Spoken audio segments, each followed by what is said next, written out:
On CBS, you've heard Jack Benny. Bergen and McCarthy. Still waiting with a variety of entertainment are Rocky Jordan, Horace Heidt, Our Miss Brooks, The Whistler, and Red Skelton. Now, Del Monte Foods brings you a world of adventure with Rocky Jordan.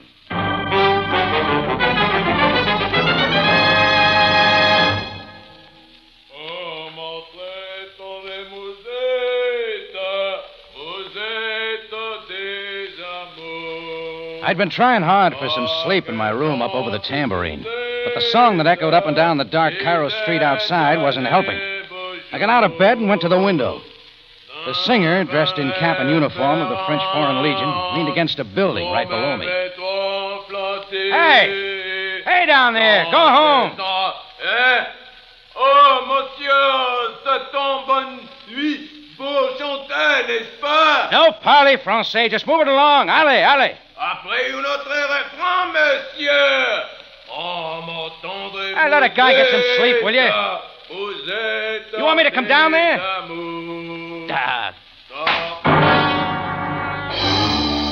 He finally broke it off, and I got back to sleep. Only it wasn't my night. The second time I came out of it quick with the sound of a siren. I shoved the window open this time to see the police limousine of Captain Sam Sabaya pull up, and the bright headlights pointed out the uniform of the French Foreign Legion again. This time sprawled face down at the curb.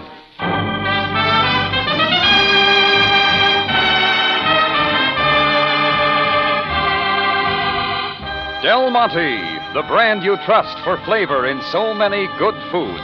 Yes, Del Monte, the best liked brand of canned fruits and vegetables in the whole wide world, takes you now to the Café Tambourine in Cairo, gateway to the ancient East, where modern adventure and intrigue unfold against a backdrop of antiquity. Tonight's Rocky Jordan story, A Song in the Night.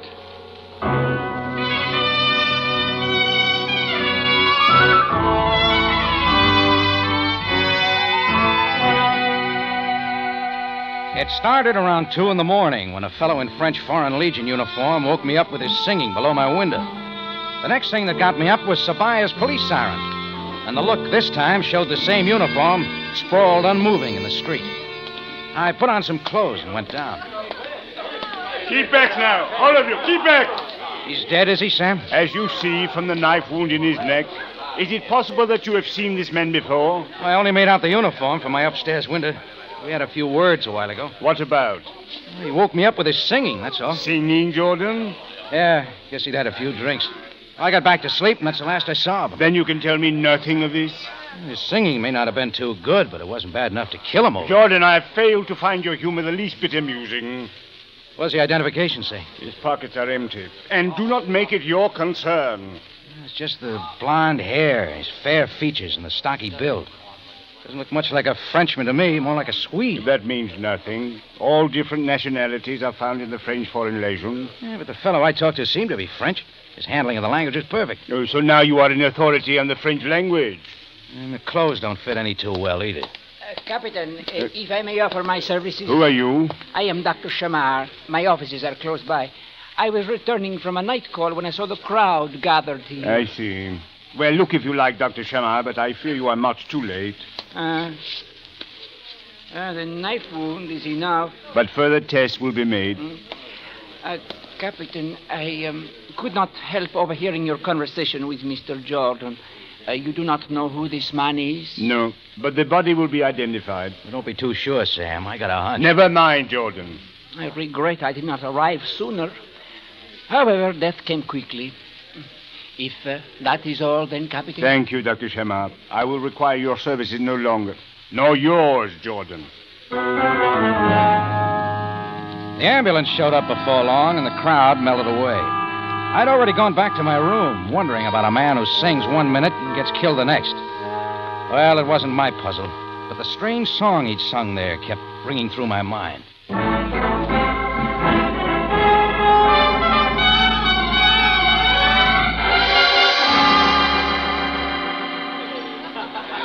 Well, the murder story made page 1 in the morning papers. It built up the mystery of the man's identity. One of the police still didn't know. That was enough to bring the crowd swarming around and into the tambourine. Tourists looking for the excitement and intrigue of the quaint city called Cairo. Like the elderly female schoolteacher at a front table, sipping a lime Coke and seeing life. Oh, it's disgusting. Oh, absolutely disgusting. The way people flock to the scene of a sordid murder. Oh, I say, proprietor, are you the one who talked to him? To who, lady? Why, the Legionnaire, of course. The man who was knifed at your very doorstep. I wouldn't know. Get you another Coke? Oh, no. The whole affair has quite turned my stomach. Motley lot, these Legionnaires, just fleeing from some ghastly crime.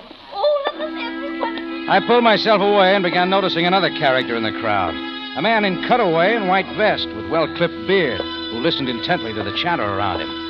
As I stepped behind the bar, he pushed his way through and sat down. We cannot escape it here, can we, senor? All this conjecture about which they know nothing. Well, does anybody, mister? Agreed, senor. I am Count Umberto. What will you have, Count? Madeira, if you please. There you are. Tell me, it is true that the police have made no progress in solving last night's affair? You'll have to ask them. But, senor, why do they spend so much time trying to learn who the man was or why he was killed? They get paid for something like that. Granted. But after all, life is quite cheap. If you look at it that way. Well, really, it is. Millions upon millions have been killed in recent wars. Why should we bother about this one? I don't know. Except that he was alive yesterday. Ah, yes. You alone talked with him, did you not, before the murder? I talked to somebody. Well, such is the inscrutability of man. Kill many in war, then trouble yourself about one who was probably worth little. Oh, but your health now, senor. And we shall forget the unfortunate man. It went on like that for the rest of the day. Everybody asking about something I wanted to forget. By evening, I'd had enough of it and got out. I wandered over through the Izbikia, then down the Sharia Solomon Pasha and away from the crowds. Then I was walking across from Shepherd's Hotel, past houses that touched the sidewalk, when something stopped me. The song was coming from one of the houses. The same strange melody I heard the Frenchman sing under my window the night before. I saw the girl then, through an open doorway, bent over the keys of an upright piano. How long have you been standing there? Oh, not long. The song brought me. Oh, you like it? Anna likes it, too. Where did you learn it, Anna? Why, Andre taught it to me. Who's Andre? Oh, a French legionnaire. It was so pretty the way he sang it. I do not know the meaning of the words. Oh, my tendre. This legionnaire, when did you see him last? Oh, about 2 o'clock last night, I guess. Was he really a Frenchman or something else? What do you mean? Was he French or some other nationality? Well, of course he was French. He told me he was from the countryside. Oh, around Love. Light hair? Light? No, dark hair. Oh, Andre was homesick. That is what made him remember the song. But why are you asking? I heard him sing the song last night, too. Oh? Somebody was killed after that. The police think it was Andre. He's dead? Oh, no. Oh, he's such a nice boy. I think it was somebody else. A switch was pulled somewhere. You can help me prove it, Anna. How? By coming with me to police headquarters. Oh, no, the police, no. Well, just to tell them the man was a Frenchman. Maybe you could look at the body and identify it. So, you are with the police? No, Anna, I'm just trying to help. Oh, well, I will not go there. Oh, do not ask me. They wouldn't hold you, not if you set things straight for them. You've got to, Anna. Well, if you will promise... Anna, look out! As we whirled, a knife flashed in from the doorway and buried itself in the piano close to Anna's head. I was out the door in time to see a flapping Arab robe round the corner, and I followed. The chase led down a side street and wound through an open vegetable bazaar, just holding for the night. I was gaining till my foot hit a lettuce crate. I hit the ground rolling, and when I came up, the assailant was out of sight. Well, I gave it up and went back to Anna, but when I got there, she was gone. So I went to headquarters alone.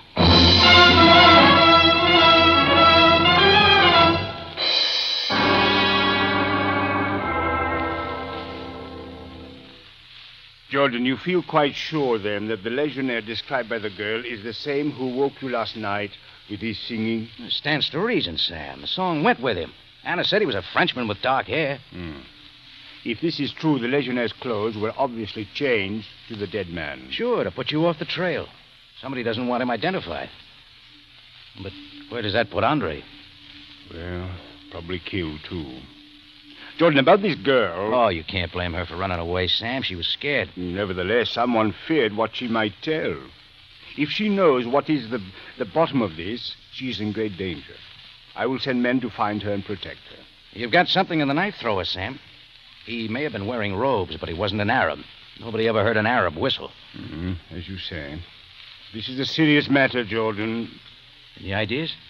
No, except that it is the third death this month of persons whom we have unable to identify. Neither have the immigration officials. So plenty's been going on, huh? What were the others like? The first was a Mexican, the second a Hindu. No identification. The customs office could give no help. Sounds like illegal entrance. Perhaps. It seems important for the killer that the police have no idea who these men are. Otherwise, the motives behind the killings and their purpose might become known. Sam, I know how you can find out who killed those men. How, Jordan? Well, it won't be easy, but suppose somebody claimed he knew the identity of just one of those men. More than that, he knew the man's background. Maybe the killer would come to get that somebody. He would? But, Jordan, I cannot allow you... All you've got to do is to get one of your men to act the part. Oh. For a moment, I thought... You thought I'd act the part. Sam, where'd you ever get an idea like that? Sam grinned, and so did I. He'd used me for bait before, so I moved out of headquarters, and pretty soon I was wandering the native section into the dens where anything goes for a price. I dropped the word that I knew who the dead man was, that he wasn't a French legionnaire, that he was in Egypt illegally, and that my information was worth plenty of money. Then I went back to the tambourine, got my gun from under the counter, checked it, and waited for the developments that I knew would come.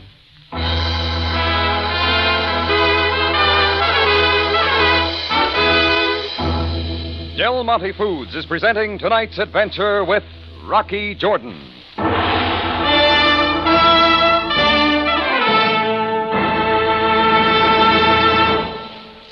Next time you can take a few minutes to sit down and relax, here's the way to make those minutes count in healthful refreshment.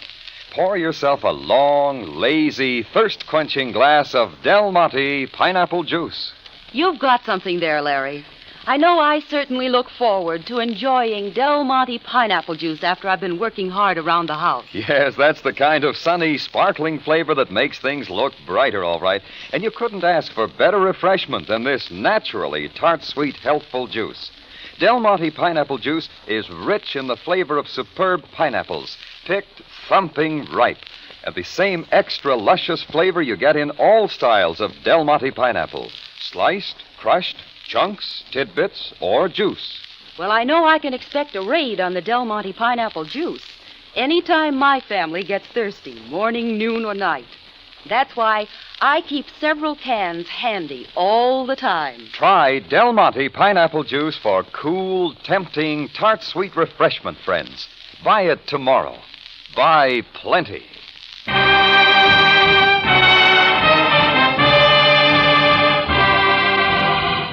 And now we take you back to Cairo, and tonight's Rocky Jordan story, A Song in the Night.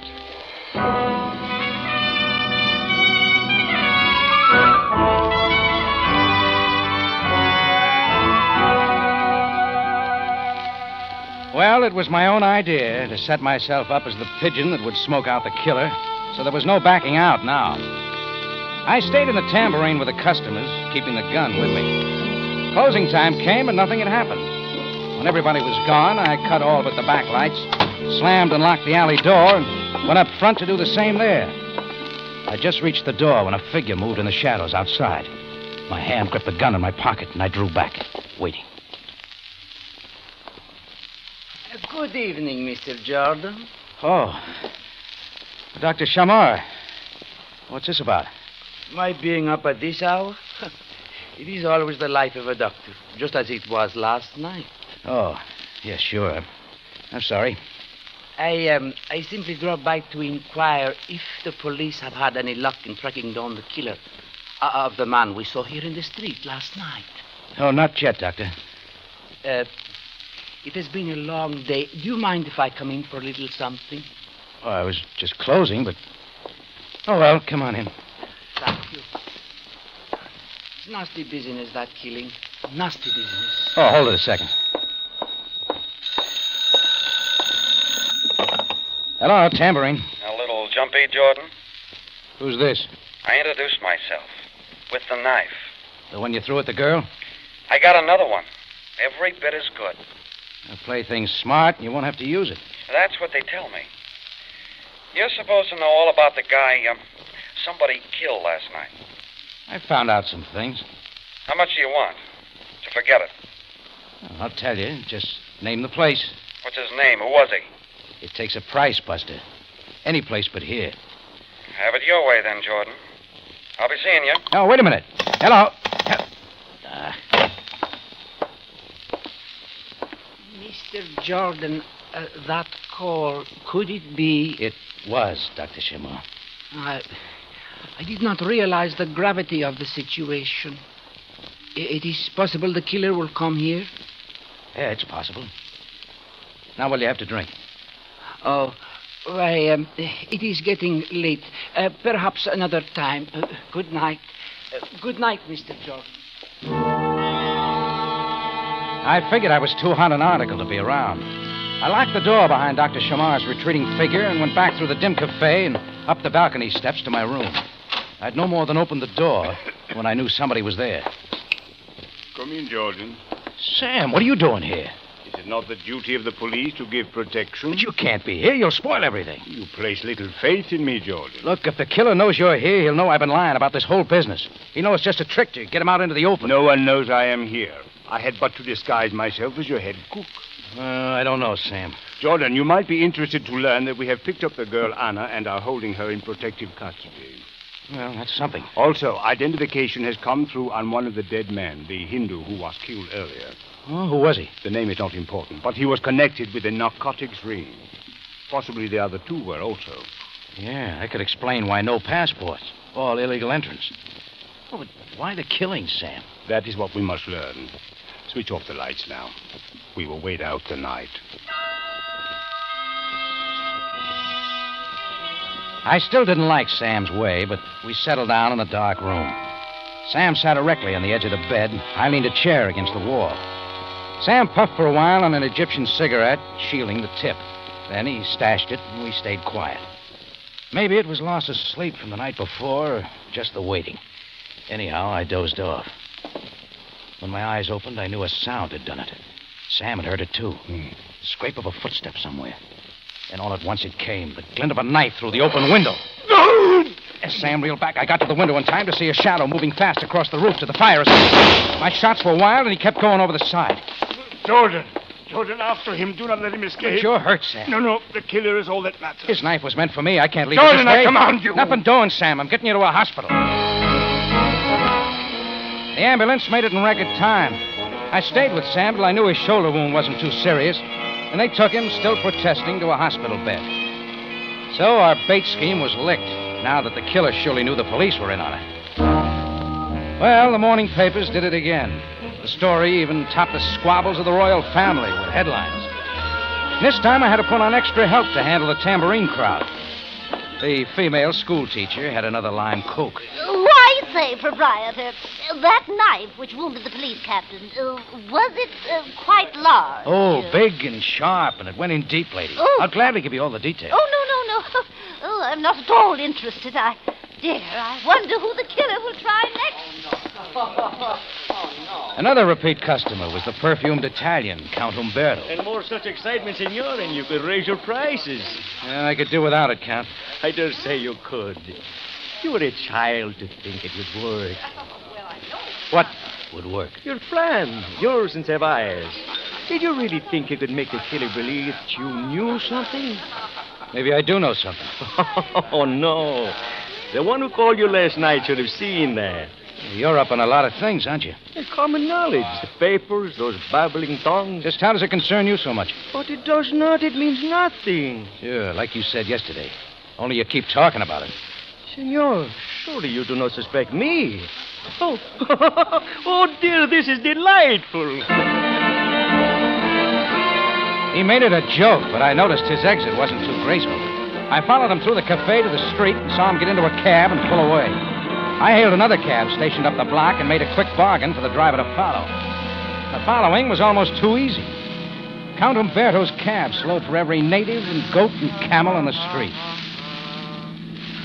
Now, nothing was making sense. Something else that irritated me was the way that song stayed in my mind. The one Andre had sung and then Anna. And all at once I knew it wasn't just in my mind. It was coming from the front seat. Hey, cabby.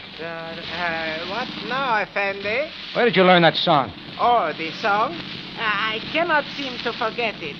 But if it bothers you... No, just tell me where you heard it. Perhaps one of my passengers was humming it. Oh, a French legionnaire? No.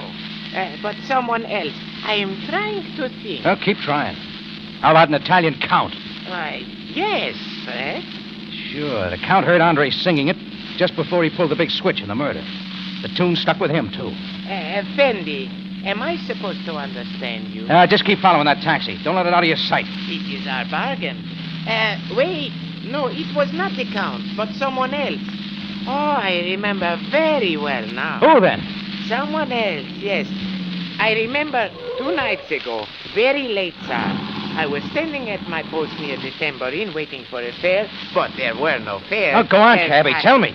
But it was so quiet, and I was feeling very sorry for myself. And then I heard it, very softly, as though the man did not even know he was humming. Go on. Over and over. I saw the man standing in a doorway as though waiting for something. I was puzzled, but it was not for me to ask. But who? Get to the point. Why, it was the good doctor whose office was close by, Dr. Shamar. Shamar, of course. Turn around, driver. But, Effendi, the cab which we followed... I get it. Turn around. He obliged with a U-turn on 2 wheels, and we doubled back the way we'd come. And 5 minutes later, I was on the 2nd floor of a building only 3 blocks from the tambourine and at Dr. Shamar's door. It was after hours, but a skeleton key got me in, and I started scratching around. The outer office didn't turn up anything, so I went on inside. There, a bottom drawer of his desk gave up a money box. It was locked, but I finally got it cracked open, and it held plenty of money. Not Egyptian pounds, but foreign stuff. The pesos of Mexico, the rupees of India, the kroner of Sweden. The exact kind of money to represent each of the 3 dead men. There, I knew I had my answer.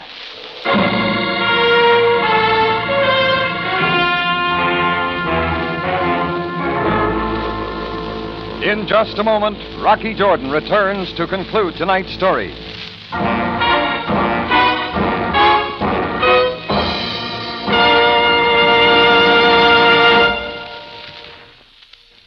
Friends, maybe you think you've enjoyed pineapple before, but just wait till you try that unusual, extra tempting style of Del Monte pineapple chunks. Now you can buy them all over the West, and they're wonderful. Yes, absolutely wonderful. Big, juicy wedges cut from tender, double-thick slices of full-ripe tropic pineapple. They're about 1 inch wide and 1 inch long. Just a generous bite size for easy serving, easy eating. You'll heap them high in sherbet glasses for dessert, or bring them on for breakfast, luscious and refreshing in their own sparkling syrup. And can't you ladies just picture how different and delicious these golden chunks would look on a cake or in a gelatin salad? Why, there are all kinds of ways to enjoy this handy style, and every one of them is specially tasty, too. Because Del Monte pineapple chunks have the same superb tart-sweet flavor you get in all 5 styles of Del Monte pineapple. Remember, I'm talking about chunks. Del Monte pineapple chunks. Don't miss them. Ask your grocer tomorrow. Back now to Rocky Jordan for the conclusion of tonight's story.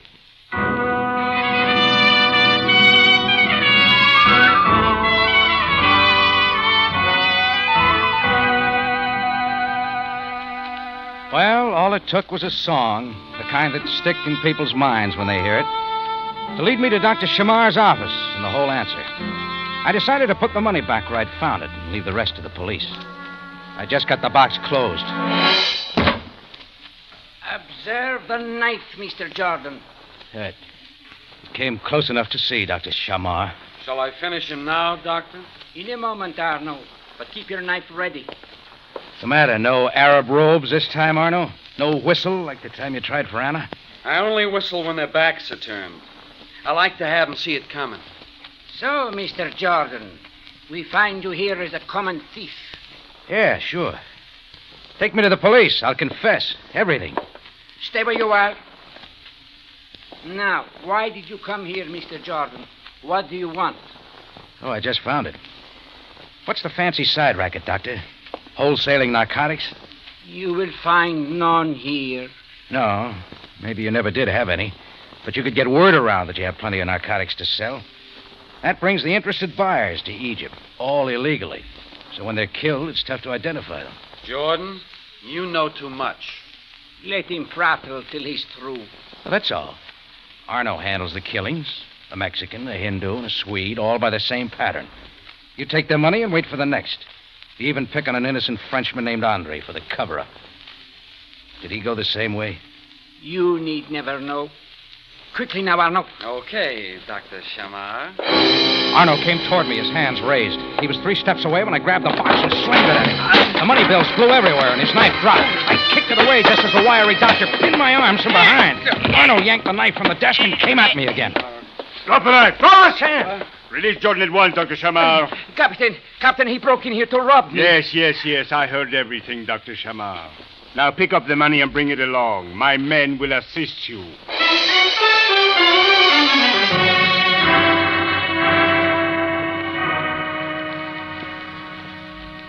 The doctor and his pal Arno were cleared out in a hurry.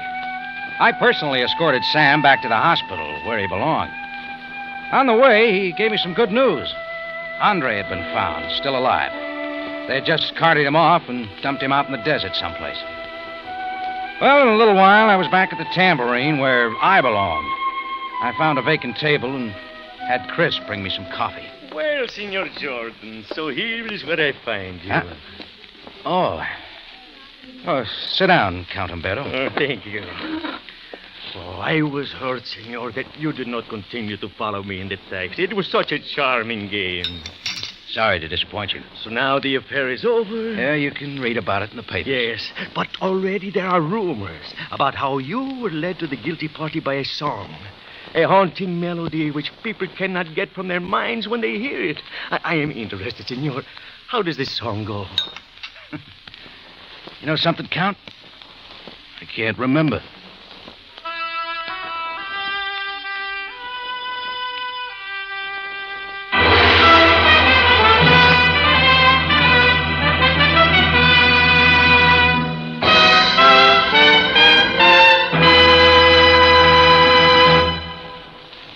For superb flavor, for dependable quality always, enjoy Del Monte fruits and vegetables. Remember, buy wisely. Buy for flavor.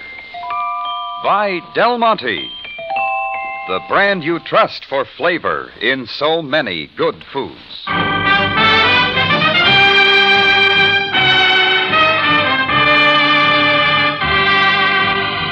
Rocky Jordan, written by Gomer Cool and Larry Roman, stars Jack Moyles in the title role with Jay Novello as Sam Sabaya, and is produced and directed by Cliff Howell, with original music composed and conducted by Richard Arant. Remember, you have a date next week at the Café Tambourine, run by Rocky Jordan. Same time, same station. And the story is The Word of a Bishop.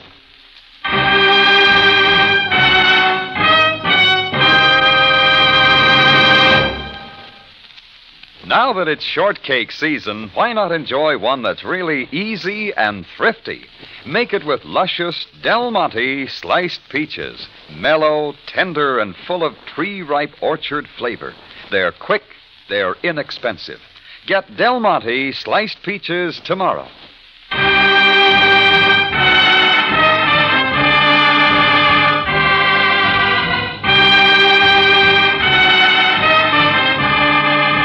Larry Thor speaking. Rocky Jordan is presented over CBS, the Columbia Broadcasting System.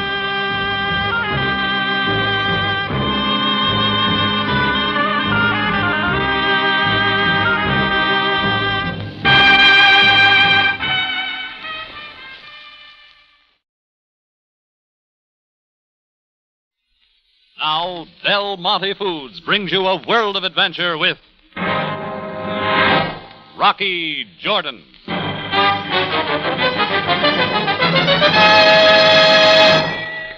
All right, you two, you're blocking the tambourine door. What do you want that's here? Like the Sphinx, Juba does not speak. Then you tell her to move along. You're bad for business. The streets are for those of Cairo. We stand here by our own right. Not when you scare away the customers. Take it to the other side of the street. Now, go on. Like the eternal Sphinx, Juba does not move. Look, you're not just sightseeing. What brings you? What we come for, we will have. When we are ready and when the time is right. For the last time, get out of here before I use other ways. Put that knife back. It is for you to see.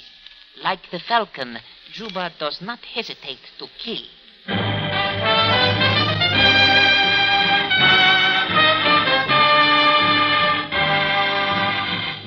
Del Monte, the brand you trust for flavor in so many good foods. Yes, Del Monte, the best-liked brand of canned fruits and vegetables in the whole wide world, takes you now to the Café Tambourine in Cairo, gateway to the ancient East, where modern adventure and intrigue unfold against a backdrop of antiquity. Tonight's Rocky Jordan story, Dilemma.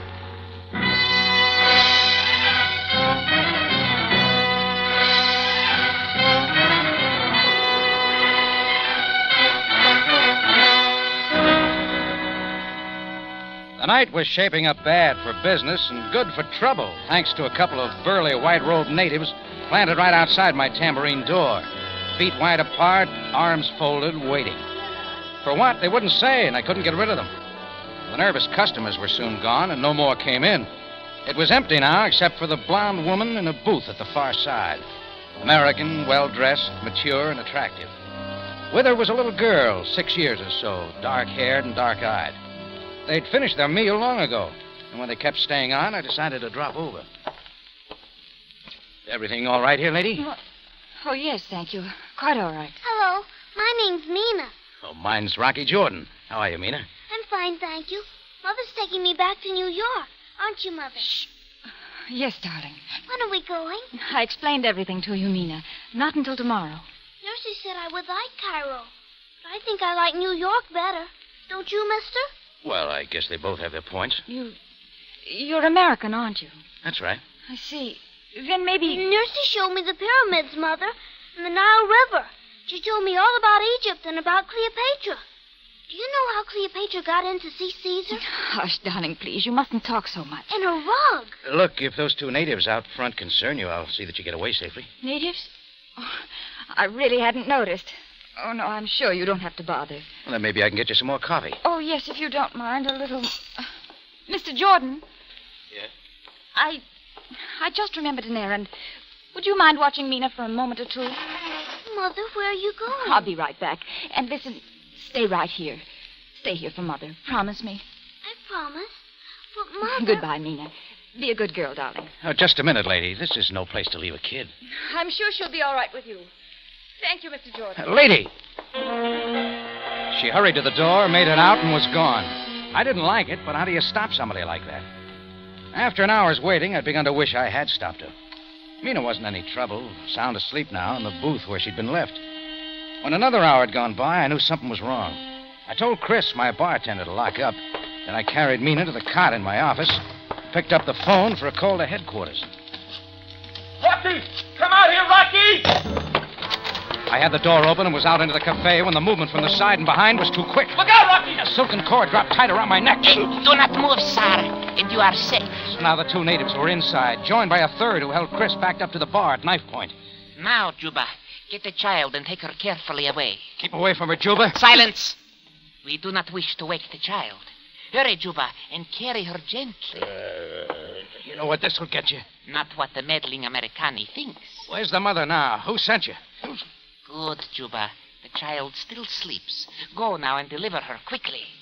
And you, Effendi, you will be wise to remain here in your tambourine and to forget. He yanked the cord tightly for a second, then let go, and by the time I had my breath back, he and his knife boy were out and gone. Rocky, they ran east up the hill. I got to the sidewalk, but didn't follow their decoy. Far down the hill the other way, the figure of Juba passed under a dim streetlight and round the corner. That's the way I went. When I turned the corner, he was out of sight. A familiar newsboy pointed down the Sharia Lagoon, and I kept going, till I spotted Juba again as he turned into the court of a white house near the Nile. I didn't let up till I was through the court and slamming at the door. I got a quick answer. right, don't try the knife, Juba. I'm coming in. Juba, who is there? I saw him standing beneath an archway in the hall. A tall, gaunt man wearing a closely clipped black beard and the fez of the upper-class Egyptian. He motioned Juba to the side. Why do you enter my house in this manner? Who are you? Rocky Jordan, Café Tambourine. That answer everything? So it is you, Mr. Jordan. Now, look, whoever you are. I am Sakara Bey. All right, Sakara Bey. A little girl was just grabbed from my cafe. By your orders, Juba was seen bringing her here. And of what possible interest is this affair to you? The mother entrusted Mina to my care. If that isn't enough, kidnapping is. Kidnapping, Mr. Jordan. I believe that you know quite differently. Where's the girl? I'm taking her back to the cafe. Enter no further into this house. Sakara Bey, Yes, Deborah. What is it? I come to tell you that the child is well. She sleeps on her bed. Do not leave her again. We will talk of this when El Hedron comes. Now return to the child. As you command. I think we'll all go. Sugar, hold him. Mr. Jordan, for the sake of the child, I have used every means of keeping this affair quiet. Well, explain it then, Sakara Bey. I see no reason to explain anything to you. Yeah, we'll see what the police have to say. I suggest, then, that you go to the police, and at once. Juba, show him out.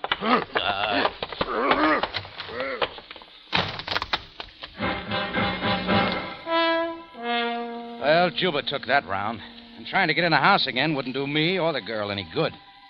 Anyhow, now that I knew where Mina was, the rest was up to the police. I decided to stop by the Tambourine with the one hope that her mother might have come back. Chris was still there waiting, and I got my surprise. Mr. Jordan. Mr. Jordan. Where have you been? Oh, that doesn't matter. Please tell me about Mina. Chris told you what happened here? Yes, he told me everything. Where is she, Mr. Jordan? At the home of somebody named Sakara Bey. I wasn't fast enough to stop it. Oh, so I've failed. So I've utterly failed. Well, what do you mean? You realize I don't even know your name. Oh, it's Clara Najim. Now, explain it, will you, Clara? I can't tell you. I shouldn't have left her here. I know that now. It was only that you seemed like someone who might help. Well, I'm sorry. Maybe I could have done better. Oh, no. I'm the one to be sorry. And I'm very grateful. I'll go now. I'm going with you, Clara. We're taking this to the police. Oh, Mr. Jordan, no. No, we can't do that. Well, they'll get Mina for you. It's the only way. No, you don't understand. Please, for Mina's sake and mine, don't mention this to anyone. Look, Sakara Bey said it wasn't kidnapping. If he's right, just what was it? I can't explain now. I don't want you drawn into this. Perhaps later. Later I can write and explain. Oh, please leave the police out of it. Clara, is Mina really your daughter? Oh, yes. Oh, yes, of course she is. Why would I come clear to Cairo to get her if she wasn't? I wouldn't know. A mother has a right to fight for a child. Any way that she can. Goodbye, Mr. Jordan.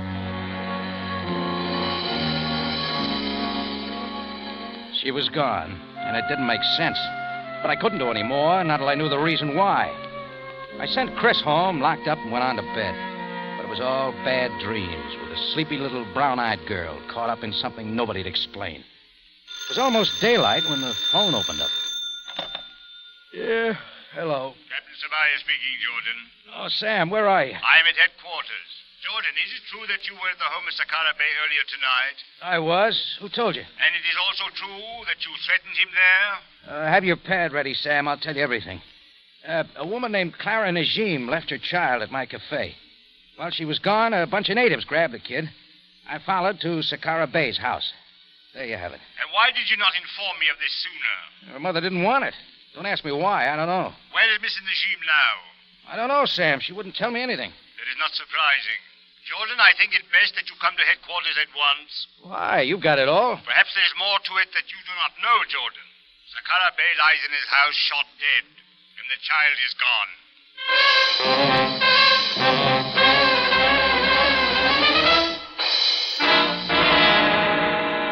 Del Monte Foods is presenting tonight's adventure with Rocky Jordan.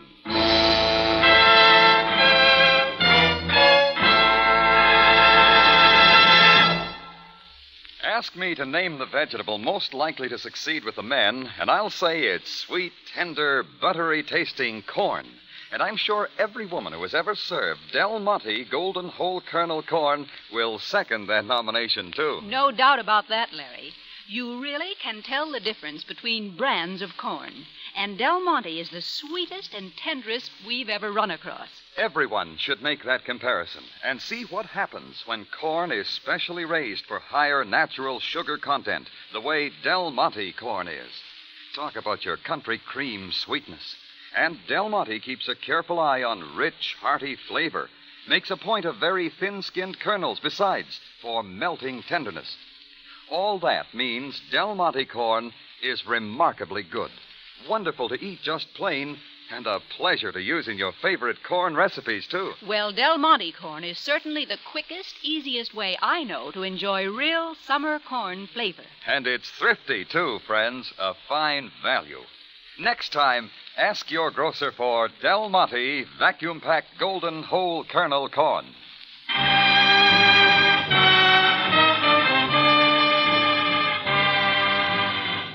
Now we take you back to Cairo and tonight's Rocky Jordan story, Dilemma.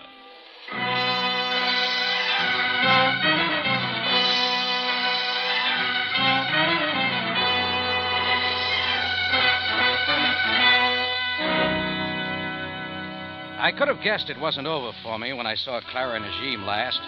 And now I had some more to mull over as I drove to headquarters at Sam Sabaya's orders. Sakara Bay murdered, and the child that Clara had said she'd fight for, gone.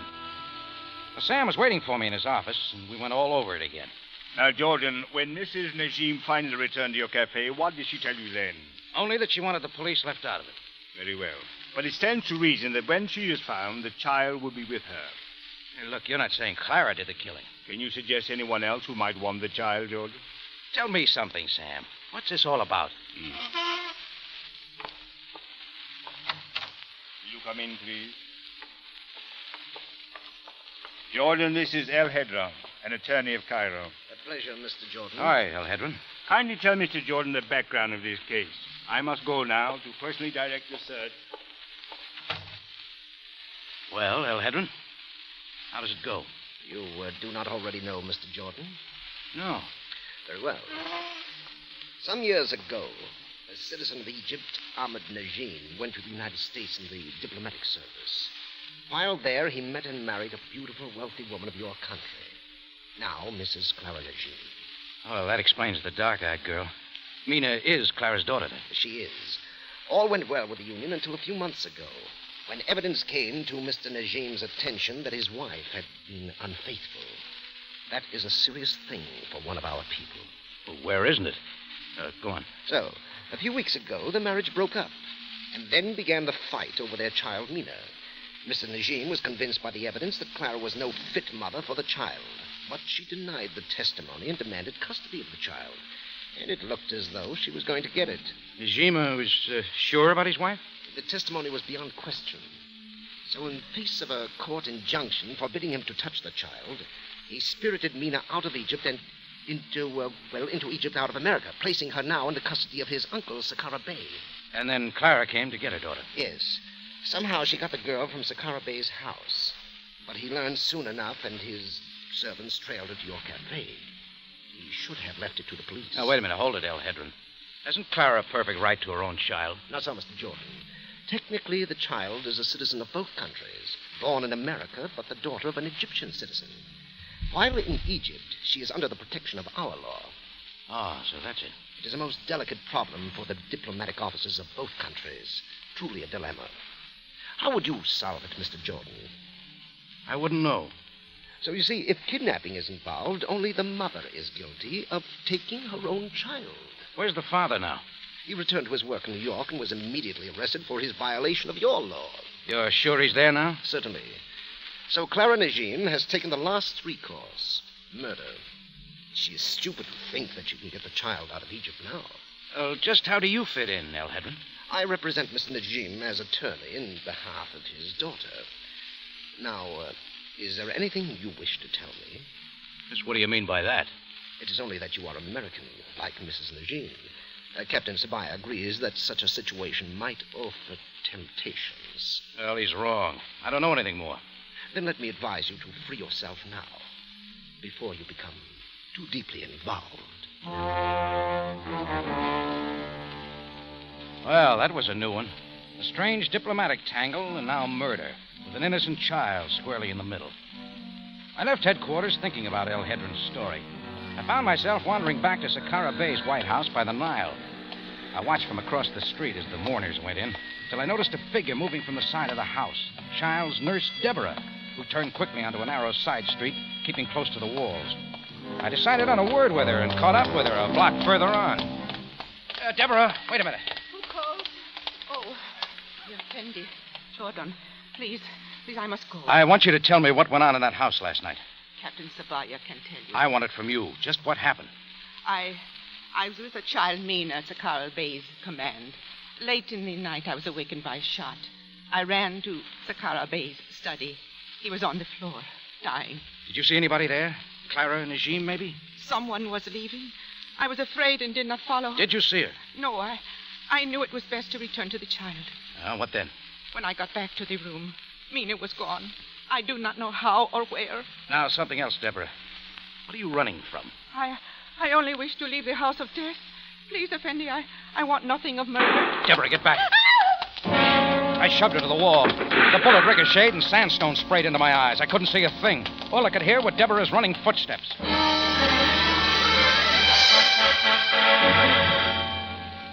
By the time I could clear my sight, Deborah was gone. Whether the shot had been for her or me, I wasn't sure, but I knew one thing. I'd been way too close to the answer. And if I wanted that close again, I'd have to find Clara Najim. I remembered her promise to Mina that they'd leave for New York that morning. By air, probably. So I made it to the airport in time for the New York plane scheduled to leave at 9:30, but Clara didn't show up. On a hunch, I tried the Central Cairo Railroad station, just in time to see a woman, heavily veiled, stop at the ticket window. And as she hurried to the departure gate, I was there waiting. Clara. What? Mr. Jordan. Look, I've got to talk to you. Oh, I'm sorry. The train's about to leave. Listen, I know everything about your daughter and why you came after her. The police are looking for you, Clara. I know that. To keep me from my own child. Well, I'm going away. What else can I do now? Wait a minute. Where have you been all this time? Not where anyone could find me. When I got to the airport, I saw the police waiting, so I came here. If I can get to Alexandria, perhaps. What about Mina? Where is she? Where you said she was. Was Sakara Bay. Oh, not anymore, Clara. You're trying to tell me you don't know what's happened? Happened? What, Mr. Jordan? Sakara Bay's dead. Murdered. Oh. And Mina's disappeared. Oh, no. You're sure you don't know where she is? Oh, of course I don't. How could I? And you weren't at Sakara Bay's house after you left the tambourine? Oh, no, Rocky, please, what does it mean? I've got to know one thing, Clara. How did you get Mina away from his house to begin with? If I tell you, will you promise to help? Oh, that's more like it. But come on, we'll talk in my car. A moment, Mrs. Najim. Sam, did you follow me here? I hardly needed to do that. Mrs. Najim, I must place you under arrest for taking your daughter illegally and on suspicion of murder.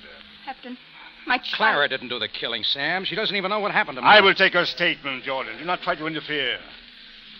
Now, Mrs. Najim, come with me.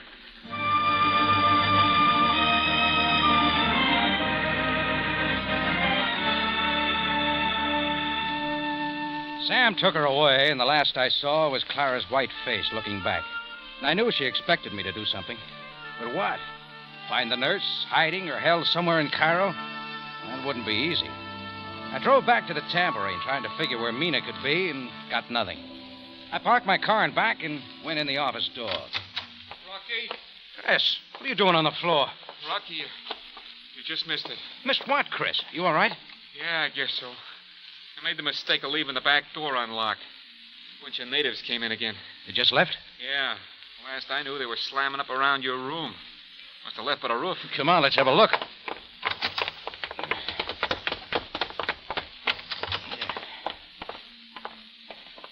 Yeah, that's what they did.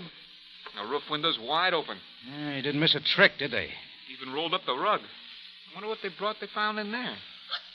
Hey, wait a minute. Help me unroll that rug. Hey, but Rocky, what is... Oh! Mina, Hello, Mr. Jordan. how did you get up here, Mina? I sneaked in the back door. But when I heard those men coming, I ran upstairs and rolled up in the rug, just like Cleopatra. Oh, yeah, you were going to tell me all about her. Nursey told me. Did you know that Cleopatra hid in a rug once when she wanted to get in to see Caesar? She was up here all the time, Rocky. You're a brave girl, Mina. Now tell me, weren't you at Sakara Bay's house? Yes. A loud noise woke me up last night. Nursey wasn't there, and I was scared. So I put on my dress and sneaked out the window. Mother told me to wait for her here. Oh, sure she did. But where have you been all this time? Well, I guess I got kind of lost. But then somebody showed me where the Café Tambourine was. Mina, how long has Deborah been your nurse? Always, I guess. She came back to Egypt with Daddy and me. Did she like your mother? Well, not very much. But when Mother came to get me... Go on, Mina. Deborah helped your mother get you out of Sakara Bay's house that first time, didn't she? Why? I'm not supposed to tell. Oh, but it's all right now. Did your mother give Deborah something? Yes. Oh, where is Mother? Isn't she coming back? I think maybe she is, Mina. Very soon. Get her something to eat, Chris, then have her sleep. Sure, Rock. Are you going out again? Yeah, and for the first time, I know where. I made sure the back door was locked this time and then spun my car out onto the Cairo streets. Things had suddenly started dropping into place. A lot of things. If I was right, it wouldn't be long till I had all the answers and the killer of Sakara Bay.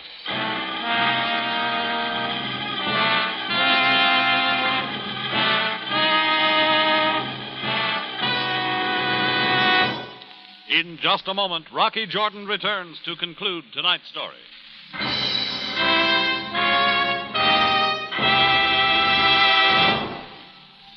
Now, here is Larry Thor. Ladies, I wish you'd set the date right now. I wish you'd make tomorrow the day you're going to try that wonderful style of Del Monte pineapple called Del Monte Pineapple Chunks. These fine, big wedges of golden, juicy pineapple are just about the grandest eating that ever came your way. And now that you can buy them all over the West, there's no need to wait another day to enjoy them. They're tender, generous pieces of fruit, about 1 inch wide and 1 inch long. They're cut from double thick slices of magnificent pineapple, the closest thing you've ever had to eating pineapple right on the plantation, or I miss my guess. What's more, Chunks are convenience itself, ready to toss right from the can into a salad, to top off a cake, to make the best-looking gelatins ever.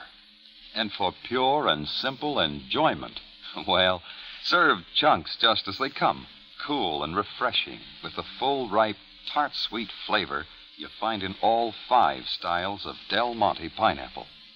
Remember, I'm talking about Chunks. Del Monte Pineapple Chunks. They're so delicious, so different. Ask your grocer tomorrow. Back now to Rocky Jordan for the conclusion of tonight's story.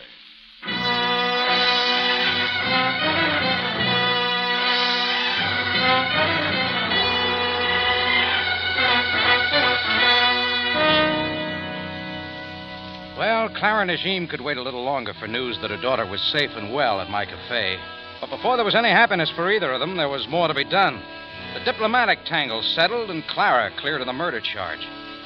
It took some hunting, but I finally wound up in the outskirts of town in the front room of the home of El Hedron, Cairo attorney.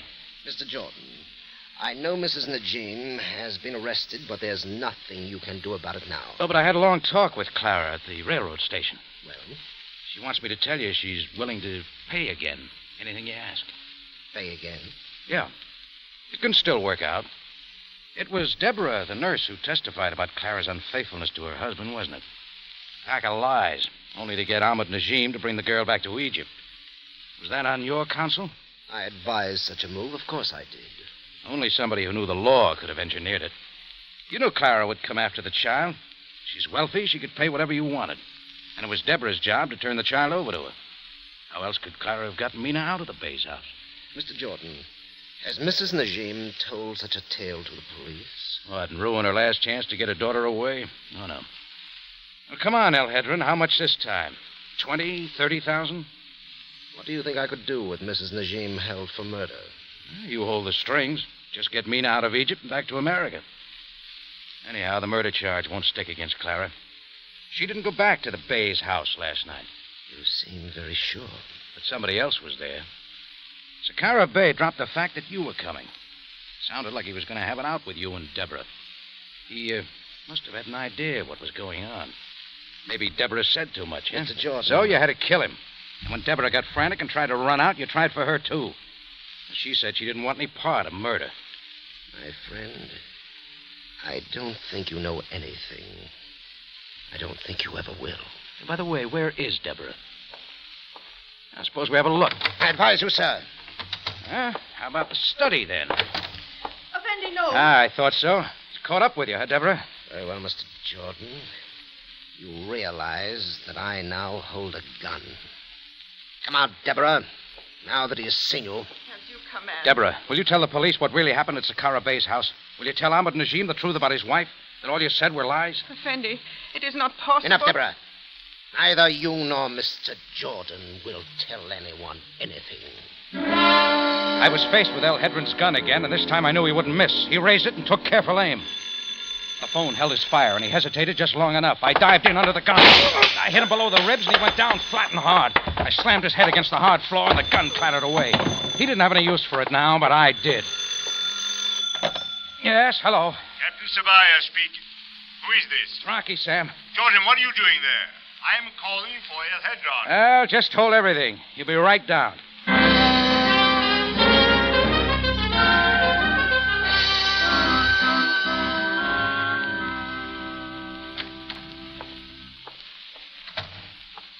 Well, Jordan, the nurse Deborah has left nothing more to be told.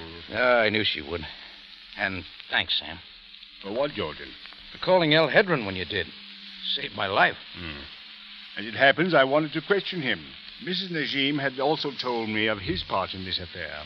So what's with Clara now? Now that the facts are known, I do not think it likely that she will be held. The consuls of both our countries will be most happy to be done with it. Yeah, they can drop their hot potato. Oh, get word to her husband, will you? A wire is already on its way to New York. I have no doubt that Ahmed Najim will soon be reunited with his wife and brown-eyed daughter. So Mina finally gets her wish to go back to New York. Jordan, does not this thought of domestic tranquility affect you?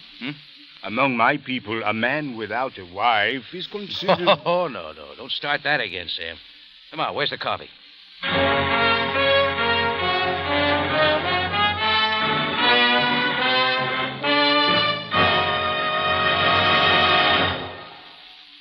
For superb flavor, for dependable quality always, enjoy Del Monte fruits and vegetables. Remember, buy wisely. Buy for flavor. Buy Del Monte, the brand you trust for flavor in so many good foods.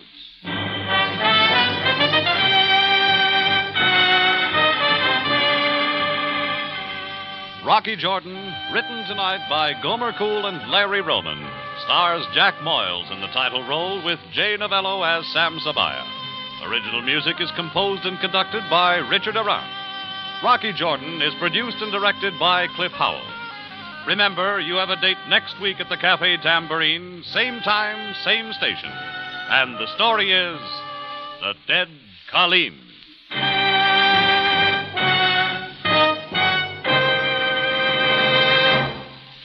Tomorrow, why not make dessert easy, thrifty, and popular with everybody? Make it Del Monte Peach Halves. Mellow, tender, and juicy. Rich in summer orchard flavor. That's Del Monte, the best liked brand of peaches in the whole wide world.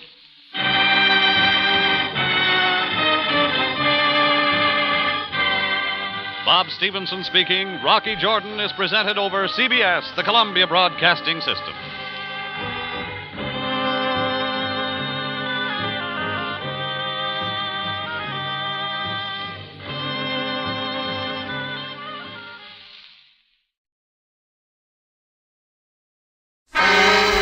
Time now for Rocky Jordan.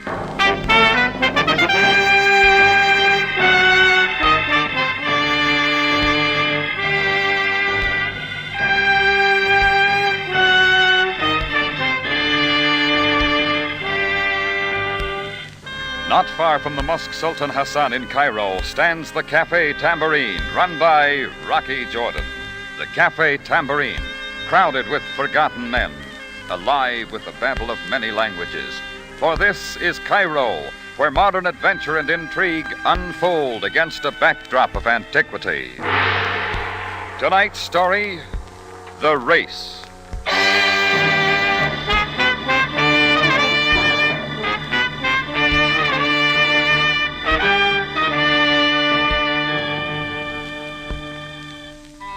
I was sitting in my office at the Tambourine, trying to beat the terrific afternoon heat. Like everyone else in the cafe, I was too shot to even raise a finger. Then in came this girl. She startled me a little because she darted in and out of the tables in high gear, like she was searching for someone. When she began yakking at Chris, my bartender, my curiosity got the best of me. Someone jumping up and down in this heat deserved attention.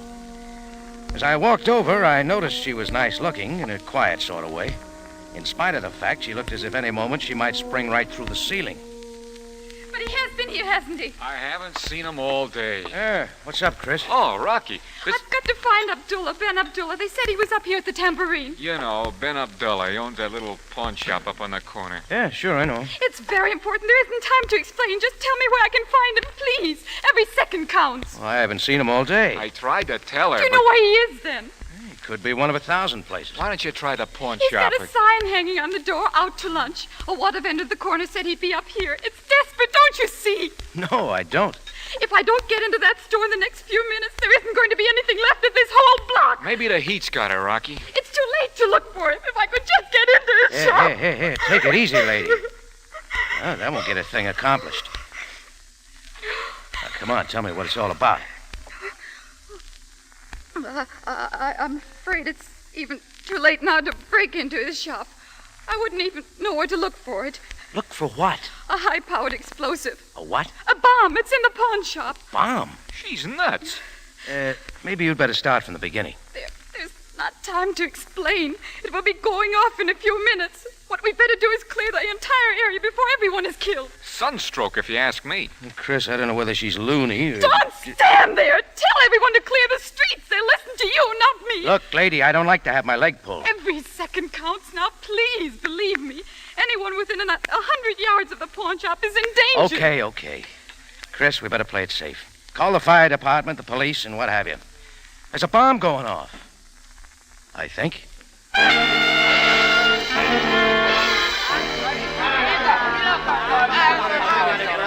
Well, maybe Chris was right.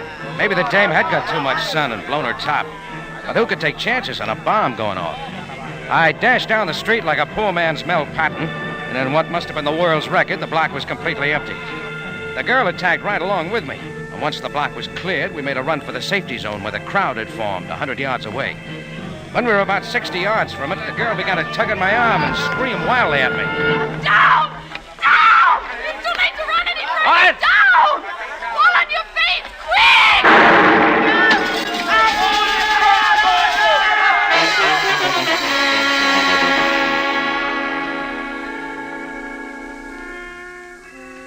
I'd fallen flat on my face and curled up like a clam. Outside of my eardrums almost breaking and a torn pair of pants, I was in pretty fair shape. After the thunder stopped, I looked back down the street. There was a black hole that was once Ben Abdullah's pawn shop. None of the shops on the block got off easy. As for the Tambourine, there wasn't a window left in it. I turned to congratulate the girl on her king-size bomb, but she was nowhere in sight. It was the sweetest job of vanishing into thin air I'd seen in some time. I started to get to my feet when I noticed that where the girl had been lying was a crumpled pawn ticket. As I picked it up, a pair of familiar feet stopped in front of me. I looked up in the face of Captain Sam Sabaya of the Cairo police force and his erstwhile shadow, Greco. Hi, Sam. Your bartender called us. Give me a hand up. Yeah, thanks. Well, Sam, just goes to show you. Never underrate a woman. Your bartender explained the entire proceedings. Where is she? Looks like she took a powder. You mean? I do. If I may say so, my captain, it sounds too rehearsed. Good old Greco. I hate to disappoint you, but I never saw the girl before in my life. Jordan, did she give you any hint as to what was behind the explosion? Nothing. This pawn ticket might help. I'm sure it was hers. She must have dropped it when she fell to the ground. I will take it. Thank you, Jordan. Should have her name and address on it. It has a name and address, all right. Only it's a man's name. Rollo Bendata. Well, that's one on me. Rocky, you want it on the telephone. Oh, all right, Chris. I'll be right there. I want to ask you some more questions, Rocky. Check with me in the tambourine, Sam. You won't have any trouble finding it. It's the only building in the block in one piece.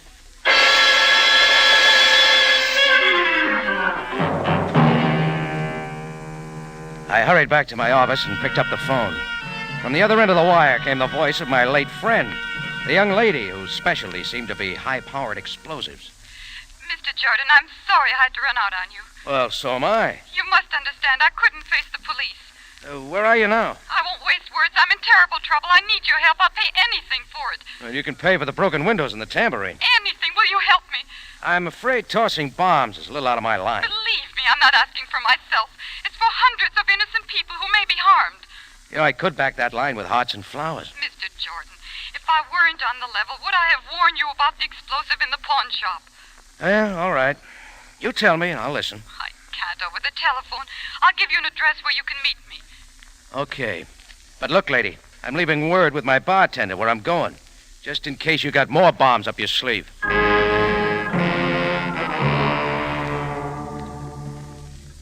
She gave me an address that was on the edge of Cairo. As I hung up, I saw Sabaya and Greco coming in the front door, so I took off the back way. I took a taxi and we drove for an hour. The address turned out to be a small house set 1 mile out in the desert. I paid off the hack, went up and knocked on the door.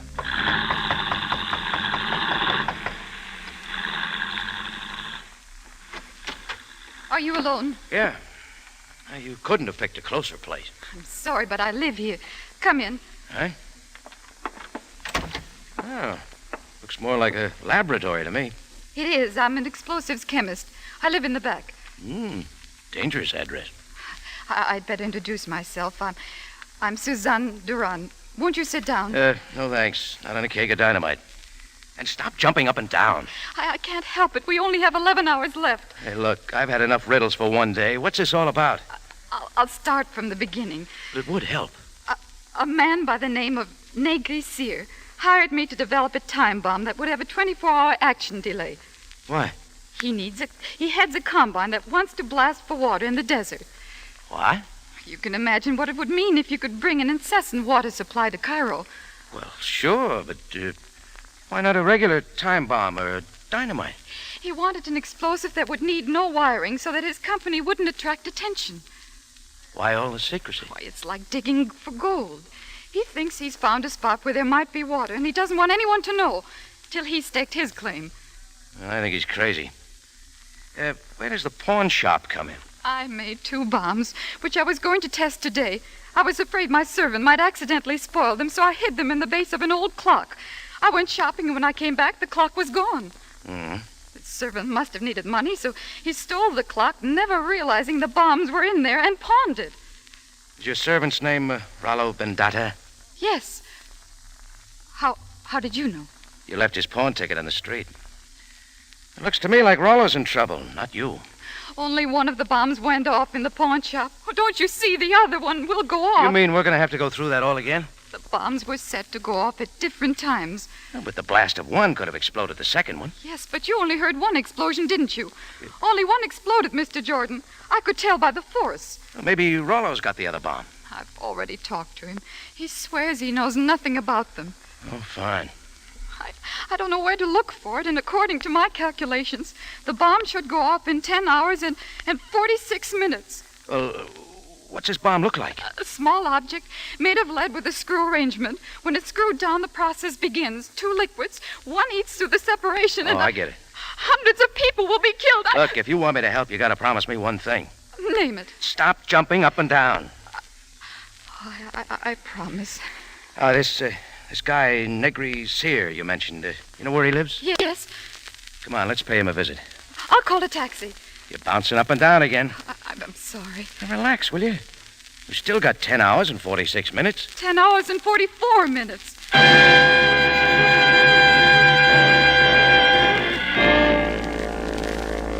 We taxied across town to Negri Sear's apartment house. Negri let us in. He was the oddest little guy I'd ever laid eyes on. Short and skinny, but he had a huge head that should have gone with the body of a giant. He looked so top-heavy, I had to control myself from wanting to hold him up so he wouldn't topple over. His apartment was cluttered with bric-a-brac and large packing cases. The latter, I gathered, must have had something to do with his water project.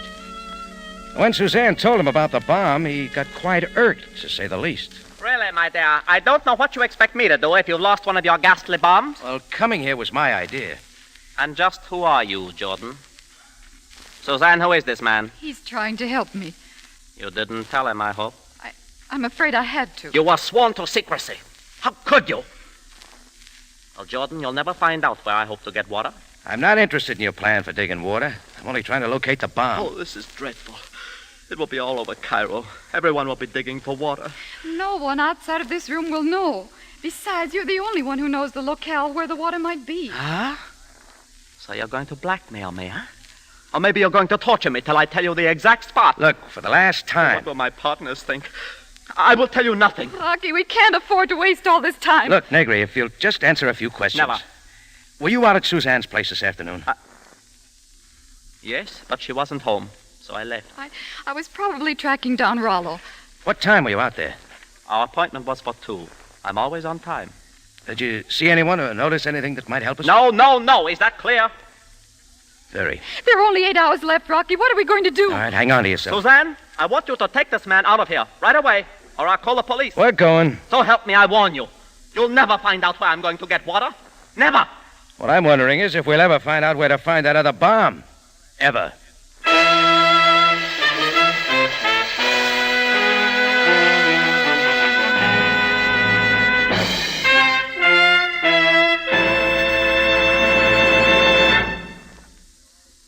You are listening to The Race, tonight's adventure with Rocky Jordan.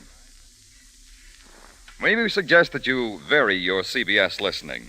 Education is one of the most important phases of life today. Starting Monday, tomorrow night, Harvard University's President James Bryant Conant will discuss America's free public school system in a series of 5 talks each evening next week. As a thinking citizen, you'll find this series informative and important. So find out when the CBS program You and Education will be heard over your local CBS station and tune in. We think it will be well worth your while.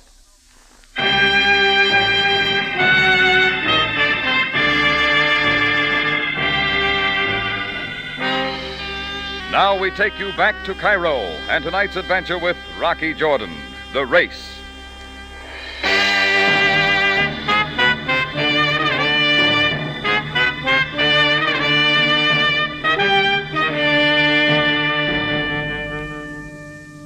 It all began when a dame chemist named Suzanne Duran mixed up a couple of bombs for a character called Negri Sear, who had himself a great scheme.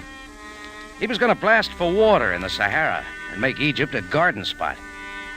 It sounded sort of screwy, but the noise of one of those bombs exploding sounded anything but. Well, that took care of one, but there was still another bomb someplace in the Near East, and Suzanne figured it'd go off in 8 hours. Where was it? You tell me. Negri Sear couldn't. We asked him. Well, when we came out on the street, Suzanne was hopping up and down again and on the verge of tears. And she looked at me as though I could supply all the answers. Mr. Jordan, there must be something we can do. Do you know where the office of the Cairo Mail is? Yes. Good. Now listen. And stop jiggling. We have a plan, then? Maybe. We're going to have to split up to save time. All right. I'll go down to the newspaper office and ask for Ed Stack. He's a friend of mine. Give him a description of the bomb. What else? That's all. You'll get out an extra and see that it's broadcast, too. That way, everyone will be warned and on the lookout. Oh, that's wonderful. And when you finish there, go to the tambourine and wait for me. Where are you going? Where can I find Rollo? Native Quarters, number 6, Ocar Street. Check. Rocky, I Look, don't... will you stop worrying? It's going to be okay. Take my word for it.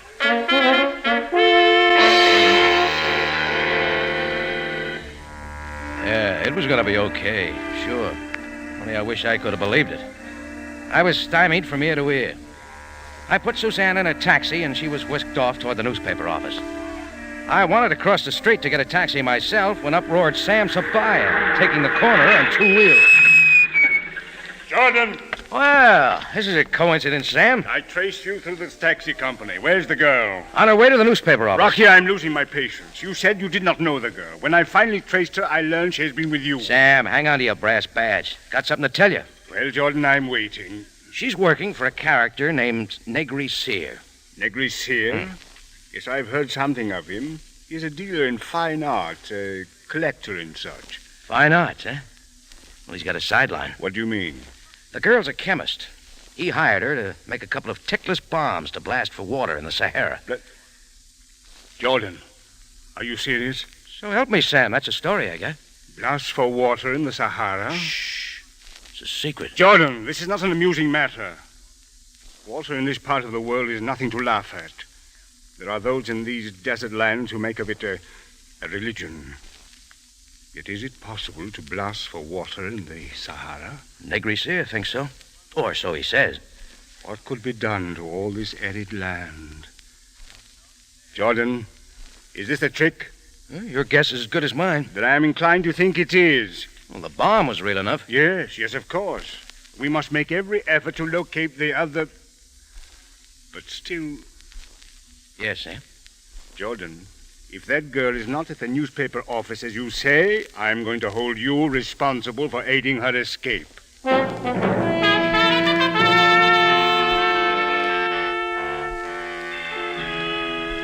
Sam took off, and I checked the time and shuddered. Then I headed for the home of Rollo Bendata, Suzanne's servant, for my talk with him. I knocked hopefully on his door. No one answered, so I tried the door. It was open. The room was kind of dark. I took a few steps and stumbled. I didn't have to look twice to know I'd stumbled over a body, and the body was real dead. That's when a door slammed behind me. I wheeled around and right into a native holding a gun. Your hands in the air, Fendi. Hey, what is this? You killed my brother Rollo, yes? Rollo? Why you kill him? You're making a mistake, buddy. No, you kill him, you despised Westerner. I told Rollo to keep away from you. Stop waving that gun around. First working for the despised Effendi with a big head. Now this. I kill you to avenge his death.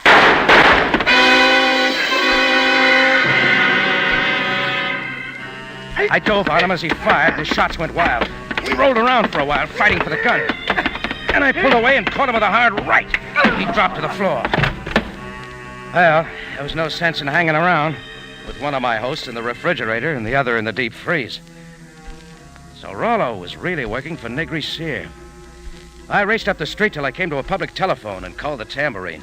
I wanted to tell Suzanne what I found out about her servant.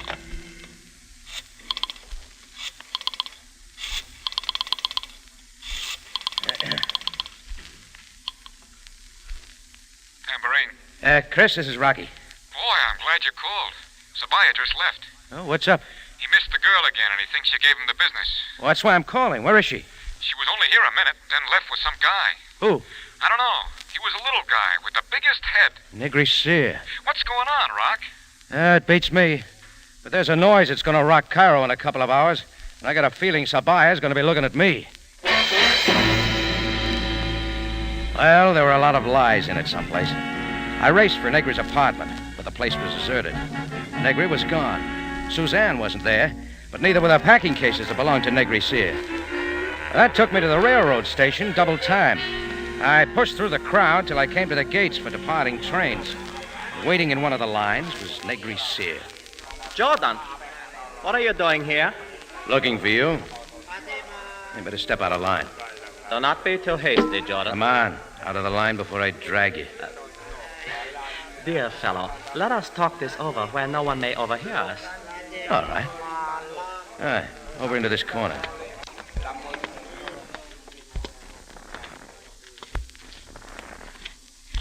There. Now, you listen. I'm going to do the talking. But, my dear fellow, I Where's assure Suzanne? You... But how should I know? Oh, I know. You're still trying to trick me into revealing secrets Close that it. will... Rollo Bendata, Suzanne's servant, was working for you. That means he took those bombs from Suzanne's place purposely, on your orders. That means also he hocked one bomb, the one on the clock, at that pawn shop on your orders, too. Lies, deceitful man. All right. One bomb hocked, one bomb still on the loose. All on purpose, too, Negri.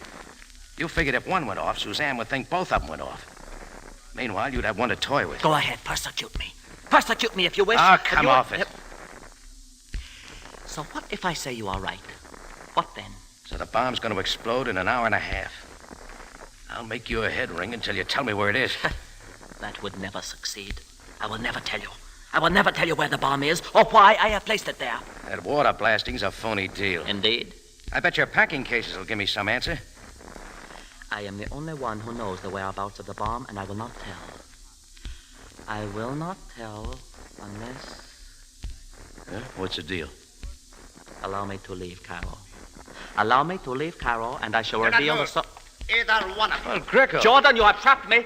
You have deliberately led the police to me. Come, the both of you, to police headquarters. Put away that gun, Greco. You're attracting attention. Come, I say. No, you will not capture me. You will not take me, indeed. Don't shoot, Greco. Don't shoot him. He's the only one. No! I told you, you will not take me, indeed. You did it up right, Greco. He's dead. I had no choice. He reached for a gun.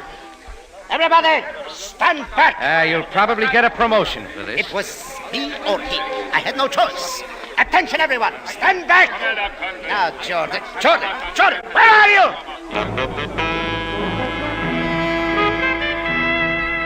I dove into the crowd and got lost. Well, I was free of Greco, but I was right back where I started. I checked the time again. In an hour and 10 minutes, that bomb would go off, and the only man who knew where it was dead. Well, I mulled the whole thing over for a while. All that was left were those packing cases of Negri's. It took me 10 minutes to find them. They were being loaded into a baggage car at the end of the line. I hurried up to one of the native porters and tried to con him. Oh, look, I want to check my baggage to see if I forgot anything. Yes, Effendi. Which are yours? Those packing cases over there. Yes, Effendi. Your luggage checks? Luggage checks? I cannot let you look into the cases without them. I left them with my wife. Oh, sorry, Effendi, but I cannot do it. It is against the regulations, and I cannot...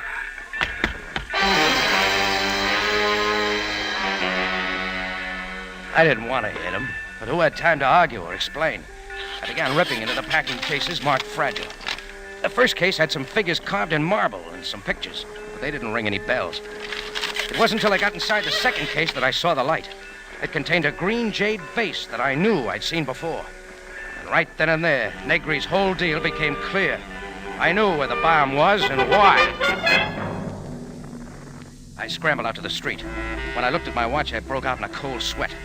It was less than an hour, 50 minutes to be exact. I dashed up to a taxi and shook the sleeping driver. Wake up, will you? Come on. Palace of Fine Arts. Come on, let's go. Look, money. Maybe this will wake you up. The night is so hot, Effendi, for such energy. This dough, all of it's yours, you understand? Only you gotta step on it. I will try. Where to? The Palace of Fine Arts. It is closed at this hour. I know it's closed. Let me worry about that. Yes, Effendi. Get in. It is too hot to worry.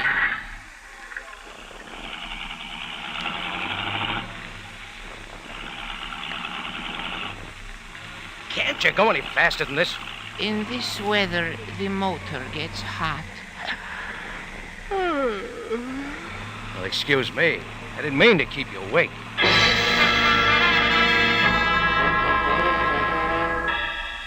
Now, between yawns, we lumbered along, and it was 20 minutes later before we pulled up in front of the Palace of Fine Arts. I threw the money at the driver, raced up the tier of steps that led to the entrance. The joint was dark, but I saw a woman waiting in the shadows of the doorway. Suzanne. Rocky, is that you? Yes. I was beginning to get worried. Negri said you had located the bomb and instructed me to meet you here. Well, double talk. Now, don't start jumping. The bomb is in this building. But Negri said Never mind, Negri. I'll explain later. We've only got a few minutes. This building covers a square block. There must be a guard around. Inside. Look, start screaming. I'll bang on the door. Help!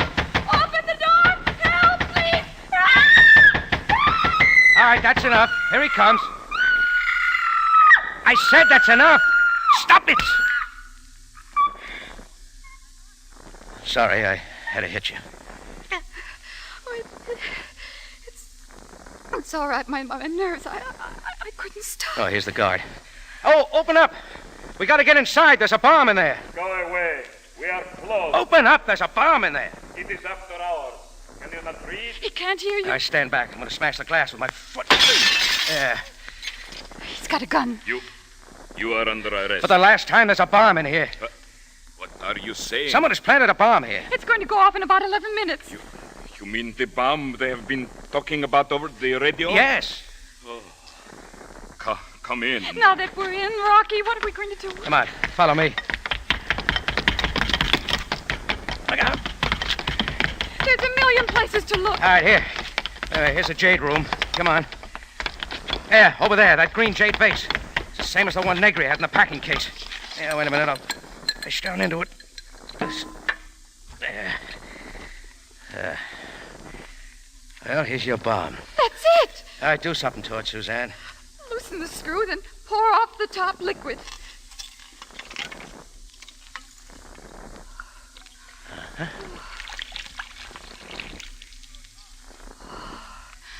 It won't go off now. Oh, where's the guard? Back there. He fainted. I guess he couldn't take it. Suzanne, this is no time to leave me standing here alone.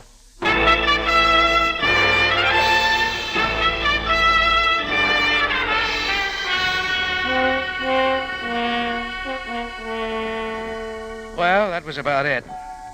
Negri had himself a fine little deal. The water blasting, of course, was phony. That was just his way of getting Suzanne to make a couple of bombs, tickless ones. The first explosion was to make it seem as though both bombs went off. But the live one that Negri kept, he planted in the Palace of Fine Arts to cover up his robbery. Negri was to walk off with a lot of priceless art objects, leave some phonies in its stead, then blow up part of the building so that no one would ever know the real art object had been taken.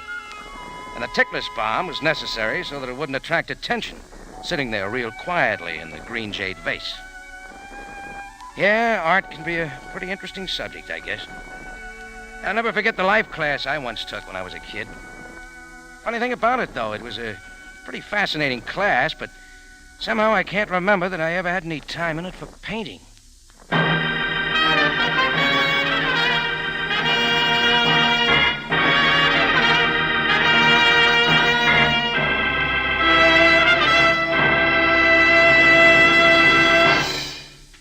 It's CBS again at this same time next week for another story of adventure and intrigue when we take you back to Cairo and the Café Tambourine, run by Rocky Jordan.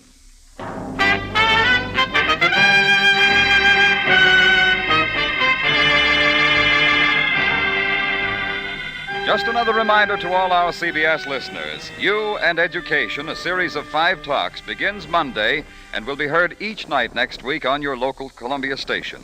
Consult your newspaper for the broadcast time. You and Education brings you the views of a distinguished American, James Bryant Conant, president of Harvard University, in a discussion of the free public school system. Be sure to listen to CBS for You and Education.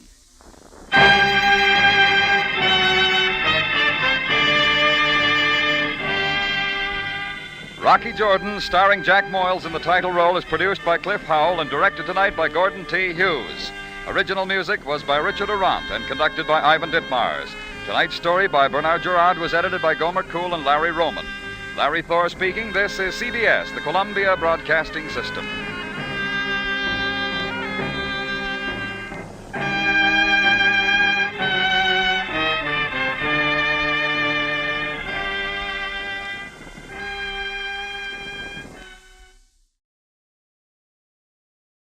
Buy wisely.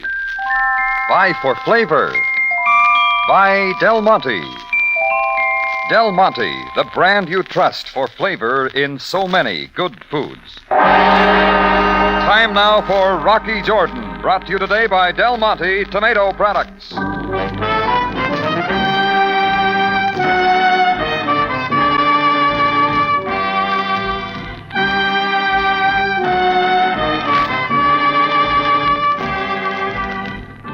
Not far from the Mosque Sultan Hassan in Cairo stands the Café Tambourine, run by Rocky Jordan.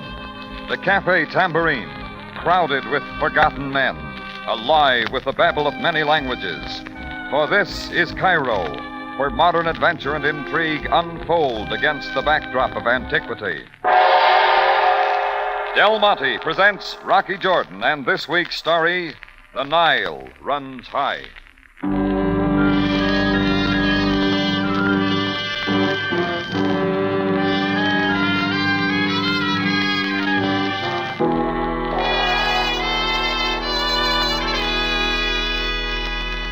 Winter and summer come to Egypt like any other land, but there's only one other season of the year, and the most important of the three. It comes as the great river Nile rises to overflow its banks in late September, bringing new fertility and life to this strange land. The Nile season is a time for rejoicing and festivities. I was out in the morning to watch the myriad white sailboats sporting on the river. I wandered alone away from the holiday crowd south past the Ismail Bridge. Finally, just as I decided it was time to get back to the Tambourine, a white sail scow caught my eye moving away from the other boats and seemingly out of hand.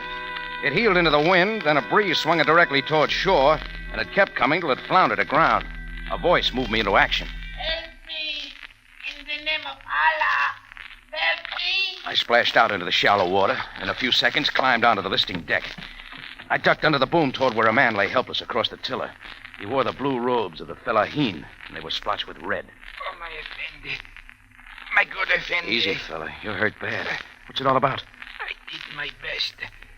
Tell my master that Shufa did his best. Looks like a bullet wound. Who did it? I do not know. They were in another boat. All right, now we gotta get help. No, there is no time. Take it back now. Quickly, Effendi. Take what back? What do you mean? There, below. Take it back. Shufa was pointing frantically to the open hatch, so I hurried over and down to the small cabin. It was loaded with miniature bales of cotton. I touched one and found that it was wet. But what interested me was the man on deck, so I got back to him. But too late. Shufa had rolled over on the deck, face up. Dead now from the bullet wound in his chest. Well, it wasn't a pleasant way to start the day. I threw a piece of sail over the pathetic figure and dropped an anchor to secure the boat where it was. I scratched around a little, but found no papers to identify the boat. All I could find was its name painted on the side, the Water Nymph. After that, I waded ashore, and about 3 blocks up the hill, I found a phone booth outside a little market. Police headquarters, Zavaya speaking. Hello, Sam. It's Rocky. Jordan, why are you not out celebrating with the rest? The Nile runs high. This is no time. Just listen, Sam. I got a report. I do not like the sound of your voice, Jordan. Neither do I. But here it is. There's a sail scow near the foot of Sharia Bendur, grounded a little offshore. Indeed. But how should that interest me? A couple of things, maybe. For one, a load of cotton. Most uninteresting. What else? You'll find a man lying on deck, shot to death. So that is it. Jordan, why is it that always you are the one? Hold the question, Sam. Give you all I know when I show up. Very well, Jordan. You will wait for me there. I opened the door to leave, and I got a lot of help. A powerful, brawny arm reached in and dragged me out, where I got a real close-up of a black beard and red eyes. It was my move, but just then a very wiry little character closed in from behind. We will talk, English. It was somebody else, Buster. Shadrach is a man of danger. Jabba speaks wisely. To the alley now, swiftly. They had to work for it, but they each held an arm, and pretty soon they dragged me halfway down the hill, around a corner, and pinned me up against a trash barrel. Again, the one called Shadrach was blowing his breath in my face. We will talk here, English. All right, start saying something. You made the phone call. Who was it with? I got the wrong number. Shadrach is a man of impatience. As Jabba says. You were seen to board the boat on the river. Tell us what you saw there. A little cotton. Dead man. Maybe you killed. Shadrach is a man of danger. Perhaps the knife will loosen your tongue. Use it and see what you find out. Speak now. What the dead man told you, and what you have told others. If I don't? Then, Inglesi, you will quickly join the unfortunate boatman. Wait, Shadrach. Look who comes. Then we saw them, all 5 of them, as they swept into the alley, their dirty white robes flapping in the wind. In the lead came a wild-eyed tribesman waving a sword with a double blade. Shadrach and his buddy froze for a split second, and just before they ran, they slammed me head first at the feet of the onrushing pack. jolt knocked the wind out of me, and somebody's boot behind my left ear did the rest. And that was all.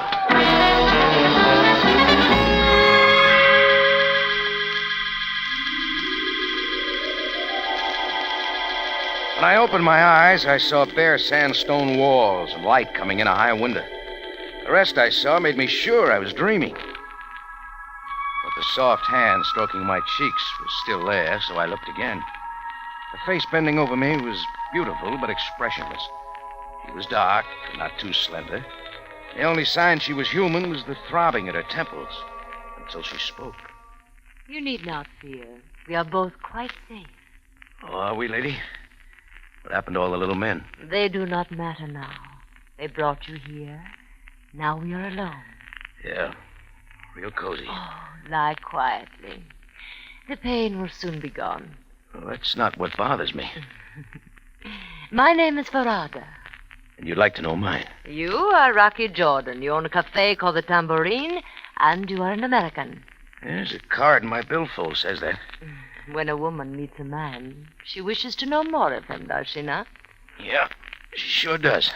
You do not look like one who brawls in the street. The two strong men were most violent with you. Would you not like to tell me why? It makes you think I got anything to tell. I see to your rescue, and yet you question. Everybody's got an angle. I do not understand. Maybe yours is a boat down on the river. A load of wet cotton. And a dead man who might have said something that I told somebody else on the phone. Very well. You need only tell me. You got quite an assignment, getting information out of me in your own way. I think I like Shadrack's way better. Why? Is it that you could resist his way, but not mine? Give it up, lady. Won't work. A man as wise as you should know that my way is best. Where's the threat from? El Kahira? Then you know of him. Yeah, one of your boys shouted his name. Who is he? El Kahira is a man of destiny. The true, the exalted leader. Well, I'm still asking who he is. Very soon you and all Egypt will know. Only those who bend to his will shall be spared. Yeah, maybe he'll spare me. He knows what I told other people. Perhaps. You leave me then? You got ways of stopping me? I would not use them. Mr. Jordan. Yeah? Go anywhere but to the police. My men can return most quickly. I went out and down some steps to what turned out to be one of Cairo's many old deserted towers. I knew I wouldn't find Farada there again. If any of my rescuers were around outside, they didn't show their faces, so I skipped Farada's advice and made it for police headquarters the quickest way. When I walked into Sabaya's office, he jumped up from behind his desk and came striding toward me. Jordan, where have you been? Hey, you been worried about me, Sam? We will leave my personal feelings out of this, if that is possible. Suit yourself. I don't feel so good either. Listen to me, Jordan. Was it not you who phoned me 2 hours ago, most urgently? In person. And did you not say that you would join me at the foot of the Sharia Bendor where it meets the river? Well, that was my plan. And did you not say that a boat was anchored there, loaded with cotton, and with a dead man on its deck? That's all straight. Did you get there, Sam? I did. Now have a look inside those cotton bales. Got a hunch you'll find something there. Jordan. Huh? There is an old saying of my people. Perhaps you have heard it.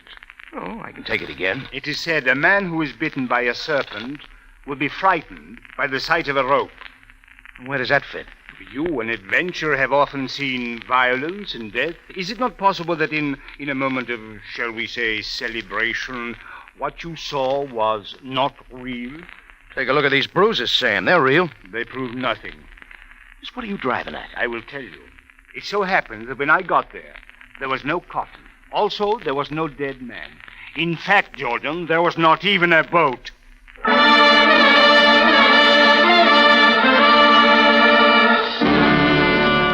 Del Monte Foods is presenting tonight's adventure with Rocky Jordan.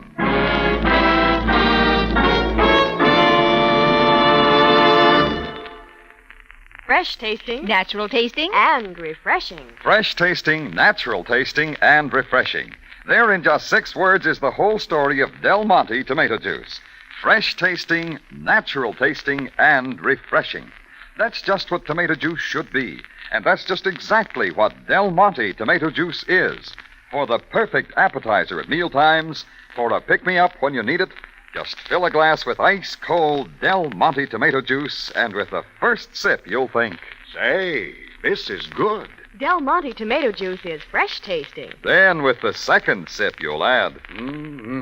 Really quenches my thirst. Del Monte tomato juice is natural tasting. And you'll drink it down because... Del Monte tomato juice is so refreshing. Friends, next time you're shopping, buy Del Monte tomato juice. Look for it in the green can with the familiar red Del Monte shield. Keep several cans in the refrigerator. You'll find they come in mighty handy.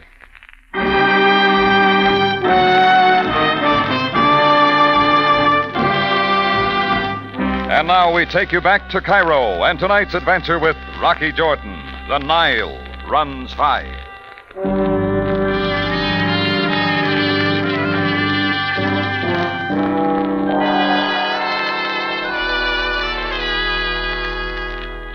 Sam Sabaya sat watching what he just told me sink in. The sailboat, its small cargo of cotton, and the lifeless man at the tiller were gone. All vanished. Or, as Sam put it, they were never there. I had to make him believe me. Sam, what I told you on the phone was all true. Please, Jordan, do not try my patience. Just get this, now all of it. Right after I hung up, a couple of bearded characters started working me over.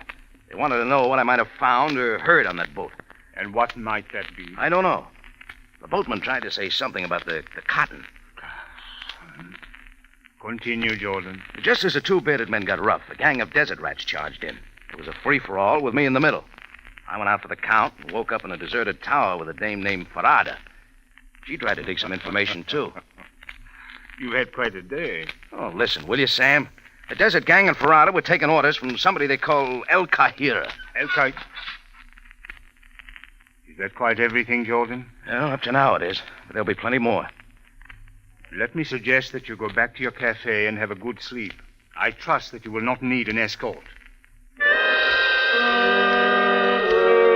I wasn't sure how much of my story Sam believed. All I knew was he bit his tongue at the mention of El Kahira, and there must have been a reason. Outside, I hadn't gone 10 steps when I spotted Farada in a doorway across the street. A couple of more white-robed shadows planted a few doors down. I stepped it up, and when I saw they were following, I took cover in a bar half a block down. Hey, Rocky, come on over. It was an old friend seated alone near the door. Bill Harder, crack reporter of the Cairo Mail. I figured he could help me, so I joined him.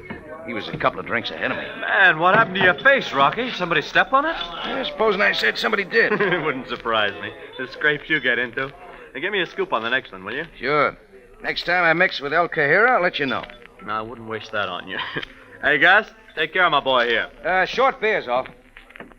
By the way, El Kahira means something, doesn't it? The victorious? Yeah, that's right.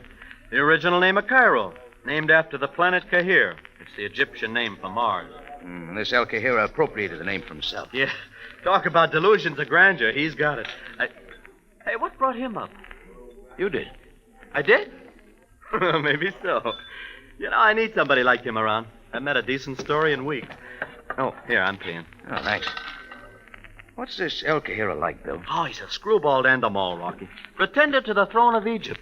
You got any reasons? Oh, sure. Claims he's a direct descendant of the first king of Egypt. Way back 6,000 years. I think he really believes it. Modern pharaoh, huh? Oh, before even the pharaohs. You know, Rocky, there's an old legend among the nomadic tribes that they were the original inhabitants of Egypt. They were dispossessed and forced to wander the desert. And El Kahira's going to lead them back, that is? Yeah. There are always a few tribes around willing to make trouble, and Kahira seems to know how to stir them up. You, any idea where he is now? Who knows? He's been in and out of trouble for years, but he always seems to come back. He could be a dangerous man. He and his queen. Farada, yeah. She's as screwy as he is. Hey, you going already, Rocky? Yeah. Now back to your desk, Bill. I may have a story for you. How's that, Rocky? Hey, that's not the way to the door. I want to speak to the cook. So long, Bill.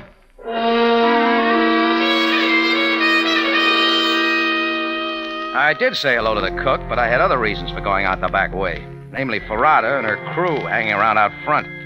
I knew if I didn't want a lot of carriages on my trail, from now on I'd have to clear things up fast. So I quick went to the Nile Boat Registry office for information. In a minute, gent. I'm very busy. We all are. Left alone to make out all these reports. I suppose we speed it up. Everybody likes to be in a hurry. There's a sail scow called the Water Nymph.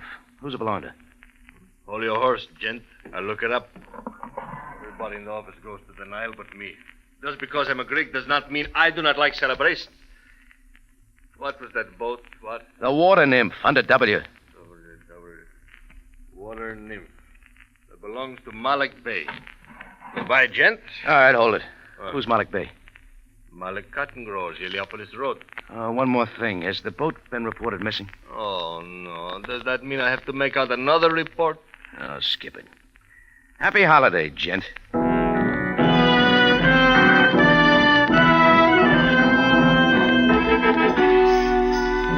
It was a little after 4 when I went out onto the street. The crowds were swarming up from the waterfront. It was festive Cairo at its best. Limousines and camels, pashas and beggars, women in slacks and women with veils. I was just about to move on when I saw the flash in the sunlight. A knife stuck quivering inches deep in the doorpost by my head. And 2 fleeing figures vanished quickly into the milling crowd. I'd seen both of them before that day. It was Shadrach and his pal Jabba. Trying to follow would have wasted time, so I got to my car and honked my way out the Avenue de la Reine and onto the Heliopolis Road. Just before sunset, I pulled in under a big sign on the outskirts of town. Malik Cotton Growers, and up a driveway to the spacious home. There, I was directed to a rambling warehouse behind. At the warehouse door, I was met by a man sporting a pencil mustache and a red fez. I'm looking for Malik Bey. I am Malik Bey. And you? The name is Jordan. Oh. What do you want? I'm wondering if you had a man named Shufa working for you. Oh, yes. What about him? He sent you a message. A message? He wants you to know he did his best. I do not understand. What are you talking about? Didn't you know? Your man's dead. I found him shot and dying on your boat. Oh, that's most regrettable. I did not know, Mr. Jordan. But maybe you know what it's about, huh? No, these things happen. There has been discord among my workers. A personal matter, perhaps. Did Shufa say anything else, Mr. Jordan? No, only he was concerned about the cargo. All I could see was some small bales of cotton in the cabin. Well, perhaps it explains part of it. Stealing cotton is nothing new, but a small loss. Oh, you have some left, eh? Oh, excellent humor, Mr. Jordan. Come inside the warehouse. You shall see. Now, observe, Mr. Jordan. Premium Egyptian cotton ready for the world market. Yeah. You keep it here long? No, it is already being moved. You see, the August harvest was over only 3 weeks ago, just ahead of the Nile season. I'm just thinking. Eh? With so much cotton being moved and with boating events on the river, this would be a safe time to do a smuggling job inside the cotton bales. Perhaps. I would not know. Oh, by the way, have you been losing money in the cotton market? That is a most personal question, Mr. Jordan. Oh, forget it. Well, thanks for the deluxe tour, Malik Bey. A pleasure. You were most gracious to bring me the sad news of Shufa's death. He walked with me to my car and watched as I drove out to the main road. But I didn't go far. Just beyond the hill, I parked, took a heavy screwdriver from the car, got out and left the road, circling back. I'd noticed how Malik Bey kept steering me away from a certain padlocked door. I found an open entrance back of the warehouse, and it was just a few more steps to the door I wanted in. It isn't much of a trick to break a padlock if you know how. You just insert the screwdriver, give it a twist, and that's all. I was inside a large room. In the dim light, I could see some bats and all sorts of equipment that didn't mean anything. But stacked along the wall, I saw what I wanted. Small bales of cotton like those I'd seen on the boat. Only these were dry. I took one and broke it open. There was nothing inside. I tried some more, and they were the same. I was stumped. I'd been sure it was a smuggling job. Well, if there wasn't anything inside the bales, it had to be the cotton itself. I stood there rubbing my hand over it, and then I saw something. I rubbed again, harder.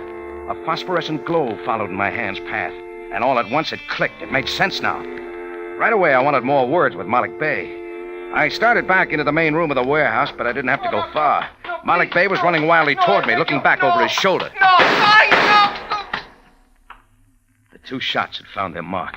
Malik Bey stumbled, fell forward to the floor, rolled over at my feet, face up.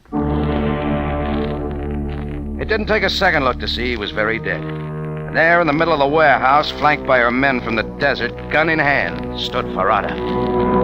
Mr. Jordan, So still you do not forget. I'm just beginning to learn some things. I fear that now it will do you little good. That mean you're using the gun again? It is not mine to decide. Good girl, Ferrata. Still take orders from the big boy, huh? All Egypt shall obey him soon. Yeah, I'd like to meet His Majesty sometime. El Kahira. El Kahira comes. El Kahira. Ferrata, who is this who does not bow down before me? It is the man Jordan, my master. So, it is the foolhardy one who hesitates to tell what he knows. I'm ready to tell it now, El Kahira. Now it is too late. I can figure your tie-up with Malik. He had the cotton, he needed money, so he just decided to expand operation. He moved in a lot of equipment, nitric acid and so on, into that big room. Began manufacturing a high explosive. It's called gun cotton. It's a lot safer to handle while it's wet. Indeed, your tongue has been loosened. It's all in there, including plenty of gun cotton. You made a good buyer for his stuff. Only what happened? Did Malik start backing down? Suddenly he was in great fear of the authorities. Did he not know that I am the law? You got an awful lot to prove. The proof is in the doing. Soon at my bidding, the legions of the desert will arise. And I don't have to guess where the gun cotton comes in. Consider, if you will, the effect of a few bombs strategically placed at certain dams far to the south. Dams which control the flow of the river. You're making it sound pretty big. Egypt is the Nile. The Nile is Egypt. The economy of the land will be disrupted. There will be chaos. All you're doing, huh, El Kahira? That makes you king. As you say. And after wandering the desert as outcast these many centuries, my people return to the land that is rightfully theirs. And you're telling me because I don't get to see it, huh? Most truly spoken. Ferrata, you have the gun. At your command, my master. And you will raise it quickly. El Kahira! Who is without? It is the Bayabé of the police. El Kahira! You are surrounded. The law charges you with murder and revolution. Will you come out peaceably? We will never yield. But my master, we have no choice. Enough. We will fight to the end. We are as naught before destiny. Should we fail, another will arise. You have spoken, my master. My subjects, to the windows. Fight to the death. The desert men turned, and as Ferrata wavered, I saw my chance. I grabbed the gun from her hand and made for the open door. As I went out, it slammed behind me, and I kept running till I landed behind a watering trough where Sam Sabaya waited. Down, Jordan, quickly. What's that man, Sam? He's wild. El Kahira! This is your last chance! There was no answer from inside. Sam motioned his men surrounding the building to stay covered. And that's how we waited in silence for what seemed like a long time. I had an idea what would happen, and all at once it came. Even though he dies, El Kahira lives forever!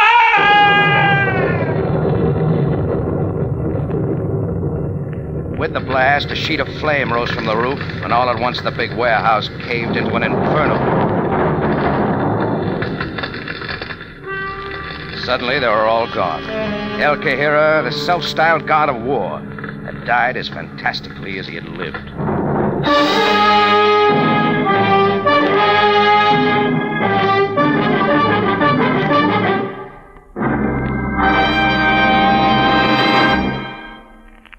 In a moment, Rocky Jordan returns to conclude tonight's story. There's nothing like a good old backyard barbecue with juicy hamburgers sizzling on the open grill, and Del Monte catsup close at hand. But let's join Mr. and Mrs. Connell out in the yard. Now, take it easy, Bob. For a man who likes a medium well, you're in an awful big hurry. Yeah, I know, but the smell of those onions, oh, I can hardly wait. Okay. Grab that bun over there. Uh-huh. Now, all set? No, one thing missing. Where's the catsup? Why, you don't think I'd forget that, do you? Del Monte catsup? Here it is. Why, no hamburger would be complete without it. That's right, Mrs. Connell. That final touch that makes a hamburger a super burger is Del Monte catsup. Yes, Del Monte catsup has a distinct flavor all its own. A lively, zesty, spiced tomato goodness that's a real flavor treat. So see what its wonderful, rich tomato flavor can do for all the main course foods you serve so often. We know you'll like it. And here's good news. Del Monte catsup actually costs less than many other quality brands. So remember, for flavor first, look for Del Monte catsup. Your grocer has it. Back now to Rocky Jordan.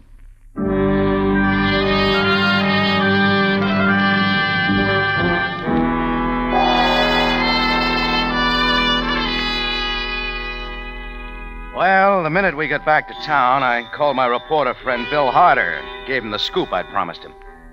Sam kept me with him as he went about Cairo checking El Kahira's venture.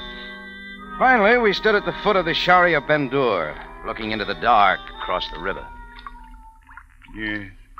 It should not be too difficult to understand why the boatman was killed. It all fits, Sam. Malik Bey had lost too much money in the cotton market. To recoup his fortune, he expanded operations making gun cotton, which is slightly illegal.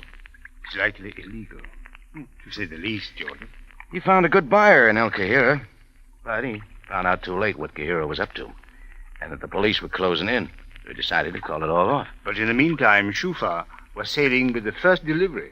Obviously, Malik Bey sent his men here to the shore to signal Shufa to turn back. Yeah, that's it. Trouble was, El Kahira had a boat following to make sure of delivery. When Shufa turned, they shot him and picked up the boat when I was phoning you, and then both sides came after me. Well, we will find the lost cargo in good time. Shall we go, Jordan? Yeah, sure. El Kahira's no more problem. No. He chose to end his life as fantastically as he lived it. Instead of fighting, he committed suicide. And like Bill Harder said, he may have been screwy, but he was sure dangerous. Are not all power-mad people dangerous, Jordan? You're right, Sam. But I wonder about that legend that says the nomads once owned Egypt. Unsubstantiated by any historical fact. A pure fabrication. Like that boat I saw in the river, Sam? Jordan, will you join me for coffee?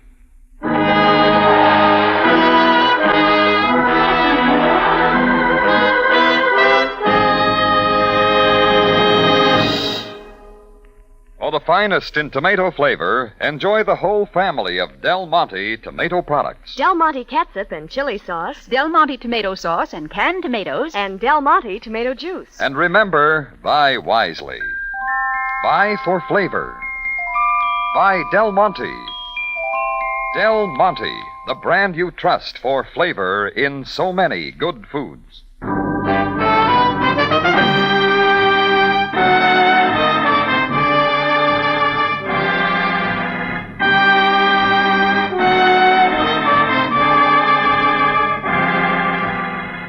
Rocky Jordan, written by Gomer Cole and Larry Roman, stars Jack Moyles in the title role with Jay Novello as Sam Sabaya, and is produced and directed by Cliff Howell, with original music composed and conducted by Richard Arant. Remember, you have a date next week at the Café Tambourine, run by Rocky Jordan. Same time, same station. And the story is Adventure with Adelaide.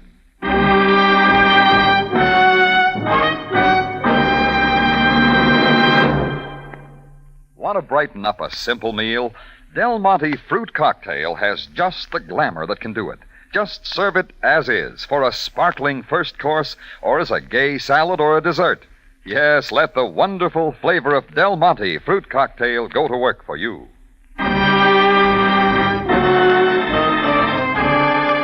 Larry Thor speaking. Rocky Jordan is presented over CBS, the Columbia Broadcasting System.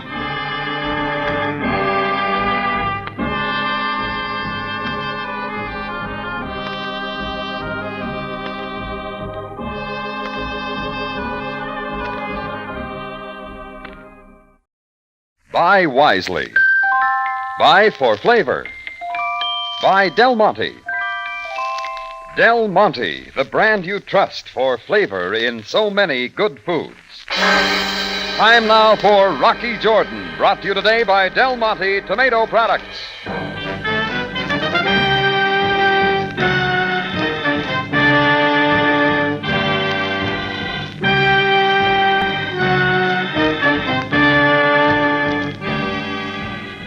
Not far from the Mosque Sultan Hassan in Cairo stands the Café Tambourine, run by Rocky Jordan.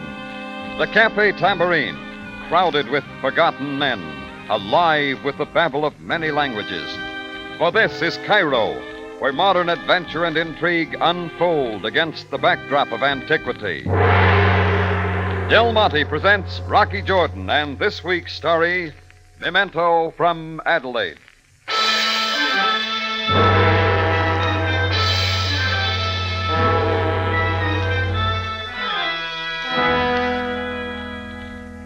I first saw them standing on the sidewalk outside my tambourine. Two men, one tall and thin with a puckered mouth that looked like it had been eating sour apples. The other short and fat, fidgeting with a briefcase and pointing to the numbers that marked the address of my café. They stood outside for a moment, jabbering to each other. Then I guess they made up their minds because they came into my place, the fat one in the lead. A few seconds later, the fat one opened the conversation. You, sir. Your name, sir, is... Rocky Jordan. As expected. My card, sir. J. Lampo of the PIC, the Pyramid Insurance Company. Home office is Alexandria. Huh? Insurance of all sorts. Fire, theft, life, health, group annuities, fidelity, and surety bonds, etc. My associate here... My card. H. Manchek, similarly of the PIC. Agent for the Cairo district. We are in business for your protection. Well, thanks a lot, fellas. I appreciate that, but I'm not in the market for any insurance. My briefcase. Now the papers. Shall I interrogate, or do you wish to Manchek? Whichever you prefer. Look, why don't you start, Lampo, and Manchek can fill in the gaps, But make it fast. I got a lot to do. We all have, Mr. Jordan. I shall proceed. You could, if requested, secure affidavits from reliable persons attesting you are Rocky Jordan, as you say, and no other. I could. Since I am no other, there must be a point to all this. The Rocky Jordan we have in mind owned an establishment called the Café Tambourine, even as this cafe is called. Now, this cafe previously had been located in two other large world cities. Name the cities. Istanbul and San Francisco. Mm-hmm. Am I warned? This Rocky Jordan we have in mind is not native to Egypt. He is an immigrant from another country. Name the country. How about the United States? In what city of this same United States was this Rocky Jordan born? I'll try St. Louis. Mr. Lampo, this is indeed the man. Our exhaustive investigations the last few weeks prove it to me. And to me. Mr. Jordan, I shall leave these release from claim papers with you. After you have studied them to your complete satisfaction, please to sign them. And then?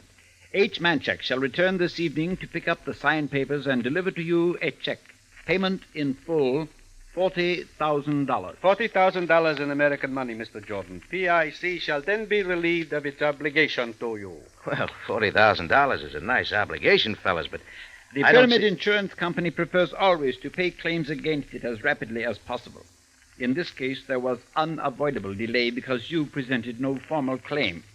Since, however, you are beneficiary, the money is rightfully yours. Look, fellas, I don't like to be a wet blanket, but there must be some mistake. There is no mistake, Mr. Jordan, rest assured. We have investigated thoroughly. PIC owes you $40,000. Ever since the death a year ago of Mrs. Adelaide Foss Jordan, your wife.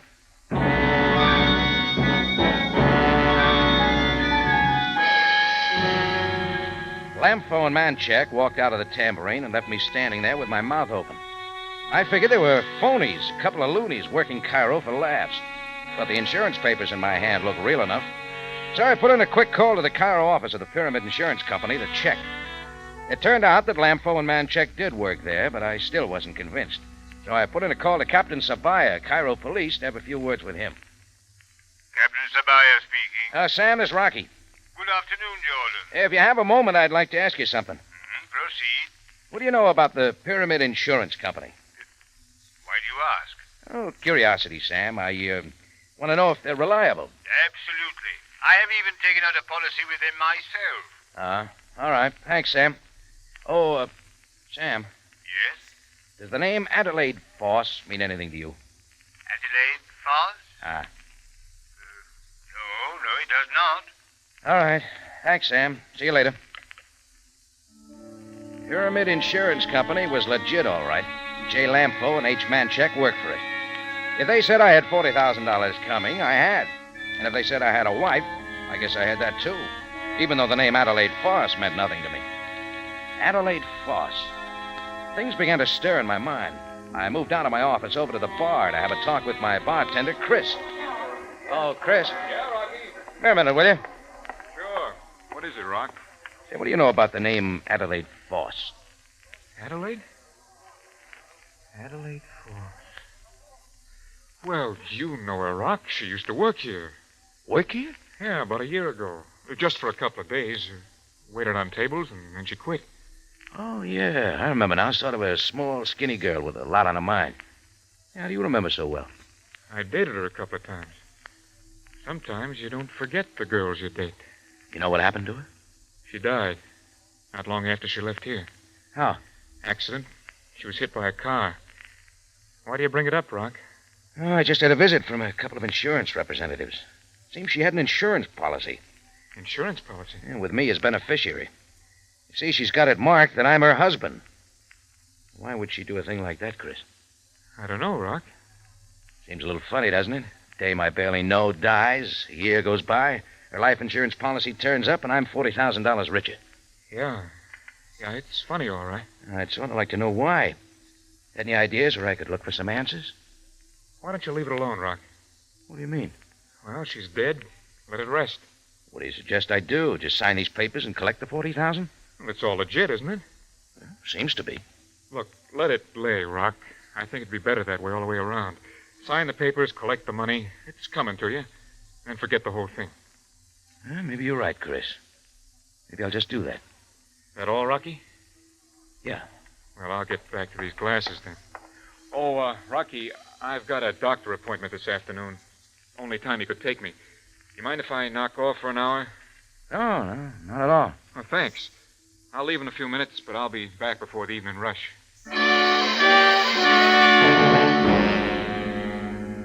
Well, it didn't take a mind reader to figure that Chris knew more than he was saying.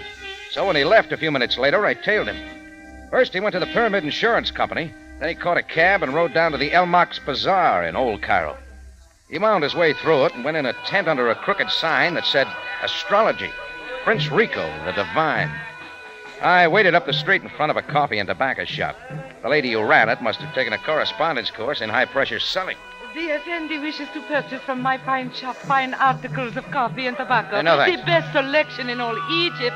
Observe the fine coffees from Java and Brazil. Very nice. Observe the unexcelled selection of the aromatic She kept up her tobaccos from jabber Turkey. and every once in a while tugged at my sleeve. But I kept my eye on the tent of Prince Rico, the Divine. Later, Chris came out again and started to leave the bazaar. But he never made it. Next thing I knew, Chris was rolling on the ground. There was a lot of reaction from the people in the crowded bazaar. Let me through. Come on, let me through. Do not push, Effendi. I wish to see the happenings even as you. I saw it all. Yeah? I saw all that happened. This man had just stepped out of Prince Rico's tent. He started up the Sharia when all of a All right, sudden... let me get a look at him. He is a friend of yours, Effendi? Oh, too sad. The bullet seems to have entered the head. He's still alive. Call an ambulance, will you? Most certainly, Effendi. Then call Captain Sabaya, the Cairo police. Tell him what happened. I will, Effendi. I will do that most promptly. Rico! Which one of you is Prince Rico? Oh, sir, none of us is Prince Rico. No, indeed, these eyes of mine saw Prince Rico in his purple robe leave the bazaar. Fast? Very fast, Effendi, with the speed of the falcon on the wing. Upon my word, Effendi, Prince Rico the Divine is truly gone.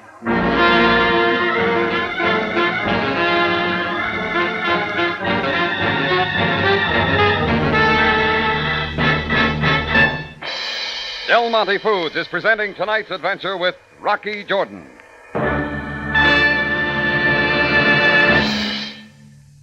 The secret is out. Yes, friends, the secret is out. The secret of Del Monte Catsup marvelous flavor. Let me tell it, Larry. Del Monte catsup is made with pineapple vinegar. Pineapple vinegar. In fact, Del Monte has been using pineapple vinegar for some time now. That's the reason you like Del Monte catsup so much. Everybody does. Catsup experts say the finer the vinegar, the better the catsup flavor. And Del Monte catsup made with pineapple vinegar certainly proves their point. It isn't that you taste the vinegar, it's the way pineapple vinegar brings out the very best in the other ingredients. Coaxes all the full, rich flavor from those plump, handsome, vine-ripened tomatoes Del Monte uses. Yes, pineapple vinegar gives Del Monte catsup flavor an extra lift. Lots more pep. And remember, it's made by Del Monte. No other catsup has it. So if you haven't already tried Del Monte catsup, you'll want to get some right away. Look for it at your grocer's. You'll be surprised at its price. For all its goodness, it's lower than many other quality brands.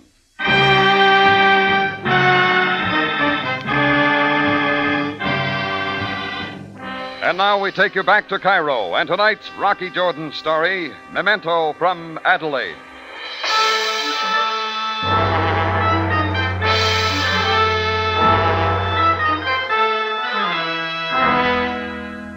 In a little while, the ambulance showed, and Chris was carted off to a Cairo hospital. He was in pretty bad shape. A few minutes later, Captain Sabaya and his men showed. The crowd was still milling about on the bazaar, and it seemed that they all wanted to get into the act. I saw it, Captain. All that happened. I saw even more than he. Question me. I request that Captain Sabaya question me about the happenings. He will die, Captain. I wish to be questioned first so that my picture will be in the newspaper. Silence! Silence, all of you! Quiet! Now, all of you who claim to have pertinent facts shall be questioned in due time. Captain of the police, sir. Hmm? It would be most kind of you if you would allow the newspapers to say that the man was shot in front of my coffee and tobacco shop. Even though this was not so, the publicity would be the most... Yes, later. Come, Jordan, let us walk away from the crowd. You are the one I wish to question. Right, Sam. Someday, Jordan, I shall learn your secret. What secret's that? How you manage always to be in close proximity of serious trouble. This is far enough. All right, Jordan, proceed with what you know of this. There's not much to tell, Sam. There's always much to tell in a case of violence. What were you and Chris doing here at the bazaar? Well, we weren't together. Chris came to talk to Prince Rico. Remember when I called you checking on the Pyramid Insurance Company? Yes. I also asked if he knew anything about a girl named Adelaide Foss. Yes, I remember. She died a year ago in an auto accident. Today, the Pyramid Insurance Company turned up with a life insurance policy for $40,000, with me as beneficiary. Continue. The strange thing about it, Sam, is that she had me marked down as her husband, and I barely knew her. When I mentioned it to Chris, he got worried and came over to have a conversation with Prince Rico. Continue. That's all there is. That's all there is indeed. Jordan, a man is shot on the streets of Cairo. A woman leaves a life insurance policy to a man she barely knows. The man who is shot is connected with the dead woman and the man to whom she has left the money, and you say that's all there is. All right, check with Pyramid. Talk to Lampo and Manchek. They're the ones that came to me with that screwy policy. I shall talk to Mr. Lampo and Mr. Manchek and Prince Rico. If you can find him. Then I shall talk to Chris when he is well enough to speak. If he is well enough to speak. Well, at any rate, Jordan, I suggest you keep yourself available for further questioning. There is an atmosphere about this entire case that is completely bewildering.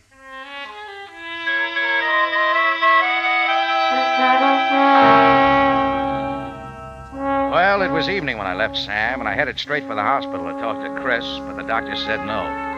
I left my number, and he said he'd call me at the Tambourine when Chris was in shape to have visitors. I left the hospital and started to call another cab, and I caught a flash of purple robe coming toward the hospital. It figured to be Prince Rico, and I wanted some words with him. But that's when he saw me and started to run. I moved out after him. He started down a dark side street, but his robes didn't make it easy for running. 25 or so paces later, I caught up with him and grabbed him by the back of the neck. Tripped me with a skinny leg, but I held and yanked him toward me. A couple of seconds later, the prince and myself and a half a dozen yards of purple cloth were all entangled in the gutter. Unhand me. You're encouraging the anger of the prince. Sure. But let me go. Maybe, after we have some talk. I have nothing to say to one such as you. We'll see. Come on now, on your feet. Oh, you have torn my robe. You have torn my illustrious garment. On your feet now. The stars shall be angry. They shall avenge this ignoble treatment. This afternoon, my bartender went to see you. I do not even know what you're talking about. Maybe you need a little memory refresher, huh? Do not strike me. Why was Chris shot? What did he come to see you about? What do you know about Adelaide Foss? And don't say you don't know anything. But who said I did not know anything? I know all.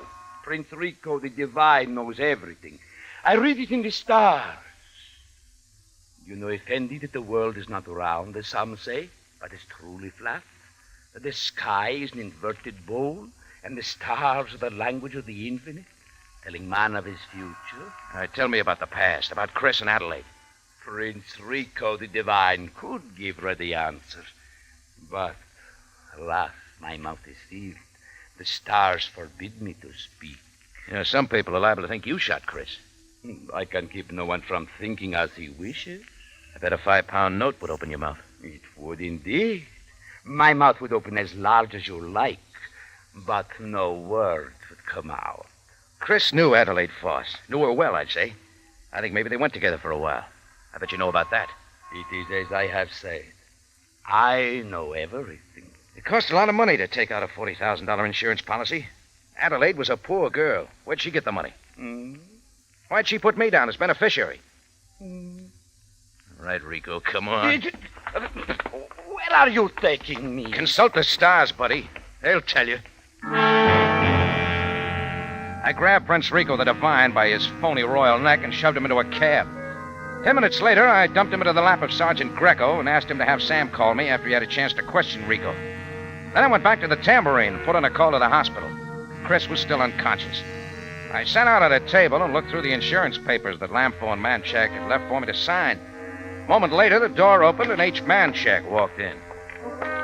Good evening, Mr. Jordan. Good evening.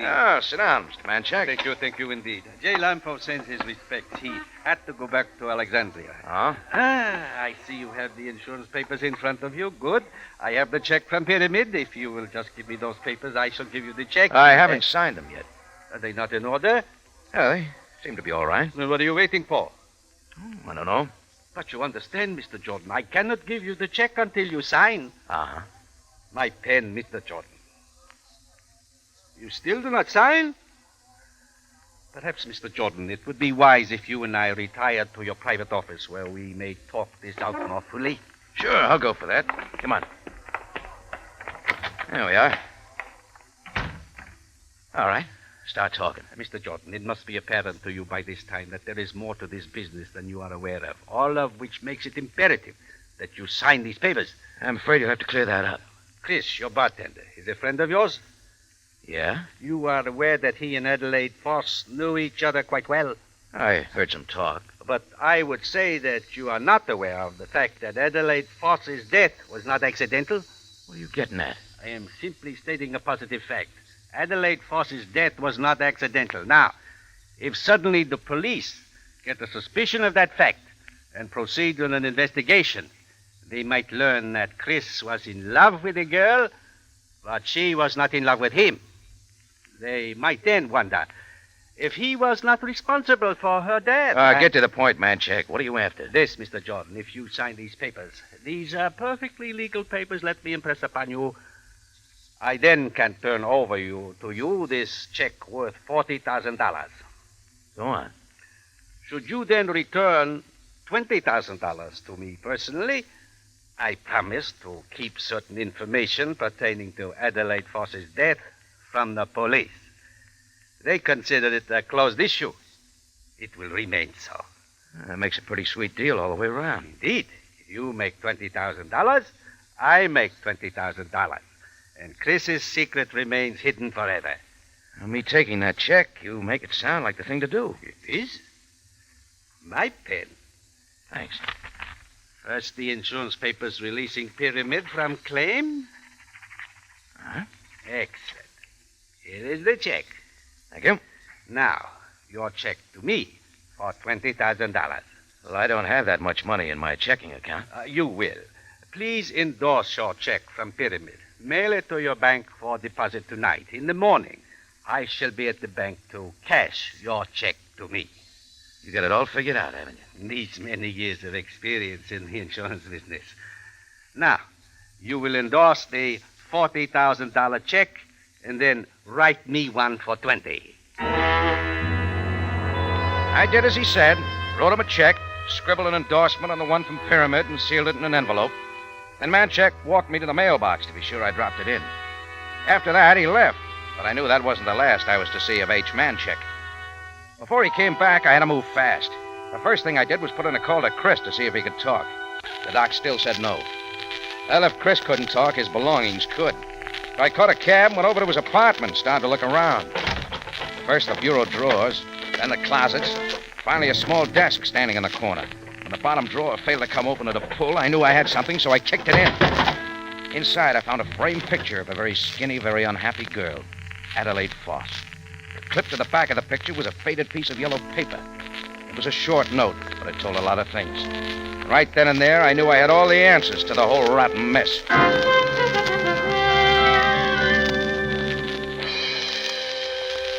The next morning, I was but ready for H. Manchak. He put in an appearance around 10:45, and he didn't seem too happy. Mr. Jordan.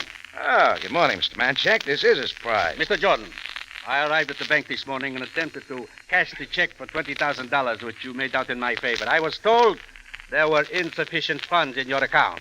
Is that so? Would you please tell me how that was possible when I myself saw you deposit $40,000 by mail? I'm going to tell you a lot of things. I don't think you're going to like any of them. Mr. Jordan, are you suggesting that I call the police and tell them of Chris and Adelaide? There's the phone. Call. They thought not. Chris didn't kill Adelaide, Manchek. Her death was not an accident, I assure you. No, but Chris didn't kill her, and I can prove it. But I can prove something else that's going to hit you a little closer. You had a pretty good scheme, Manchek. And it went something like this. A lonely girl, shall we say, dies. You sit right down, write a $40,000 insurance policy for her, and predate it before her death. You send the policy and the premium payment to your home office. Everything's fine. You wait. A year goes by. Another premium payment is due. The company sends a bill to the girl. No answer. The letter comes back. But it's a big policy, so they investigate and find out the girl's dead. Now there's a claim against the company. Pyramid is a legit outfit, so they investigate some more. They find out I'm the beneficiary. Lamfo comes down from Alexandria to pay off the claim. How am I doing? Proceed. After the claim is paid, you move in and try to shake me down for half the money.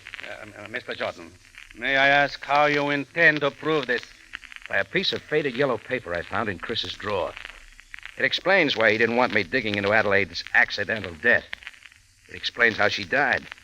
And the handwriting will prove that it wasn't Adelaide Foss who took out the insurance policy at all, because it's not her signature on the policy. And what, Mr. Jordan, is this miraculous piece of paper? A suicide note from Adelaide. I see. May I see this note? Oh, no. I do not believe that such a note exists. You'll be convinced. Sit down. You will not make that. I said sit down! That's better.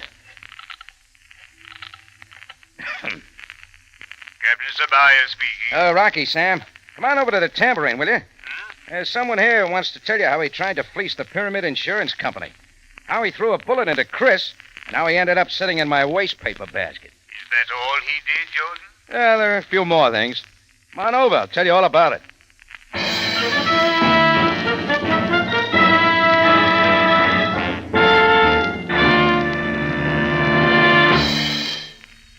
In just a moment, Rocky Jordan returns to conclude tonight's story. Friends, it isn't every day we can sit down to a tender, juicy steak.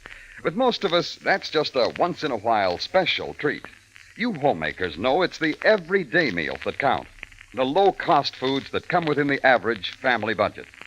Preparing such foods in new and interesting ways, giving them a hearty He-Man flavor is easy with Del Monte tomato sauce.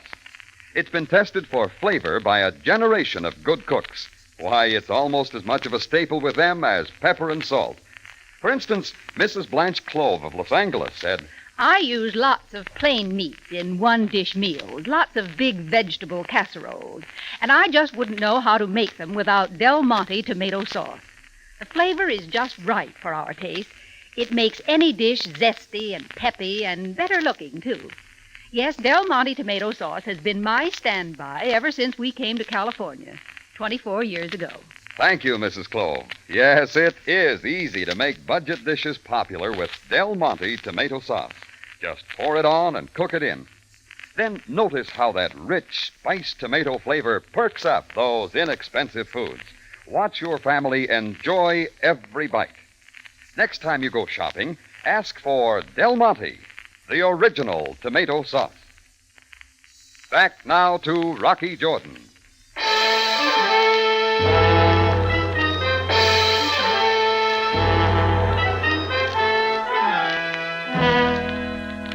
Well, Sam came over and bundled up Manchek. He was all used up, and it figured Sam wouldn't have much trouble making him talk. Sam took him down to the lockup, and I said I'd be along soon. First, I stopped off at the hospital to check on Chris. The doctor wouldn't let me stay long, but he said Chris would be all right. So I scooted right back over to Sam's office to brush up some of the details. Sam was rocking back and forth in his squeaky chair, a dossier on H. Manchek in one hand and a pen in the other. Jordan, I'm glad you came so promptly. There are still a few questions I would like to ask to make this dossier complete. Shoot, Sam. Oh, first, how is Chris? Seems to be okay. Doc says he'll work it out. Good. A fine young man. Now, Jordan, if you please, would you trace Chris's movement up until the time he was shot? Sure, Sam. When I told him about the insurance policy Adelaide was supposed to have taken out, he knew something was wrong. He went to the insurance company to check. And that is when Manchek became aware that Chris might be one who could spoil his scheme. Yeah, right. Manchek followed Chris to the Elmox Bazaar when Chris went to talk things over with Prince Rico, who had also known Adelaide and how she died. When Chris left the tent, Manchek cut him down. I see. Now, about the policy itself, the signature upon it will prove, of course, that it was not Adelaide Foss who signed it, but Manchek himself. Now, why did he choose to call you Adelaide's husband? Well, as near as I can figure it out, if the insurance company had to pay a claim to a husband, there wouldn't be much investigation. Why I was picked to be the husband, well, he needed someone who had some association with Adelaide. Yeah. And someone he thought might be willing to shut his eyes and go along with his scheme for the $20,000. Now, one thing more, Jordan. Why was Manchek not able to cash the check you wrote him? Insufficient funds, remember? But the $40,000 check deposited more than covered the $20,000 check Manchek wished to cash. Sam. The bank wouldn't accept the $40,000 check for deposit. Oh, and why? Because I didn't endorse it right. The name I wrote on the back wasn't mine. It was Adelaide Foss.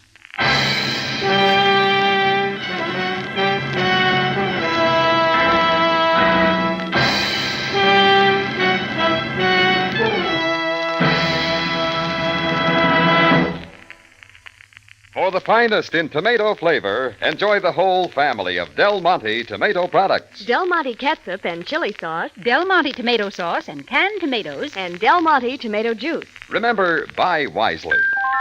Buy for flavor. Buy Del Monte. Del Monte, the brand you trust for flavor in so many good foods.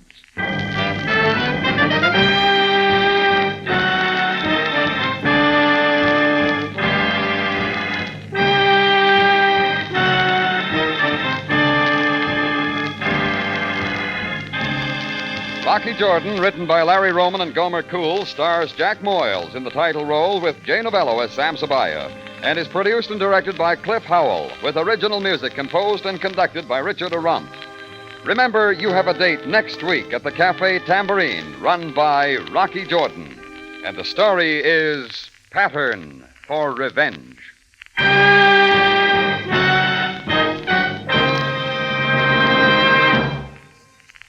When it's real corn patch flavor you want, just ask for Del Monte corn, either golden cream style or whole kernel.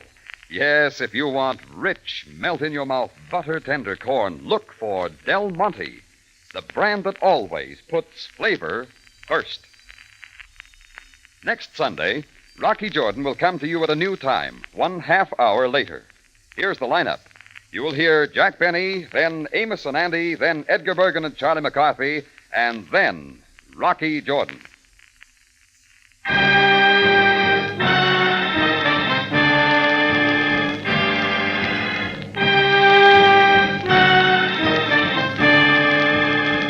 Larry Thor speaking. This is CBS, the Columbia Broadcasting System.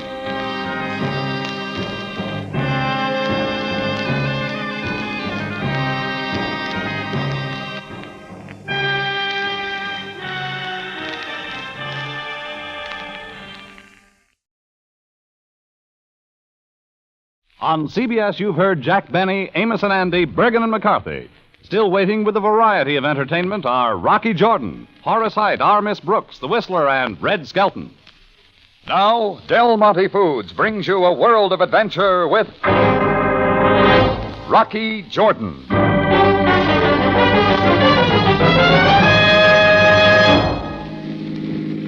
Well, Chris, we ought to be back in Cairo in another hour. Hey, what's that plane up to, Rock? He's in trouble. His motors are acting up. We better do something in a hurry. He's coming down way too fast for my money. He's got to try for a landing. Out here in the desert? It's the only choice he's got. Man, oh man, look at it come down. Hold your fingers crossed, Rocky.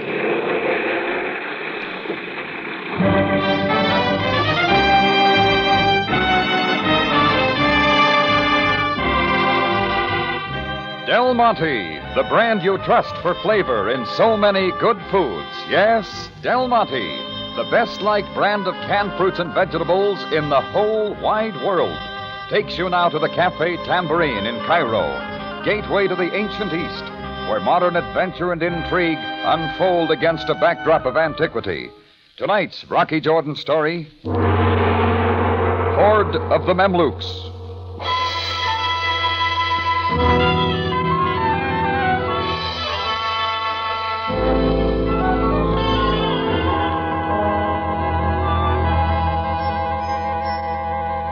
Chris, my bartender, and I had spent the day at a friend's date plantation.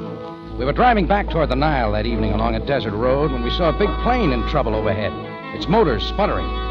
It circled crazily, came down fast, and barely made it over the hill ahead. We didn't see it again till our car came up over the rise, and there it was, squatting squarely on the road. Well, what do you know, Rocky? Landed on the road without a scratch. The pilot found a lucky spot, Chris. Lucky ain't the word for it. I don't see anybody around. Still inside, maybe. Come on, we'll see. Yeah. It says Star Transport on the side. Ah, it's a Cairo outfit. Hello there. Everything all right? Hello. That's funny. Well, the cargo door is open and the ladder's hanging down. Let's look inside. Hey, what kind of cargo's this? Nothing but palm fronds. Anybody here? Hello. Sure don't make sense to me. Hey, Chris. Huh? Holy Moses, Rocky. No wonder they didn't answer. Shot right through the head. Pilot and co-pilot both. But how? If they landed the plane and... What do you make of it? I don't know, Chris, but it's not for us. Let's get out of here. Hold on, Rocky. Huh? Look up there. I saw it then, a tall, wild figure standing at the top of a sand dune not far off, silhouetted against the pale sky, all in black, from the burnous to his long black robes flapping in the breeze. Chris, get to the car. Step on it.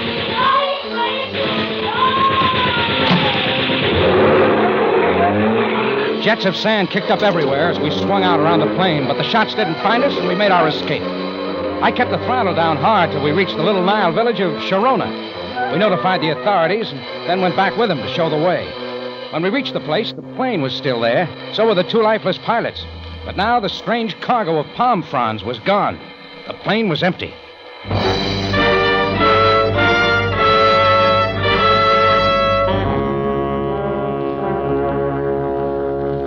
Chris and I got back to Cairo then. He was kind of shaken by it all, so I told him to take the next day off and rest up. I was at the Tambourine the next afternoon, still wondering what it was all about, when I had company. Captain Sam Sabaya, Cairo Police.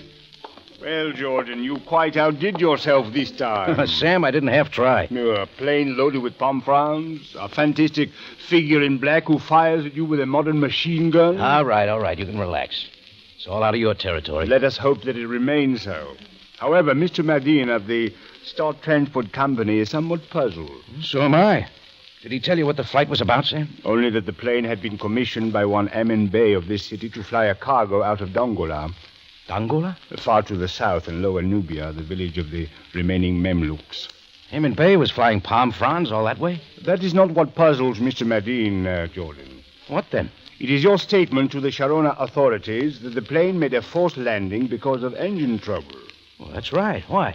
You will be interested to know that the company's mechanic found the plane and its engines in perfect condition. There was absolutely nothing wrong. Well, ask Chris, Sam. He saw it all, too. Calm yourself, Jordan.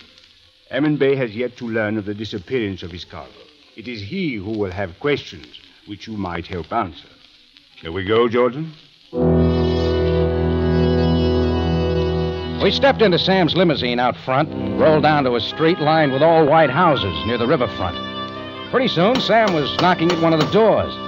It was opened by a big man who wasn't Egyptian, blonde face and hair combed straight back. Yes, what do you want? Captain Sabaya of the police. I would have audience with Amin Bey. I'm Karl Klebel, his secretary. Please state your business. I would speak with Amin Bey. This way, please. It struck me that Karl Klebel looked like more than a secretary. He led us down a hallway into a room at the far end. A wall of the room held a big painting, some sort of battle scene with a man on a white charger leaping a high wall. Beneath the picture sat a young woman with dark round eyes and olive skin that reminded me of velvet. Well, that much I liked. Then a pudgy man wearing a red fez came hurrying out. Has she come at last, Carl? Oh, I am sorry. Captain Sabaya of the police, Emin Bey. Oh, you honor my house, Captain. This is Mr. Jordan, Emin Bey. Hello, Emin Bey. Again, I am honored. My guest, Trana Fentar. My pleasure. How are you, Miss Fentar? Most well, thank you. Now, if you will be seated, the purpose of your visit, Captain Sabaya? Emin Bey, you commissioned a plane of the Star Transport Company, I believe, to fly a cargo in from Dongola? Why, yes, that is right. Is there something wrong? I fear there is. The plane made a forced landing in the desert last evening. What happened after that is not entirely clear. Please, Captain, what are you trying to say? Wait, Trana. Let him continue. I must tell you that the entire cargo of the plane has disappeared. Disappeared? But that is impossible. Emin Bey, after all our efforts. Captain, please tell us everything that you can. Mr. Jordan is here for that purpose. Then quickly, Mr. Jordan. Well, a friend and I saw the plane go down in the desert yesterday evening. When we got to it, we found the crew shot to death. No.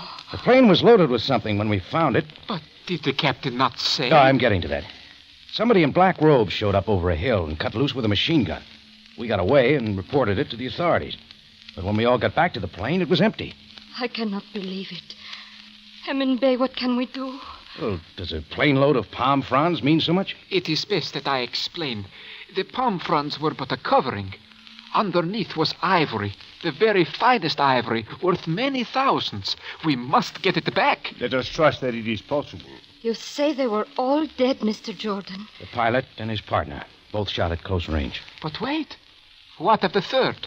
There was another. We only found two. Oh, then it is possible that Ulai is still alive. Emin Bey, what could have happened to him? Trana, we neglect hospitality. Please go and tell the servants to prepare food and coffee. But I must know. Please, we will then talk about this. Very well. I will return in a moment. It was best that Trana leave us for a moment, Captain. And why, Emin Bey? You see, the man Ulaya, who was on the plane and has now disappeared, is her uncle, a leader of the Memluk people in Dongola. He was flying with a delivery of ivory. Mr. Jordan. Yes? About this man in black robes who fired at you. Was he quite tall and with a heavy dark beard? Well, he looked that way. His back was to the sky. It was getting kind of dark. But he could have had a beard. Yes, he could have. If so, then it was Ulaya himself. Emin Bey, you suggest then that Ulaya forced the pilot to land the plane and then kill them both? How else could it have happened? There is no doubt that someone had arranged for Confederates to be waiting nearby to take the ivory away. In any event, this Ulaya must be found, and most quickly. Yes, Captain. If what we fear is true, he has not only murdered, he has betrayed me and his people. Well, there was plenty more to be cleared up, but that was Sam's job. I wasn't in any mood for burning my tongue with Egyptian-style coffee, so I excused myself. I went back to the Tambourine and stayed there. I lucked up around midnight and went up to my room, figuring to catch up on some sleep. Try to get the tall man in black, the girl with the velvet skin, and the disappearing ivory cargo off my mind. And I did a pretty good job of it. Till all at once I was wide awake. The light was on, but I didn't see it for the black burnous and robe and a heavy black beard held close to my face.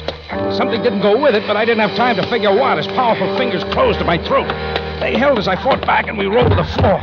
His head caught the bedpost, and his fingers loosened just enough. I twisted away, but as I tried to come up, his fist caught me behind the ear, and the clouds rolled in like a Kansas tornado.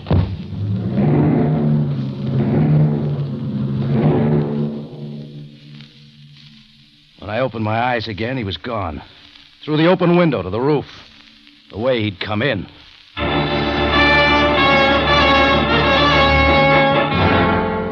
Del Monte Foods is presenting tonight's adventure with Rocky Jordan.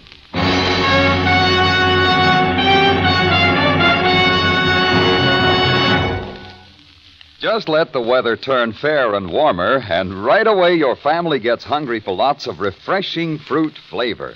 So now's the time of all times to serve luscious, tropical-tasting desserts and salads made with Del Monte crushed pineapple. And you don't have to go to any extra trouble either, because with Del Monte crushed pineapple, even the easiest recipes taste just wonderful. Yes, you'll praise the downright eating pleasure you get from Del Monte pineapple. Its magnificent, full, ripe flavor, its sunny golden color, its own special tart sweet way of brightening up a meal.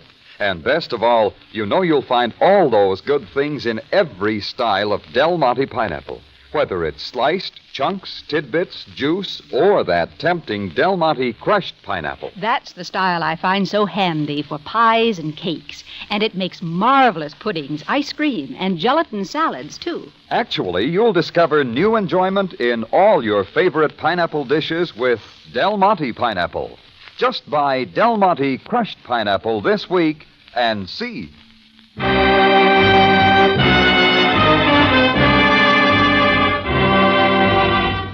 And now we take you back to Cairo and tonight's Rocky Jordan story, Horde of the Memlooks.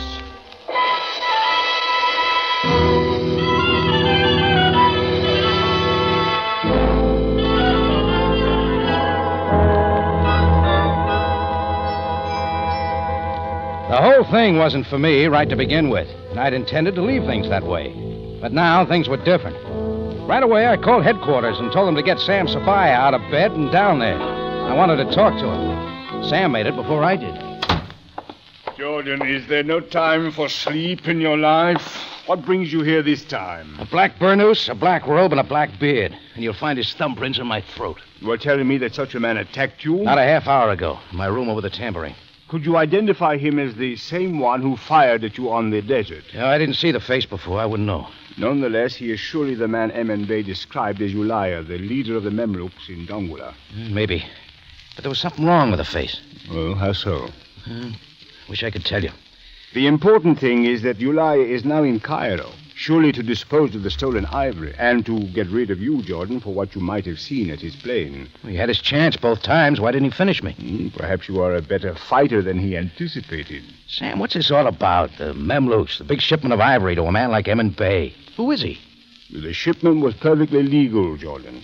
We need only be concerned with Ulaya now. His niece Trana will have to be told. Leave that to me. I shall phone her at the Karnak Hotel. Okay, Sam, I'll let you tell her.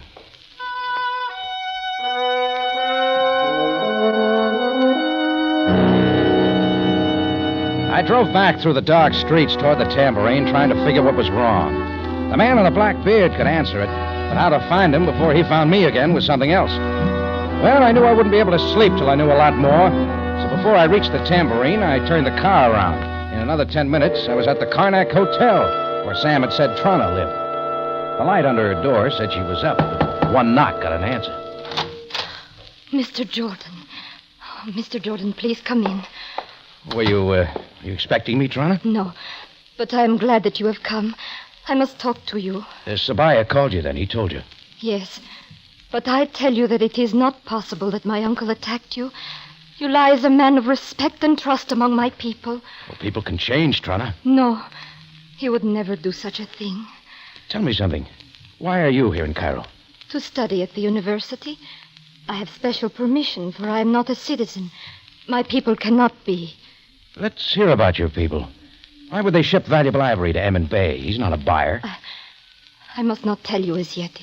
It would not be wise. Even when your uncle's accused of theft, betrayal, even murder? So, Mr. Jordan, it seems that you too believe this thing.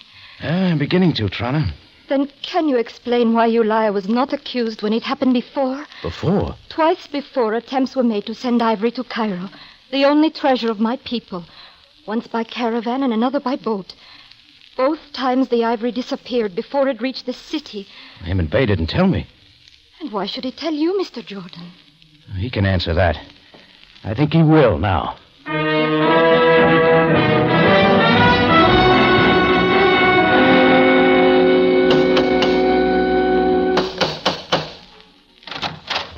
Mr. Jordan, what do you want? See your boss, Klebel, in a hurry. He is asleep. He will not be disturbed. Now get out. Carl, who is it? Mr. Jordan again, Emin Bey. Permit him to enter, Carl. You may go. Very well. I can well understand why you have come here at this hour, Mr. Jordan. Can you? It is about Ulaya's attack on you, of course. Sabaya called me about it. I deeply regret that you have been made to suffer in this affair. Oh, it's a lot more. The other shipments of ivory that were hijacked. You've been holding out. The robberies were properly reported, Mr. Jordan. Not in Cairo, naturally. You could have told Sam. Why all the cover-up? Mr. Jordan, do you know of the Mamluks? Supposing you tell me. Please be seated, and I will tell you. Mr. Jordan, many centuries ago, the Mongol Genghis Khan conquered Turkey and took countless thousands as slaves. 12,000 of these he sold to the Sultan of Egypt to serve in his army. Oh, it's a long time ago. Bring it up to date, Emin Bey. Please hear me, sir. The Turkish slaves of the Sultan proved themselves a strong people. Soon they revolted and took over the government to become its masters. They are the Mamluks. Oh, go on. For hundreds of years, until the last century, the Mamluks were a power in Egypt, until the treachery of the Pasha Muhammad Ali, who feared them. He summoned all the Mamluk beys to Cairo, ostensibly for consultation and festivity. But once they were inside the citadel, Muhammad Ali had them slaughtered. Only one escaped by leaping his charger over the parapet to freedom. Oh, just like the picture there on the wall. Yes, a familiar painting. But then came a massacre of the Mamluk people throughout all Egypt. Only a small handful escaped to Lower Nubia and established the village of Dongola. They and their descendants have lived there in almost a primitive state as outcasts, but always looking to their return in dignity to Egypt. That is my purpose, Mr. Jordan. And exactly why you? Well, perhaps it is because of the name of the man who escaped over the battlements of the citadel. One Emin Bey. Oh, look, don't try to tell me. No, do not misunderstand. Some say that I am a descendant of this man. It does not matter. I only desire to do what I can for them. Where does the ivory come in? It is their treasure, gathered and hidden through the years for this day, to finance representations before the Egyptian government. I see. Does that need a cover-up? Well, it is a most delicate matter involving a special dispensation for the return of their citizenship and possible return of their lands. We do not yet know what the attitude of the government will be, and prefer to keep this matter quiet until the proper moment. Is there more that I can tell you? Oh, that's enough, Emin Bey. But Trana says her uncle couldn't have done all this. Ah, most regrettable. But in spite of what she thinks, it could have been no one but Ulaia.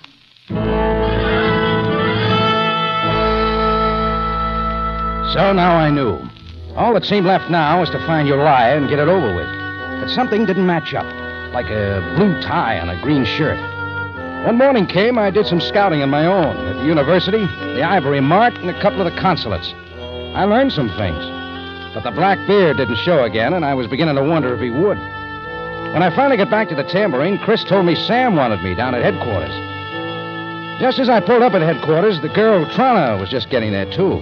We went in together and found Sam pacing the floor, waiting. Right away, he took us down some familiar steps and into the morgue below. A little way back, he drew down a sheet to reveal a man with a heavy black beard. This is your uncle, then, Miss Trana? Yes, it is he. He was found shot in the desert and brought to Cairo for identification. Then there is no more hope. Now, Jordan, is this the man who attacked you? Oh, there's a resemblance, Sam. Come, Jordan, this is no time to evade. It looks the same. What else can I tell you? But you are sure, Miss Trana? There is no mistaking. He is Ulaia. What does the coroner say? He has yet to make his examination, Jordan. Why? To find out how long the man's been dead. Does that matter so much? Oh, say for 2 days. That would mean Ulaia's not the one who came after me at my cafe last night. The coroner will be here soon. Tell him to hurry it up, huh? Captain Sabaya, may we go now? At once, Miss Trana. Sam, hold it a second. Jordan, come along. I stepped back to have one more look, this time at Ulaia's eyes. They were brown, just like you'd expect them to be. But now things weren't wrong anymore. I bowed out as quick as I could, got to my car, and was back in the merry-go-round. Only this time it had an ending, right back at the White House on the Nile. Emin Bey is not here. Yeah, it suits me just fine, Clevel. You're the one I want to see. And why me? Only the secretary of the Bey. Keep it up, Clevel. You got big, innocent blue eyes. I got a real good look at them last night. You talk about eyes, but you do not make sense. It took a long time to register. The color of your eyes was the one thing you couldn't change. Sure, you had the bill to match your liars. All the rest you thought you had to do was put on a black burnous, a robe, and a phony beard. I failed to follow you. It figures now why you didn't kill me. You were there only to make me and the police believe that your liar was alive and in Cairo. And what would I know of your liar? I can tell you about him. He's dead. And he's been dead ever since you shot him and the 2 pilots out in the desert. You dare to suggest... Who else, Clevel? Anyhow, an Arab doesn't fight with his hands like you tried to in my tambourine.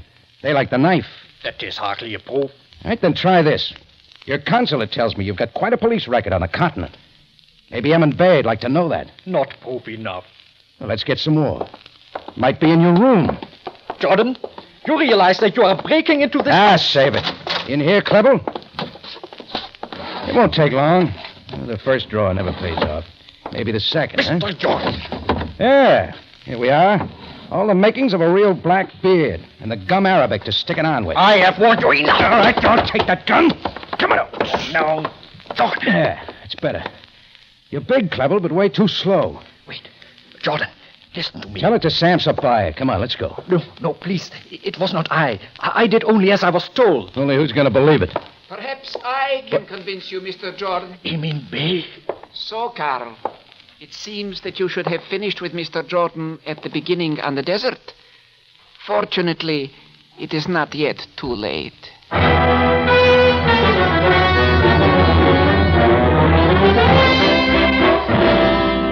In just a moment, Rocky Jordan returns to conclude tonight's story.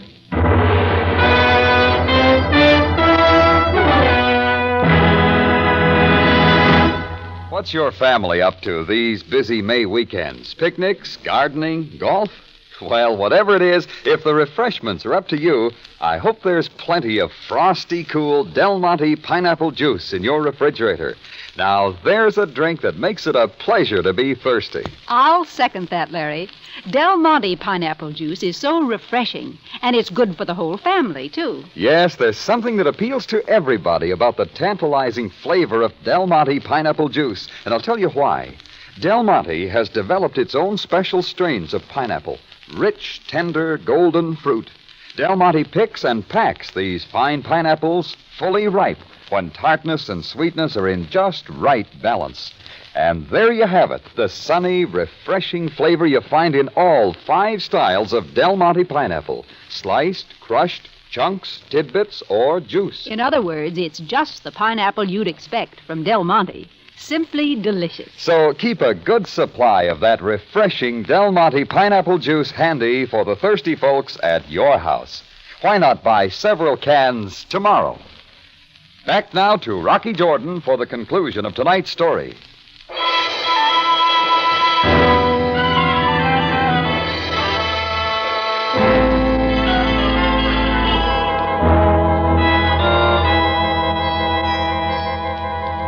Well, I'd thought I had it all. The whole answer to the stolen ivory of the Memluks, with Emil Bey's big, blonde male secretary right in the middle.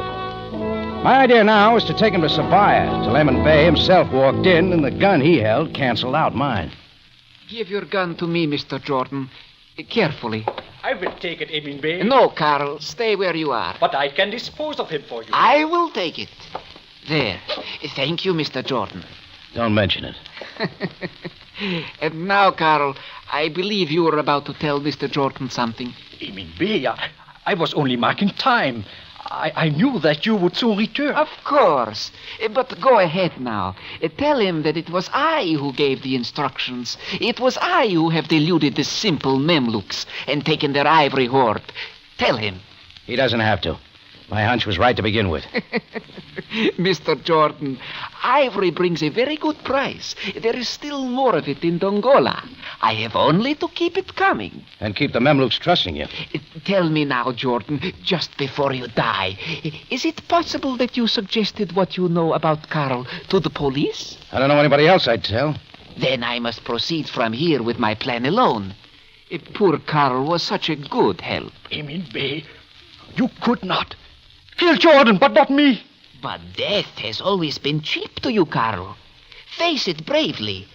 Learn now what it is like. Carl Klebel watched the gun, not knowing which of us was first. As it wavered toward me, Carl lunged, but he was slow again. Both shots caught him moving in. He reeled back against me. I shoved him right at Eamon Bay, and as he slumped, I was moving. Another shot clipped my ear.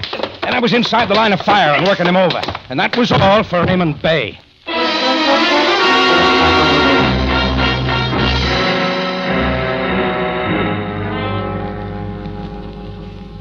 Shall I order a coffee, Jordan? No, not this time, Sam, thanks. What does Eamon Bay have to say? Oh, give him time. He will tell us where the ivory is hidden and the many details of his activities. Oh, we can make a guess. He found out somehow about the ivory hoard the Memlooks had hidden near Dongola. So he used his name, that of a Memlook hero, to gain their confidence. The tale of how the Eamon Bay of history leaped his horse over the citadel wall to freedom is considered nothing but legend. But do continue. Well, anyhow, with Carl Klebel as his front, he bribed the pilot to fake the engine trouble on the plane to fool Ulia, who was on board. After he landed at a given spot, Carl and his helpers killed everyone on board. They got Ulia's body away to keep everyone thinking he was still alive. And the fabulous man in black with the machine gun? Klebel. He spotted us coming up to the plane and put on Ulia's robes for disguise. The design of Eamon Bay. A man with great plans, but of little heart. Rest assured, the ivory will be returned to its rightful owners. What about the Memlooks coming back to Egypt, Sam? Future history which we cannot foretell. Well, there's still Trana. You'll want to tell her. Oh, indeed I will, Jordan. Incidentally, she's a most charming lady. Yeah, she is. Come to think of it, Sam, telling her this time is my turn.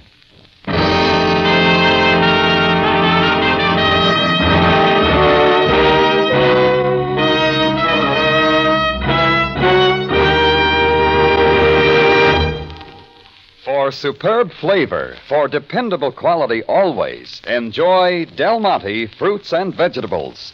Remember, buy wisely. Buy for flavor. Buy Del Monte, the brand you trust for flavor in so many good foods.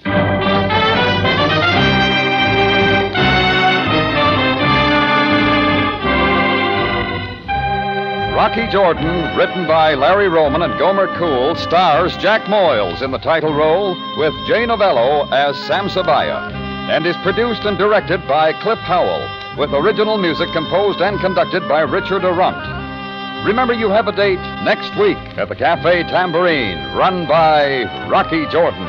Same time, same station. And the story is Congo Copper.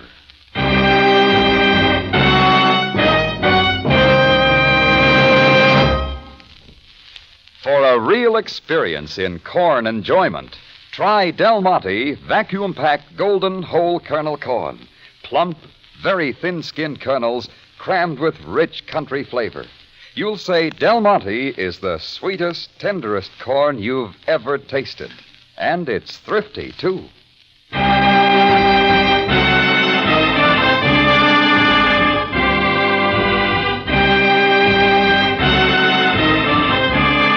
Larry Thor speaking. Rocky Jordan is presented over CBS, the Columbia Broadcasting System.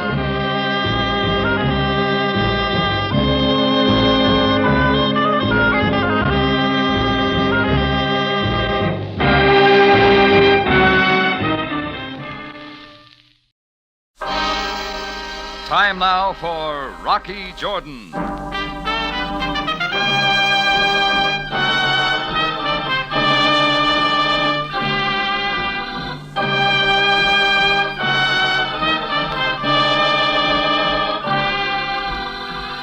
Not far from the Mosque Sultan Hassan in Cairo stands the Café Tambourine, run by Rocky Jordan. The Café Tambourine, crowded with forgotten men, alive with the babble of many languages. For this is Cairo, where modern adventure and intrigue unfold against a backdrop of antiquity. Tonight's story, Fall Guy.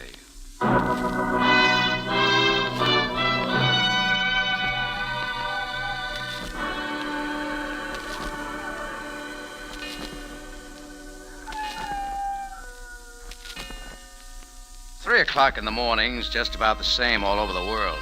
The streets and buildings and rooms and people are full of sleep. And even in Cairo, Egypt, you can't expect anything different. The whole town's packed with that kind of air that moves all around so you can't hear it, like a lady in a soft dress.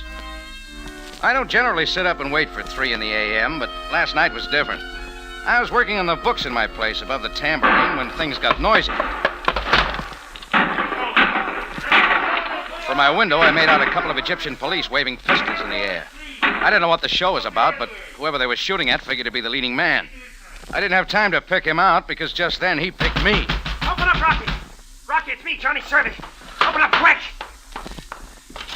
Help me, Rocky. Help me, they're after me. Shortchange somebody at the club, Johnny? This is serious. I'm in a spot. You can tell by the noise you ought to keep a curfew. They were shooting at me. They won't give me a chance to talk. It's that cop Greco. He's bucking for a promotion. I'm one more strike. Take it easy, Johnny. They're coming here. Help me, Rocky. I've always been a hard luck guy. Greco would kill me just for the fun of it. You know what he's like. He won't give me a chance. Nobody will give Johnny Servey a chance. Rocky, please, we're old pals, you and me. You give me a chance, please, Rocky, huh? Okay, Johnny. Thanks. I haven't got time to hear your story now, Johnny. But if this is a wrong thing, I'll break you like they never could. I wouldn't get you in any trouble, Rocky, honest. I'll tell you everything just the way it happened. Open in there. Open up. It's Greco. All right, in the closet there. Close the door and don't breathe. Yeah, Rocky, I got you. Open up again. It's police. All right. You look hot, Greco. The stairs too much for you? I'm looking for a friend of yours, Mr. Jordan. He came in here. Huh? Which one? Johnny Servey. And I will take him dead or alive. It doesn't matter to me. Now step aside. You got a warrant, Greco? I don't need one with you. Tonight you do. You will please step out of the doorway. I'm coming in. You're too shovey even for a policeman. But I am a policeman, and I want Servey any way I can get Back him. to your beat, Greco. One moment. Rocky Jordan might have been shot accidentally in the line of fire. If you make out the report, is that what it'd say? That is exactly what it would say. Do I come in, Mr. Jordan? I don't argue with a police special. Sure, come on in. Greco! Better tuck it away, Greco. Sam still runs the department his way. Well, Greco, so we've lost him, eh? No, Captain Sabaya. He is hiding here in Mr. Jordan's cafe. Hiya, Sam. Everybody gunning around tonight? Jordan, are you hiding this man? We know he is a friend of yours. Oh, I got a lot of friends. Have you seen Johnny Servey tonight? Jordan, an important diplomatic official was robbed at the International Club tonight. The charge is against your friend Servey. It is a serious situation which might bring about complications. Now, Jordan, is this man here with you? I can make him answer that question, Captain. Greco, we represent the law. We do not violate it. You ought to remind him more often, Sam. He forgets easy. Within the hour, I will have a warrant issued to search these premises, Jordan. For your sake, as a guest of the Egyptian government, I hope we do not find Johnny Servey here. I hope so, too. All right, Greco. You mean we are not going to search this place now? We will do everything the law enables us to do. Jordan. Yeah? Friendship is a most admirable attainment. It is the single proof that men are no longer barbarians. Sometimes, however, it is taken advantage of. And then it is a sin against civilization. Good night, Sam. Good night, Jordan. I heard their story, Johnny. Hope you write a better one. You covered for me swell. Come on, give it to me. Give it to me. All right. You know, I rake in the chips for Ed Solomon at the International Club. Yeah? Well, tonight a guy from one of the embassies takes the plunge, loses more than he's got with him. He leaves his briefcase for security. Well, I figure the briefcase full of important papers will bring him back with the money he owes the house. What does that lead to? Well, the next thing I know, Greco and a couple of uniforms are knocking on the door telling me how I robbed the embassy guy of his briefcase. You made a break for it? Well, I told Greco what really happened, but he wanted to write it his way. It'd look good, him hauling me in. Even better if I came dead.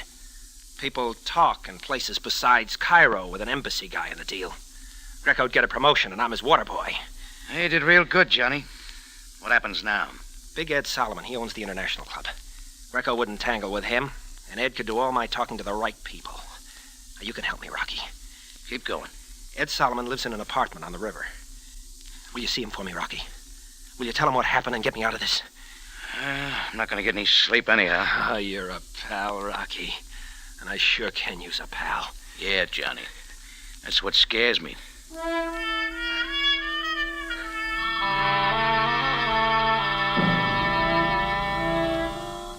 I made sure none of Sabaya's boys were hanging around. Then I hustled Johnny Servey into a cab and dropped him off at a friend of mine's laundry shop. I didn't figure Sam or Greco would go through somebody's dirty burnouses looking for him. Then I headed over to the Nile Street apartment house where Big Ed Solomon lived. It turned out to be one of those chunks of white granite and copper window frames that makes Cairo, Egypt look like a suburb of Michigan Boulevard. Inside, it took a lot of British pounds and American dollars to keep the place up. I waded over a carpet that dragged on me like a Florida swamp and finally found a door marked Mr. and Mrs. Edward Solomon. I figured £500 a year for a good lease. She was pretty. Black hair and green eyes. 24, maybe. But she could have looked 16. Yes? Oh, I hate to bother you this time of morning, but it's very important. I've got to see Ed Solomon. Who's calling? Rocky Jordan. Oh, come in, Mr. Jordan. I'm Connie Solomon, Ed's wife. You? Perhaps I can help you. I'm doing this for a friend, Johnny Servey. He's in trouble, and Big Ed can help him. I understand. Well, I'm sorry my husband's not here, Mr. Jordan. I've been sitting up waiting for him. I haven't seen Ed for 5 days. Oh? I've heard of you, Mr. Jordan. You run a café here in Cairo. You're an American like myself. Let's get back to your husband. Where is he? I don't know. I'd like to see him, too. The world's full of people who want to see him. What's your story? I used to sing. 3 years ago, I was stranded at the Shepherd Hotel. One day, a big man came in and heard me and sent me flowers after the show. That'd be Big Ed. After that, he kept coming in, and, I began going out with him, and when he asked me to marry him, I married him. And I didn't ask him what he did for a living or how he spent his time. Oh, he was good to me, and he's always been good to me, and, now he's gone. You sound like he's gone for good. We've never been parted more than 5 hours since our marriage. He's given me everything. He's done everything for me. You never asked questions? Never. You want him, Mr. Jordan, and I want him. You know where to look and who to ask. Oh, find him for me, please. From pictures I've seen of Big Ed Solomon, he'd be a pretty hard man to lose. Rocky, I'm scared. A partner of his, a man named Axman, was here last Monday night. That was the night Ed left and never came back. Axman? He's new to me. I was in the bedroom. I thought I heard them quarreling, and when I came out, Axman had his hat in his hand and was leaving, and Ed went with him. Is that all? I haven't seen him since. Do you think anything's happened to him? Do you think he's all right? I think you ought to try the truth. What? All the pictures I've seen of Big Ed Solomon were of a big man with a pipe in his face. I don't see any pipe racks around here, but I see where they might have been. Why, and if I went to the closet, I bet I wouldn't find any of Ed's clothes. What'd you and Ed argue about? The same things we've been arguing about for 3 years. He drinks too much and he plays the horses too much. And besides, he hit me. That's better. So I finally got fed up and I told him to get out. Only now you want him back? Long enough to serve him with some divorce papers and get a property settlement. Thought it'd be something like that. But about Axman, I wasn't lying. He hates Ed, even if they are partners. Something from the old days. Well, Axman walked in when Ed and me was having our knockdown. If he wanted to bump Ed, he could do it, and somehow he fixed it so it looked like I'd done it. He's that kind. Make me look pretty sick if Ed turned up dead somewhere. Yeah, it would. Wait a minute. You still want to see Ed, don't you? Yeah. And you're going to look for him? I told you I got a friend who needs him. Yeah, that's what you said. Well, remember everything I told you, will you? Yeah, sure. You had a convincing story to begin with. You ever try acting? Yeah, once I... Yeah, there's no future in it. Maybe you're right, Connie. Hey, when this is all over, let you and me have a drink somewhere or something, huh? Sure, why not? I'd like to meet a nice guy. A real nice guy. Once. Yeah, just once.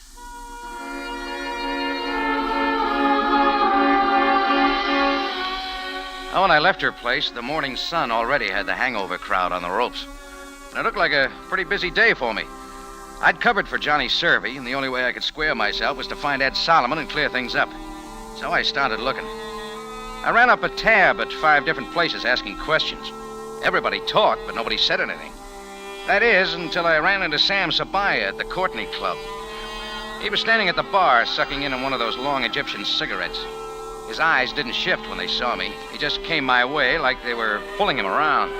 When he stopped, the tuft on his fez hadn't moved. We searched your place, Jordan. Huh? Find enough liquor? Jordan, I've known you for a long time. You have a code that puzzles me. Hmm? Perhaps it is the difference between the East and the West. Whatever it is, the end is always the same. What are you trying to say, Sam? I know that you were hiding Johnny Survey when Sergeant Greco and I were looking for him tonight.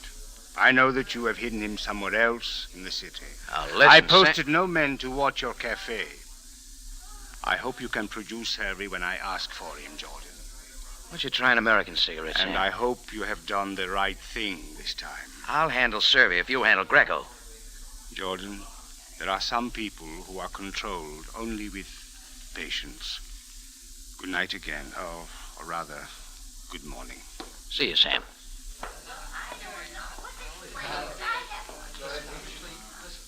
Mr. Jordan. Mr. Jordan. Where'd you come from, Buster? Oh, no, Buster. I'm Jeannie. I've been searching for you, Effendi. I have some information. I've already got plenty of that. This is of a special interest to you and your friend. What friend?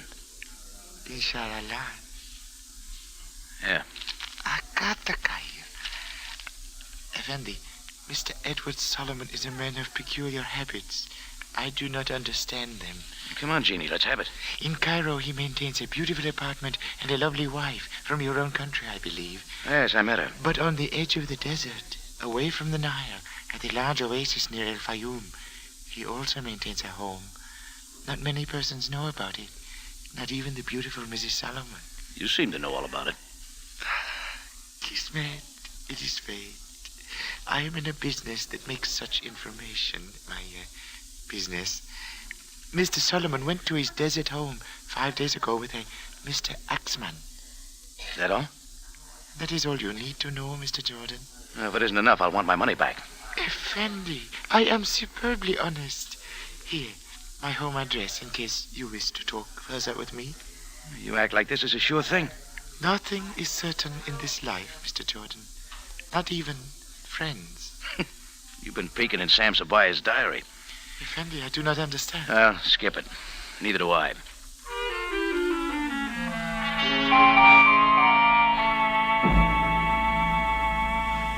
When I left the little guy with all the information, nothing looked right. Johnny Survey's story, Connie Solomon's story, even Sam Sabaya's talk had a rattle in it. But no matter what Sam said at the bar, he was making a deal with me. He meant to have Survey. That meant I had to find Ed Solomon. So I got my car and drove up to El Fayoum. The place looked tired and old, like it was a million years away from Cairo. The only thing new about it was a petrol station serving it up out of big 5-gallon tins. The guy in the white pants and shirt didn't bother about a hat. I guess he liked the sun. Hey, George. Assalamu. Alaikum. Assalamu. Save it, pal. I never use it. You come from here, but somebody taught you a different alphabet. I did a swummy trick in the county once. Lousy racket. Yeah? What do you do now? Pour gas out of them tins. You want some? Those look like quartermaster marks. What difference does it make? You'll need gas to get back where you came from. All right, you got gasoline. What about coke? Try inside. The girl will take care of you. Oh, thanks. Don't mention it, Jordan. Did you say Jordan? I don't know. Did I?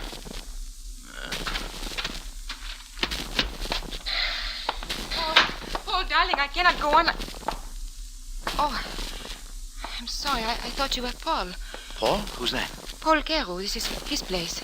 Oh, yes, I just met him. Nice fella. He said I could find a coke in here. Oh, yes, of course. You are traveling far? No. No, just to the oasis. Oh, that is just over the dune. But there is no one there this time of year. Oh, I heard different. Oh, perhaps you had your own home there? I'm looking for a guy. Big Ed Solomon. Solomon?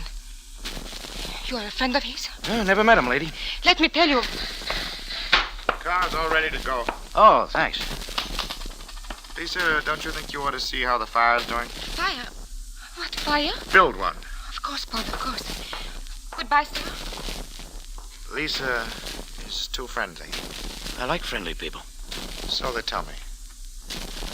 Keep the car here, will you? Huh? I'm going to the oasis. I don't see any road. I'll have to hoof it. That's right, about half a kilometer. Your feet will get hot. I'll bet you got some foot powder. Doc Scholl himself. You want some? Yeah, when I get back. Suit yourself. See you around, pal.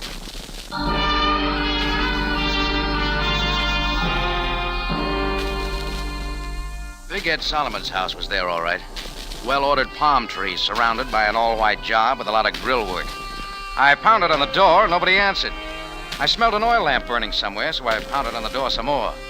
And some more people didn't answer. When I put my hand on the latch, the door opened. People or no people, and I went in. You can believe it or not, somebody was there, right in front of the fireplace. Only he was dead. One side of his head was bashed in. No, you're wrong. It wasn't Big Ed Solomon. It was a guy I'd never seen before in my life.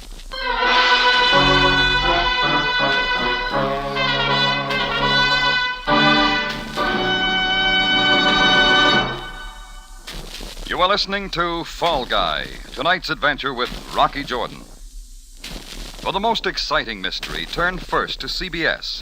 There, your mystery programs will be full of the thrills you enjoy, full of the surprises which keep you absorbed in the story until the final climax. On Tuesday night, CBS at 8:30, turn to a full hour of top mystery.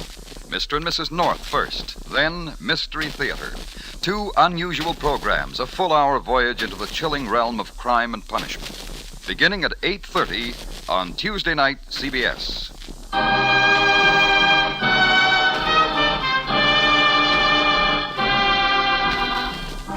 Now we return you to Cairo and tonight's adventure with Rocky Jordan, Fall Guy.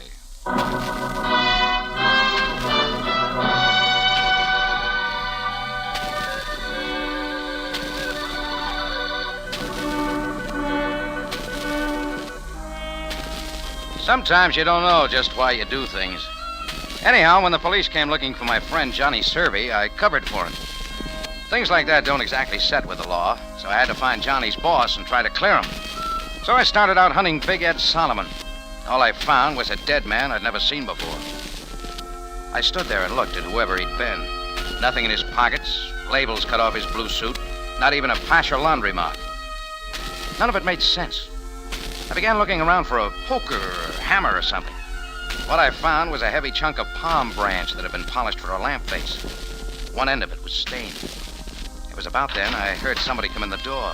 When I turned around, I was looking at Paul Cairo, the gasoline swami I just met back at El Fayoum. He looked at the dead man, at the piece of wood in my hand.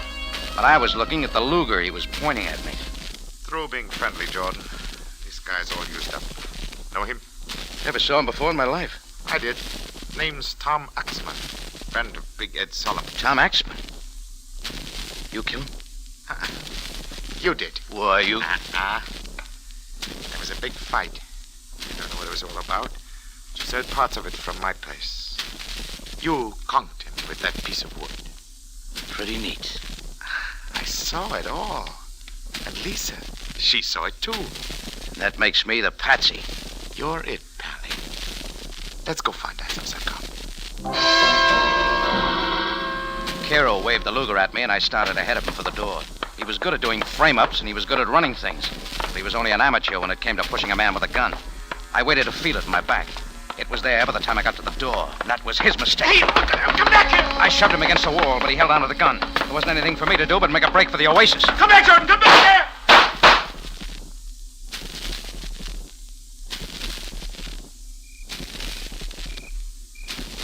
All the rest of that day it went on in the oasis. Cairo crashing around looking for me. I hid behind date palms and in the underbrush. Found out a lot of things that bug experts would have gone buggy about. As far as helping Johnny Servey or finding Ed Solomon, I was doing no good at all. As soon as it got real dark, I figured it was safe enough to cross the patch of sand and hit the highway. Cairo must have figured the same way, because I didn't hear him crashing around anymore. So I went back to see Paul Cairo's wife, Lisa.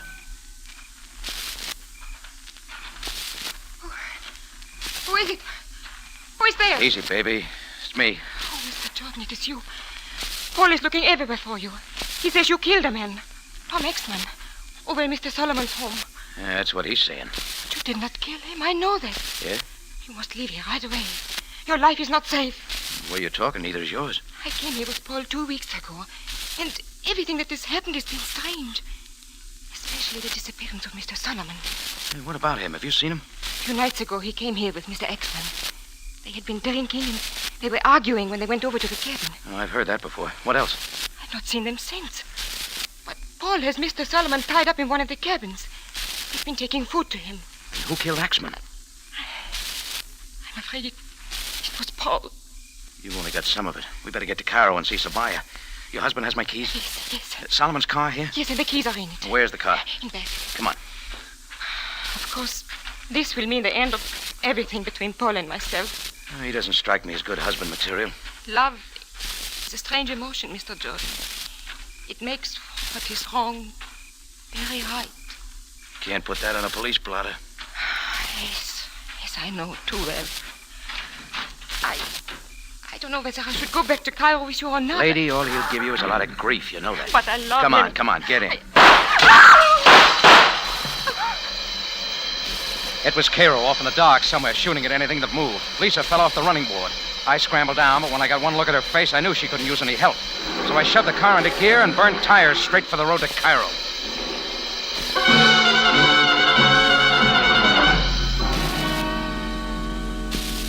It took me 2 hours to get there. The guy at the laundry said Johnny Servy'd taken a powder 10 hours before. The sergeant at the desk said Sam Sabaya was where he couldn't be reached. Well, that left only one guy to see, Jeannie, the information boy who had sent me on the chase to the Oasis. I pulled his card out of my pocket and found his place off in the native quarter, in between a phony rug maker and a lady barber. Mr. Jordan. Buster, I've been up almost 24 hours without sleep. I saw one dead man and one woman killed. I don't feel good and I want more information. But, Mr. Jordan, I told you where Mr. Solomon could be found. I gave you information. You didn't give it all. Please, Effendi, didn't you find Mr. Solomon? I found a playmate of yours who likes to shoot people and beat their skulls in and hang phony raps on me. Effendi.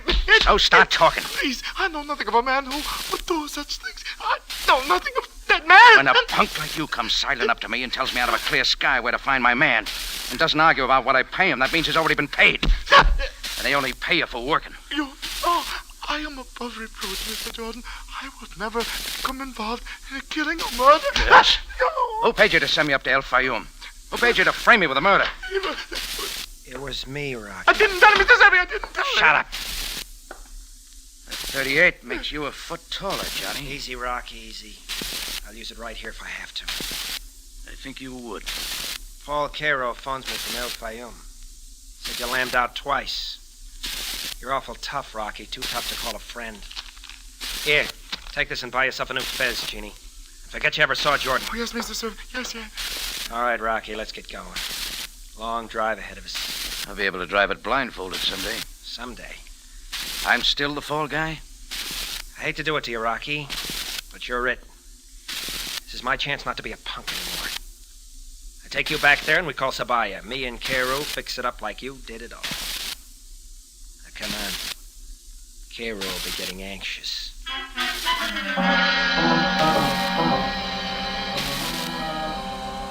Well, you can't say I didn't help my pal, Johnny Servy.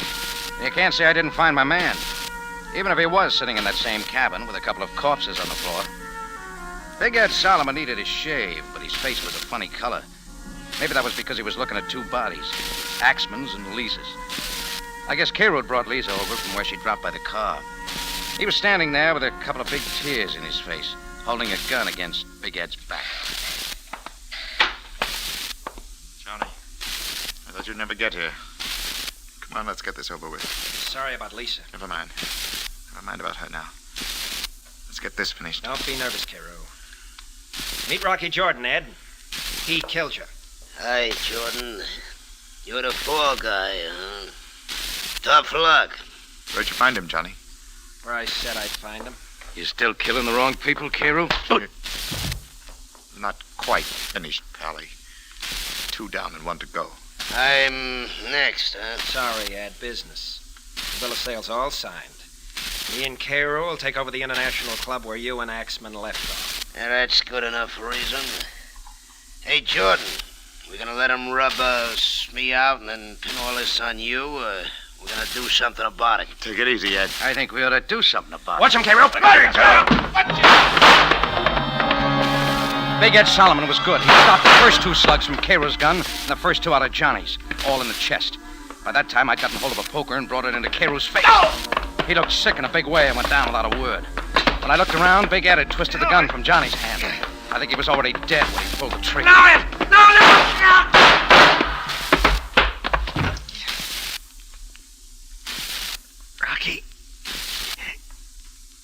Rocky, help me. I did once, Johnny. Remember? Yeah. Yeah, no. Why'd you pick me, Johnny? The embassy trick was level. I got the idea a couple of days ago. Figured I could get you looking for Big Ed. You set it up with Cairo. Well, Rocky, you aren't a patsy anymore. No, Jordan. You are not a patsy anymore. Cops and everything. Aye, Captain. Guess I didn't work it so well. You were wrong when you first started, Savvy. Yeah. Nothing I ever did ever worked out. Hard luck guy. Rocky. Yeah? Rocky. You were a good guy. I guess I was. Well, you just played in the wrong team, Johnny. You never were.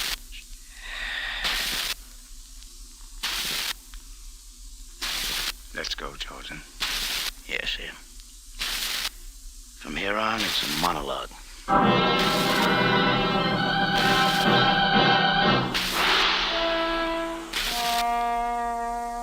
Well, Sam and I picked up the pieces later on. It was like Johnny said. The embassy thing that night was true enough. Greco wanted Johnny bad. But Johnny got ideas and figured me for the patsy in his deal with Cairo.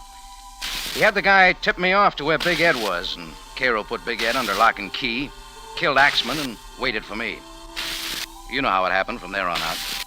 Lisa got in the way, I got in the way, and Johnny got in the way. Sam looked sad when it was all over. Maybe I did too. You go out on a limb for a pal. Next thing you know, somebody's chopping down the tree.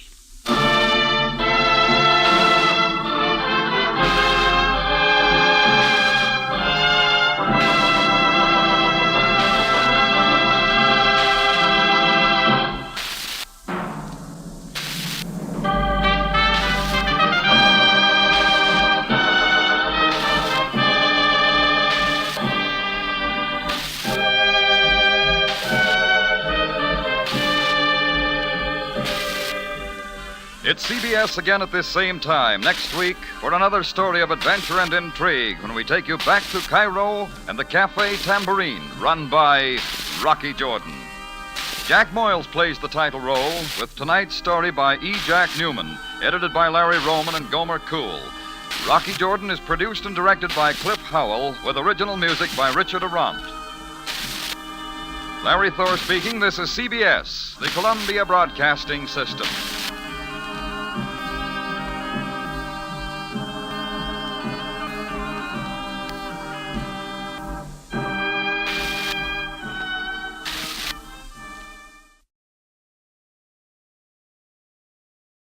Buy wisely. Buy for flavor. Buy Del Monte. Del Monte, the brand you trust for flavor in so many good foods. Time now for Rocky Jordan, brought to you by Del Monte Foods, the brand preferred by more women than any other line of canned fruits and vegetables in the world.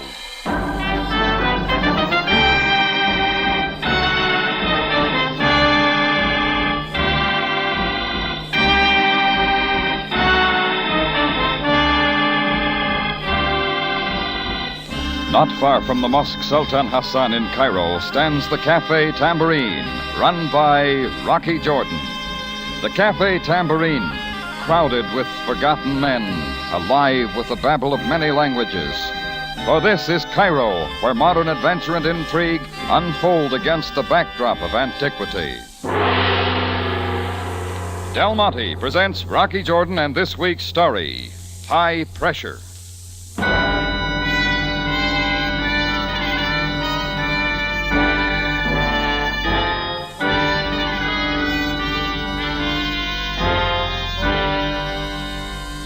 I'd shut up the tambourine about 11 that night.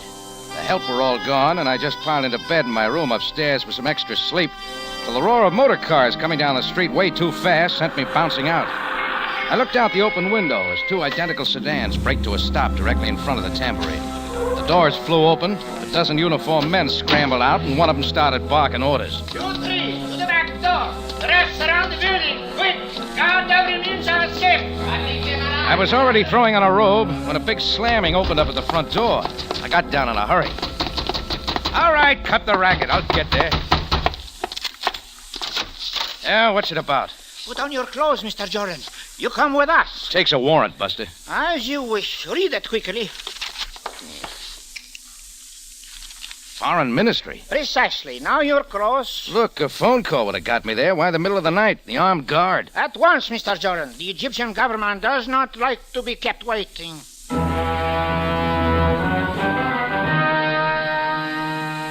A couple of minutes later, they had me in the back seat of the lead car. All my questions met with stony silence. Whatever it was about, they were making it look big. Reaching the governmental center, the car slowed and soon rolled up to the big Foreign Ministry building. I was taken out and inside. With two ahead and two behind me, they marched me down a vaulted, marble-floored corridor that seemed a block long. At the far end, they ushered me through a door and into a small anteroom.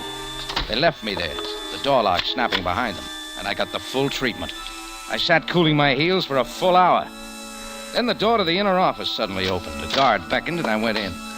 Seated behind the biggest desk I ever saw was a spectacled Egyptian official. The plate on the desk said, Herod Bey. Mr. Jordan, some years ago you very suddenly left the United States. Why? Personal reasons. They don't concern your government. Following a brief tenure in Istanbul, you came to Cairo. Again, I ask why. To open a café. And for what other purpose? That's all, Herod Bey. Now you tell me why I'm dragged out of bed and then keep cooling my heels here all hours of the night. I demand an explanation. Mr. Jordan, you are in no position to demand anything. We'll see what the American consul has to say about that. If you wish. They, of course, are in full possession of the facts. Facts about what? To get on. Naturally, are reluctant to discuss either your past or your present. So now we will get to your future. You got something to say about my future? Very great deal. First, I will explain that the relations between your government and mine are most amicable. Otherwise, we would not be so lenient. What are you getting at?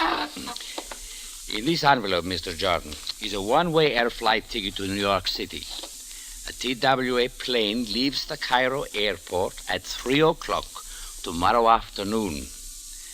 I suggest that you be on it. Well, let me get this straight, Herod Bey. Might understand I'm being kicked out of Egypt. Your visa and residence permit are cancelled. But what about my possessions, the tambourine? Confiscated. Except for $50 American, which you are permitted to take with you. Look, maybe you think it's all settled, but I don't. Not till I know why. You would be wise, Mr. Jordan, not to test your good fortune. That is all, then. You have just 36 hours to get out of Egypt. Herod Bey pressed a buzzer that brought the guards, and he ordered me taken out and released. Outside on the dark street, I took a deep breath and tried to make some sense out of it. I had 36 hours, and I could see the American consul in the morning, so I took another course, right to the home of Captain Sam Sabaya. I banged on the knocker till a light came on, and the door was opened. It was Sam's wife, and when she saw who it was, she quickly retired. I waited till Sam appeared, carefully adjusting his night robe and fez. He came out with me into the court. Assalamu alaikum, Jordan. I'm sorry to wake you up, Sam, but it couldn't wait. So now you come to me. I had to. Something's happened. I just had a long session with Herod Bey of the Foreign Ministry. If your business is with him, why come to me? Because my visa's been canceled. He gave me just 36 hours to get out of Egypt. You gotta help me, Sam. You suggest that I, only a police captain, should attempt to influence the decisions of the Egyptian government? Well, you can do something, get information, find out what it's all about. What it is about? You are telling me you do not know? I don't, Sam. I haven't the slightest idea, believe me. Enough of this, Jordan.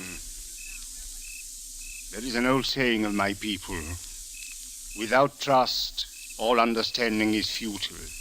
Make that clear, will you?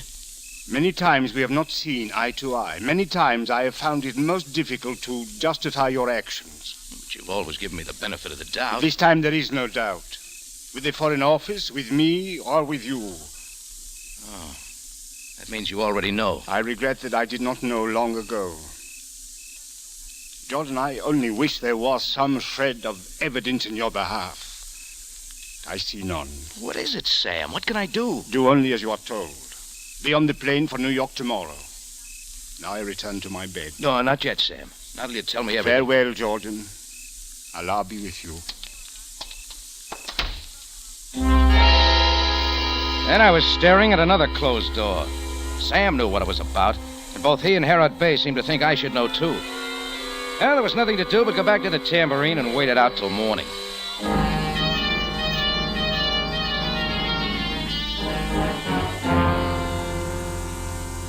I let myself in the front way and took the balcony steps up to my room. I opened the door, and the smell of strong tobacco smoke came out. I snapped on the light. Seated calmly with his chair leaned to the wall was a stocky man with a hawk nose, black stubble beard, and he was knocking his pipe against the heel of his shoe. Insomnia, Mr. Jordan? How'd you get in here? Surely you have questions of greater interest. And supposing you start answering them, who are you? I'm Emil Karayan, the new Cairo representative for certain lines of farm machinery. From where? That depends on what nation can best afford me. Then the machinery line's just a front, huh? What is your racket? Why are you here? I have come, Mr. Jordan, to help you remain in Cairo. Oh, it had to fit. You know the answer to what happened to me at the Foreign Office, eh? Quite so, quite. Everything moves according to plan. Your plan, Mr. Karayan? And my associates. Permit me. Until 2 days ago, a group of international agents were operating in Cairo. Their work, of course, was to obtain secret information for sale to whatever countries wish to buy. In other words, a spy ring. You may call it what you like. When the authorities began closing in, my friends made a hasty escape from Egypt. However, they first planted in the files of their Cairo headquarters a, shall we say, number of interesting documents. How does all this concern me? The documents were later found by the police. They all give conclusive evidence that you, Rocky Jordan, have been employed in espionage activities since first coming to Cairo. A complete account of your operations, how much you were paid. Oh, so that's a setup. Why pick me? Very wise choice, I believe. An American citizen, one with a past not clearly explained, one who can be used for our purpose. It's all clear, Karayan. You'll tell the rest of the police. No, closer, Jordan. I did not think that I would come unarmed. All right, your gun holds the cards. It will be necessary only long enough for your head to cool. Jordan, consider your position. You've done all that for me. We are quite thorough, yes. Now, as I say, Jordan, I came to offer you a way out. Yeah, go on. We carry on where the others left off. Should we choose, it would be very simple for us to prove to the Foreign Ministry that the incriminating documents were all forged. That you are completely innocent. Yeah? And for that little favor, what do I do? I'm so glad that you understand. Mr. Jordan, you are going to a party. Oh, am I? A very exclusive party. Here is your engraved invitation. It admits you to a houseboat on the Nile at the foot of the Sharia Humar. Mm-hmm. When do I go? At once. When you arrive, you will approach your hostess, compliment her on her beauty, and say that the cherry cordial is delicious. She will then give you your orders. If I accept the invitation. You have no choice. Have you, Mr. Jordan?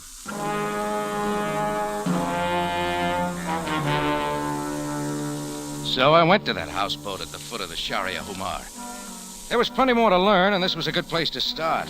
It was 3 o'clock in the morning when I got there, but the houseboat was all lit up with lots of people of various nationalities around.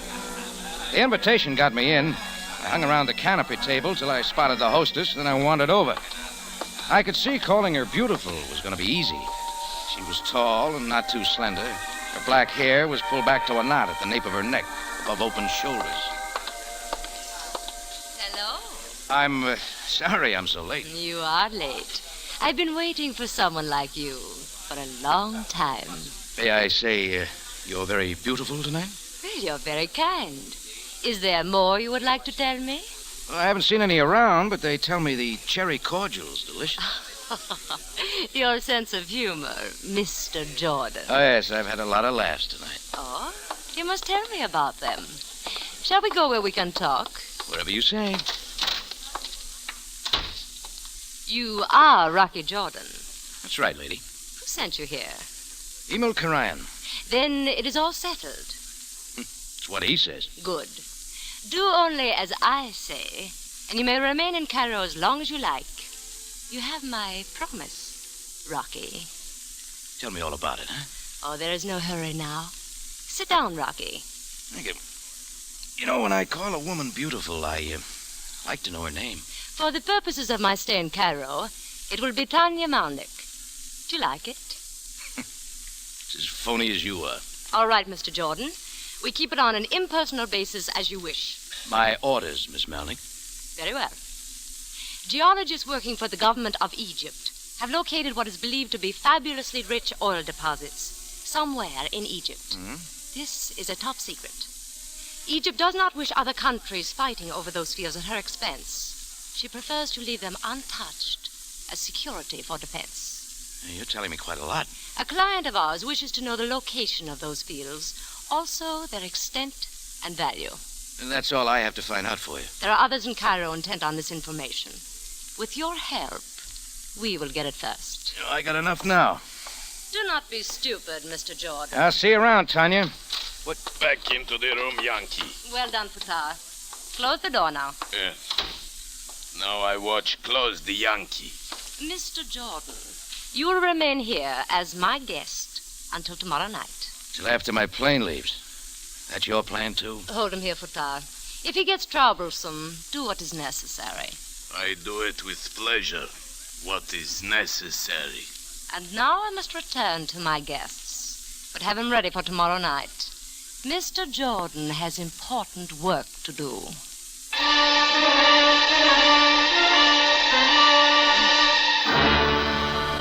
Del Monte Foods is presenting tonight's adventure with Rocky Jordan.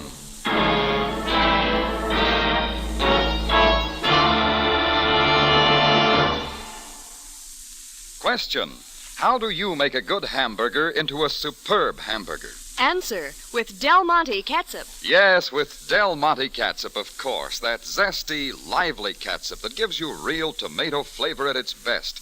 It's all you need to make that hamburger taste just right. And Del Monte catsup is wonderful on any food that calls for catsup. Chops, meatloaf, stew. That's right, ladies. There'll be plenty of calls for second helpings when you have Del Monte catsup on your table. You see, it's the only catsup made with pineapple vinegar, that superlative vinegar that brings out all the best tomato flavor in catsup. The rich tomato flavor of this fine catsup adds a sparkling zest, just right for hearty appetites. Keep a bottle always handy on the table. On beans, it's fine. On steaks, it can't be beat. Yes, on any food that calls for catsup, Del Monte catsup is a real flavor treat. Once you've tried it, you'll never be without it. And you'll be surprised at its low cost, less than many other quality brands.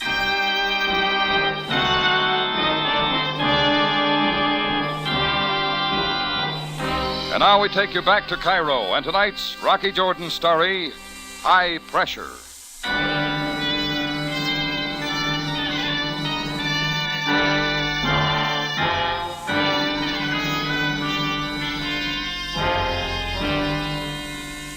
Well, under Futar's watchful eye, I sat it out on Tanya's houseboat that night and all the next day. I had plenty of time to think things over. Tanya and Karayan alone could clear my name in Egypt and get my freedom. Something else loomed even more important. Rich oil lands, the greed of other nations, and the safety of Egypt. Tanya's plans were laid well, and I knew if I didn't get the information for her, somebody else would. So all I could do was take orders and then somehow see that the information got back into proper hands. About 9 that night, Tanya came to the door and waved Futar out. Are you ready, Mr. Jordan? Maybe. You know the terms. What about your end of the bargain? I have only to call the foreign ministry and direct them to certain facts. Your visa will be restored within an hour. Well, there's the phone. After you have returned. There's little time left. All right, what do I do? You will leave the houseboat alone and go directly to the corner of Sharia Solomon Pasha and Sharia Nagal. Parked there will be an ordinary maintenance truck. There are identification papers lying on the seat. The keys are there. Drive to the service entrance of the defense building. Park there and go in. Nobody stops me? They expect someone else. I can guess what happened to him. Go inside. Take the stairs to the 3rd floor. Stop in front of door 371. Light a cigarette. Throw the match on the floor. 371. What then? You will be handed a folio. Bring it here to me. Do you understand? Yeah, sure. Call off your strong boy and I'll be going. The way is clear. Oh, one more thing, Mr. Jordan. Yeah? Under no conditions do you contact or talk to anyone. Fail in that, and you need never worry about leaving Egypt. You will hardly be able to go anywhere.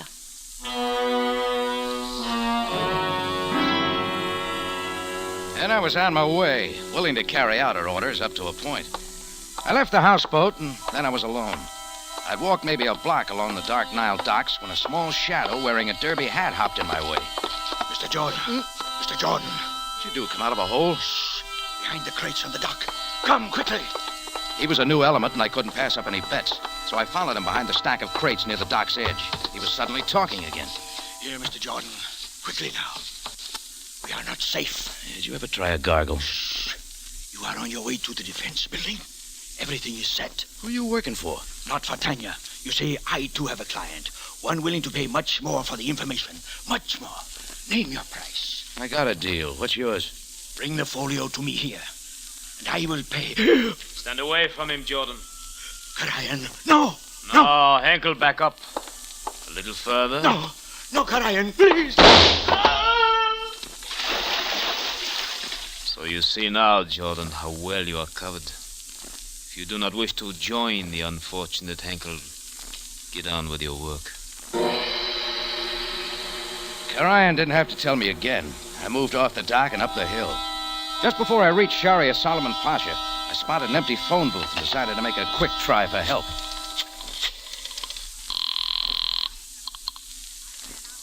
Police headquarters, Captain Sabayo speaking. Do not answer, Yankee. Hello? Hello, who is this? Hello, speak up. Hang up the phone. You should know better, Yankee. Do not try again. I moved on. So Fatah was covering me, too. Now, the truck was waiting where Tanya had said. I got in, drove to the rear of the defense building, and parked. A man at the door glanced at my papers and waved me in. I took the stairs to the 3rd floor and walked to door 371 and stopped. The scrubwoman was on the floor, hard at work. I lit a cigarette, threw the match down in front of her. Without looking up, she pulled a folio out from somewhere, tossed it to me, and went on scrubbing. I pocketed the folio, went down the steps and out of the building. It was all that easy. I drove the truck a few blocks away, then down a dark, deserted street and stopped. Then I had the folio out of my pocket and opened. Inside, I found just 2 sheets of paper. I struck a match, intending to burn them right there. And that's when I got a surprise. There were nothing but white, blank sheets of paper. There wasn't a thing on them. I was wondering who double-crossed who when a knife point scratched the back of my neck. Now put the sheets of paper carefully back into the folio. You want to see him? The knife commands. Anything you say, Futar. There you are. Place the folio back in your pocket. Then turn the truck toward the Nile. The beautiful Tanya waits most anxiously. I took off the brake and rolled onto the Sharia Humar. 2 blocks up from the river, Futar ordered me to stop. We got out and walked the rest of the way to the houseboat. Tanya was there, and so was Emil Karayan. With Futar close behind, they ushered me back into the room where I'd been held prisoner. I handed them the folder and watched for the expression on their faces as they drew out the sheets of paper. Was it all worth it? Worth it, Rocky? It seems, Jordan, that you have already looked at the papers. We suspected that you would. Oh, yeah. You set up a wild deal, send me scratching around Cairo with a knife boy on my tail. You even kill a man, and what do you draw? Nothing but blanks. You're quite new at this, are you not, Rocky? Shall we show him, Tanya? Oh, by all means, Emil. Hold the papers under the lamp. Now, the switch. You see, Rocky? Under the ultraviolet rays, lines suddenly appear. Excellent, Tanya, excellent. The map, the location of the oil fields, the complete findings of the geologist. Excellent. Well, Rocky? Yeah, you win, Tanya. Oh, do not be so dejected. You have done your work well. Yeah, mission accomplished. For which we pay you with your freedom. The Foreign Ministry at this moment has the information that exonerates you. You'll be permitted to remain in Cairo. So you see, everything has worked out quite well. Yeah, well, thanks for everything. Now, if you'll excuse me. Wait, Rocky. You have not heard your next assignment. Just what does that mean? That you didn't clear me at all? Please, are you so naive as to think that you are finished so easily? It's over, Tanya. The pressure's off. Oh, surely you must realize that taking secret information from the government building is a crime against Egypt. You are a spy now, Rocky. I would regret to have to tell them what you have just done. Yeah. Your first assignment was quite small, but now we will go on to greater things. It is good to have you with us, Rocky. Is it not, Emil? Oh, most excellent accomplice, my dear Tanya. Stubborn, persistent, daring, intuitive. I stood there, suddenly seeing the whole pattern. The trap was sprung, and there wasn't a thing I could do. That's when my eye caught the door behind them silently opening. And there, wringing wet, stood the little shadow Emil Karayan thought he'd killed. He was sagging but alive, and he held a gun. To the side, Mr. Jordan. To the side. Henkel. Emil, Futar, get him! Stop! Do not touch the papers. I will have them. So it appears I should have shot twice. You sought death, Karayan. Now, you shall have it! My mind was on Tanya, my key witness, and I grabbed her, yanking her from the line of fire. Henkel raised the gun. I saw his effort to squeeze the trigger. His legs buckled as he fired. The shot was wild, and Henkel fell, fully spent, the gun rolling from his hand. Ryan and Futar dived for it, so did I. My foot kicked it away, then I was up with the gun. That's when everything stopped. Karayan's hand halfway to his pocket, Futar's knife held in midair. Are you quite through now, Jordan? I turned, and there, framed in the doorway, eyeing me with something like approval, stood Captain Sam Sabaya, Cairo Police.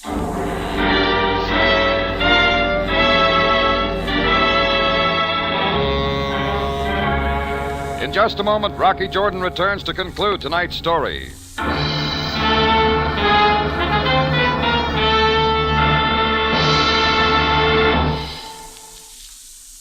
Some like it cold, some like it hot. Any way you serve it, it really hits the spot.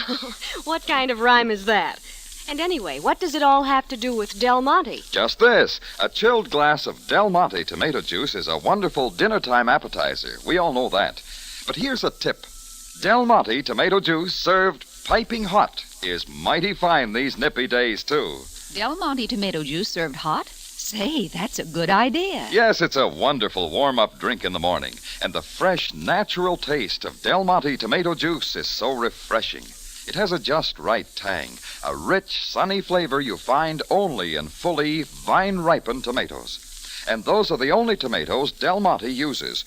Red, field-ripened, flavorful tomatoes. So remember, hot or cold, Del Monte tomato juice is tomato flavor at its best. First thing in the morning. Anytime during the day. As a mealtime appetizer. Del Monte tomato juice really hits the spot. Buy several cans. You'll find them useful in so many ways. Back now to Rocky Jordan for the conclusion of tonight's story.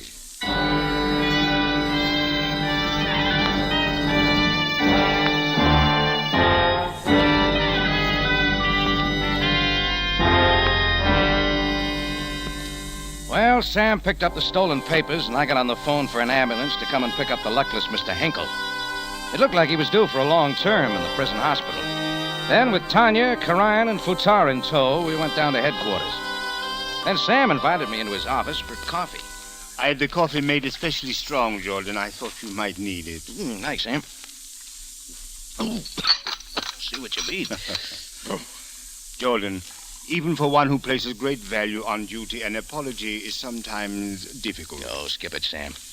I'm wondering how you got to the houseboat. First, may I confess now that your frantic visit to my home last night left me troubled. I didn't think I convinced you. Your distress seemed most genuine. Too genuine to be an act. Yeah, but like you said, your hands were tied. Yes, indeed they were. My mind was on you tonight when a mysterious phone call came to my office. I caught only one word, Yankee, before someone hung up. That was my call, Sam. Futar cut it off. It was not much to go on, but I sent out word to my force to watch for you. Several officers were investigating at the river following a report of a gunshot there. That's when Karayan thought he killed little Henkel. They were still around when they saw you and Futar enter the houseboat. They called me immediately, and I got there as soon as possible. Now, what about me, Sam? Oh, have no fears, Jordan. You will receive a formal apology from my government in due time. Well, you forget one thing. So? I actually took secret information out of a government building. That carries quite a penalty. Yes, but under the strongest coercion. There is no doubt that you acted in the best interests of my country. Thanks. Well, where does it go from here? What, Jordan? Everything. You got Tanya, Karayan, Henkel. What good's that? Plenty more will move in to take their places. As you say, it is a never-ending struggle. Between people and nations. Doesn't leave much to hope for, does it? There is much to hope for.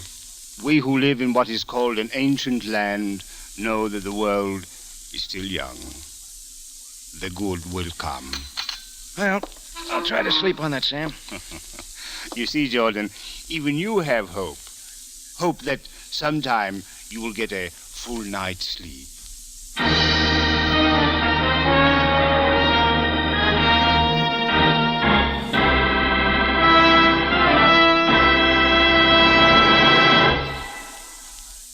For the finest in tomato flavor, enjoy the whole family of Del Monte tomato products. Del Monte catsup and chili sauce. Del Monte tomato sauce and canned tomatoes. And Del Monte tomato juice. Remember, buy wisely. Buy for flavor. Buy Del Monte. Del Monte, the brand you trust for flavor in so many good foods.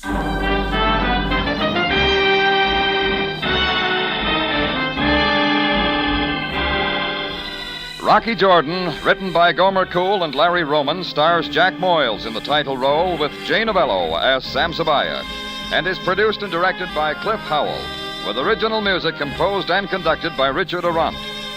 Remember, you have a date next week at the Café Tambourine, run by Rocky Jordan. Same time, same station, and the story is The Notorious Mr. Marco.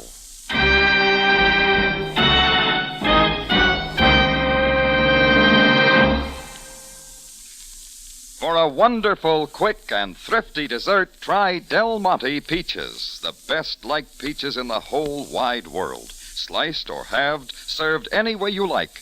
They're delicious. Del Monte peaches, the brand that always puts flavor first.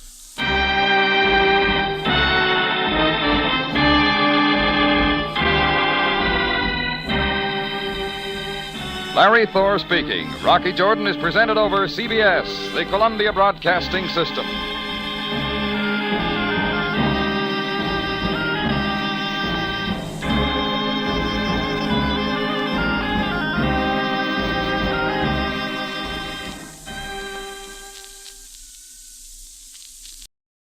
It is now 45 seconds past 8 o'clock Pacific Standard Time.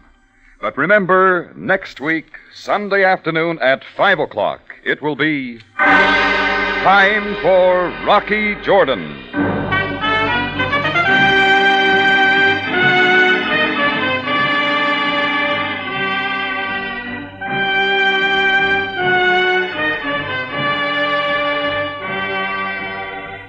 Not far from the Mosque Sultan Hassan in Cairo stands the Café Tambourine, run by Rocky Jordan. The Café Tambourine, crowded with forgotten men, alive with the babble of many languages. For this is Cairo, where modern adventure and intrigue unfold against a backdrop of antiquity. Tonight's story, The Man They All Loved.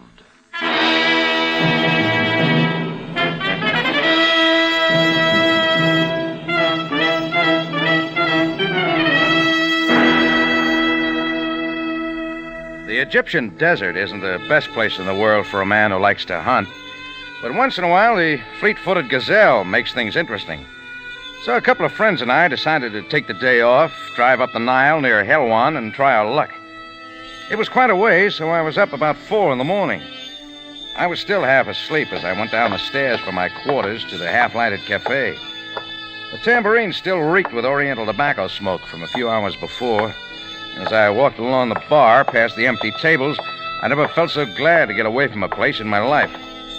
I was wondering what a little fresh air would smell like as I cut off the light by the front switch and threw open the latch on the door. When I opened up, I got some fresh air and a lot more. He plopped in with the door spread-eagle, like a sack of overripe potatoes, and he didn't move. I bent over and got a quick look. First thing that struck me was his unusual dress. Frock coat, headdress, heavy shoes, all in black. Just then another figure moved from the shadows outside. A little beggar named Samak I'd seen a few times wandering the native quarter. All right, nothing here for you, Samak. But what is this? Imshi, move along. A man drunk with the liquor. Nobody's rolling him, Samak. On your way. But why not, Effendi? Anyhow, you're wrong. This guy isn't drunk. He's dead. Pale white. He's thrown by the knife. So now it does not matter. I said cut it, Samak. Get out of this pocket. But Effendi. Yeah, give me that wallet. I was first to find it, not you. Let go. Give me that. Effendi, look. There's a name in their wallet. Sure. It's his identification. Please let me see. All right, keep your hands off. Animale. Musquais! What about it? Hey, come back here.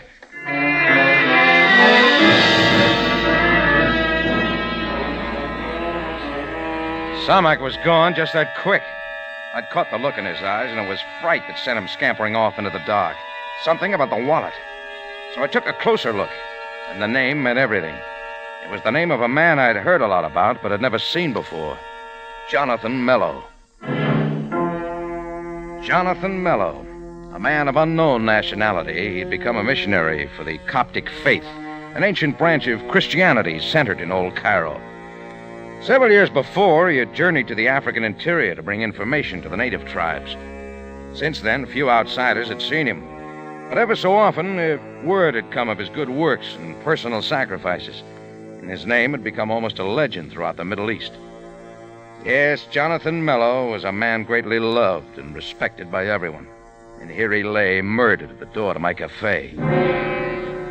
His name had meant something to Samak, too, and I figured the little beggar would soon be spreading the word around. So I got the body inside, latched the door. I had another look at the wallet. It was empty except for a receipt from the Pyramid House in Cairo, dated the day before. And I put in a hurry-up call to Captain Sam Sabaya at his home. 15 minutes later, Sam was in my tambourine looking down at the lifeless form.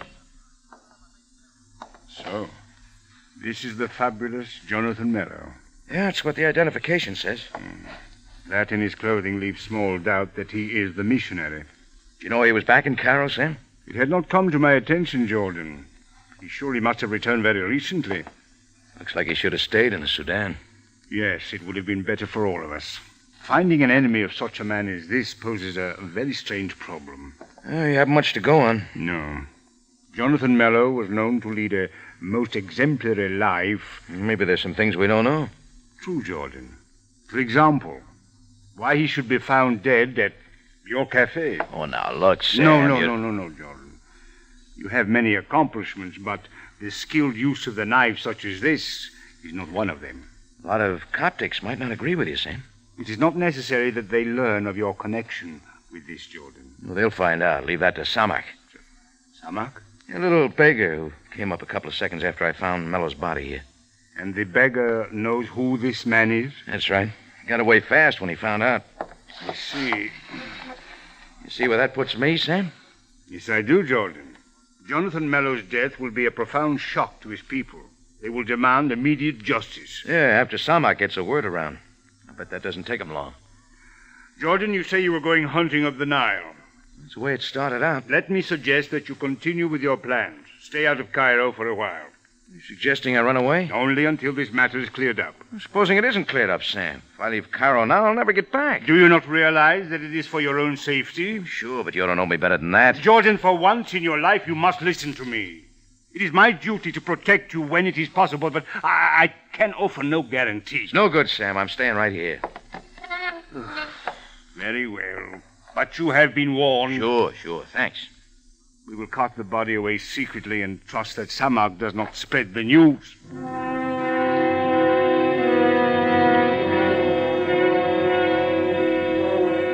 Well, Sam took the body, and along about 10 o'clock, I opened up for business. That's when I knew Samak had been real busy.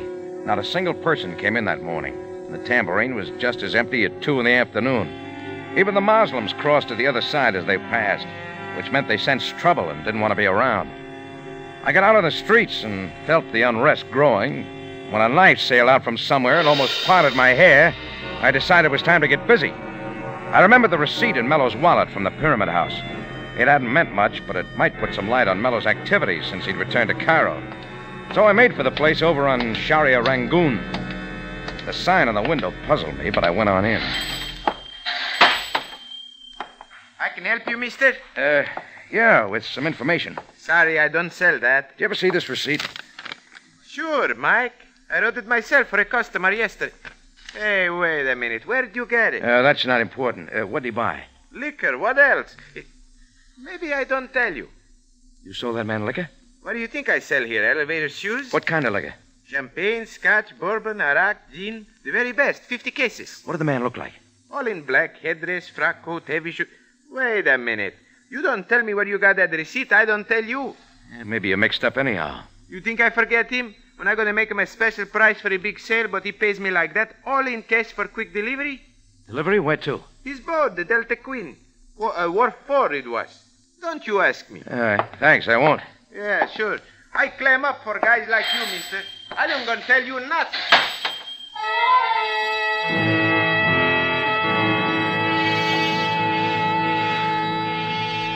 It didn't make a lick of sense, but there it was. 50 cases of expensive liquor purchased by the circumspect Jonathan Mello. Well, that little receipt had set up a chain reaction that couldn't stop here, so I went on to the next link. Located at Wharf 4 on the Nile. And the Delta Queen was some job. A sumptuous yacht that could have played stand-in for the Queen Mary. Brand new, with lots of shiny brass from stem to stern. Looked like our lowly missionary had been spending potatoes on a lot of things. There was nobody on deck, so I wandered down below. A passageway led to a big lounge, complete with a big bar.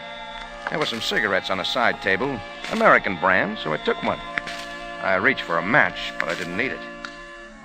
And I saw her walking toward me. The flame of the cigarette lighter glowing on her face, green eyes, tawny blonde hair, and round shoulders. A perfect piece of equipment to make a layout like this complete.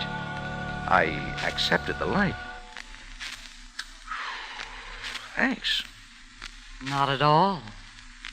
Was I expecting you? No, I'm an intruder. Suppose I start screaming. Suit yourself, lady. I'm a little out of practice. Well, how do you like it? Everything's real shipshape. The boat? It's nice, too. All the comforts of life, huh? Almost. I like to keep looking around, meet new people. Yeah. Your deal here looks good to me. Who comes with it? Bourbon? Sure, the expensive kind. Our tastes are alike, aren't they? Maybe we have a lot in common. Oh, money, boats. I like Americans, too. I've been trying to remember. They grow them like you in St. Louis or Chicago. You're right the first time. My name's Rocky.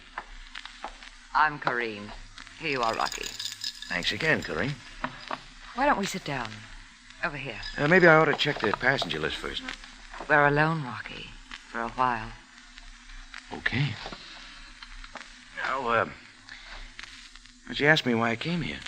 Is that important? Makes good conversation. Wouldn't you rather just... You get on to sail fast, don't you? We like boats, remember? So does your boyfriend. Do we have to talk about him? Yeah. Tell me about Jonathan Mello. Don't you know about him? Only that he's passed up just about everything most men want for the last 20 years. Mm-hmm. Yeah, all this is quite a switch. He's been a good man. He's helped a lot of people. Now he deserves the good things in life. Yeah, he hasn't missed a trick. Where does it go from here? We're getting out of Africa. From now on, we're going where the bright lights are. See the world. Why don't you come along? Just the three of us? There'll be lots of people around. It would be easy. How about it, Rocky? Corrine, you know where Jonathan Mello is right now? He's settling some business. What kind of business? I don't know. It's with the Prescott Exporting Company, Jared Prescott. Jonathan says as soon as that's settled, we're leaving. Well, happy sailing, Corinne. Rocky, you could wait for him here.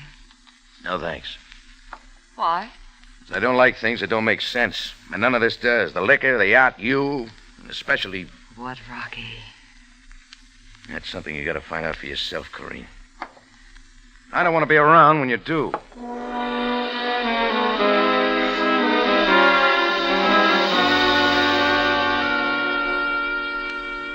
There was no place to go now but to the Prescott Exporting Company. It had a big layout of offices just off one of the Mooski Bazaars. I liked the taboo the girl at the desk was wearing, but I didn't like cooling my heels. So the next time she went out for a drink, I opened Prescott's door and went on in. He was on the phone. He was a big guy with a crew haircut and smoked a fat cigar. The ashes falling in his white vest as he talked. An appointment? Surely a man like Jonathan Mello can be found in Cairo. You'll find him, that's all. Maybe I can help you, Prescott. Who are you? My name's Jordan. Jordan? Jordan. Let's see here. I don't recall an appointment with you. Get one now, if you don't mind. But I do mind. What do you mean barging in here like this, Jordan? Came about the big deal. What deal? Get to the point. With Mello, Jonathan Mello. I understand he wants it consummated in a hurry. Why isn't he here? I had an appointment with him 3 hours ago. Have you seen him? Yeah, saw him early this morning. Well, it's not doing me any good. Mr. Prescott, has it occurred to you that Jonathan Mello won't be here at all? That's ridiculous. Look, Jordan, I don't know what he's trying to pull on me, but you tell him ivory or no ivory. If he doesn't show up here before the day... Wait a minute. Ivory, did you say? Certainly I did. Let's not beat around the bush, Jordan. And, by the way, what have you got to do with it? Maybe there isn't any ivory. Look, I'm nobody's fool. Why do you think I sent a safari to the interior myself to check on it? My mistake. Jonathan Mello discovered the hoard of ivory himself. He has a right to sell, and I'm ready to buy. For how much? $50,000, $100,000? We deal in Egyptian pounds here, Jordan. Besides, nobody's going to top my price. Mello knows that. Just how much do you know about Mello, Mr. Prescott? That's beside the point. Everyone knows about him. Yeah, I thought I did, too. A lowly missionary with a lot of high ideals. And get the picture now. Expensive liquor, a yacht, and a slick girlfriend to go with it. How he spends the money is none of my affair. But his own people will be interested. You know anything about the Coptics? I'm a businessman, Jordan. I'm not interested in Coptics or anything else except a perfectly legitimate deal. Okay, we'll leave it that way. Jordan, I don't know who you are or what you want, but you tell Mr. Mello I won't wait much longer. Either he shows up today or the whole deal is off. Sure, I'll tell him. Next time I see him.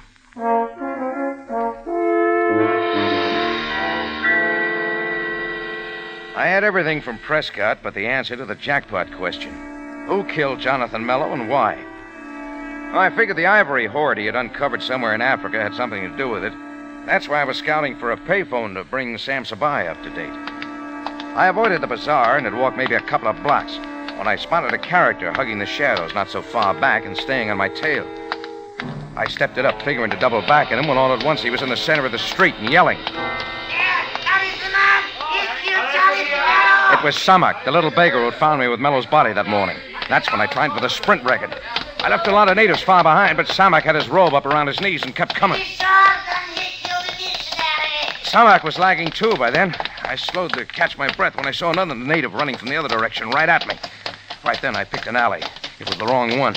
Not more than 30 paces ahead, it came to a dead end, with nothing but high walls between me and the man running in. He had a knife like nothing I'd ever seen. A great curved-bladed scimitar, a yard long. I waited with my back to the wall as he came in for the kill.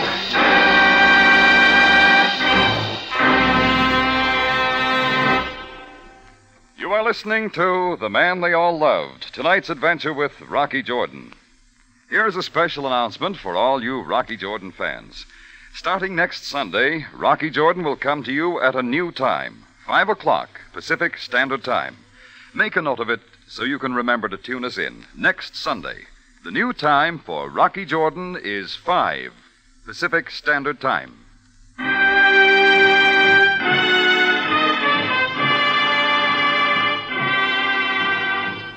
Now we return you to Cairo and Rocky Jordan for tonight's adventure, The Man They All Loved.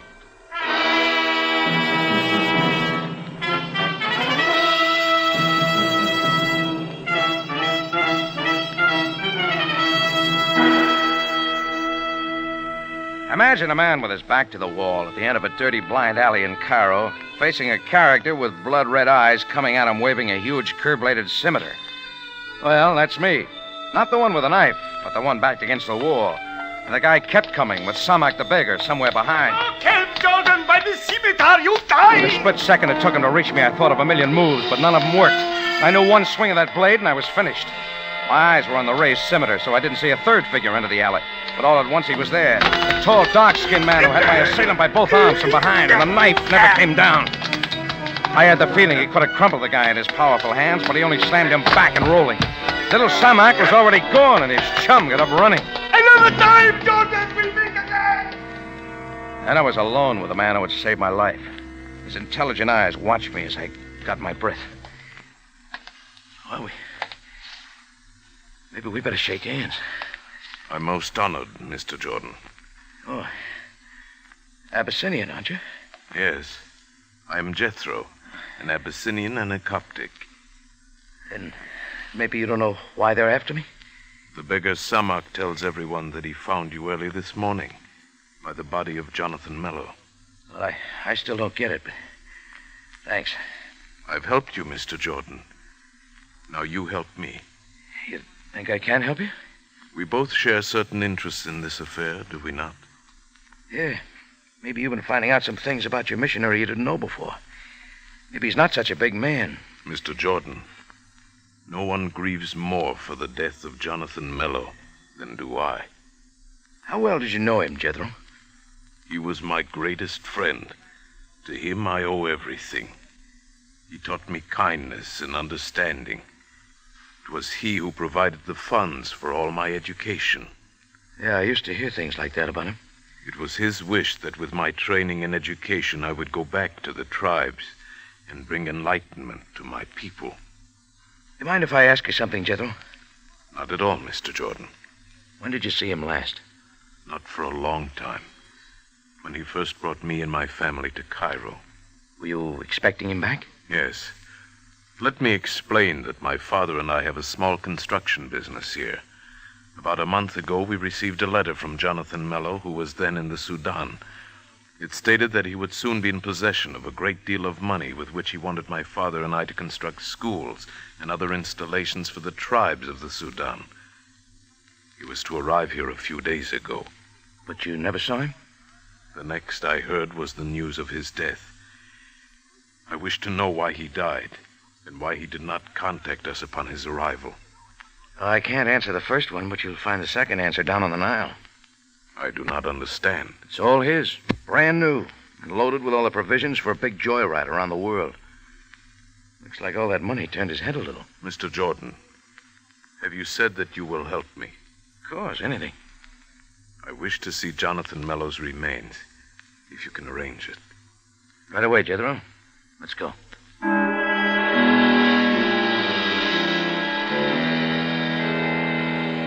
A handsome young Abyssinian stayed with me, and I finally got to a phone and talked to Sam Sabaya. I briefed him real quick and then asked him about viewing the missionary's body. He said to come on down, and in another 20 minutes, Sam was leading Jethro and me down some steps at headquarters that led to the morgue. This way, gentlemen. Right behind you, Sam.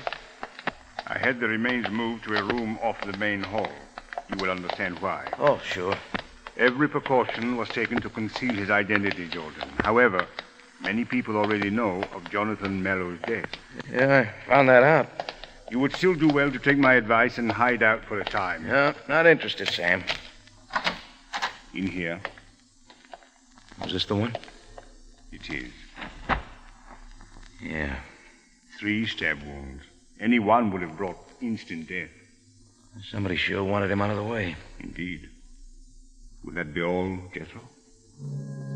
Jethro only nodded his head and moved silently out. He had nothing to say to Sam, so we left headquarters.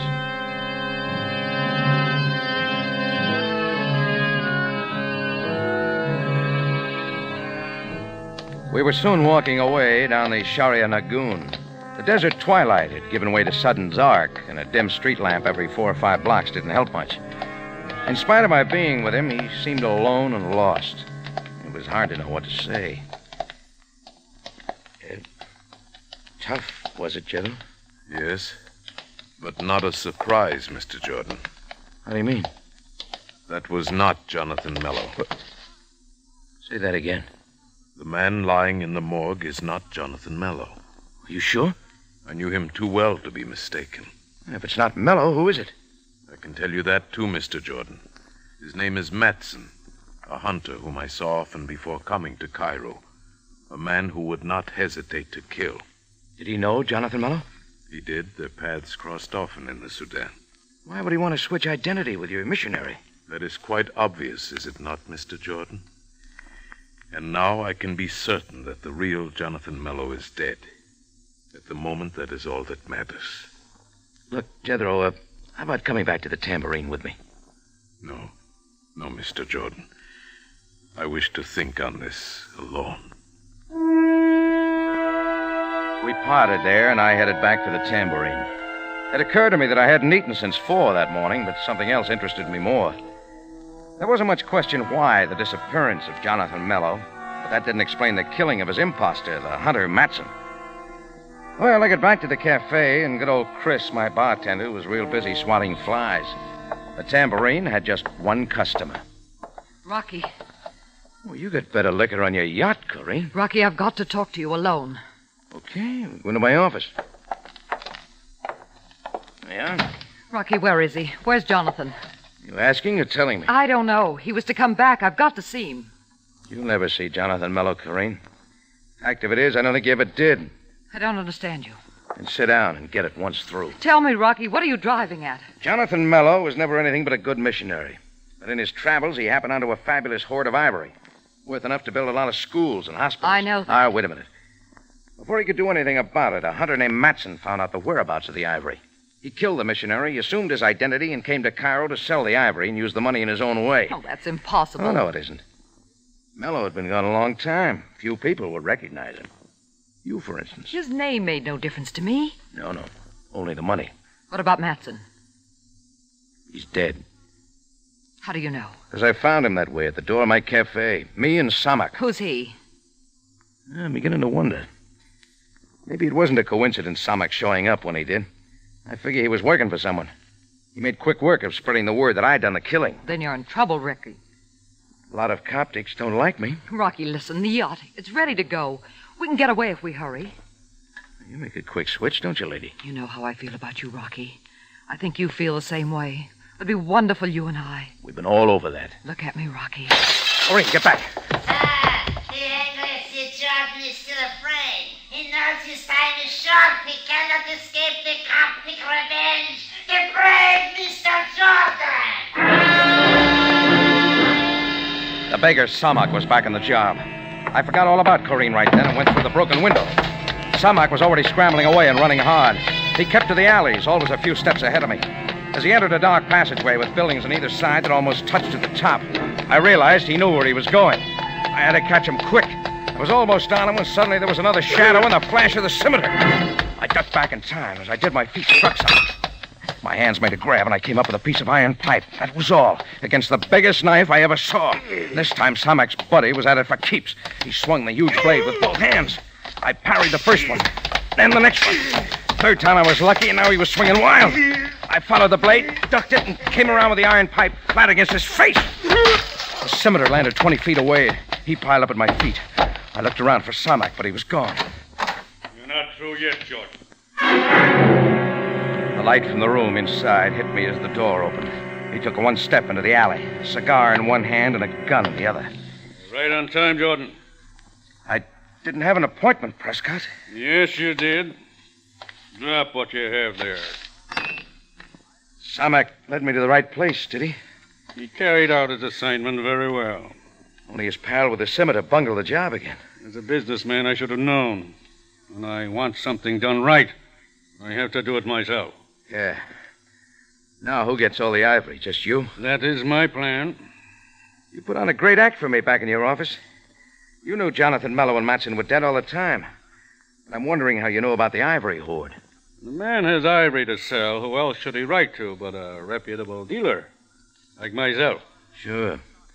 When you got Mello's letter, you sent Matson out to locate the stuff, got rid of Mello, and came back in his place. All I had to do was get rid of Matson, and the road was clear. Except for you. I'm next. Sometime tomorrow morning they'll find you here, victim of the Coptic's attrition. Come closer, Jordan. You see, I'm a very thorough man. I don't intend to miss. The shots echoed back and forth on the sandstone walls, and I wondered why I heard. Prescott hadn't moved. Then I saw the 2 spots in his white vest. The gun suddenly dropped from his hand. He pivoted slowly and fell back down into the dirt of the alley. You all right, Mr. Jordan? Yes. Thanks to you, Jethro.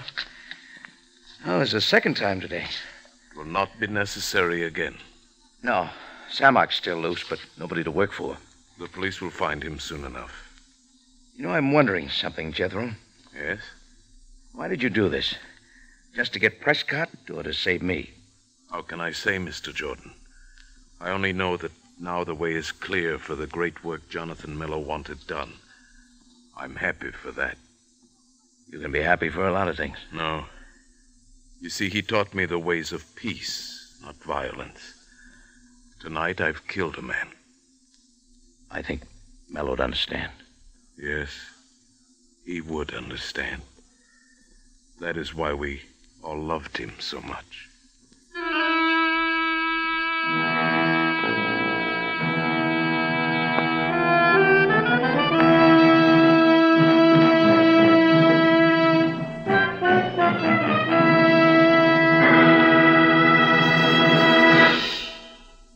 It's CBS at a new time next week, 5 o'clock Pacific Standard Time, for another story of adventure and intrigue when we take you back to Cairo and the Café Tambourine, run by Rocky Jordan.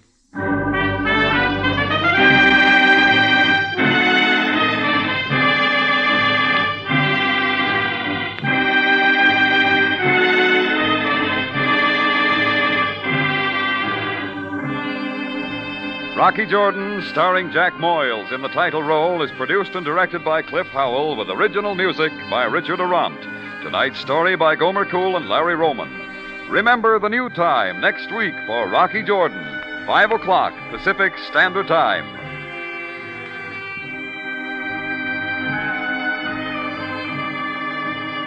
Larry Thor speaking.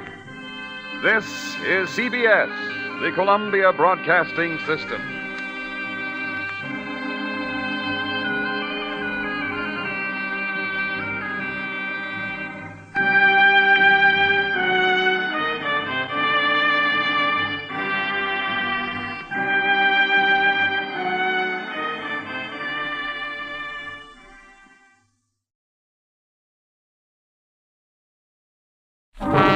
Time now for Rocky Jordan. You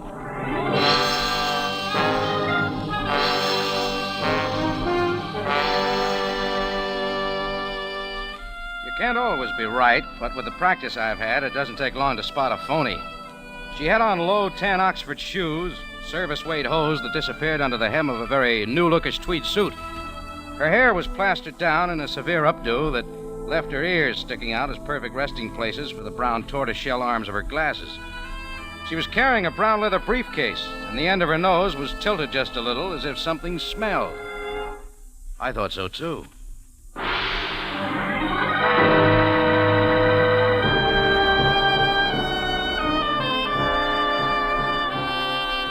Again, we bring you a story of adventure with Rocky Jordan, proprietor of the Café Tambourine, which stands in a narrow street off Cairo's native quarter in sight of the Mosque Sultan Hassan.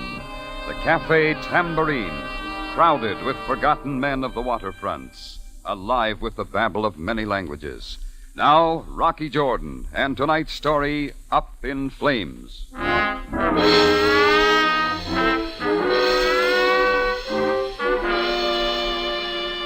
Yeah, from her hairdo to her round-toed Oxford shoes, she looked 100% businesswoman. I mentally turned up my sales resistance to medium and sat back. She learned her lines for the role by heart. Mr. Jordan, I am Miss Bates. I represent the International Fire Insurance Company with head office in New York. I am certain that you already carry fire insurance, but with the rising costs of building materials and good labor, is it adequate to replace your establishment if it were to burn to the ground? Oh, Miss Bates, I am certain it is not, Mr. Jordan. My company, sensing the trend of the upward spiral in replacement costs, has decided to extend for this fiscal period an added inducement policy covering the differential in costs that has developed. Now, look, Miss Bates, no doubt what you say is true, but I'm not interested in any more fire insurance. Mr. Jordan, your attitude is typical. But under the current circumstances, don't you think it would be wise to reconsider? What circumstances, Miss Bates? Surely, Mr. Jordan, you must be aware of the unusual number of major fires in Cairo in the last 3 months. All right, sister, drop the act. What's the pitch? Mr. Jordan, you do me a great injustice. In almost excuse every me. case... Hello, Cafe Tambourine. Hello, Rocky Jordan. Speaking. Oh, Rocky, this is Lefty Miller. I met you in the back room of Gus Gimlick's snooker parlor, remember? Oh, yeah. How's the broken nose and cauliflower ear business? Same as always, Rocky. I'm in a semi-final bout tonight at the American Club. You coming to the fight? Oh, I thought I'd drop in. Why? I'd like to have you come down to my dressing room before my fight. I got a little favor to ask. Why not ask me now? I can't, Rocky. It's something personal. It takes too long to explain over the phone. What do you say, Rocky, huh? Oh, okay, Lefty. I'll stop by. Swell, Rocky. I'll leave a ringside ticket for you at the information desk. Oh, thanks. Don't mention it. See you tonight, Rock. Goodbye. Now, Mr. Jordan, Oh, you still here, Miss Bates? here's my business card. Both day and night telephone numbers are on it in case you wish to reconsider. One never knows when a conflagration might cause irreplaceable loss. Oh, I'm certain one doesn't, Miss Bates. Well, if I change my mind, I'll let you know. Mr. Jordan, Mr. Agrazian, who owned the frozen food lockers at 937 Kamal Street, Mr. Tanut, who owned the hotel at 3014 Shari El Modafar, and Mr. Shoop, who owned the drugstore at the corner of Bakil and Canal, felt exactly as you do. Now, since their establishments have been completely destroyed by fire, they are very glad they reconsidered and took out adequate protection with my company. You might check with them, Mr. Jordan. They might help you to change your mind. With that clincher, she closed the door and left. I decided to check up on her little game, so I ignored her card, looked up the telephone number of the International Fire Insurance Company in the phone book, dialed the number, and asked for the manager. This is Mr. Temple speaking. Who's calling, please? Oh, I want some information about fire insurance. I already have some, but I need more. Will your company issue additional insurance? Oh, indeed we will, sir. In fact, at this very time, our company, sensing the trend of the upward spiral in replacement costs, has decided to extend for this fiscal period an added inducement policy covering the differential in costs that has developed. Oh, that's fine. Now, if I wanted a salesman to call, who might I expect? I will arrange to have our star salesperson contact you in the morning. Her name is Miss Bates. Who is this calling, please? That was what I figured was wrong with the deal. It was too pat. Everything fitted together too well. No flaws. Then maybe Sam could spot one. So I called him. Cairo Police, Captain Sabaya. Jordan, Sam. Well, what is it now, Jordan? How many bodies and where are they? No bodies, Sam. Just me. Is this a pleasure call? Oh, could be. How's about taking the night off and going to the fights at the American Club with me? Oh, I would be delighted, Jordan. Only Commissioner Baromede takes a rather dim view of his men relaxing in such a manner while on duty. Oh, it's too bad, Sam. Some other time then, huh? Oh, Sam. Now it comes out. All right, Jordan, let's have it from the beginning. You're in a rut. All I want's some information. I'm waiting. You got any leads on who's been setting all the fires we've been having lately? Jordan, if you know something we do Calm not... down. I haven't got a thing. What about all those fires? Well, every one of them, causes unknown, owners away at the time, no evidence of arson. Luckily, most of them were adequately insured. With the International Fire Insurance Company, Sam? How did you know that, Jordan? With the claims paid? Every one of them, Jordan. What are you running into? A blank wall, Sam. See you later. I decided to forget about Miss Bates and her fire insurance. I had about 2.5 hours to kill, so I did a very strange thing. Went out into my cafe, sat down, and had a steak on the house. It wasn't bad. Maybe I should do it more often.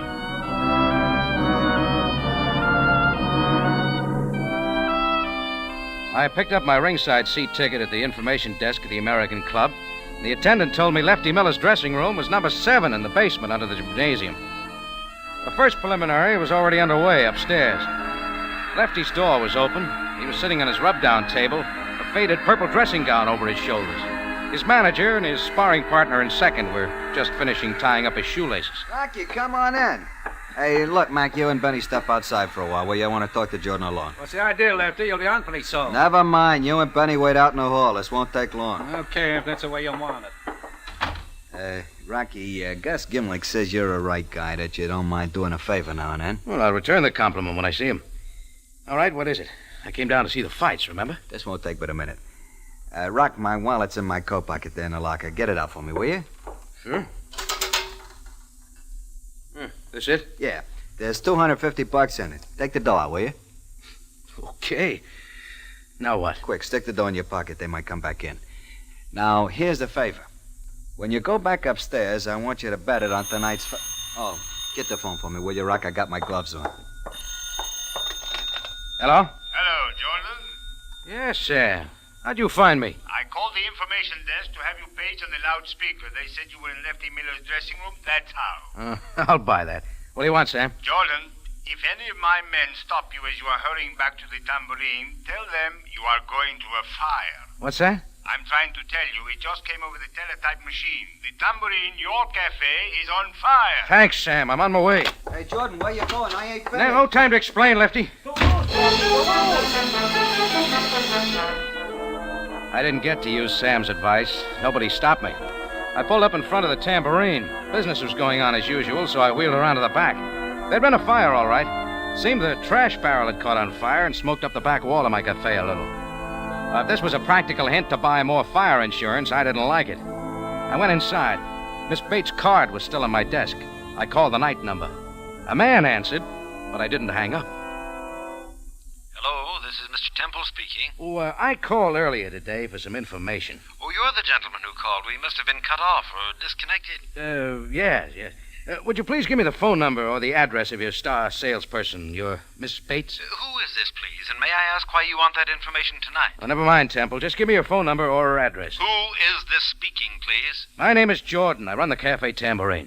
I want to talk to you, Miss Bates, about a little fire. Mr. Jordan, can't the discussion take place tomorrow? Miss Bates is asleep now. What, at this hour?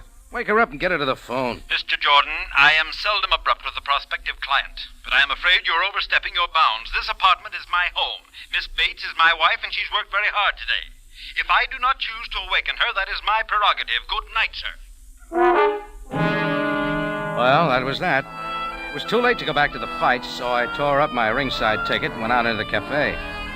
About 45 minutes later, Lefty Miller's fight manager, Mac, walked in, spotted me, and came over. Jordan, I want to talk to you. All right, go ahead. Let's go in your office. Oh, real private, huh? Okay, come on.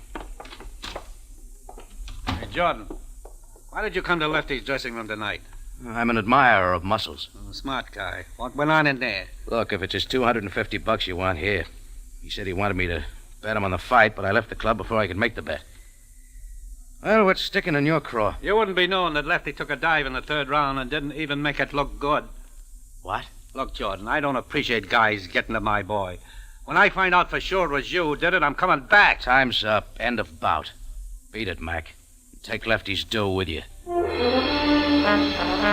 Mac took the $250, gave me a dirty look for a receipt, and slammed the door behind him. Now, things had been jumping all evening. I hoped they'd quiet down, but they didn't. They started happening two at a time. Come in. Hello? Hello, Mr. Jordan. Jordan, this is Savaya. Oh, hello, Sam. His name isn't Sam, Mr. Jordan. It's Timothy. Keep quiet, will you? What's that, Jordan? Oh, not you, Sam. No, go ahead. Oh, wait, dear Mr. Jordan's Perhaps on you the did phone. not know, but since I talked to you last, there has been another fire. Why tell me? Well, you seemed so interested earlier tonight. Is this a pleasure call, Sam? Indeed it is not. The American Club Gymnasium has burned down, and your prizefighter friend Lefty Miller is lying dead. Lefty's dead? Burned to death in dressing room 7. I am calling from the main building of the club. I want you to come down immediately. Okay, Sam. I'll be right over. Now, you there. What do you... Good evening, Mr. Jordan. When my husband, Timothy, here, told me how agitated you sounded on the telephone earlier this evening, I realized you must have reconsidered. So we got dressed and hurried right over. Now, Mr. Jordan, just how much additional fire insurance do you think you will need?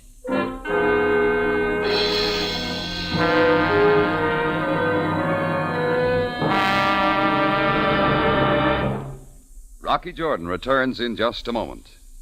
On New Year's Day, CBS will devote every facility to accurately bring you the happenings in Pasadena, all the beauty and color of the parade, and the thrilling play-by-play description of the Rose Bowl game. Now back to Rocky Jordan and tonight's story, Up in Flames.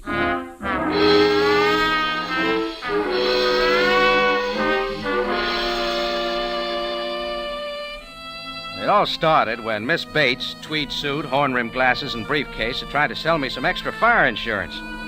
I didn't like the deal. I couldn't put my finger on the spot where it left the straight and narrow, so it still bothered me. Item 1, the prize fighter named Lefty Miller, who took a dive in the third round of his fight, and his manager blamed me. Item 2, a fire in back of my cafe tambourine. Item 3, and this is where things started happening two at a time, Sam Sabaya called me on the phone. And at the same time, at 11 o'clock at night, who should walk into my office but that certain Miss Bates and her husband, Mr. Temple. Subject, fire insurance. I said, Mr. Jordan, how much additional fire insurance do you think you'll need? Well, look, something has just come up that's going to delay my decision. But, Mr. Jordan, you see The American Club gym is burned down. What? Good Lord, another one. And a prize fighter was burned to death in his dressing room. Oh, how awful. And Captain Sam Sabaya wants me to come right over, so if you'll both pardon me... We'll do more than pardon you, Mr. Jordan. We'll drive you down there. Come on.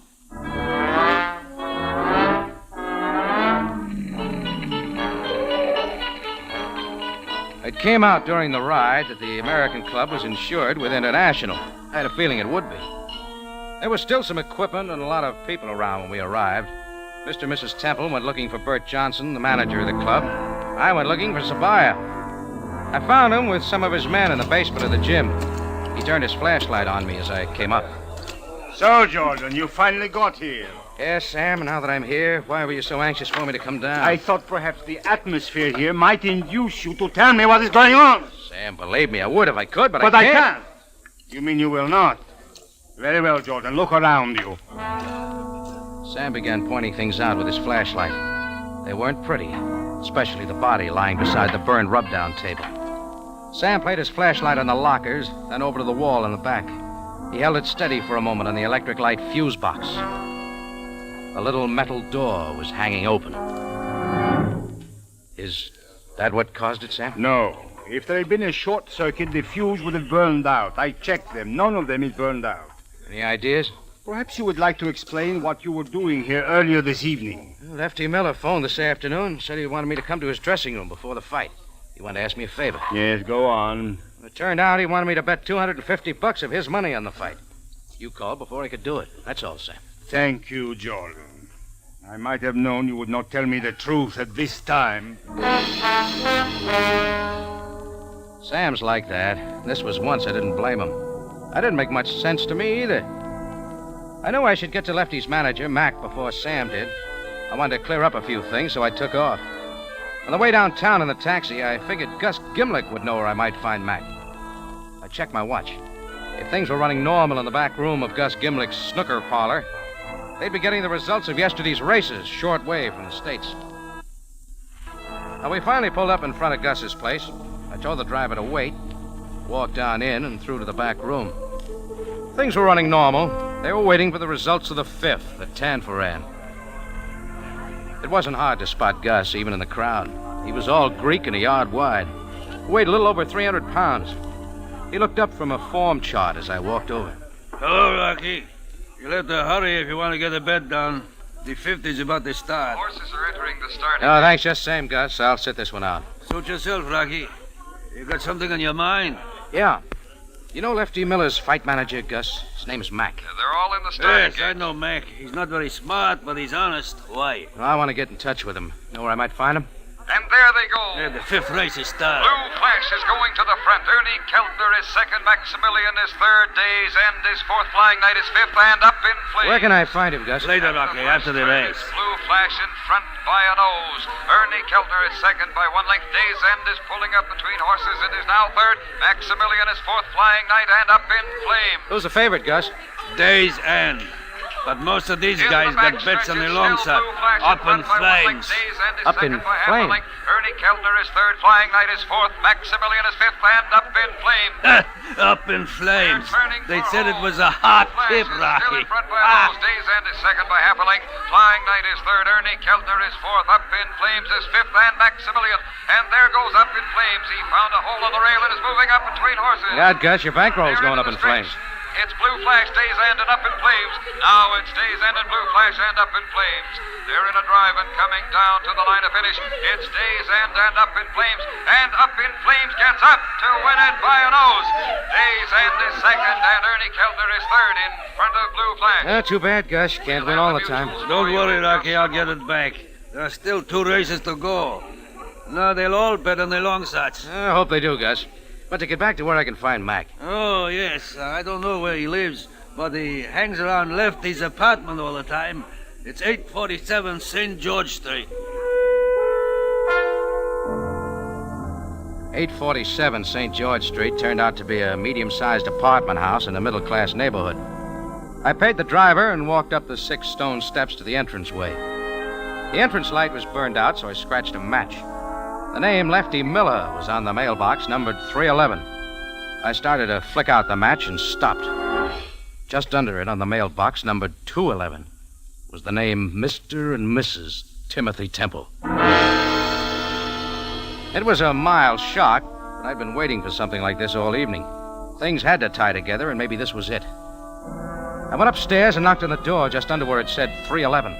I hoped the door would open. It did. And I got another shock. This one gave me the full treatment. Well, Rocky Jordan, come in. It was Lefty Miller, and very much alive. Come in, Rocky, come on in. I went in. Lefty seemed glad to see me. While I stood there trying to believe my eyes, I noticed on a long table about 5 or 6 radios with their parts scattered all around them. I'm glad you dropped by, Rocky. Did you get that bet down on me to lose? This may come as sort of a mild surprise, Lefty, but not more than an hour ago. I left your dead body lying in 3 inches of sooty water in what was left of dressing room 7 after the fire. My dead body? Fire? What fire? You don't know that the American Club gym burned down? Well, no, Rocky, but what do you mean? There was a body in your dressing room that everyone figured was you. Good Lord, Benny. Benny? Yeah, my sparring partner in second. Rocky, this is awful. They'll say I killed him. Well, did you? No. I'll admit we had a quarrel. I knocked him out, but I didn't kill him. Wait a minute. You said just now, did I get the bet down on you to lose? That's what Benny and I had to fight about. I didn't tell him I was going to take that dive in the 3rd round. And it was a phony dive. Sure, I admit it. Benny bet on me to win. He was sore about it. He swung on me after Mac left. I let him have one on the chin, left him lying on the rub-down table. I turned out the lights, closed the door, and left, that's all. Hey, you didn't bet my money on me to win, did you? I didn't bet your money at all. I gave it to Mac when he came over to my café later. So that's where he went. Maybe he figured you got me to take the dive. Why did you? That was Gus Gimlick's idea. I owed him some money. Some horses I bet on decided not to come in.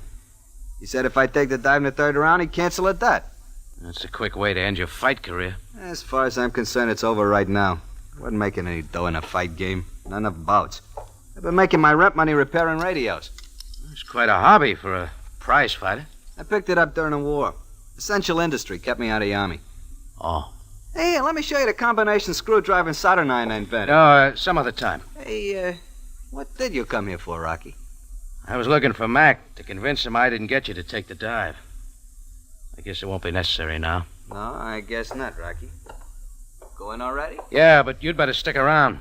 I think you're going to have another visitor. An official one. Lefty shrugged his shoulders, picked up his combination screwdriver and soldering iron, and turned towards the table with the dismantled radios. I closed the door and walked down 3 flights to the front entrance. The timing was perfect. Sam's limousine pulled up at the curb just as I was going down the 6 stone steps.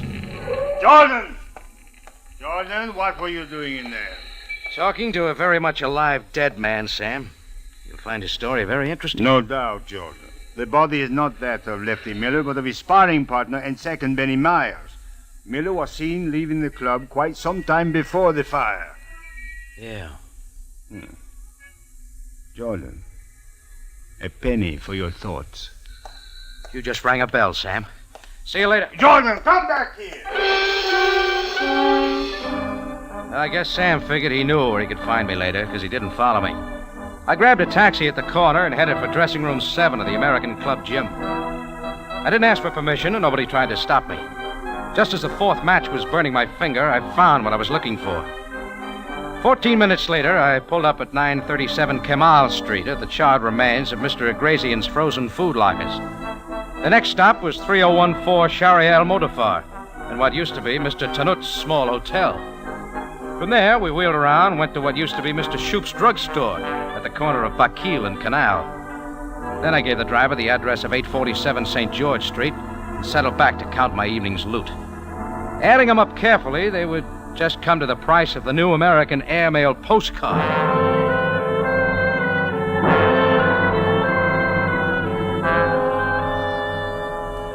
I told the driver to wait, ran up the 6 stone steps and went inside.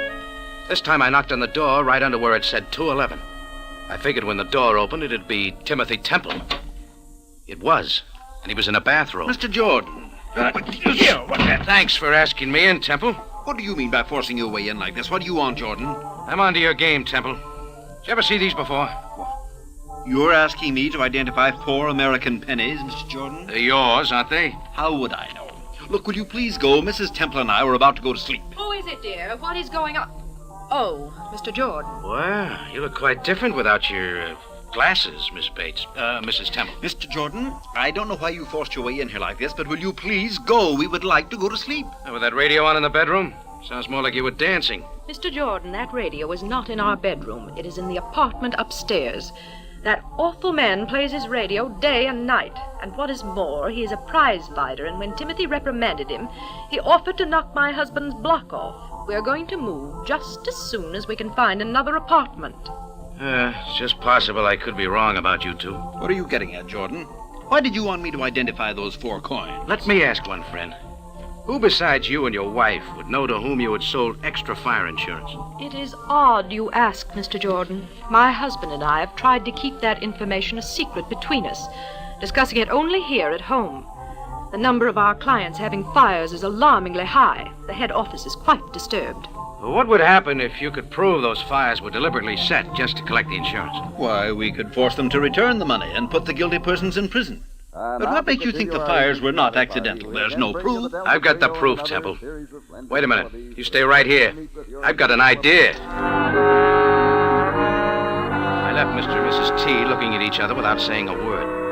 I didn't count the steps between 211 and 311, but there weren't many. I tried the door of 311. It wasn't locked, so I opened it. And here they are. Lefty was gone. The music was coming from one of the radios. I walked over and turned it off.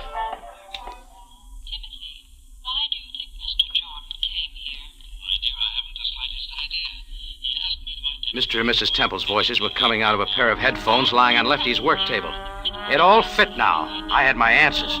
I walked over to the phone and called Sam. Cairo Police. Captain Zabaya. Jordan, Sam. Any of your boys around this time of night? Certainly. Why? If they want to know where you're taking them, tell them you're going to a fire. Jordan, what are you talking about? No time for details, Sam. Meet me at my cafe as soon as you can. Maybe we can catch the guy red-handed. I think somebody's getting ready to set fire to the tambourine. Hurry, Sam.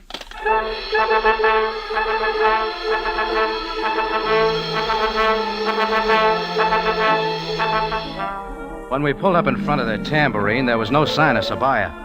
I tossed the driver a 5-pound note and reached for my keys as I crossed the sidewalk. Except for the little service light in the back of the bar, the cafe was dark. I opened the front door, started for my office. I figured I'd find him there. I was just about even with the foot of the stairs going up to my room over the office when the upstairs door opened and he was framed in the light. I started up the stairs after him. He met me halfway and proved the theory that what goes up must come down. We untangled at the foot of the stairs and I swung on him.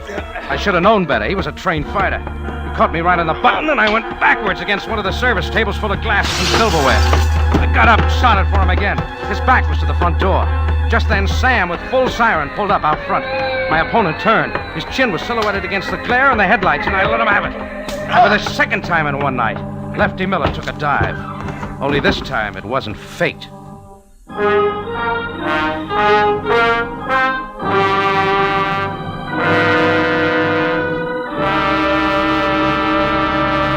Rocky Jordan returns in a matter of seconds with the ending of tonight's story.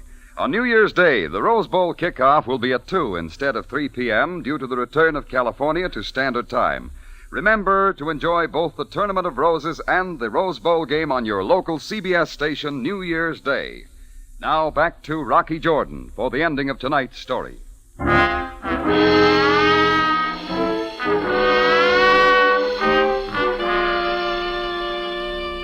I'll say this for Sam. When you really need him, he's right there. If there were more like him, the world would be much better off. But as usual, he wanted all the details. And from the beginning. All right, Jordan. How did you know we would find Lefty Miller here in your cafe? Well, Sam, it just figured. When I heard Mr. and Mrs. Temple's voices on the earphones in Lefty's room, I knew he'd been listening in on him. Maybe first as a gag, but he was the only one besides the Temples who could have known who they'd sold fire insurance to. So he was the one who had gotten the owners to agree to let him fix up the accidental fires. Exactly. He convinced them that he could do the job, and when they collected the insurance money, all he wanted was a percentage of the profits. Jordan, how did you figure out he did it? Well, first of all, Lefty was an electrician, fixed radios. He also had invented a combination screwdriver and soldering Jordan, iron. Keep it simple. Oh, I will, Sam. He went to those places and did a little work on a light switch. A couple of drops of solder in the right place, and he put a penny behind the fuse to keep it from burning out when the short developed. All the owner had to do was to turn out the lights, lock up the joint, go someplace where he'd have a perfect alibi. After a while, the short would develop, and the penny behind the fuse kept it from burning out. And there you have it. Fire. Cause unknown. But you still haven't told me why you knew he would be here at the tambourine. Oh, it's the pattern, Sam. Lefty's sparring partner, Benny, must have caught on to him. So after Lefty knocked Benny out, he fixed the light switch in the dressing room, put the penny behind the fuse, turned off the lights, closed the door, and left. Perfect alibi. But the tambourine, George. Oh, that follows, Sam. He'd fix the light switch in my bedroom. I'd come in and figure I'd forgotten to turn the light off. Finally, I'd turn it off and go to bed. Then when I was asleep, the short would develop. No tambourine, no Jordan. Up in flames. Up in flames? You don't miss a bet, do you, Jordan? I wondered what you were doing in Gus Gimlick's back room tonight.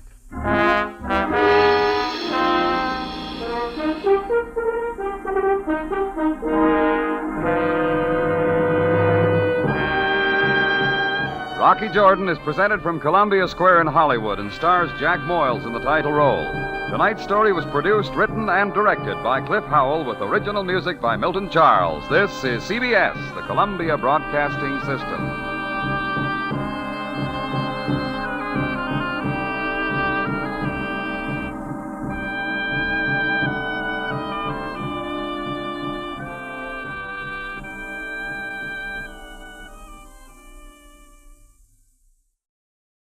Now, starring George Raft, we bring you a world of adventure with Rocky Jordan. I'm Rocky Jordan. I run the Café Tambourine in Cairo. It's been said out this way, love strikes the speech dumb, the ears deaf, the eyes blind. Yeah, I've seen it happen. It's what you might call really losing your head over a dame.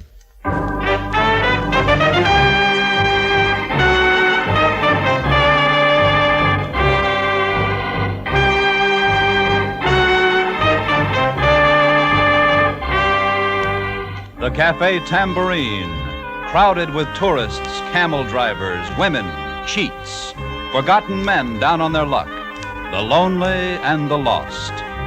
For this is Cairo, gateway to the ancient East, where modern adventure and intrigue unfold against a backdrop of antiquity.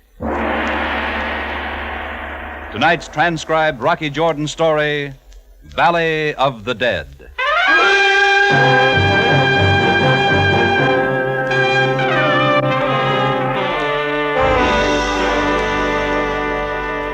Hiya.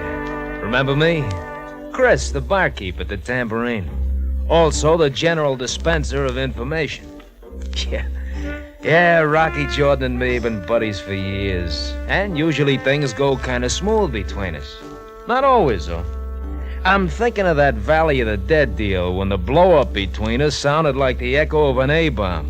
And, well, listen. It was one of those quiet evenings around the cafe when it began. The crowd had thinned out. and a sad-faced legionnaire sat at the bar, staring into his half-empty glass of wine. A few locals were scattered around, lapping up some arak, and in the back booth, one of the more handsome young guides around Cairo was whispering into the ear of a sweet-faced tourist, and she was giggling. Then Rocky came in. Pour me one, Chris. Anything wrong? Pour me one. Yeah, sure thing, right? You, been for a walk? Yeah, I've been for a walk. Was wondering. Yeah. Rock, you drink? Oh, yeah. Thanks. Yeah. Things been kind of slow tonight. I was thinking maybe we could close up early. Julie's coming by. You two getting sort of serious? Yeah, A couple of cops just come in, heading this way. Good evening, Jordan Bay. Oh, hello, boys. We are looking for someone. A man wearing a dark suit. We thought perhaps he might have come in here a few moments ago. Haven't seen him. Sorry. No, nobody come in the last few minutes except... What's happened, boys? There was a shooting at a small hotel several blocks from here. Oh, shooting, huh? Anybody get hurt? We are certain the man in the dark suit was wounded. We picked up his trail. Lost him near here in the native quarter. Oh, that's too bad. Yes. Thank you, Jordan Bay. Come along, Ahmed. I'm going back to the office. Close up whenever you want. Yeah, sure. I watched Rocky as he walked to his office. He opened the door, took just one step inside, and then fell flat on his face. I got over there on the double, locked the office door, and hauled Rocky to the couch. And that's when I saw it. The blood trickling down his hand. I put in a fast call to a doc who would keep his mouth shut, and while he was patching up the rock shoulder, I went out and closed up the café. A half hour later, when I got back to the office, the doc was gone, and Rocky was all business. Chris, you know a gent named Breezak? Breezak? No. How about a guy named Fabian? Risto Fabian. Well, do you? No. Are you sure? Yeah. For a minute there, I thought maybe I'd heard the name someplace before. I guess not. Here. Take a look at this. Check, huh? 20,000 pounds, boy, that's... Hey, Rocky, this check is... It's made out to you. I thought you didn't know Fabian. Well, I don't. Then why would he write you a check for 20,000? Look, I don't know. Honest, Rock. Say, does this have anything to do with what happened back at the hotel? Yeah, but we don't have time for all that now. You got to get out of here. Lay low for a few days. Oh, now, wait a minute. Don't argue. Here's 50 pounds. Get moving. Not until you tell me what... You said you didn't know Breezak. You don't know Fabian. All right, I'll take your word for it. Now you take mine. Beat it. Now listen, Rock. And don't take your fiat. You'll be spotted too easily. It's probably Julie. She must have come around the alley. I'll get it. Hello, Rocky. Come on in, Julie. Sorry I'm late, Chris. Oh, hello, baby. Well, what's the matter, darling? Oh, ask him. You two boys been having a quarrel? Out of the blue, just like that. Get out of town, he tells me. What? Well, Rocky, what is this? Well, if you want your boyfriend to stay alive, you better tell him to do as I say. Where's the Fiat, Julie? Well, parked out front. Leave it there. Here. Take the keys to my car. Get Chris up to Dave Amunyan's place. I'm going to walk down to police headquarters and have a talk with Sam Sabaya.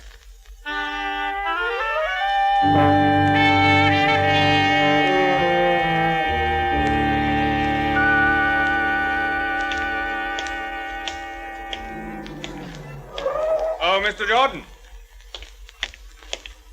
What's on your mind? I'd like to have a little chat with you. Sorry, I have an appointment. My name is Fabian. Risto Fabian. Fabian? That changes things. I thought it would. Get in. Okay. I've been sightseeing before, so don't knock yourself out. Mr. Jordan, why did you go to that hotel tonight? Breezak's invitation was extended only to your bartender. I know, but Chris wasn't around when Breezak's messenger showed up.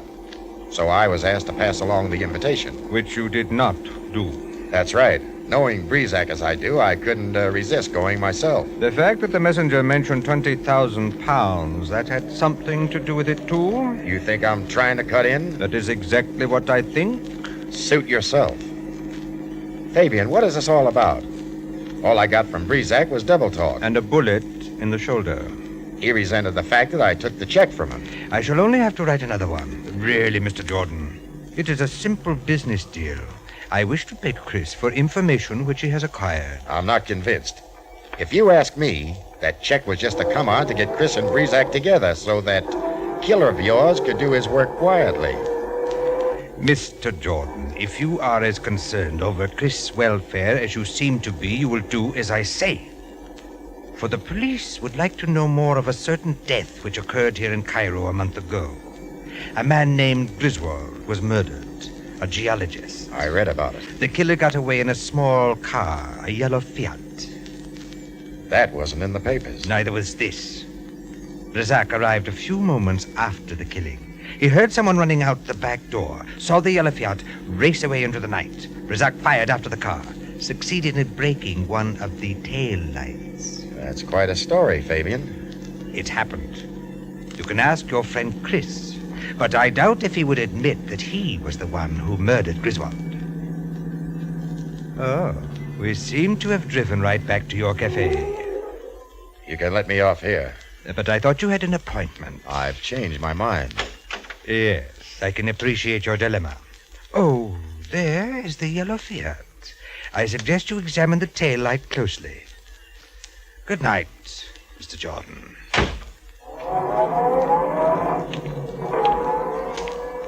Jordan. What? Oh, it's you, Sam. Admiring the little yellow car? What are you doing here? Waiting for you. What happened at the hotel tonight? What hotel? Jordan, when my men spoke to you in the cafe earlier this evening, they were not fooled. However, they thought it wise to confer with me before taking any steps. I don't know what you're talking about, Sam. Breezak, the shooting in the hotel room. What were you doing there, Jordan? And what is your connection with this man, Fabian? Fabian? Yes, Fabian. You never heard of him, eh? You stepped out of his car a few moments ago. Well, what have you to tell me, Jordan? Sam, I'm kind of confused. I can't tell you anything. Jordan, already there has been violence. I cannot allow... I can't tell you anything now, and nothing's going to make me, Sam. You'll have to give me some time. Jordan, tell me, are you protecting someone or yourself? A little of each, maybe. Don't press me, Sam. I won't give. Very well, Jordan. I shall bide my time. But if there is any further violence, I shall hold you personally responsible. Sure. Now, tell me something, Sam. Who is this Fabian guy? Risto Fabian, bachelor, age 52, fond of horses and American women, citizen of Greece, permanent residence, Athens. You seem to know a lot about him. He is not an unimportant man, Jordan. Have you ever heard of the Valley of the Dead? Sounds familiar. A great stretch of land in a country to the east owned by Mr. Fabian and now on lease to the Egyptian government. On lease? Oil? Oil. Thanks, Sam. I think you've given me something to go on.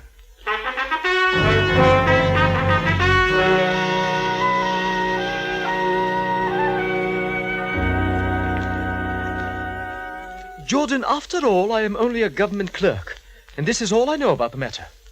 Griswold was hired by the government to do a survey on the Valley of the Dead to determine if the land had further oil potential. According to his report, it did not. So the government has decided not to renew the lease, which expires in a few months. And Griswold expired, too, after he made the survey. Why? Do not ask me. I have lived long enough to know the value of minding my own business. The wills are played out and the lease is dropped. Fabian is left with a lot of worthless land and no income. Yes. What's missing, Allie? You don't go gunning for a guy who's supposed to have some information if what he's got isn't worth anything. What? Gunning? Allie, how can I get my hands on a copy of Griswold's report? Griswold's house, perhaps, if there is anything left of his belongings. Or perhaps the girl who worked for him, Miss Ware, Julie Ware. Julie? You know her? Yeah. Thanks, Allie. Night. Good night. Rocky, look out! Look out! Rocky!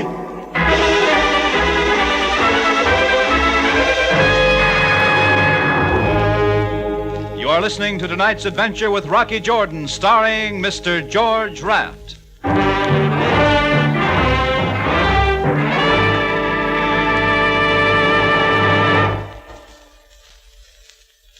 Dr. Christian's unique success with his patients is due as much to his keen understanding of people as to medicine.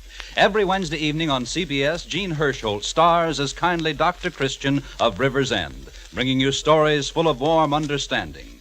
Listen for Dr. Christian for another drama of real life. Your next program over most of these same CBS stations.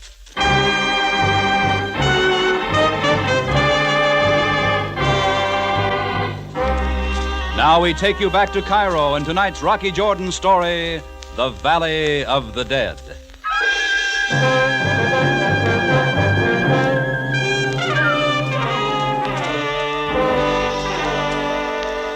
The shots from the moving car tore some big holes in the front of Ali's house, but none of them caught the rock. He'd spotted the car, dove for cover.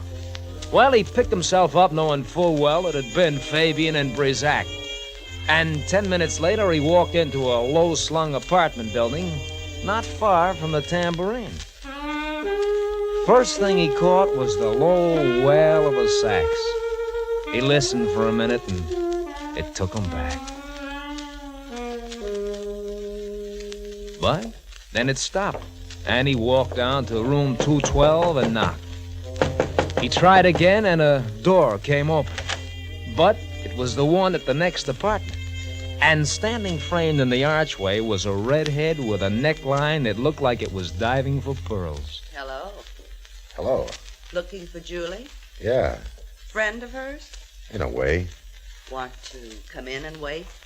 She might be back soon. Well, thanks. Maybe I will. Mona Clark, USA. You're an American, too, aren't you? Uh-huh. Rocky Jordan. Shake. It's not that I don't like far-off places. You just want to see something familiar once in a while. Yeah, I know the feeling. I've got a pot of coffee fixed. Want some? If you got enough. Plenty. I'll get right away. Where are you from, Rocky? I mean in the beginning. St. Louis. Good town. New Orleans myself. Been there? Well, lots of times. Oh, do they still serve coffee and donuts in the French market? They did when I left. Gee, I miss it. Well, home next month. Never no more to roam. Until next time. Here. You and Julie pretty good friends? Pretty good. I'm trying to find out about a fellow named Griswold. Griswold. Definitely a meatball. One of those guys who live on a steady diet of vitamins, always with the play. Yeah, I get the picture. Julie worked for him, you know. He's been up here a couple of times. Julie's boyfriend caught up with him here once and knocked him down the stairs. Tall, sandy-haired fellow named Chris? Now, that's the one. I thought he'd killed Griswold. He was so sore. Of course, Griswold never bothered me. He knew I'd rap him with my sax. Sax? Was that you playing just now? Uh-huh. First sax, Billy Baxter's all-girl orchestra world tour. Give a listen. Like? Very good. How about this?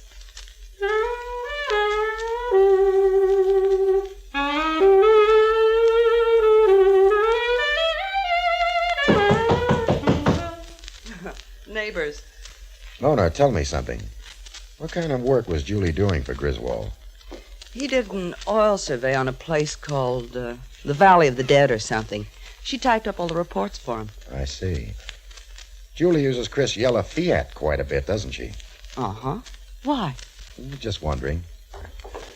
Thanks, Mona. Leaving? I'd like to finish that song for you sometime. Don't worry, baby. You'll get a chance to.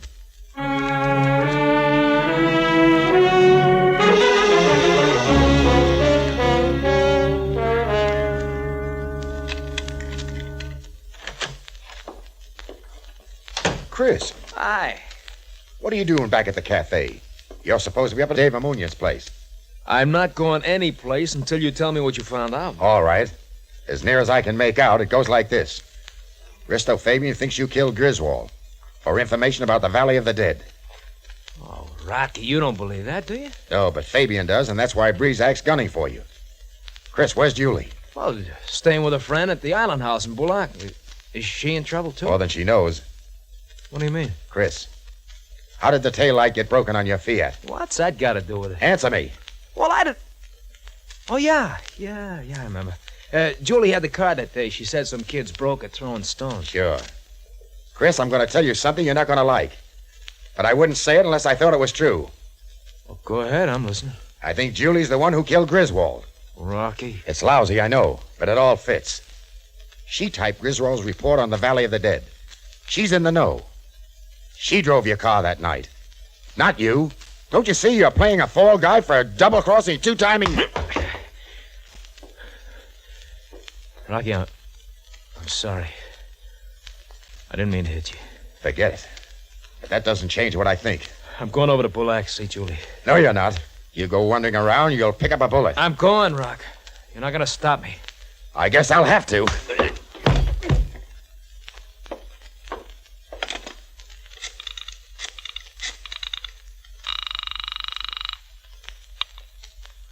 Cairo Police, Captain Sabaya. Sam? Rocky. Yes, Jordan. I just caught my bartender, Chris, dipping into the safe. I want him locked up.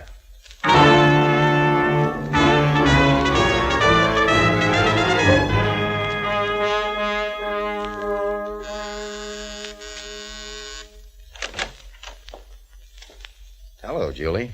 Oh, Rocky. Can I come in? Well, Packing? Yes, vacation. I thought I'd go up to Karnak for a few days. Kind of sudden, isn't it? What's that big envelope in your suitcase? Well, nothing. Just something I'm going to mail. Oh, let me see. Rocky! Oh, addressed to Julie Ware. American Express. Athens, Greece. Oh, I thought you said you were going to Karnak. Well, Fabian lives in Athens, doesn't he? What's inside of this, Julie? Leave it alone. You have no right to open it. Yeah, I know I haven't.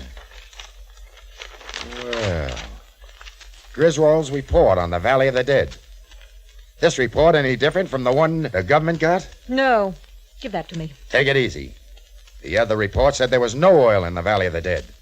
This one says there is. Give it to me. This is the correct one, isn't it? This is why you killed Griswold. Rocky. Yeah. Don't be angry with me. You don't understand how big this is. I don't. All right. Let's work it out. Griswold did the survey on the land, found oil, and prepared this report. He was about to send it in, and I got smart, Rocky. I stopped him. What good would it do him to have the government pick up the options on Fabian's land?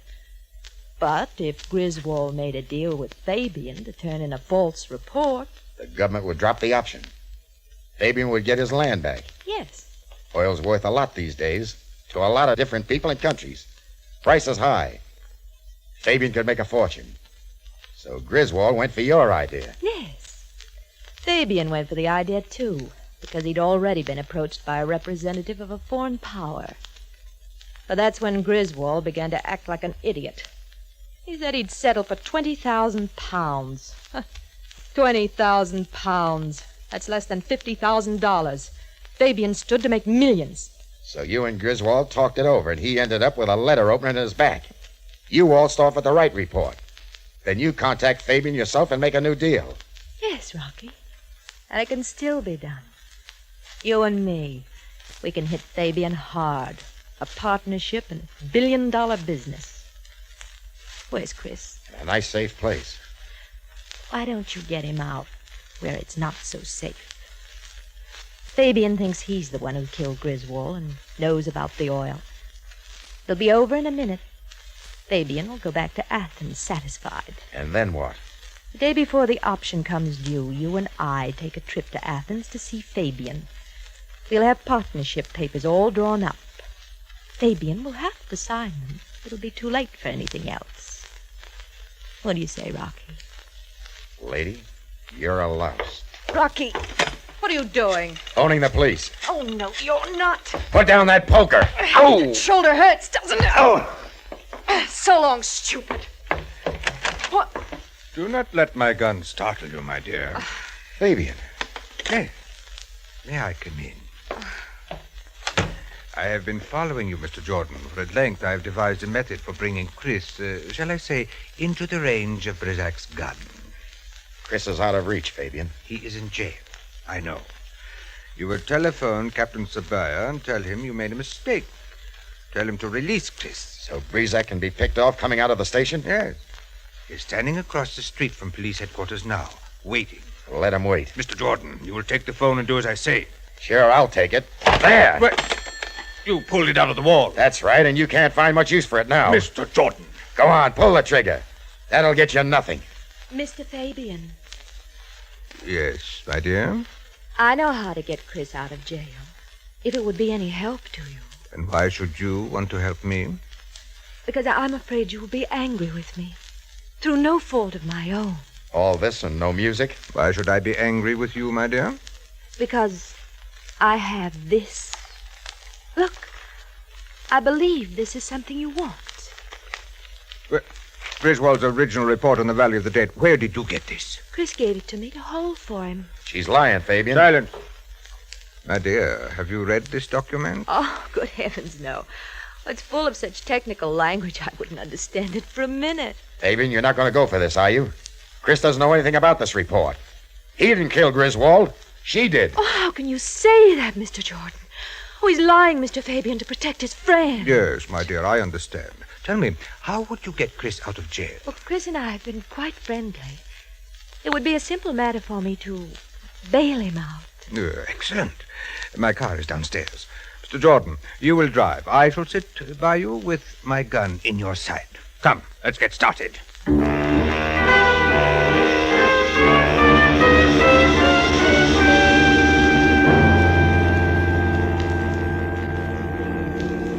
Slow down, Jordan. This is as close to the police headquarters as I want to be. Stop there by the alleyway. Razak is just... Yeah, I see him. Razak. Razak. Yes, Mr. Fabian? This charming young lady here will go into the police station after our men. They will come out together, but she is not to be harmed. I understand, Mr. Fabian. She will not be harmed. Oh, Mr. Fabian, I think it might be better if I came out of the police station a few moments before Chris. So Mr. Breezak doesn't shoot me by mistake. An excellent precaution, my dear. Everything is clear then. Yes, quite clear. Razak. I know. She is to die also. Correct. Now take up your position across the street. We will time it to pick you up as soon as you have fired. Well, as you can see, a lot was going on while I cooled off in the Cairo jail. The first thing I knew about anything was when Julie suddenly showed up and bailed me out. Then, while I was picking up my wallet and things at the desk, she waltzed out the front door ahead of me. Well, that struck me kind of odd. I moved after her, out the front door, and started down the steps. And that's when all Hades broke loose. A black convertible up the street took off with a sudden jerk. Christopher, hit the ground! It was Rocky's voice, and I didn't ask any questions. Slugs from across the street sailed over my head. Then I saw Rocky behind the wheel of the car, and the Joker beside him almost went through the windshield as Rocky grabbed the back of his neck and shoved. With his other hand, he yanked the wheel, and the car headed right for the spot where the gunman stood frozen in his tracks. Chris, grab Julie! Don't let her get away!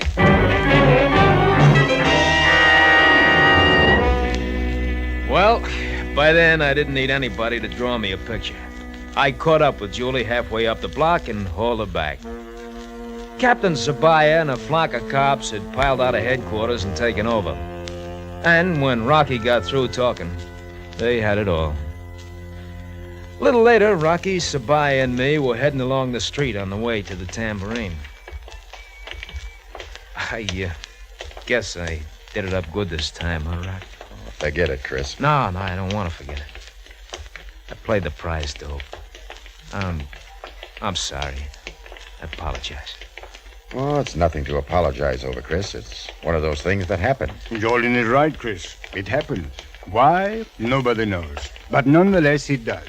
So many men, one time or another, are attracted by women of evil. You trying to tell us something, Sam? Well, as a matter of fact, Jordan, when I was a younger man, there was a dancer from Algiers who... You too, huh? Yeah, thanks, Captain. I'll turn off here, Rock, and go on home. See you at opening time as usual? Sure. See you then. He will be all right, Jordan. Do not concern yourself over him. Sure, Sam. He'll be all right. Observe, Jordan. A new day. The city of Cairo awakes. Yeah, and the tourists will be pouring out on the streets before long. And already the vendor is striving to attract them to his shop. Ah, Jordan, listen. The call of the East. What is that? That, Sam, is the call of the West.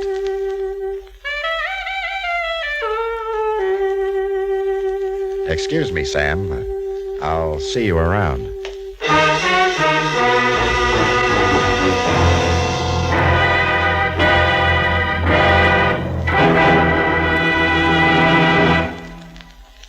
Our star, Mr. George Raft, returns in just a moment. The flood victims of Kansas, Missouri, Oklahoma, and Illinois are depending on you. Those whose lives have been jeopardized, whose homes have been destroyed, urgently need your assistance. The President of the United States has asked the American public to contribute at least $5 million through the local chapters of your American Red Cross for the relief of these citizens. So it's up to you. Give generously through your local Red Cross chapter. Help the flood victims. They need you. Now, here again is the star of our show, Mr. George Raft. Thank you. Well, Julie was quite a doll. Tall, big brown eyes, honey-colored hair. As far as Chris was concerned, she was out of this world. The law being what it is, she soon will be. Well, see you next week at the Tambourine. Until then, Saida.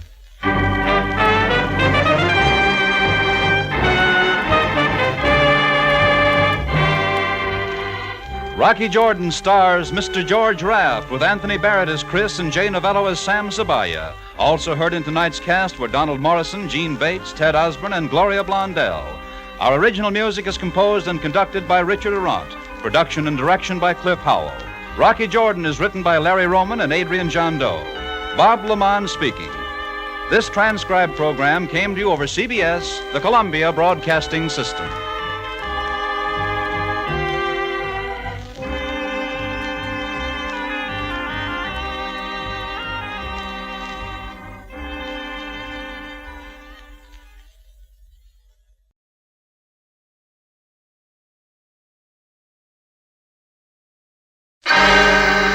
Time now for Rocky Jordan.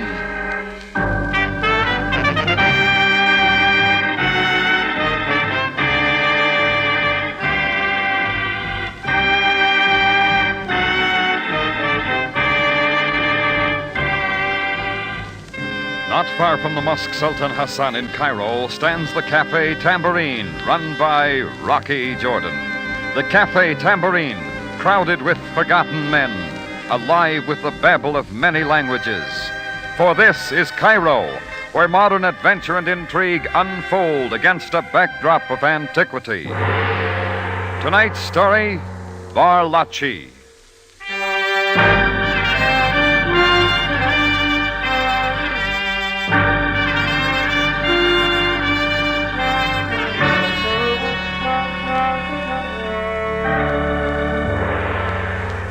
Maybe I should have been carrying a Barlachi, too. That being a sort of good luck charm that Chica always wore. Still, if what happened to her could be called lucky, I'll stick to good old American rabbit's foot. It all began when I heard a commotion out in front of the Café Tambourine that afternoon. I went to the doorway and looked out on a scene that hit a new high, even for Cairo. The center of all this excitement was a dancing girl in a bright yellow shawl, full whirling red skirt, and big gold hoop earrings that somehow belonged on that vivid face. Her hair made me think of the sleek black velvet I'd seen in Cairo's Ritzia bazaars. And she had eyes to match. Her dancing was like nothing I'd ever seen. The crowd was made up of natives plus a few tourists who were delighted to run onto some local color. To show their approval, they started throwing coins. Well, I just reached into my pocket for a few piastres myself when suddenly there was a rough jostling through the crowd. Let me through! Let me through at once! I had him pegged before I ever saw his officious face. Sergeant Greco of the Cairo police. In another moment, he grabbed the girl by the arm. Stop at once! No, do not touch me. I have done nothing wrong. Suélteme, déjeme en paz. So, a common gypsy dares to resist an officer of the law. No, I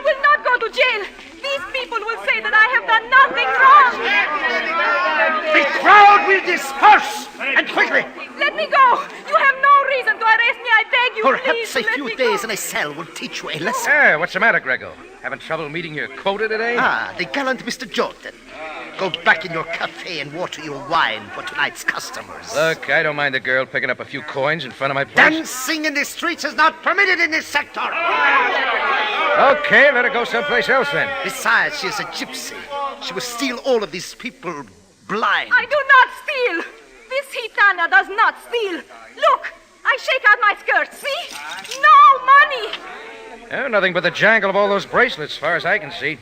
Now, you better flash that badge someplace else, Greco. An American will not interfere with Cairo police, Mr. Jordan. She will come with me. No, suélteme. Let me Such a wild cat as you. Wait, come back. I command you. Come back. The girl had broken away, and that's where the crowd took a hand. They suddenly moved in all around the sweating, struggling Greco and swept him down the street. It's an old trick, and the Cairenes know it well. And he had as much chance bucking that mob as a camel caught in an elephant stampede. Well, I enjoyed the scene till it faded around the corner. There was no sign of the girl except a red rose that had fallen from her hair. I picked it up and went back inside. I just sat down in my office with a sandwich and a cup of coffee when there was a knock on the alley door.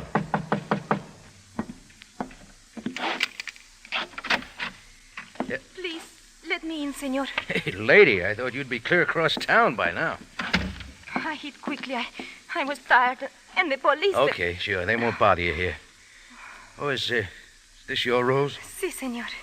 Put it back in your hair. It belongs there. Oh, muchas gracias. You are a very kind gentleman. If it were not for you... Oh, forget it. When did you eat last? You do not think I beg, senor? Oh, of course not. Come on, sit down. Eat this. Oh, millón de gracias, senor. It is the first in many hours. Ah, I thought so. I'm surprised you speak Spanish. I am not Arabian gypsy. I am gitana. Gitana? They are the Spanish gypsies, senor. The nobility of all the gypsy tribes. You don't say.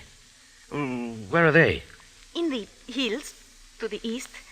I think you'd better get out there quick. No, I have left the tribe, senor. Forever. Left them? Why? I am through with such a life. I wish to live like other people. In fine houses. Where people will not always call me the beggar and accuse me of stealing. Are you sure you're doing the right thing? I will not return to the tribe. That is why I dance in the street. For enough money to go away. I see.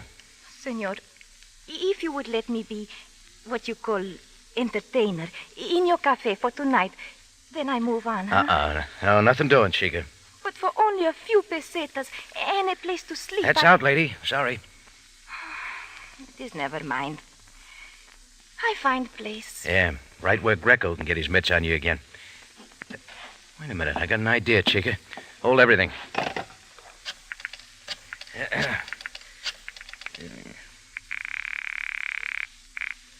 Hello. Millie, this is Rocky Jordan. Well, Rocky, old son of a gun, how you been? Oh, swell.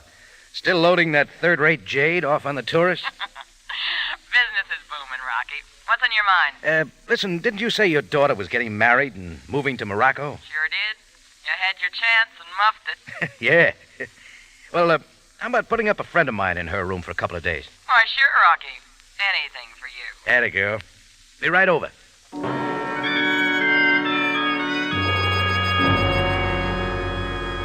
I slipped the gypsy girl out the back way and over to Millie Hog's place on the Sharia Hufan. Millie met us halfway across the little court and took Chica in like a long-lost friend. I was gone from the tambourine maybe an hour, and when I got back, it was almost dark, and I made the mistake of going back in by the alley entrance. Standing right inside the office was over 200 pounds of gypsy. He gave me 3 seconds to take in the jagged red scar stretching from his mouth to his temple, the patched eye, the red sash around his waist, and the knife in one big fist. Then he opened the conversation. I am Tenase. Where is woman? I know a lot of them. The Gitana. Chica? What's that to you?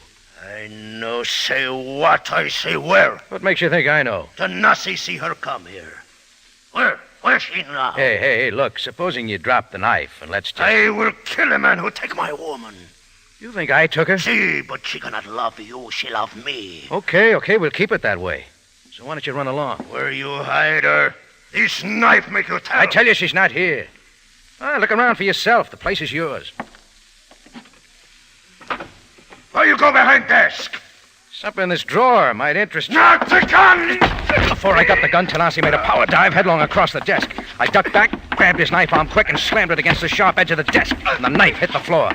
Just as I kicked it away, Tanasi landed right on top of me, and we had it out. It was a rolling, kicking, clawing fight that Tanasi actually seemed to enjoy, but not me. I finally got my knee in his midsection, and he broke away. Before he was on me again, I had the knife. He did a quick retreat to the door. Canalla sinvergüenza! I go now! You get the idea. You bring my girl. Bring her to Arvada. For I kill. Just keep going, Tanasi, and take the knife with you.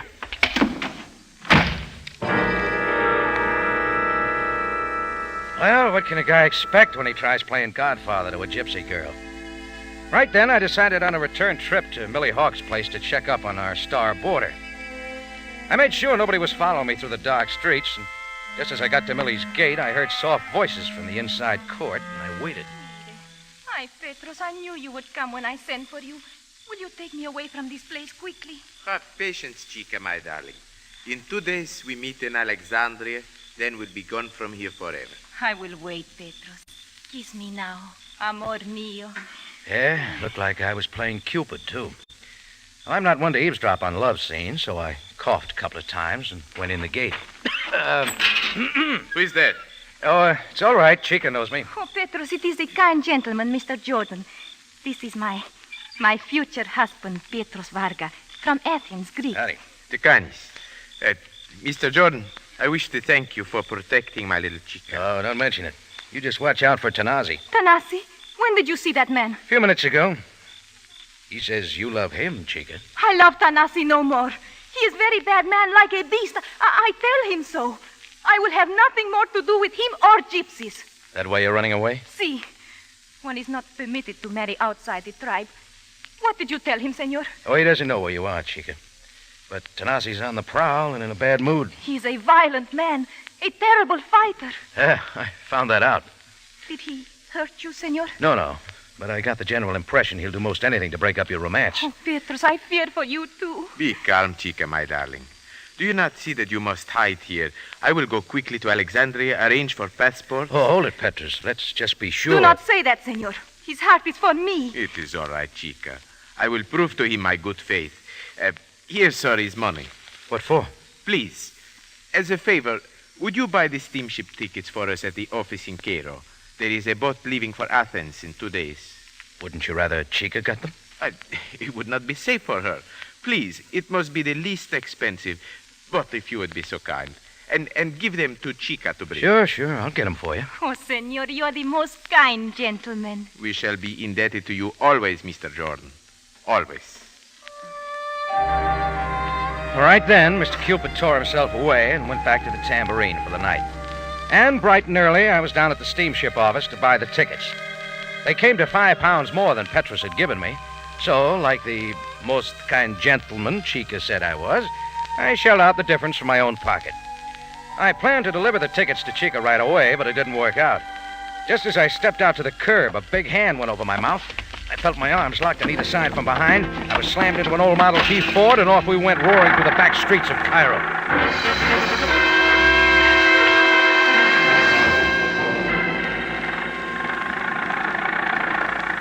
3 gypsies were playing host, and while one drove, the other 2 tied my hands behind me. I kept asking questions, but got no answers. And 20 minutes later, we were leaving the outskirts of the city to the east. The old car chugged past a flying red horse sign at the top of the hill, bumped off the road, and finally parked by an ox cart. Then they were dragging me down a path, and suddenly the whole gypsy camp sprawled before us. Splotches of color mixed up with tumbling bodies of children, cats, dogs, and even monkeys. Women were bending over great iron kettles while men idled by the tents. When they saw me brought in, they were all up and following. At a big central tent, I saw a magnificently built man waiting. His gaudy clothes and jewelry looked right on him. His black eyes gleamed like sword points as he spoke. Senor, you call yourself Jordan? Yeah, that's right, mister.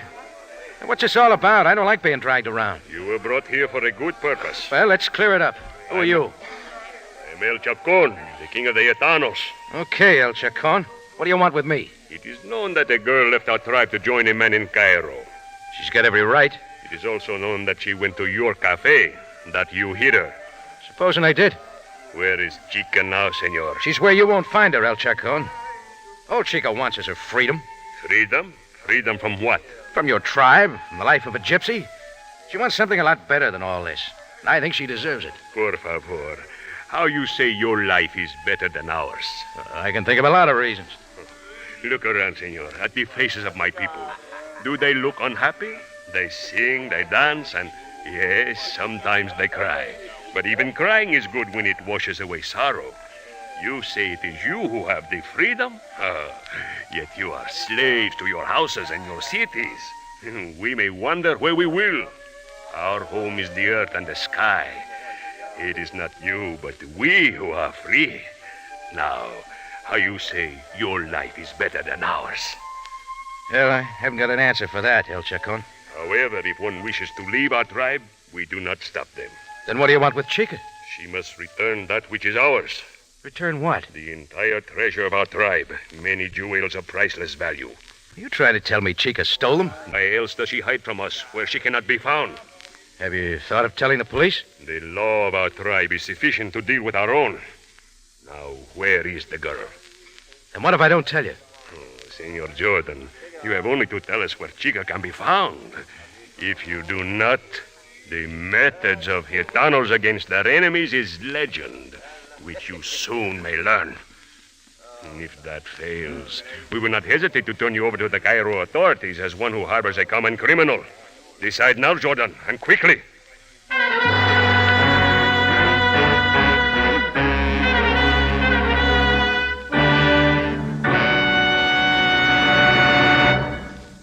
You are listening to Bar Lachi, tonight's adventure with Rocky Jordan. For a solid hour of laughs, tune in tomorrow night to Leave It to Joan at 6 and Breakfast with Burroughs at 6:30. You'll find Joan Davis at her zany best and the balding Burroughs chock full of his hilarious brand of repartee. Don't miss the great good time which comes to you every Monday night on CBS.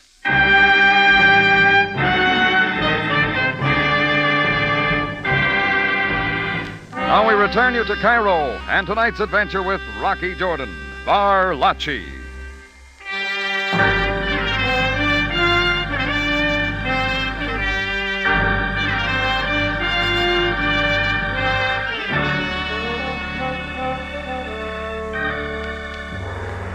Well, hang the sucker tag on me again.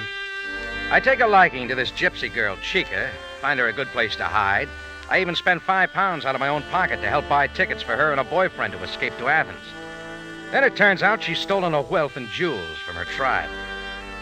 Now I had the choice of turning her over to the tribe in their own form of justice, or of facing their wrath as well as the Cairo police. El Chacon stood waiting for my answer as the encampment crowded around. Speak quickly, Jordan. Where is Chica? You're asking me to break a promise I made to her, El Chacon. A promise to a thief is worthless. Tell me something. Where is another of your tribe, a man named Tanasi? He, too, hunts for the girl. Yeah, why? Because she won't marry him? How do I know any of you are telling me the truth? You wish, then, for the Cairo police to decide. I'm just asking why you don't look up Tanasi. How do you know that crazy brute didn't take your jewels? The moment you extranjera, you call my son crazy brute, I scratch your eyes out. Silencio, quédate quieta. It is true, old woman. Tanase is crazy, bro. You speak so of my son, for that you will see. I looked at El Chacon, expecting him to break it up on the double. Instead, he seemed greatly amused, even when the two women began pounding and clawing each other, even when other women pitched into the battle, and even when the men took sides and turned on each other. In less time than it takes to tell, every man, woman, child, dog, and cat had joined in, all except El Chacon. Even he had forgotten about me, and I found myself in the middle. I lost my balance and stumbled over backward into the thick of the battle. With my hands tied, I couldn't do much, and I fell under a dozen feet. All I could do was roll. Something else fell and started to roll just then, a nice shiny knife. I threw myself over so that my hand held the hilt. In a few seconds more, I was behind a tent as the battle still raged. In less time than that, I had my hands free and was running.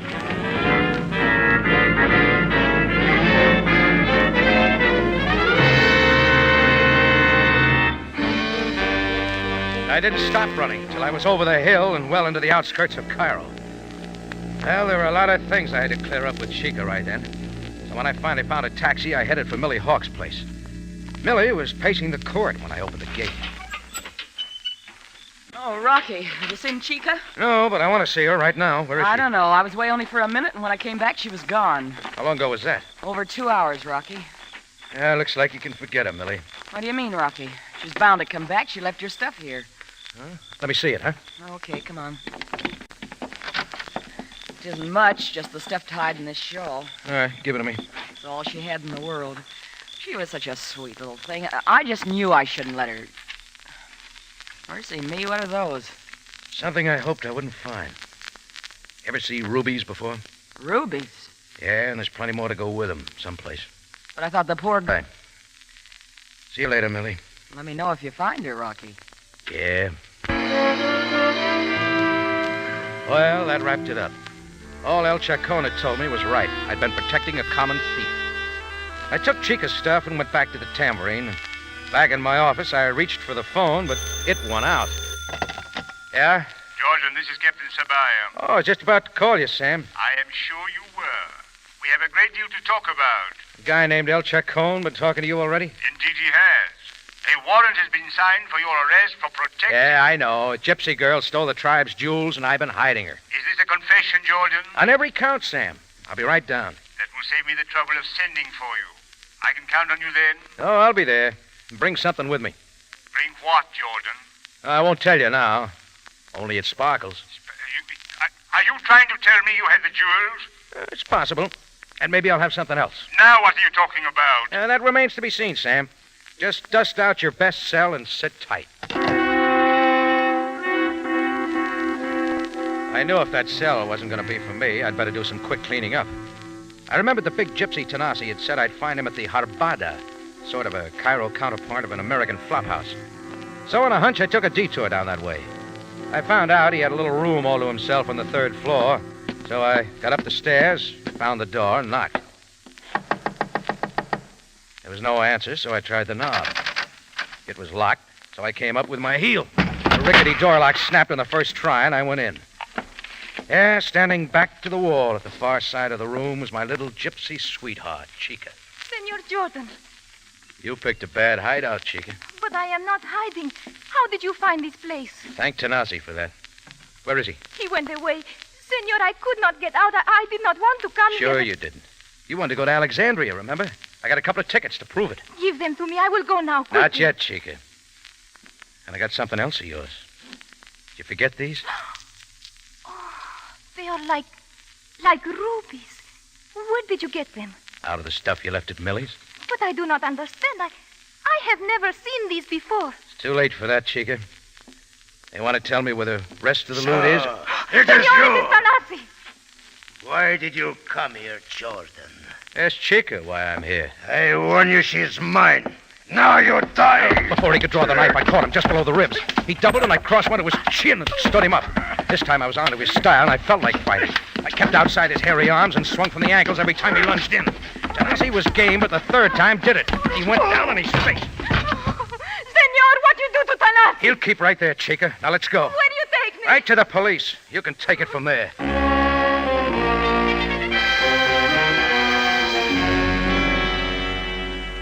I took Chica down the stairs, told the clerk at the desk that the cops would be around for Tanasi. We went right to headquarters, where I handed her over to Sam Sabaya. From then on, she was mum. She wouldn't answer anything. Finally, Sam closed the cell door behind her. We hesitated there before going out. Jordan, I must compliment you on your prompt action in this matter. From you, that is a compliment, Sam. You will understand that I knew from the beginning that your motivations were for the best. Yeah, sure. We still have the problem of finding out where the rest of the jewels are hidden. We can hardly hope that Chica will ever tell us. Maybe Tanasi will talk. My men have already picked him up, but if he talks, it will be the first time a gypsy ever told the police anything. See what you mean. Listen, leave me with Chica a couple of minutes, huh? Maybe she'll change her mind. As you wish, Jordan. But she will be guarded very closely. Suit yourself. You see, I agree with the old gypsy saying, it is easier to hold an eel than a gitano.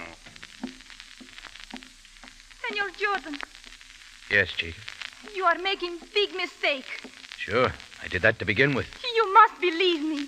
Tanasi found me and he forced me to go to his place. How do you explain the jewels? I cannot explain them. I cannot tell you how they got with my things because I do not know. Chica, don't you see that if you'll tell us where the rest of the jewels are hidden, you'll get off a lot easier? But I don't know where they are. I stole nothing from my tribe. Okay. Oh, senor, you are a very kind gentleman. You will not let them keep me in this place. You asked for it, Chica. Please. All my life, I have known only freedom. If they keep me here, caged up like an animal, I know I will not live. Looks like you should have stayed with your tribe. See? This is not the life that Petros promised me. You must help me, senor. Just think over my advice. So long, Chica.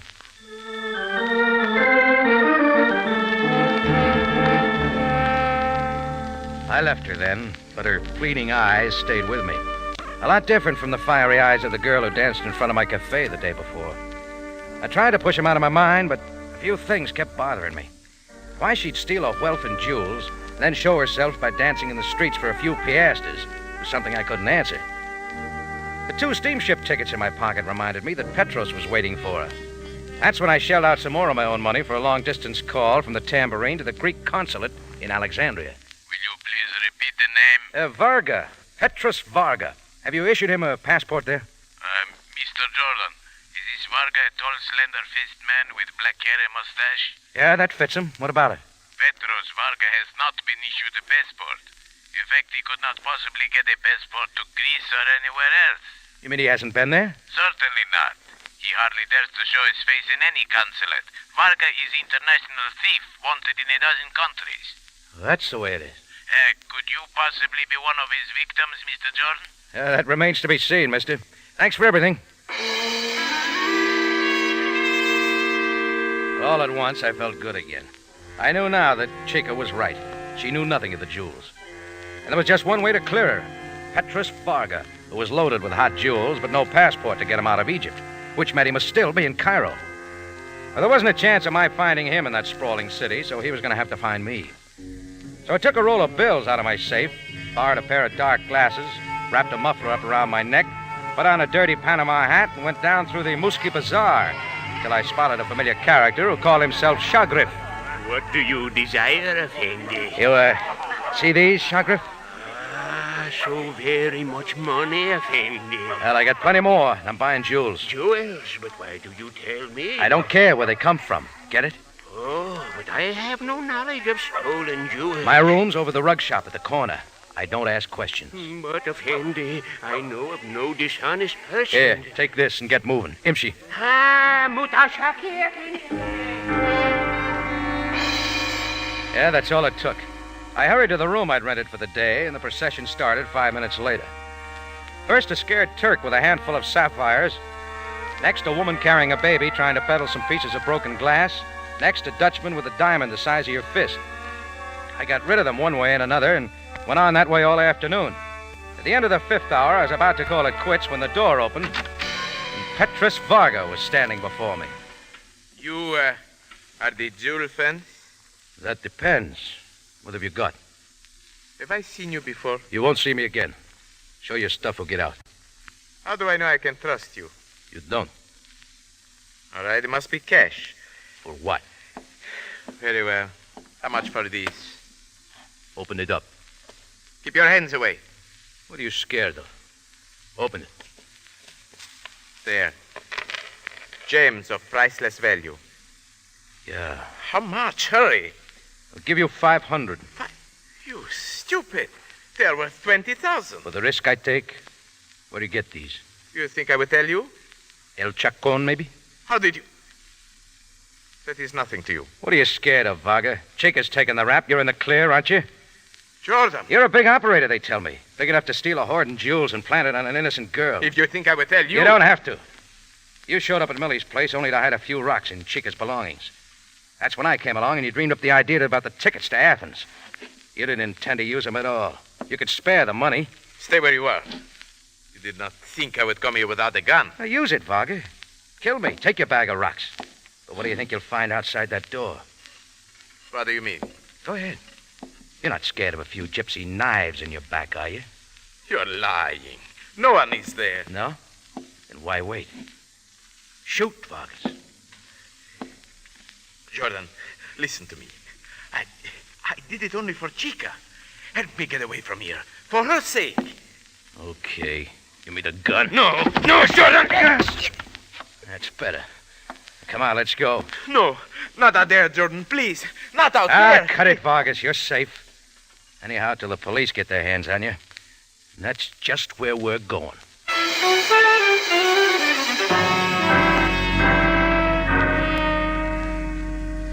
It took a little nudging, but we finally ended up at headquarters. Well, Sam personally let Chica and Tanasi out of their cells with a great sigh of relief. Wouldn't you know, right away, the two learned her lesson.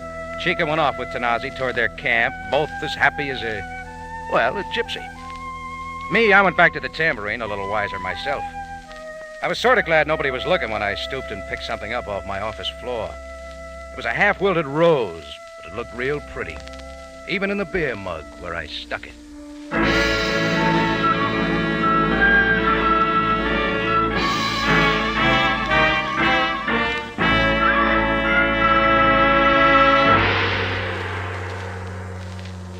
Rocky Jordan, starring Jack Moyles in the title role, is produced and directed by Cliff Howell, with original music by Richard Arant.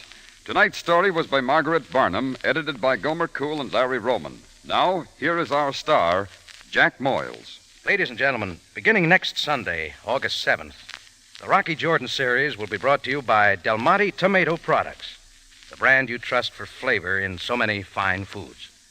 So be sure to be listening next Sunday at 5 when...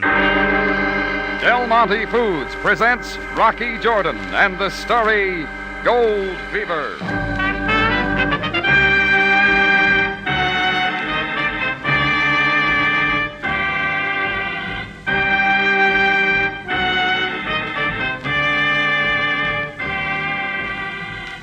Larry Thor speaking. This is CBS, the Columbia Broadcasting System.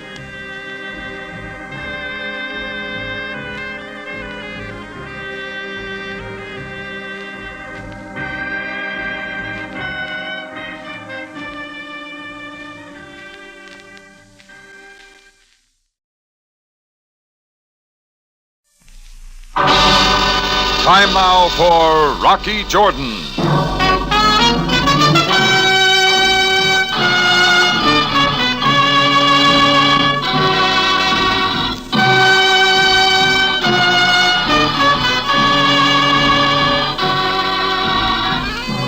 Not far from the Mosque Sultan Hassan in Cairo stands the Café Tambourine, run by Rocky Jordan.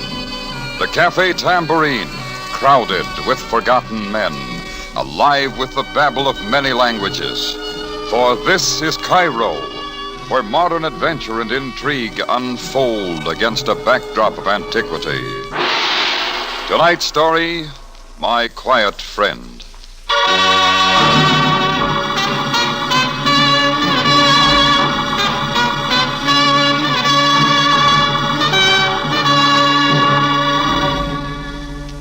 Things had been rather peaceful around the cafe for the past few days, and I was facing the prospect of another dull evening when the door to my office opened and two well-dressed guys eased in. Both of them were tall and on the rugged side. They were dressed in identical tan gabardine suits and white Panama hats. There was only one difference in their attire. One of them wore a bow tie, the other a four-in-hand tied correctly with a Windsor knot, nestling perfectly in the center of the spread collar of his soft white shirt. He was the one who broke the silence. You're Jordan, aren't you? Yeah, but I'm not in the market for entertainers, especially a brother act. You're wrong on both counts, wise guy. We just dropped in to sell you something. Sorry, I got all the shoelaces I can use. Pretty funny guy, ain't he, Maxie? Yeah. Your friend's not much of a talker, is he? Only when he has something important to say. My name's Moran. Leo Moran. Jordan, my quiet friend here is Maxie Schultz. Maxie Schultz? Sounds familiar. You two boys from New York? Yeah, but we're operating a little real estate service in Cairo now. Personalized service. Oh, yeah, I've heard about it. On a clear day, you can hear the screams a mile away. Well, that makes it easy, then. It depends on what you mean by easy. We have a client who's interested in your place. It's not for sale. We thought you'd say that, so we figured we could sell you on the idea of changing your mind. How about that, Maxie? Yeah.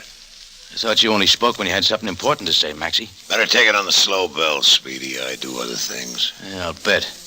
Where do you keep your ventriloquist? Jordan, for your information, you're bandying words with Maxie the mechanic, expert in death traps. And your customers never complain, do they, Maxie? They ain't ever in shape to complain. Now, about this client of ours, Jordan. You're wasting your time, boys. Beat it. The joint's not for sale. Our client will give you $500 cash for your cafe. $500, huh? That wouldn't buy the furniture in this office. You hear that, Maxie? Yeah. Yeah, shame he feels that way, ain't it? Now, take this little private bar of yours here, Jordan. I don't think it's worth much. And these drapes aren't bad, but they don't go well with the rest of the stuff. You like this mirror over here, Maxie? Uh-uh. Why, you dirty... I warned you, Speedy. Nah, sit still like a good little boy. Maybe you shouldn't have hit Mr. Jordan so hard with that sap, Maxie. You might mess up that pretty face. Oh, yeah, that'd be a shame. Come on, Maxie. We'll see you later, Jordan. Maybe you'll have changed your mind by then. I shook my head a few times, but the haze wouldn't clear, and the range was off. A tap on the side of the head hadn't helped my eyesight any. I remember seeing the Gabardine boys leave. It was like looking through the wrong end of a pair of field glasses. Then the room started spinning, and the lights went out. When I came out of it, the phone was ringing. Hello? Hello? Yeah, who is it? Jordan, it's Charlie LeBouc. LeBouc? What do you want? Look, Jordan, I think it's about time the two of us forget our little differences and have a nice friendly talk, huh? Why should we? Well, I don't like it any more than you, Jordan, but it'll be the smart thing to do. It's about this mob that's taking over. Keep talking. Well, you and I are just about the only two cafe operators who haven't sold out. If we stay together, maybe we can beat them off. They've looked over the situation pretty well, Jordan. They won't expect us to team up on them. All right. What's the spread? Come over to my place, Jordan. I have a man here who can do us some good. I like names, LeBouc. It's, Nick Spalvo. Our buddy. Nick Spalvo, huh? Okay, give me half an hour. Nick Spalvo had owned the Blue Palm Café up to a couple of weeks ago. Then, like half a dozen other gin hall merchants, he'd fallen in line with the mob and had moved out without a murmur to the law. Now it looked like Nick had changed his mind. I went out front, hopped a cab, and shortly after 7:30, I piled out in front of Charlie LeBouc's cafe. I pushed my way through the crowd and went up the stairs. At the end of a small, narrow corridor was a door marked private. It was half open. I pushed it the rest of the way. The first thing that caught my eye was the open window and the wind whipping the curtains into the room. Then I saw LeBouc sprawled out on the soft green carpet behind his desk. There were half a dozen bruises on the side of his face and a dark purple crease over the bridge of his nose. LeBouc's company had played a little too hard, and with his weak pump, LeBouc couldn't keep up acting host. He was dead. Then I remembered Nick Spalvo. I went into the room next to the office, but he wasn't around. I started out into the corridor again when I heard voices, and the cigarette girl eased around the corner. Behind her was one of LeBouc's boys with his right hand in his tux pocket. I ducked back into the office and through the open window to the fire escape. I didn't have time to stick around for explanations, and maybe LeBouc's boy wouldn't give me the chance. I had just dropped to the sidewalk when... And then LeBouc's boy suddenly showed up in the window.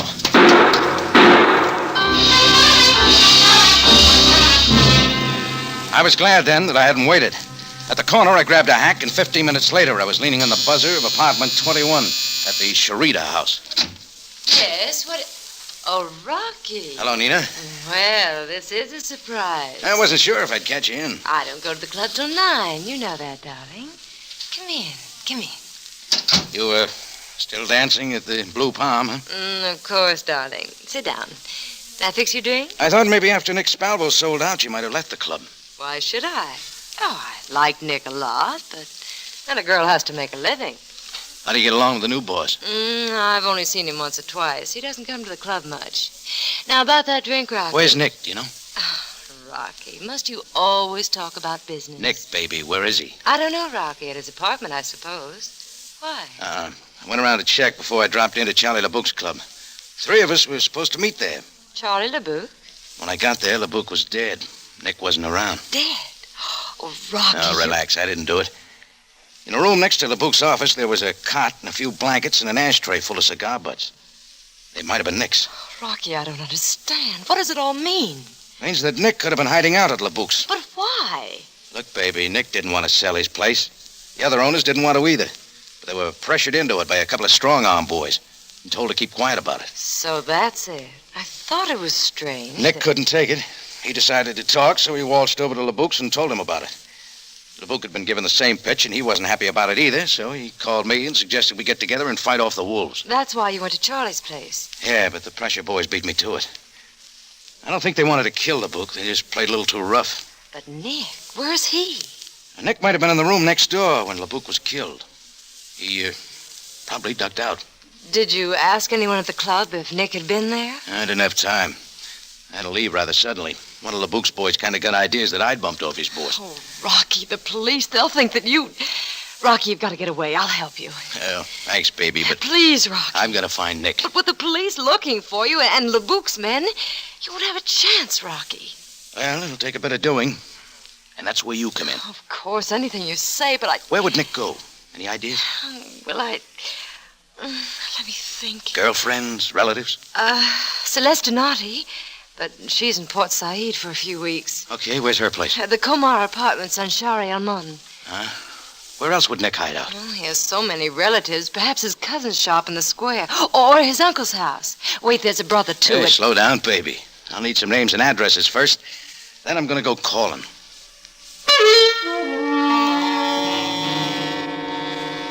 "15 minutes later, I grabbed a cab in front of Nina's place, and shortly before 8:30, I pulled up in front of a small tobacco shop near the old Helwan station. A single light burned in the back of the shop, and beneath it sat a fat-faced Turk, dozing quietly, his feet propped up on the low counter. I went inside. "All right, George, snap out of it. You got a customer." Come on, wake up. The Turk hadn't been asleep. He'd been out cold. And when I shook him, he rolled off the chair and dropped to the floor.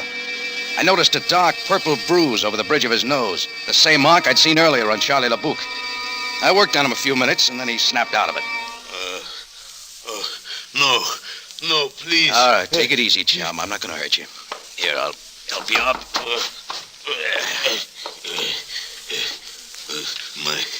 My head. Sure, a couple of boys who dress alike, huh? Yes, they wanted to know where Nick... Who are you? The name's Jordan. I'm a friend of Nick's. Oh, yes, I have heard of you. Was Nick here tonight? Not more than 10 minutes ago. These two men came after him, but Nick saw them and went out the back way. And they must have tailed him here from LeBouk's. Mr. Jordan, what has happened? Is Nick in trouble? Yeah, he witnessed a murder. Charlie LeBouk's. Those two boys who worked you over did it. Any idea where Nick went to? No. He had just come in. We were in the back of the shop. He started to tell me what had happened when the two men walked in.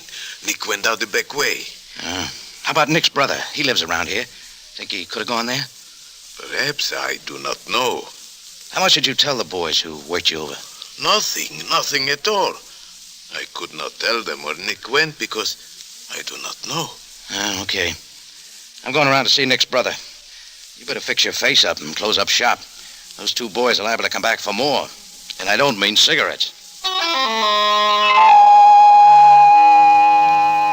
Nick's brother lived in a narrow side street about 3 blocks away. When I got there, the house was dark.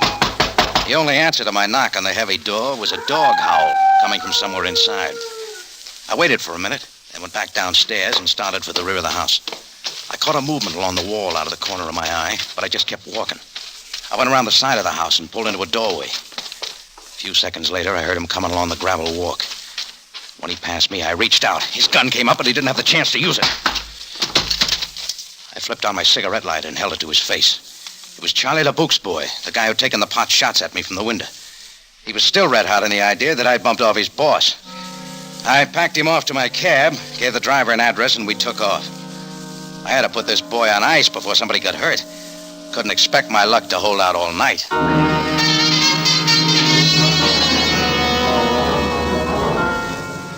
Well, 10 minutes later, I walked into Madame Farid's little establishment down on the waterfront. For a little silver across the pond, the old girl was always more than happy to kick your fortune around in a teacup or even consult the crystal ball. Oh, Rocky Jordan. It is a long time I have not seen you. Come in. Hi, Grandma. Well, how's the future look? You wish to consult Madame Farid? Yeah, got a problem. There happens to be a short, dark, and ugly character following me with murder on his mind. So?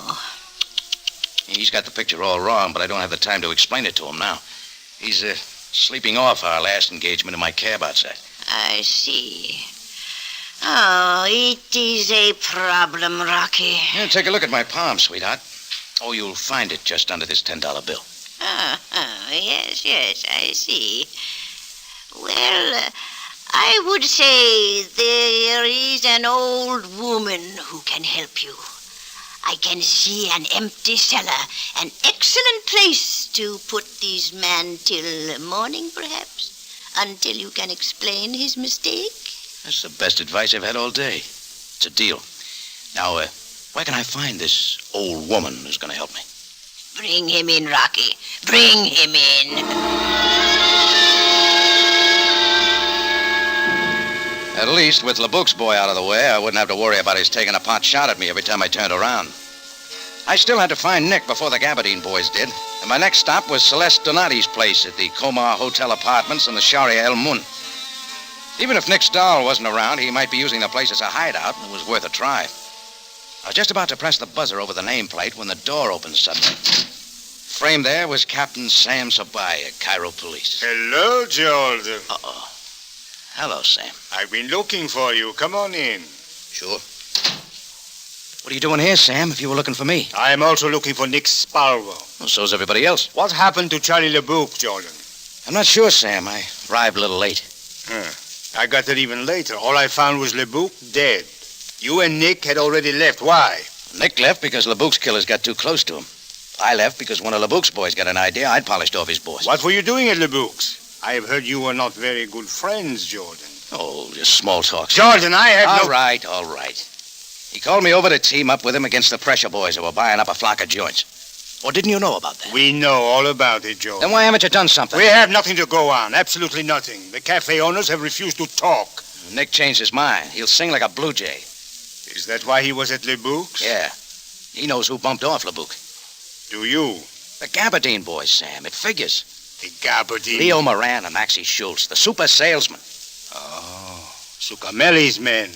What? Frank Succamelli. He's behind this scheme, Jordan. How'd he get here? Thought after they'd booted him out of the States back to his own country. It is all very legal, Jordan. As long as he stays out of trouble, there is nothing we can do. But he'll slip up here in Cairo just as he did back in the States. He already has, Sam. I think you can make it pretty hot for Succamelli once you find Nick Spalvo. Well, Jordan, for your sake, I hope we find him alive. Don't you like my story, Sam? Oh, I do. But I am only a captain of police. There are others who may not like it. After all, no one else saw Moran and Schultz at LeBouk's. Which makes me number one, boy, because LeBouk and I never get along too well. Sure, Sam. So instead of standing here around here yapping, why don't you go out and find Nick? I intend to. All right. Where do we go now? I'm going to drive you back to the Tambourine, Jordan. The Tambourine? Oh, now, wait a minute, Yes, Sam. and you're going to stay there till this thing is cleared up. Sorry, Sam. My foot's in the door. I want in. This is a matter for the police, Jordan. You'd better stay out of it for your own good. You're not doing very well so far, you know. All right. Come on. Sam and I piled into the police crate and headed downtown. I didn't put up much of an argument about being herded back to my cafe, because it suddenly dawned on me that doing just that might have been the smart thing to do from the first. Nick must have known about my coming over to LeBouk's to talk about teaming up, and he'd probably make an effort to contact me. The Tambourine would be the first place he'd try. Sam and his boys dropped me off in front of the cafe, and I went in. I pushed through the crowd to the back and opened the office door. Hello, Jordan. We've been waiting for you. Come on in. Close the door. The Gabardine boys, Leo and Maxie, were standing in the center of the room. Leaning against my desk with a cigar stuck in the corner of his fat face was a short, heavy-set guy. He had a thick mop of black curly hair, eyes that hit you like a hot iron. In his hand was a fingernail file. When I walked in, he went back to work with it on his short, pudgy fingers. Then, without looking up, Hello, Jordan. What are you doing here, Succamelli? Oh, you recognize me, huh? No trouble at all. You used to be the favorite pinup boy of the post offices back in the States. They were lousy photographs, Jordan. Don't blame the camera, Succamelli. I've seen better heads on a pin. There he goes again, Leo. I don't think. All right, Maxie, that's enough. Let Mr. Jordan have his little joke. We have plenty of time. Well, I haven't, Succamelli. I gotta get this place sprayed. You got no idea the stuff that crawls in here these days. What do you think of the offer my boys made to you? I haven't laughed so hard in years. What's wrong with $500 for this dump? You're in a weed field, Succamelli. All right, Jordan. We can talk about that later. Right now, I'm interested in Spalvo. Spalvo? What's that? Something you spread on bread? Where is he, Jordan? I wouldn't give you the right time, Succamelli. Where is he hiding? Get lost, punk. I'm busy. All right, Maxie. Leo. Okay, wise guy. This is as far as you go. Hold him, Leo. Yeah, I got him. Let him have it. Now, Jordan, let's start from the beginning. When the blackjack caught me on the side of the head, my knees started to give out, but Maxie got behind me and held me up. With one hand, he jerked my head back. Leo grabbed my shirt front, pulled the rod out of his pocket, and started tapping the bridge of my nose with a gun barrel. Then I remembered the bruise, that dark purple crease on LeBouk's nose and the Turks. It was a nice, slow, and easy way of driving a guy off his rocker. The first few taps weren't bad. After that, you lost count. It was like a pile driver coming down on your head. The last thing I remembered was Succamelli. He was still leaning against the desk, working the file and blowing on his fingernails. And he was asking me about Nick somebody.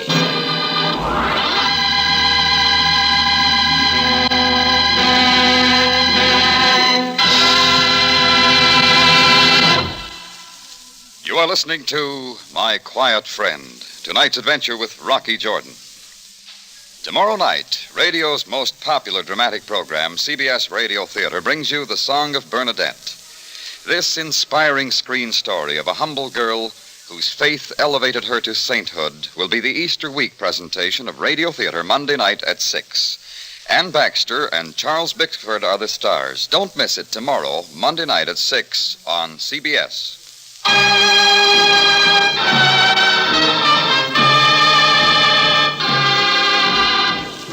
Now we return you to Cairo and tonight's adventure with Rocky Jordan, my quiet friend.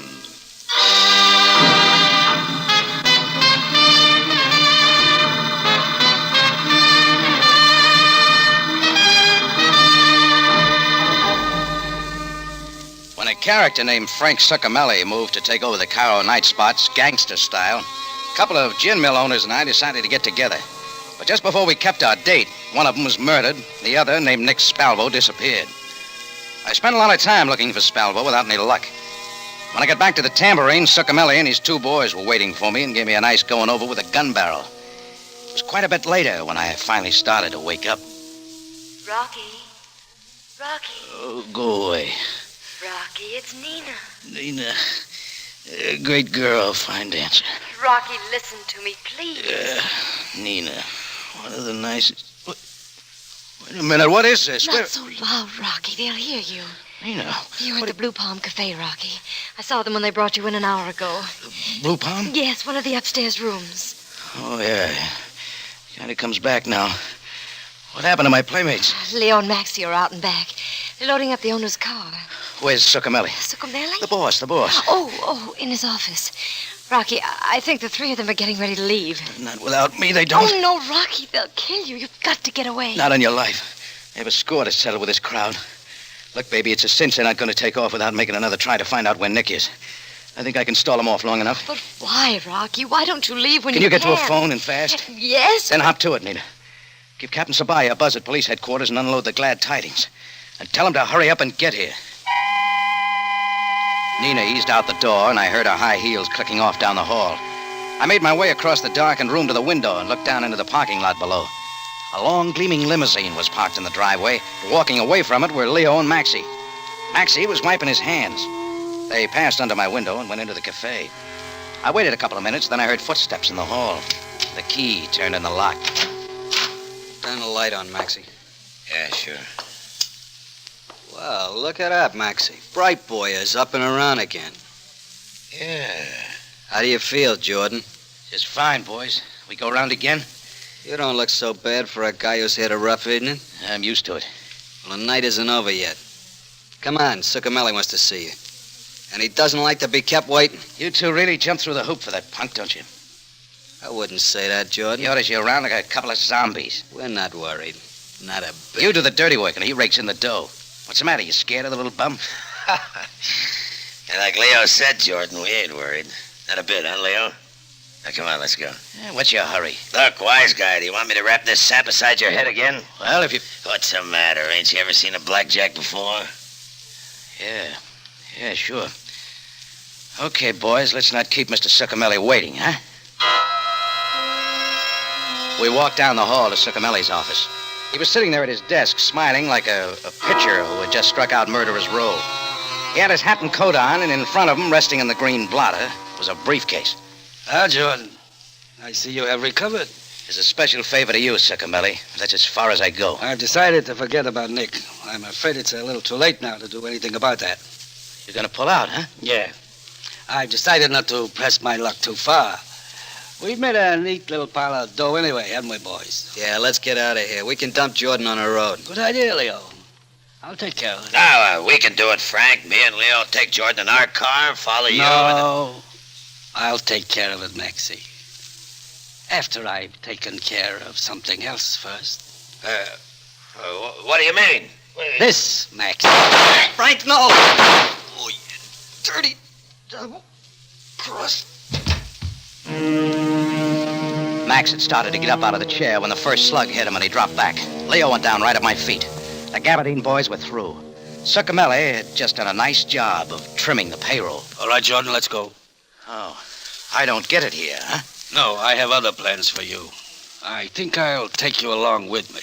Until I get out of Cairo, anyway. You won't, Succamelli. Shut up. Get moving. Okay. Succamelli prided me in the back with a snub-nosed revolver, and we walked down the back steps into the lot. We crossed the gravel driveway and headed for the long black limousine. Straight ahead, Jordan. Don't get any ideas. I've handled guys like you before.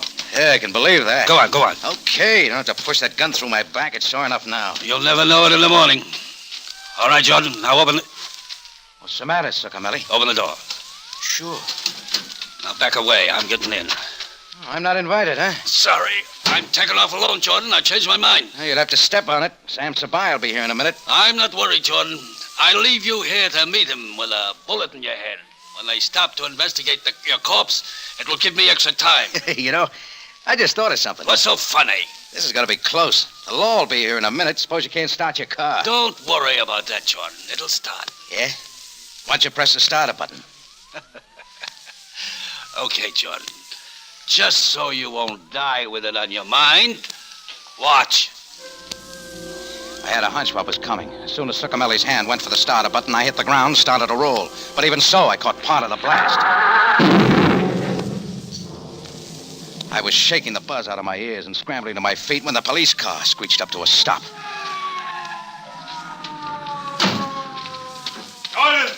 Jordan, are you all right? Yeah, you missed the big blow-up, Sam. Moran and Schultz, where are they? Oh, upstairs and out of this world. Succamelli had a surprise for him. He got in some target practice. And Succamelli, is he? Yeah, he's in there, in what's left of the car. But don't bother, Sam. How did this happen? Moran and Schultz had a little surprise for Succamelli, too. Maxie's favorite trick, a bomb. You press the starter button and, well, that's all, brother. How did you miss this? I was scheduled to go along, but Succamelli changed his mind. I was hoping he would. You knew about the explosives? I had a hunch from the way Leo and Maxie were talking that they were up to something. And when I spotted grease on Maxie's hand, I figured he'd been messing around with his hobby. Too bad he didn't live to see this. He'd have been proud of the job. Rocky. Oh, hiya, Nina. Oh, Rocky, are you all right? Yeah, sure, I'll make it. Although my face could stand a job of patching up. Well, I suggest you come with me to the emergency hospital and have... Oh, skip it, Sam. It's not that bad. Please, Rocky, you must have those bruises taken care of. Come on, I'll drive you home. Home? Who wants to go back to the tambourine? I didn't have that in mind, Rocky. Oh. Well, see you later, Sam.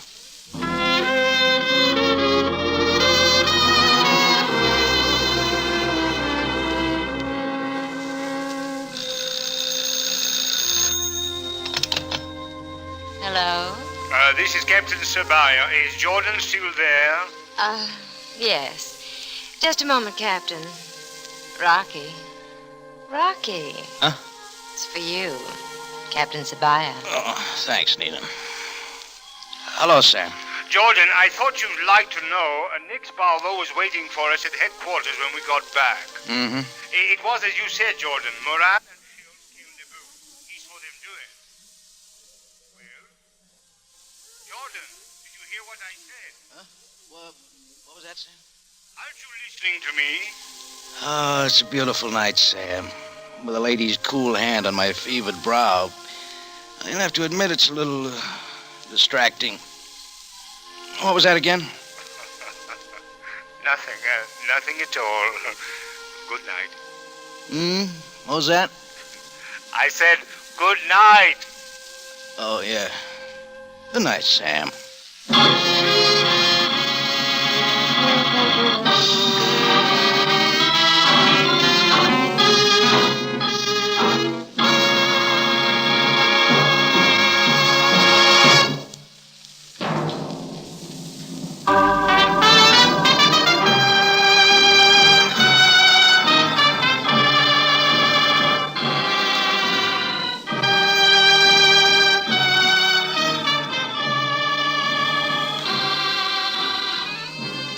It's CBS, again at this same time next week for another story of adventure and intrigue.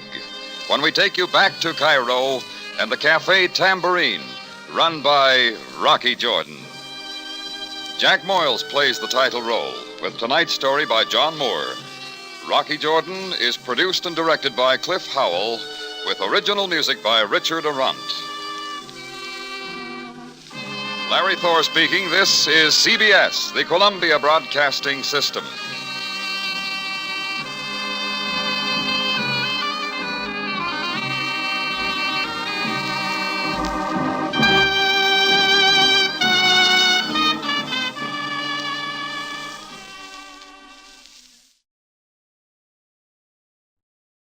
It's the Rocky Jordan Show. And I'm Rocky Jordan.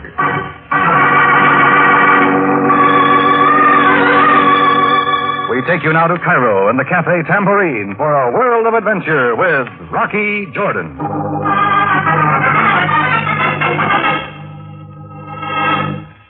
It started with a timid tapping on the door to my office. When I said come in, the door opened, and standing framed in the archway was a skinny guy with high cheekbones and a hawk-like nose. My name, sir, is Salomon. As you see by the cage I carry, I am a merchant of birds. Uh-huh. I see by the look in your eye, I'm your target for tonight. Ah, you are a man of vision. These lovebirds are yours, Mr. Jordan, for the insignificant sum of 30 piastres. Sorry, Solomon, I'm not in the market. The 30 piastres includes the cage. Plus a 6-month supply of bird food. I'm sorry, Solomon. I told you I didn't want them. But in all honesty, Effendi, I cannot allow you to bypass such a bargain. Get out of here. 25 piastres. And I will clean the cage. Let go of my sleeve. Imshi. What was that? Sounded like a shot in the alley. There! At the alley's end. A woman with a gun. At the end of the alley, some 50 feet away, stood a girl in a white dress, bare at the shoulders, her profile silhouetted in the hazy light of a street lamp. She was using both hands to aim an oversized revolver at a cringing figure.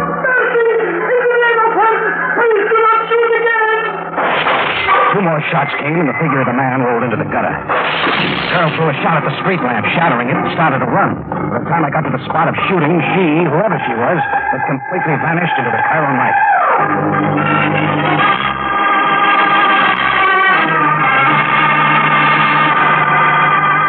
The Café Tambourine, crowded with tourists, camel drivers, women, cheats, forgotten men down on their luck, the lonely and the lost. For this is Cairo, gateway to the ancient East, where modern adventure and intrigue unfold against a backdrop of antiquity. Tonight's Rocky Jordan story, The Word of a Bishop.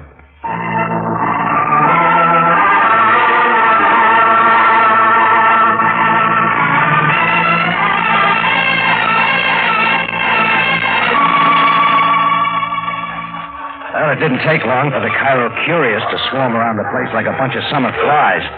I put in a call to Captain Sam Sabaya, Cairo Police, and soon he and Sergeant Greco made their appearance.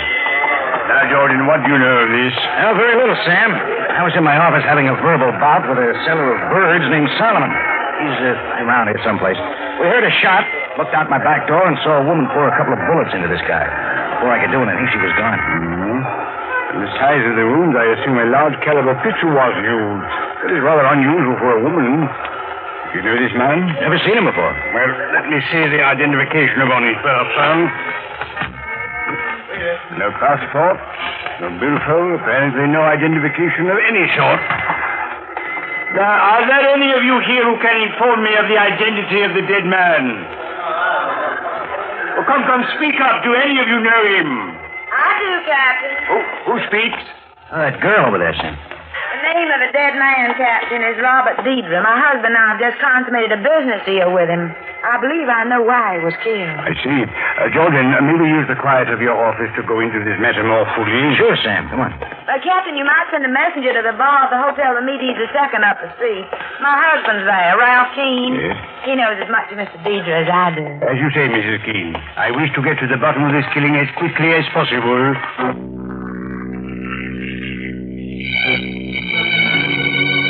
Her name was Amy Ruth Keene, an American citizen. Dallas born and bred, she said.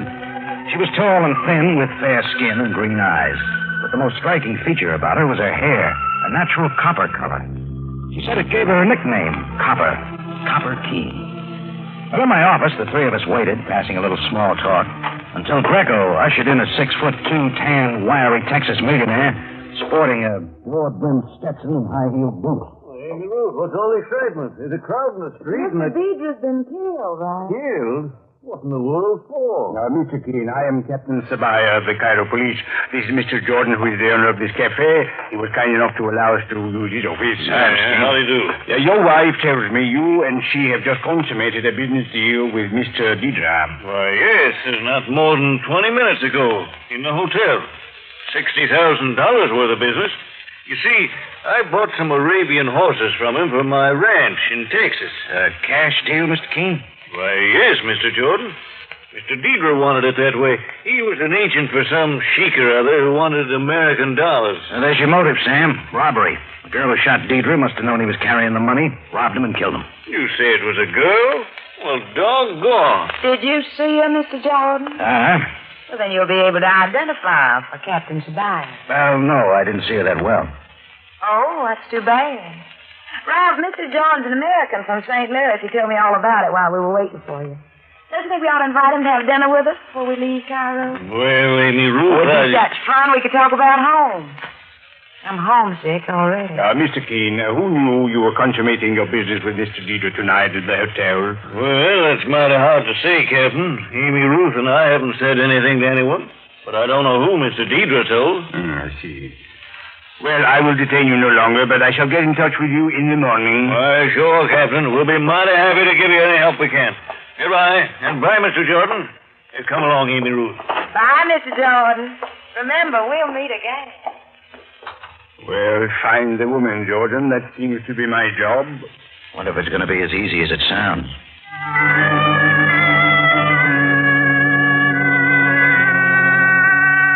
Sam left. The next morning at 8 o'clock, my phone rang. It was Sabaya again. He wanted to see me in his office right away, and I could tell by his tone something had happened. I made it over there as soon as I could. Jordan, I want you to meet someone. Would you be kind enough to introduce yourself to Mr. Jordan, sir? Most certainly, Captain. My name, Mr. Jordan, is George Ronald Heatherbrook. As you can see, I'm a minister. Actually, I'm a bishop, and my home is in Manchester, England. I happen at the present time to be traveling around the world. That he was a man of the church. The reverse collar he wore told me before he even spoke. His hair was white, his face ruddy, and he wore a lightweight, soft gray suit with a black vest. It was easy to see he was a man of great self-assurance. Jordan, I want you to tell Bishop Heatherbrook what you told me last night about the Deidre killing. Well, the bird seller and I were in my office when we heard a shot. We looked out my back door and saw it. A girl in a white off-the-shoulder dress fired 2 shots into Deidre and then escaped. Now, Bishop Heatherbrook, would you be good enough to tell Mr. Jordan what you told me about the Deidre killing? Well, certainly. I was sitting by the window of the boarding house across the street. I heard the first shot and looked out the window to see what was going on. I saw the person fire 2 shots, as you say, and I saw Mr. Diedrich collapse. Then I saw the person flee. Well, that jibes, Sam. That's exactly... One moment, Jordan. Continue, please. Well, the person who shot Mr. Diedrich was not wearing a white off-the-shoulder dress. Actually, the person was wearing a dark coat with dark trousers, and the person was not a girl at all, Mr. Jordan. It was a man. Man? What is this? Thank you very much, Bishop Heatherbrook. That will be all for the moment. You have my address if you wish to speak to me further. Goodbye, Captain. Goodbye, Mr. Jordan. A pleasure to have met you. What's going on, Sam? A question I might do well to ask you. Jordan, we have had many dealings together and many differences, but I have never known you to willfully lie to me. I didn't lie. You said a woman killed Deidre. The bishop said a man. Are you then telling me it is Bishop Heatherbrook who is lying? I'm just telling you what I saw. Then you are telling me the bishop is lying. An accusation I find difficult to believe and one you will find difficult to substantiate. I wonder. What do you know about Heatherbrook? He might not be what he says he is. I have discussed the situation with the officials of the British Embassy, and I have no doubt Bishop Heatherbrook is all that he says he is, a man of the church. Jordan, I do not wish our friendship to dissolve over this matter. I got someone to back up my story, Sam. Solomon, the bird merchant, saw what I saw. Oh, yes. You have mentioned him before, but I have not seen him as yet. All right, I'll find him for you and dump him right in your lap. I suggest you do a little more digging on Bishop Heatherbrook, or whoever he is. Take it from me, things aren't as they seem.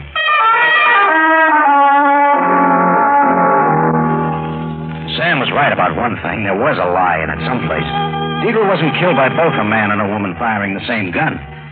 Well, Solomon could substantiate my story, so I started into the Cairo night to find him. I spent hours at it, checking bakers, the wholesale bird market, and the sand diviner at the Felek Bazaar. That's when I spotted a figure, slight of build, pale features, walking some paces behind me. A tail job. I ducked into a doorway and waited for him to come by. All right, Shadow, turn around. Please, Mr. Jordan, you're wrinkling my suit. I'll wrinkle more than that if you don't start saying a few things. My name is Essex, sir. It has come to my attention that you are searching for a man named Solomon, a merchant of birds. That's not news. Now tell me something I don't know. Patience, Mr. Jordan. I find it unwise to talk without previously arranging a remuneration. I've offered £5 for Solomon's address. Then perhaps I do not wish to speak for so small a sum. I'm not in the mood for games. Now come on, where does Solomon live? Oh, I will not tell it. I will not. No. 16 Sharia Mutar. You lie with a straight face, but you better try again. I tell you, Mr. Jordan, that is the place. Oh, my arm, you're hurting it. All right. 735 on the Sharia El Shamir. Yes, a room behind the chicken market. Okay. Here, the £5. £5? Keep your £5. My payment will come in another way. Essex turned on a sour scowl, then slinked away and lost himself in the night. I caught a cab and made it to the chicken market on Sharia El Shamir. The room behind it was easy to find. No lights came from inside. Rapped on the door. No answer came, so I pushed at it. The door swung open. Light from the street lamp went into the room with me. Solomon's room, all right. The bird cage in the corner. 2 lovebirds perched close to each other, cooing away. Told me as much. What was more interesting was the figure on the bed. My corroborating witness, Solomon, the merchant of birds. He was dead.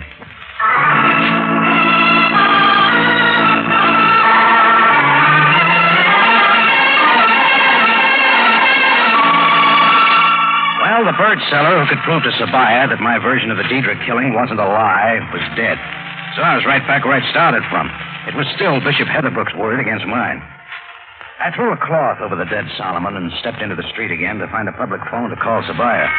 I didn't have to. A moment later, a large official limousine turned the corner and pulled to a stop right in front of me. Captain Sam Sabaya climbed out of the back seat. Oh, what is this, Sam? Telepathy? I was just going to call you. About the death of Solomon, the seller of birds, no doubt. How do you know? I have been informed of the matter already by the man who sits in the back seat of my limousine. How do you do, Mr. Jordan? We meet again. Well, Bishop Heatherbrook. Yeah, you remember my name. I'm flattered. I got a reason to. How'd you know Solomon was dead? Why, I presume the same way you did, Mr. Jordan. I saw him. So did the man who killed him. Jordan, watch your tongue. Oh, it's all right, Captain. Mr. Jordan meant no offense. He was simply stating what is true. What were you doing here in the first place? Jordan, the bishop does not have to answer your questions. But I don't mind at all, Captain Savine. Then you will excuse me. The sergeant and I have work to do in Solomon's room. Come along, Sergeant. Mr. Jordan, I came here, even as you did, to speak to Solomon. I had said that it was a man who killed Mr. Deidre, and you had said it was a woman. Well, we could not both be right. I wish to see if Solomon would really have substantiated your story. Now, I guess we won't know, will we? I guess not. All of which still makes me wonder why you said it was a man when I know it was a woman. And I wonder no less, Mr. Jordan, why you said it was a woman when I know it was a man. I can see you trust yourself more than you do me, but it's quite natural, of course. I wonder if you believe I am who I say I am. People have passed themselves off as other people. Well, the British Embassy has vouched for me. The police officials in Manchester, England will vouch for me, too. So will His Eminence, the Reverend Josephus Wady of the Coptic Church in Alexandria. A formidable array of people on my side. How can you challenge them at all? You're making it awfully tough. But there's one thing I can do. What is that? Find the girl who killed Deidre.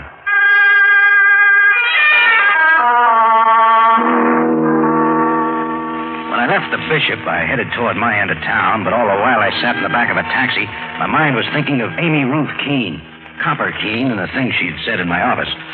I told the cabbie to drop me off at the Hotel Ramirez II and went up to the desk clerk. The Keene's room, please. Which one is it? Mr. Keene or Mrs. Keene? Does it matter? Yes, sir. They have separate suites. Mr. Keene is in 212. Mrs. Keene is 211. Thanks. A little while later, I stood in front of 211, Mrs. Keene's suite. A funny thing struck me. 211 and 212 were across the hall from each other. An odd arrangement for a married couple. Now, the buzzer brought the door open in a moment. An elderly lady who said she was Amy Ruth's Aunt Stella let me in. I told her what I wanted. She called Copper and left the two of us alone to talk. Well, Rocky? Mrs. Keene. Call me Copper, Rocky. It's much more intimate. Now, let's leave it Mrs. Keene. For a while, anyway. Well, you look so serious. I'm in a little bind with an English bishop named Heatherbrook. Oh, yes, I know about it. Captain Sabah told Ralph and me. A girl killed Deidre. That's what I saw. Did you? Why, tell me about it. I don't know for sure. Except I'd like to find the girl who did it. You certainly don't think it was me, Rocky. Mrs. Keene, Deidre was killed because of the $60,000 he carried on his person. Whoever killed him had to be someone who knew he had the money. And I certainly knew that. It also had to be someone who would kill for $60,000. Well? Why should the wife of a millionaire kill for what would be a small sum to her? Well, now, there you have said it. I didn't kill Mr. Deidre. I feel better now. But suppose the wife and the millionaire weren't getting along too well. Had separate apartments, shall we say. Suppose the marriage was on the verge of breaking up, and suppose the state of Texas, USA, or wherever they lived, had no community property law. Or suppose the wife needed a large sum of money in a hurry for some reason or other. Couldn't get it from her husband. Well, you do think I killed Mr. Deidre. Darling, this is shocking. Accused of murder by a man I hardly know. Well, let me put your mind at ease. Come on with me. Just into the next room here. I want to show you something. That's my purse. Here it is, a letter of credit from the Texas State Bank of Dallas. If you read it carefully, you'll see it's made out to Miss Amy Ruth Keene. That's me. And you'll also realize it isn't Ralph who's the millionaire. It's me who's the millionaire. I don't get it. Ralph and I aren't married. He's the foreman of my ranch. I brought him here with me and Aunt Stella. Had him pose as my husband. Had him make the deal to buy the Arabian horses I wanted. Why? Because I'd heard an Arab sheik doesn't like to do business with a woman. And a man can get a better deal. I see. Now, Rocky, you better start calling me Copper and take me out to see Cairo at night. I'll be mad at you for thinking evil thoughts about me.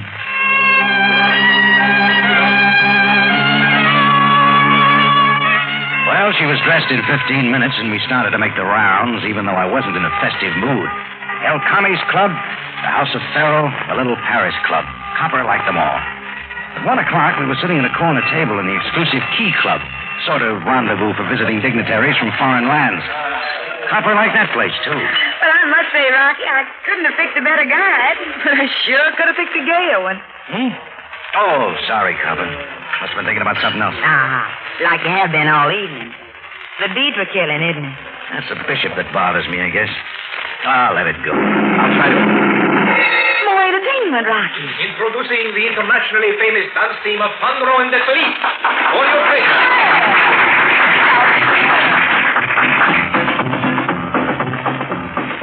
Andro, a tall, slim man in a dark cutaway. De Philippe, a graceful brunette, dark eyes, and a white evening gown. They went into their act, and they were good, spinning lively in the pink spotlight. Then something struck me. It struck Copper, too, at the same time. Look, Rocky, with the spotlight on him, it's like an electric sign flashing on and off. First you see the man, and then the girl. The man, and then the girl. Yeah, come on, Copper, let's get out of here. What? But Rocky... Come on, we haven't got time to talk. I got something to do. Drop you off at your hotel and talk to you tomorrow. All right, but I don't understand. I don't exactly understand myself, but I hope to before the night's out.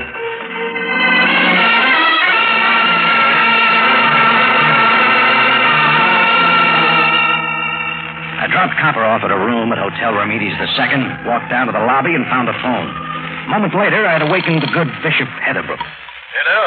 Hello? Bishop Heatherbrook, Jordan. Oh, Mr. Jordan. Answer one question for me. Who told you where to find Solomon? Well, indeed.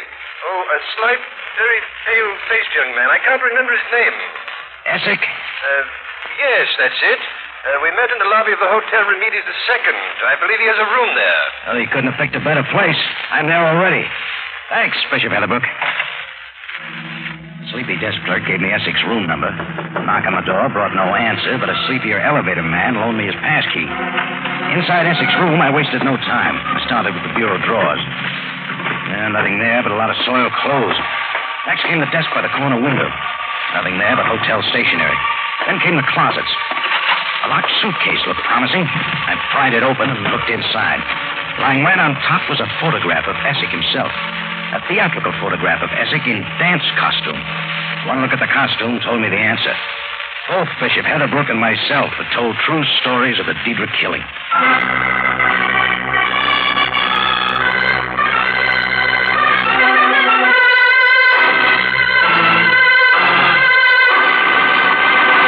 Well, the answer to the strange affair was in Essex's suitcase. An answer which showed that both Bishop Heatherbrook and I had told true stories. A photograph of Essex in theatrical dress. A dance costume, half man, half woman. It was a weird kind of act. I remembered seeing one like it many years ago in a nightclub in Marseille.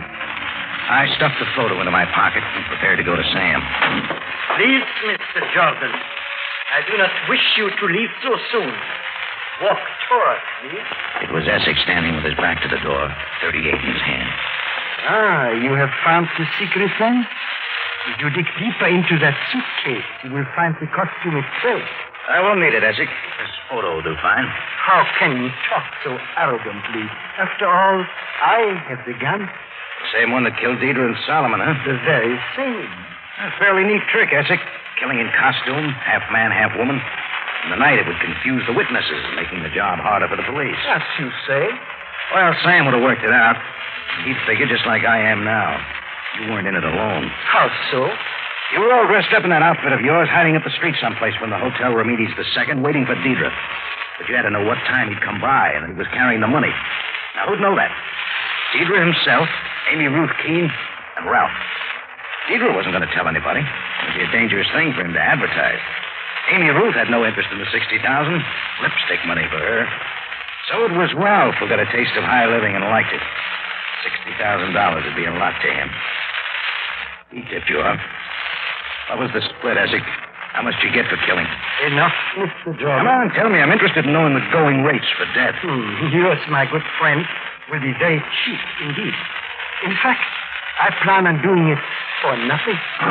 Essex was the kind who liked to kill slowly, but standing there with his back to the door, he waited too long. The door flung open suddenly and caught Essex right down the center of his back. Joe shoved him forward and his gun went off into the floor. I stepped forward, threw a heavy right into the side of his face. He sprawled on the floor. His gun fell free, and I picked it up. That's when I looked up. Standing in the doorway, unruffled manner and all, was Bishop Heatherbrook himself. I was wise in coming here, was I not, Mr. Jordan? Well, for me you were. Oh, here, take the gun. Keep an eye on Essex. The gun? Well, I must say, everything has happened to me since I've come to Cairo. You might also put in a call to Sabaya. Where are you going, Mr. Jordan? Little unfinished business with a Texan named Ralph. I took the stairs two at a time, and a moment later was rapping on the door. Sleepy Ralph opened and was a little annoyed that I woke him up. He was more annoyed when I told him what had happened, but he didn't put up much of a fight. The cowboy was caught with his boots off.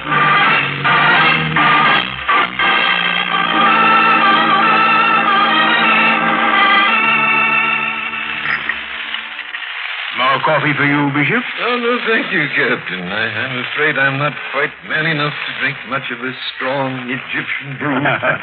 Gets to me, too, Bishop Edward. Well, the Diedler affair is disposed of.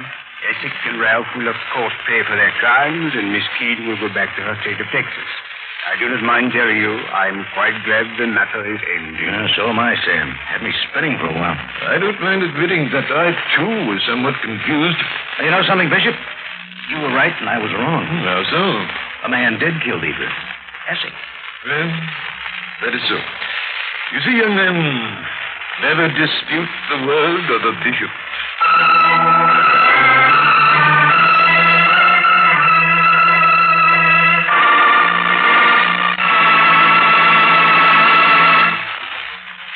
Rocky Jordan is a weekly presentation of the United States Armed Forces Radio and Television Service.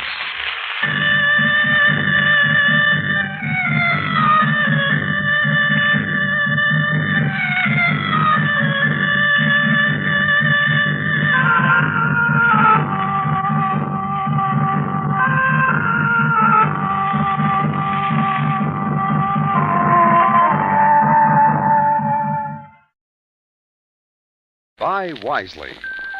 Buy for flavor. Buy Del Monte. Del Monte, the brand you trust for flavor in so many good foods. Time now for Rocky Jordan, brought to you by Del Monte Foods, the brand preferred by more women than any other line of canned fruits and vegetables in the world.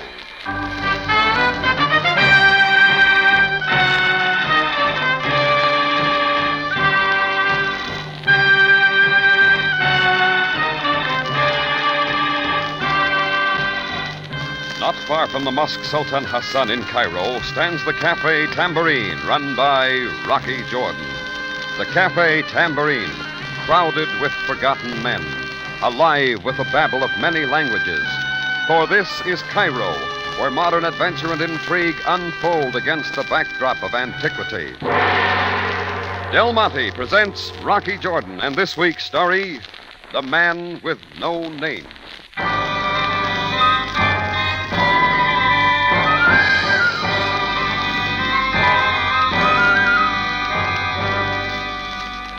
It was night, around 11 or so, and business was about as slow as a camel in a headwind. Few people were scattered through the tambourine, but none of them was making much of a noise in the register. It was the man on table 6, however, who caught my eye. He'd ordered a bottle of gin and a pitcher of tonic, and was doing his own mixing and enjoying what he made. He was a big man, stocky, with a bush of gray hair and a pair of sharp blue eyes. His skin was bronze and tough, and I figured he'd spent a lot of time outdoors. When his hand started fumbling through his pockets looking for a match, I stepped up to his table and offered him a light. Oh, thank you. A second, I'll get you a book of matches. No, it's not necessary right now. You're the proprietor of this place, aren't you? That's right. Jordan's the name, Rocky Jordan. Well, I'm very pleased to meet you, Mr. Jordan. I've enjoyed this hour or so here very much. Won't you join me? Oh, fine. I'd like to.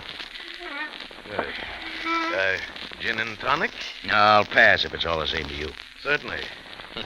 Through the evening, you must get many offers. I like your place, Mr. Jordan. I like it very much. Most of all, I like the fact that you and your help leave the customer alone. This is something that other restaurants and cocktail lounges could well emulate. To leave alone is an attribute lost by our civilization. Perhaps you'll come back soon. Perhaps, Mr. Jordan. I plan to leave the continent in a day or so, but I hope one day to come back to Africa. One day soon, Mr. Jordan. Africa has much for me. Oh, have you been in the interior? I have. Matter of fact, that's where I've spent most of the last few years. Wonderful years, Mr. Jordan.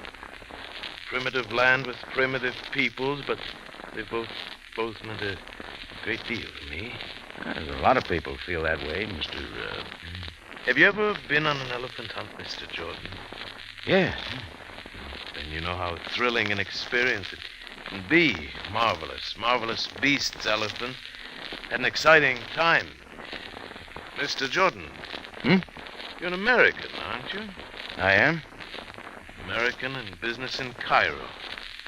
Boston wasn't right for you, nor Seattle or New Orleans or Chicago. You turned your back on your past and came to Egypt for reasons which are your own concern, of course.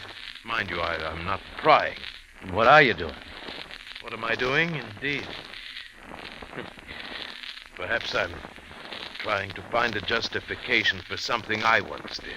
And now look, Mr. But I can't say I'm not a happy man. I am happy. I'm contented. For the past few years, I've lived the kind of life I've wanted, and not many people can say that, can they? Well, one last swallow.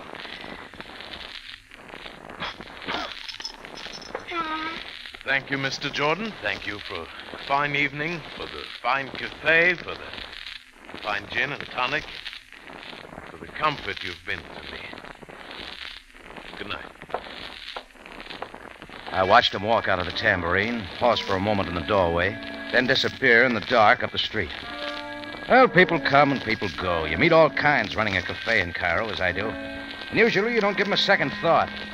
This time it was different. I started to the register when I heard someone call my name. Mr. Jordan? It was a thin man in a light suit and a large brimmed Panama hat. He was sitting in the shadows at the end of the bar. Mr. Jordan, could you come here for a moment? Yeah, sure. Oh, what's on your mind? My name's Craven, Gerald Craven. That man.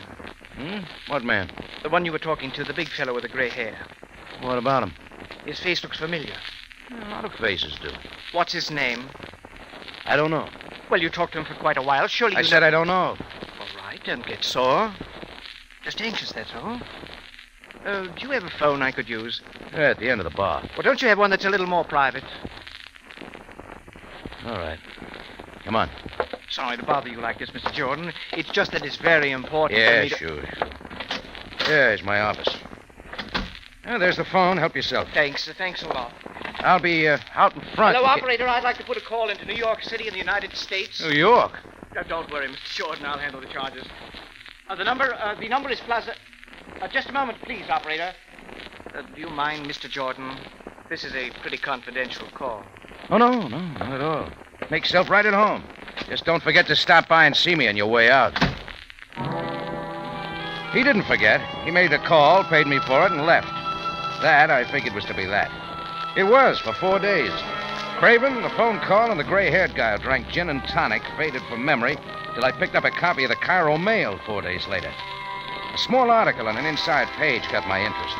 It said the police had fished a murdered man out of the Nile. The thing about the article that struck me most was that the police had to say about the way the man died. They said it looked like he'd been shot in the face with an elephant gun. I figured that maybe I ought to run over to the station and tell Captain Sabaya about the things I had in my mind. Come in, Jordan. Come in. Oh, thanks, Sam. Sit down, Jordan. Now, and to what do I owe this unexpected visit? Just curiosity, Sam. Hand this little item in the paper. Oh? And the one in the lower left-hand corner.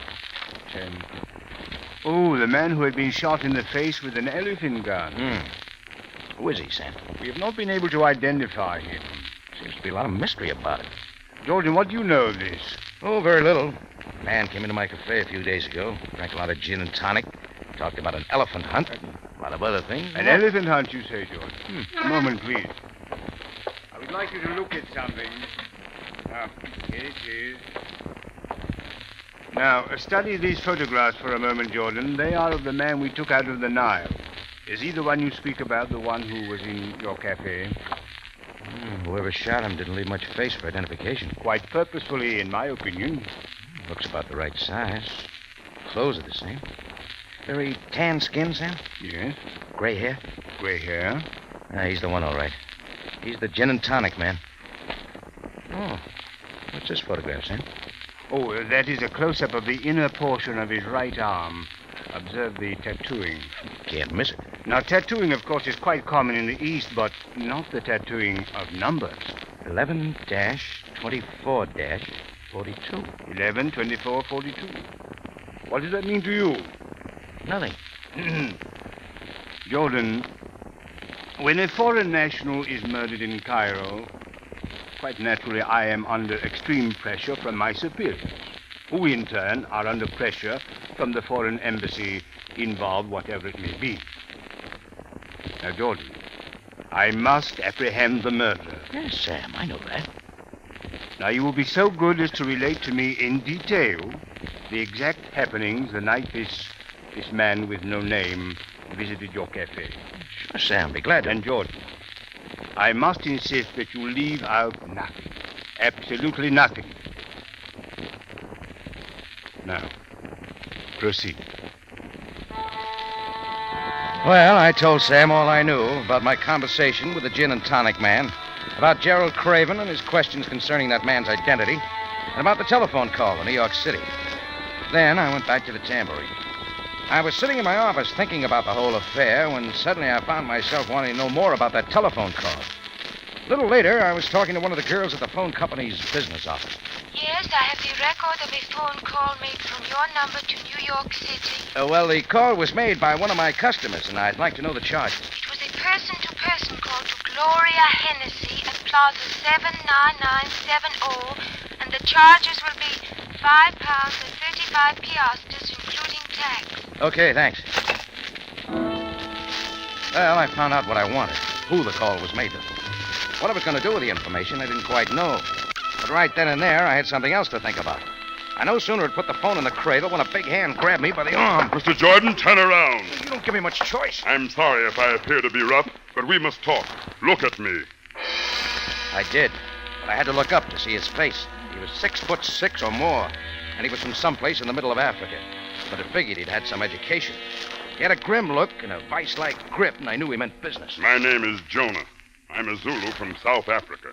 We have something to talk about. How did you get in here? 4 nights ago, the Bwana came into your place. Lots of people come into my place. The Bwana, you remember. He drank gin and tonic. And let loose your... Last night, he left the rooming house to come back to your cafe.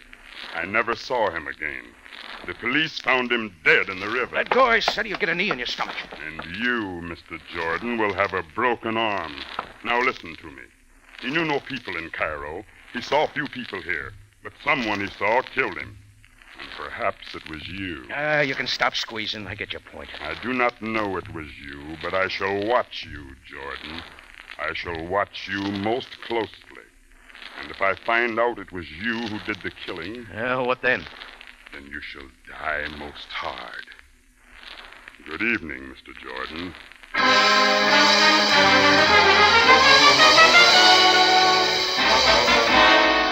Del Monte Foods is presenting tonight's adventure with Rocky Jordan.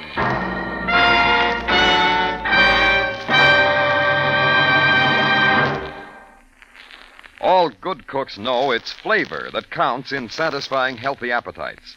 That's why millions of housewives, particularly those with long cooking experience, depend on Del Monte tomato sauce for added flavor. There's just no better way to brighten plain foods or give added zest to low-cost meals. One Del Monte enthusiast, Mrs. John H. Anderson of Los Angeles, said, Del Monte tomato sauce has plenty of good, rich tomato flavor. That's why it's been my favorite for over 20 years.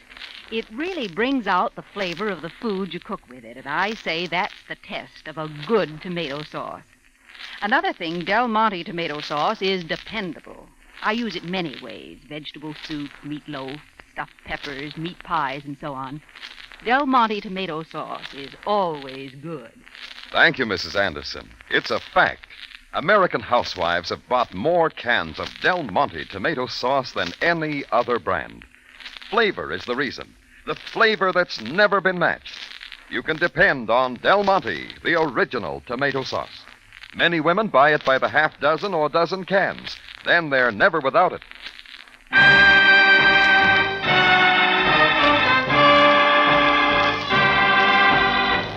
And now we take you back to Cairo, and tonight's Rocky Jordan story, The Man with No Name.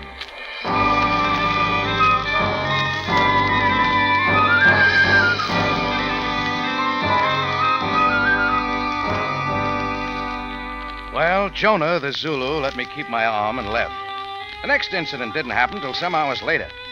After the supper rush, I went for a walk in the Cairo night. 1, to get some fresh air. 2, to do some thinking about the affair of the man with no name. I was moving down the Sharia Muhammad Ali when a street peddler came up from behind. Well, highest quality type water for sale at most reasonable prices. The good Effendi wishes to purchase from noble water seller some of the same. No, thanks. Oh, do not rush off yet, good Effendi. Observe the good, clean, clear water. Observe the cool, comforting water. Look, I'm not thirsty. Observe same and listen, Jordan Day. Huh? Jordan Day, is it not? It is. You are wanted. By whom? A lady of your kind. Even at this moment at an address in Cairo, an American lady waits for you. With a candle in the window? What's her name? Gloria Hennessy, she is called. Gloria. The address? 742 Sharia El Rocar. Thanks. I have done her bidding. Assalamu alaikum. Water for sale. He slid off into the dark and left me thinking about Gloria Hennessy. 742 Sharia El Rocar, he had said. Well, it was worth a try. 10 minutes later, a cab dropped me off in front of a small hotel just outside the Bab el Nasser gate. Gloria Hennessy's apartment was second floor front. I rapped on the door. A moment later, it came open. I was looking full into the face of a brown-eyed blonde who had got her hair color out of a bottle. She was loaded down with emir, and the clothes she was wearing wouldn't have passed inspection for a Sultan's dancing girl. I've been waiting for you, Mr. Jordan. I should have let me know sooner. Come in, please. Yeah. This divan will be fine. Thank you. Drink? No, thanks. Do you mind if I No, have... go right ahead.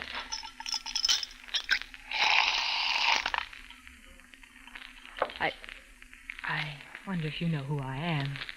My name's Gloria Hennessy. Miss? What I meant was, I wonder if you know more than my name. You're from New York.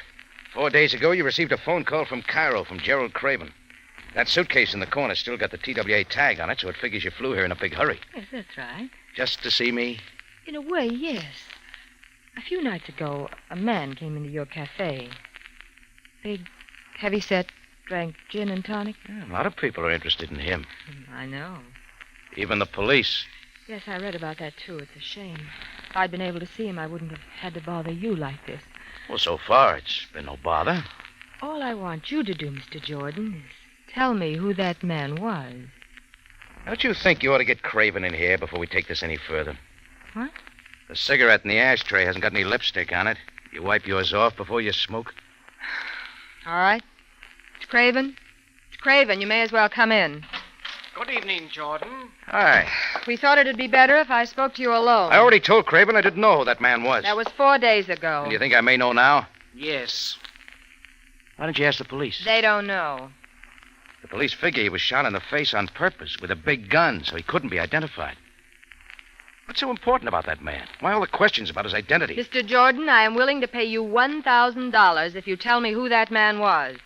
It's a lot of dough for the name of a dead man. I have the money right here in my purse. You can leave with it. I could make up a name. You could. Sorry, lady. I'd be happy to take your money, but I don't know who that man was. Well, then, I suppose that's that. You were my last hope, Mr. Jordan. I really thought you might know. Suppose I'll have to go back to New York without knowing. Well, if that's all we've got to talk about, I'll run along now. Thank you very much for trying to help me. Oh, yeah, sure. Oh, Miss Hennessy. Yes? There was a tattoo on the dead man's arm. Numbers. Oh? 11, 24, 42. That mean anything? I don't know. Date, maybe. An American would mark a date like that. No. Anyway, Miss Hennessy, that's all the help I can give you. Thank you, Jordan. Thank you very much. Oh, one thing more. Yes? Why don't you just keep that $1,000 handy? Who knows? Maybe before this thing's over, I'll know the name of that man.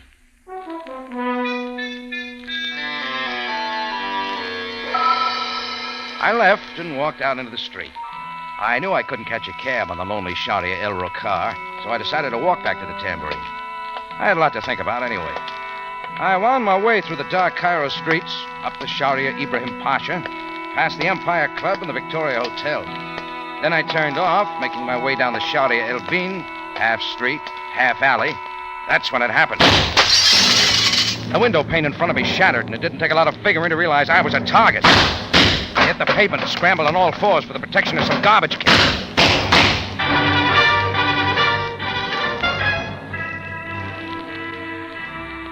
Well, I waited until it looked like it was over, and I picked myself up. That's when I saw that 6'6" mass of muscle standing at the end of the alley. Jonah, the Zulu. I started to look around for a lead pipe. Mr. Jordan! What's the matter? Run out of bullets? You do not have to be afraid of me. Prove it. I did not shoot at you. I have been following you as I said I would, but I did not shoot at you. Look, I have no gun. You could have thrown it away. No. This shooting has convinced me that there is more to the Buana's death than I suspected. Perhaps it was not you who killed him. Thanks for the vote of confidence. Who threw those shots at me? I did not see. Mr. Jordan, let us talk. You talk. I'll listen. Who is this Buana of yours? A friend. He's got a name. I never knew it. We met 3 years ago in Cape Town. I was going to the university. I've been showing him Africa ever since. You must know something about him. Only that he was a good friend. He had some numbers tattooed on his arm. 11, 24, 42. A date he wished to remember. What? He never said. You're a great help. What was he doing in Cairo? Arranging for air passage on TWA for New York City. He wished to arrive in the United States before some holiday. What holiday? Thanksgiving. Thanksgiving. What day does it come on this year? I believe he said the 24th. 4th of November. 11, 24, 49. But the tattooing said... 11, 24, 42. Yeah, 7 years difference. 7 years. What does it mean, Mr. Jordan? I know one thing it could mean. Come on. Where are we going? Put in a claim for $1,000. And incidentally, find an answer to this mess of the man with no name.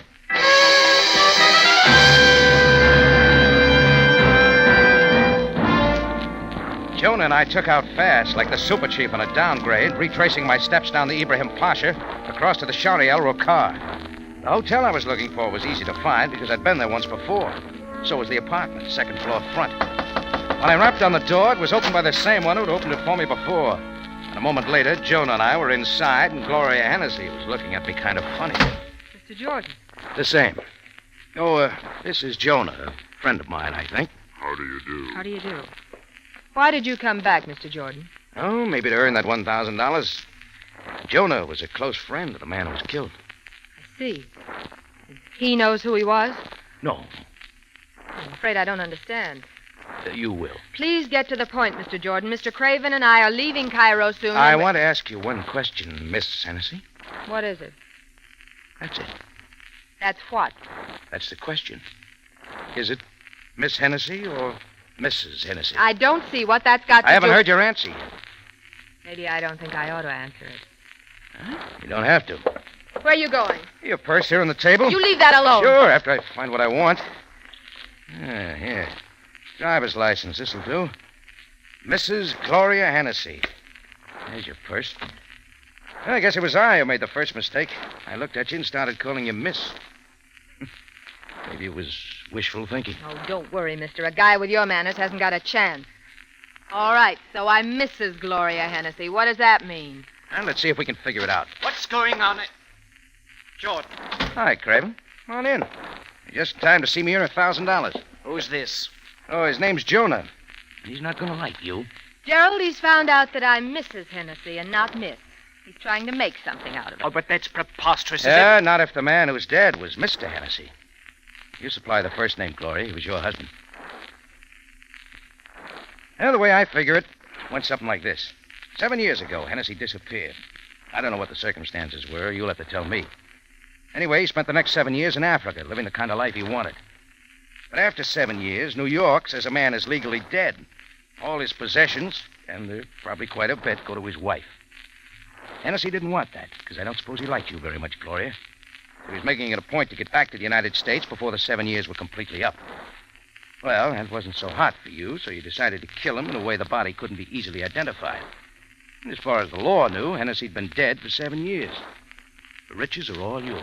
Jordan, you're a beast. Please, Gloria. Jordan, that's a very fanciful theory you have. When I tell Captain Sabaya about it, he'll just lift a few fingerprints off the dead man. Check it with some of Hennessy's papers in New York. That'll tell you how fanciful my theory is. Do, you want to call Sabaya? Or shall I? Both Craven and Gloria stood there, neither moving. I was wondering what Craven had in mind. I found out. He started slowly, as if he was making for the phone, but as he got there, he turned his back toward me, and his hand made a dart for his inside coat pocket. It never got there. Jonah got to him first. He grabbed Craven by the scruff of the neck with one hand and the seat of the pants with the other. Then lifted him high over his head and with all his might threw him against the far wall.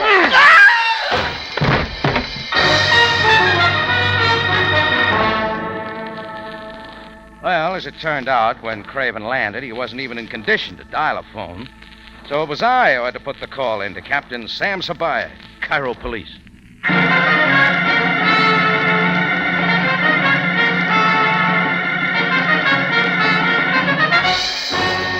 In just a moment, Rocky Jordan returns to conclude tonight's story.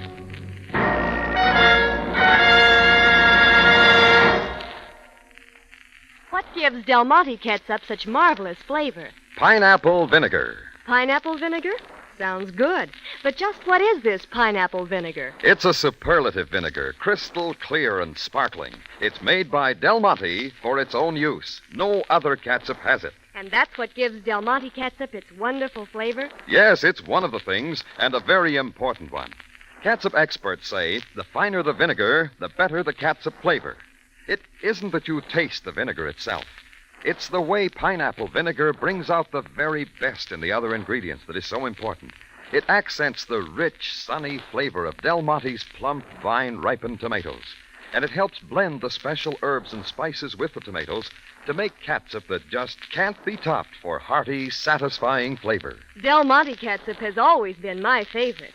Now I know why it adds that appetizing zest to plain foods and everyday dishes. Friends, if you haven't already tried Del Monte catsup, make a note to get some next time you go shopping.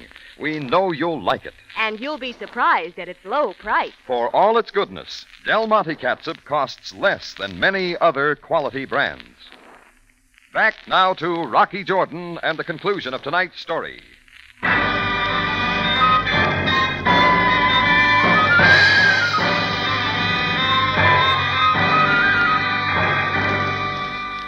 Well, Sam came, and I told him what I knew.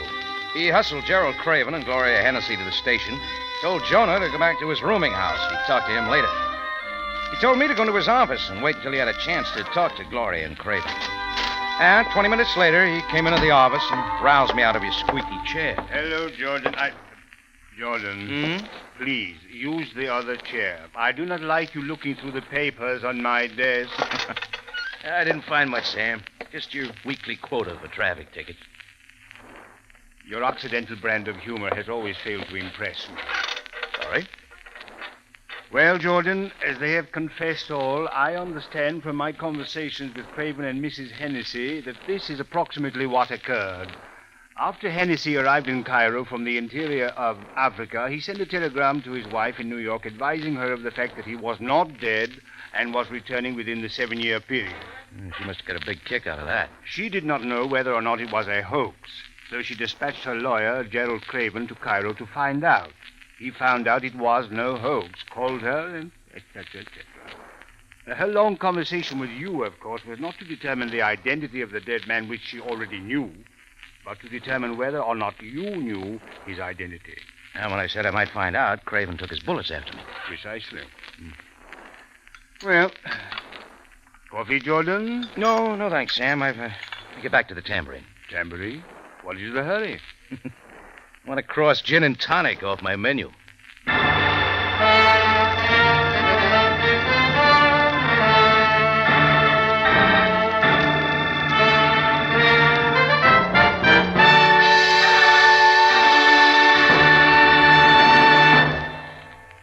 For the finest in tomato flavor, enjoy the whole family of Del Monte tomato products. Del Monte catsup and chili sauce. Del Monte tomato sauce and canned tomatoes. And Del Monte tomato juice. Remember, buy wisely. Buy for flavor. Buy Del Monte. Del Monte, the brand you trust for flavor in so many good foods.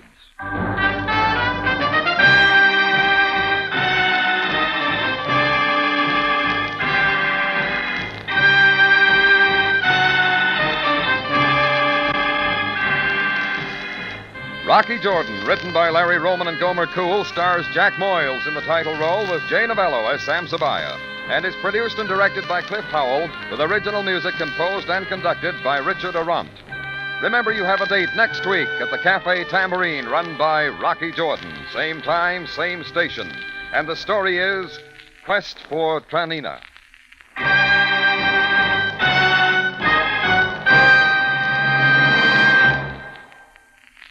Looking for a glamorous dessert that's easy to prepare? Then serve Del Monte Fruit Cocktail. It's ready diced. Its 5 tasty fruits are mixed and carefully balanced for a sparkling flavor treat. Best fruit cocktail you ever tasted. Del Monte, the brand that always puts flavor first.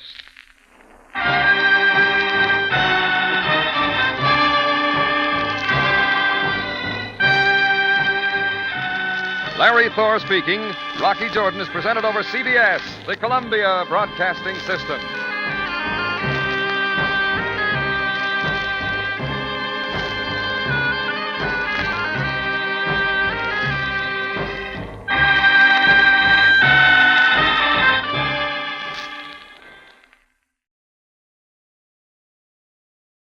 Buy wisely. Buy for flavor. Buy Del Monte. Del Monte, the brand you trust for flavor in so many good foods. Time now for Rocky Jordan, brought to you by Del Monte Foods, the brand preferred by more women than any other line of canned fruits and vegetables in the world.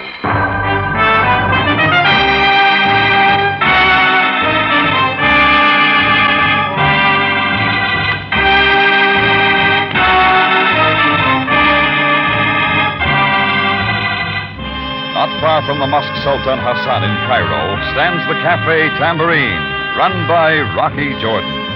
The Café Tambourine, crowded with forgotten men, alive with the babble of many languages. For this is Cairo, where modern adventure and intrigue unfold against the backdrop of antiquity. Del Monte presents Rocky Jordan and this week's story, Black Ball.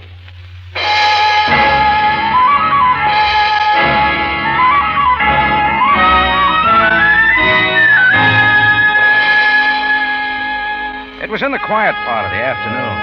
I was back in the office of my tambourine catching up on some paperwork when Chris, my bartender, stuck his head in the door. The afternoon mail, Rock. Oh, thanks, Chris. Just lay it on the desk. They're just bills, mostly. Say, Rocky. Hmm? You've been expecting something from Monte Carlo? Monte Carlo? Oh, why? Well, this little package here, it's stamped Monte Carlo. Wonder what it is. There's one way of finding out. Oh. Well, what is it, Rock? You ever see one of these? Well, I'll be. It's nothing but a little black ball. The kind they use on a roulette wheel. Roulette, sure. Well, isn't there anything else in the package? A note or something? Well, what's the game, Rock? Beats me. Then I guess we'll find out soon enough. Chris went out, and I sat there for a minute, tossing the black ball around in my hand, looking at it. Then I dropped it in the top drawer and got back to work. The crowds came into the tambourine heavy that evening, and I took over at the back end of the bar. From there, I saw her come in. She was Italian, pretty in a way, except for the look in her eyes. Her coal black hair seemed a little unkempt. A light traveling coat covered her too slim figure. Her right hand was in the coat pocket, and she kept it there. She pushed her way back and found a place directly across the bar from me. Cairo. An awful place. This is called the Café Tambourine, is it not? That's what the sign says, lady. It is owned then by a man named Rocky Jordan. Well, it's no secret. Would you please find him and tell him there is someone here to see him? What about? Tell your Mr. Jordan Carlotta is here. He will know what it is about. I don't think he knows anyone by the name of Carlotta. At one time he did. At one time he knew me very well. Huh? Where? In Milan. Now, would you please call him for me? I have something for him. Well, I hope he's going to like it. Where is Mr. Jordan, please? You're looking at him. I ask you not to jest with me. It's a fact. I'm Rocky Jordan. Do you not think I would know Rocky Jordan when I see him? The wavy brown hair, the thin, smiling lips, even the cleft of his small chin. Somebody's been playing a game with you. Hey, Chris. Yeah. What's up, Rock? Tell this lady my name. Your name? Oh, but can't Just you... tell her. It's Rocky Jordan, of course. Oh, I see. Thanks, Chris. Sure. Well, want to see some identification? Driver's license? Tax receipt? No, that is not necessary. I believe you. Again, I have been made such a fool. That happens to us all one time or another. And I had something so nice for him. Something I have carried all the way from Milan. His present, huh? There in your pocket. Makes a bulge like a gun. You wish to see it? Very well. I'll cut it. Put it away. Of course. That's better. I will find him. No matter what his real name is. Let me know when you do. I don't like guys passing themselves off as me. Or if you meet him before I do, please tell him Carlotta is at the Hibbert house, waiting. She went out, and I kept wondering who'd been in Milan, passing himself off as me. I stepped to the door and watched her walking aimlessly down the street. That's when I noticed a man in a white suit and broad-brimmed Panama hat to match standing across the way under a street lamp. He was watching Carlotta, too. He looked vaguely familiar, so I started out to have some words with him. I never made it because he in his white suit saw me and slipped away into the shadows.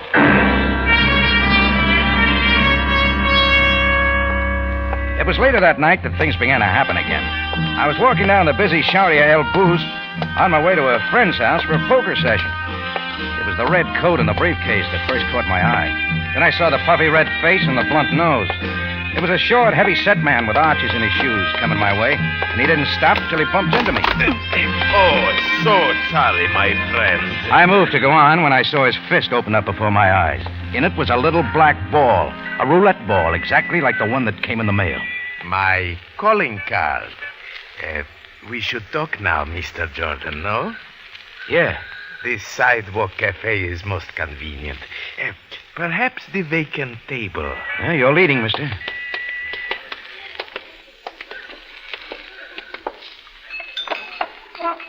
Here we are. Mr. Jordan, I am Emil Karnak. You are Rocky Jordan, are you not? That's right. Your orders, monsieur. Oh, just coffee for me. The same for me. All right, Mr. Karnak, you've got business with me. Let's hear it. Good. Right to business. That's what I like. I am employed, Mr. Jordan, by the International Club of Monte Carlo. You, of course, understand now why I am here. As a matter of fact, I don't. I have the figures. Let me see now. Yes, here we are. July 2nd, 1949, you, Mr. Jordan, spent a session at a roulette wheel in the Monte Carlo International Club. I did? You lost at the roulette wheel a sum of 100,000 francs. You wrote a check for that amount, which was not good. That's what your notes say. Oh, they are correct.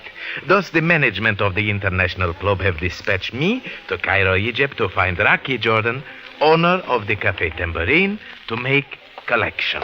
The coffee, monsieur. Oh, thank you. Wait. Here, you may keep the change. Merci, monsieur. Let's get this straight, Mr. Karnak. You mean you've been sent clear from Monte Carlo to collect 100,000 francs from me? Oh, I flew in only this morning. Oh, Mr. Jordan, delightful trip. The Mediterranean is a beautiful sight from the air at this time of year. Don't you think... Why all this hocus-pocus with the black ball? It was sent in hopes you would have the money ready. Only you don't come to the tambourine, you collar me on the street. Oh, it is my method to handle these affairs with a minimum of embarrassment. Yeah, that's all very good, Karnak, only you got it wrong. I haven't been playing any roulette wheels, and I haven't been to Monte Carlo in years. Indeed. There's a guy passing himself off as me. He's the one you're after. Oh, I have a photograph of the Rocky Jordan I am looking for. The one who wrote the bad check. It is a photograph of you. Now, 100,000 francs payable in cash this time, plus my expenses, which I shall itemize. And if you don't get it? But, Mr. Jordan, there is no such thing. I always get what I am after. But I am not unreasonable. It is night now. I am perfectly willing to wait until tomorrow morning when the bank opens. If you want me before, then I am at the Pyramid Hotel. Good night, Mr. Jordan. Emil Karnak tipped his hat, snuggled the briefcase under his arm, and walked off and down the street. After a second, I moved to follow, till I saw somebody else lingering a couple of doors away. It was the same fellow I'd seen outside the Tambourine when Carlotta had left me that evening. The one in the Panama hat. I moved over to him. Bother you for a light, mister? Oh, sure. Hey, Rocky. Hiya, Rock. I thought I'd seen you before. Sure you remember me, Al Margo. Yeah. Real big newspaper man around the Near East, as I remember. That's it. Haven't seen you in a long time, Rock. No, not since they kicked you out of Cairo. Oh, now, Rock, that's unfair. Discredited, maybe, but reporters got to take All right, chances. skip it, Margot. We got other things to talk about. We have, Rock? Yeah. Why were you watching me and Carlotta, and now Karnak? I don't know what you're talking about, Rock. Rocky, look out! Come on, Rocky, let's get out of here. I stayed with Al Margo as he raced through the streets and the alleys. Then he cut back, and not far from where he'd started, he ducked into a third-rate rooming house, up to a back room on the upper floor. His key opened the door, and we were inside. After cutting on a light, the first thing he did was reach for a bottle. It looks like you got girl trouble, Margot. What do you mean by that, Rock? That hole in your hat will explain. You got an angle?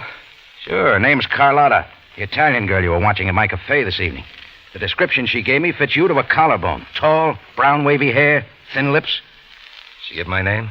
No. She said you were Rocky Jordan. That means you've been passing yourself off as me. All I want to hear is why. Just a little gag, Rocky, and lots of times you don't tell a girl your right name. And there's something else I want cleared up. You been to Monte Carlo lately? Put down that bottle and answer me. Take it easy, Rock. So I've been to Monte Carlo. What about it? Using my name and my address in Cairo? You got a sense of humor, Rock. You can take a joke. Not when you write bad checks in my name, Margot. Not when a guy named Emil Karnak shows up from the International Club to collect your gambling debts from me. You want some more? Okay. Sure, I used your name. I did lose a few pills at the International Club. All right, that's all I wanted. Right now, you and I are going to hunt up Emil Karnak. You're going to tell him you're the one who's been passing himself off as me. Rocky, I'm not going anywhere. Oh.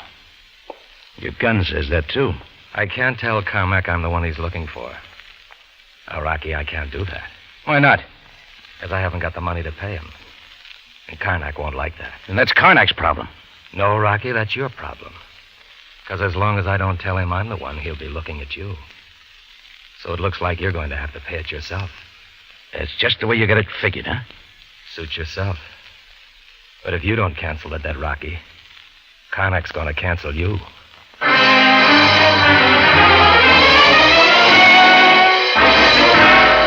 Del Monte Foods is presenting tonight's adventure with Rocky Jordan.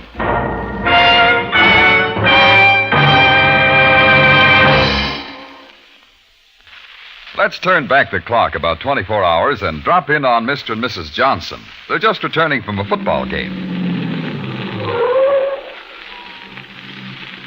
Well, here we are, home at last, and boy, am I hungry. Oh, so am I. Let's start thinking about some food. Big, juicy hamburgers, maybe. Say, that's for me with plenty of catsup. Uh-huh. Del Monte catsup. It has such marvelous flavor. And Mrs. Johnson really knows her catsup. Del Monte catsup, the zestiest, liveliest catsup that ever pleased a man. Now that football season is in full swing, you'll find Del Monte catsup a bigger help than ever when planning lunches before the game or supper afterwards. It's a smart hostess who serves hearty food and lots of it, with plenty of Del Monte catsup handy to add bright, rich, spiced tomato flavor. Yes, that marvelous tomato flavor you find in Del Monte catsup, the only catsup made with pineapple vinegar, that superlative vinegar that coaxes out all the best in tomato flavor. Remember, for real zip and zest, it's Del Monte catsup every time. Next time you go shopping, look for Del Monte catsup. You'll like its quality, and you'll like its thrifty price.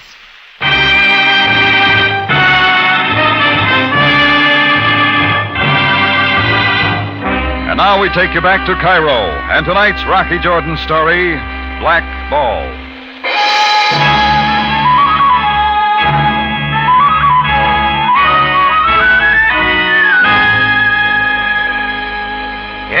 Margot had admitted everything. That he'd been a lot of places posing as me, Rocky Jordan. And now he held a gun that said the conversation was over. And a lot more. So I got out. I had one job before I made my next move, and that took me to the Hibbert house, where Carlotta had said she'd be waiting. She hadn't been waiting long because her overcoat was lying across a chair as she opened the door. Mr. Jordan, for what reason do you come here?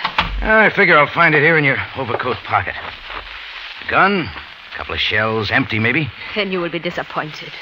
The gun is not there. Where is it, Carlotta? If I tell you, you will take it from me. So why should I? I don't want you throwing any more shots at Al Margot. Not yet. Al Margot? In Milan, he used my name. So, his name is Al Margot. I'm glad you told me.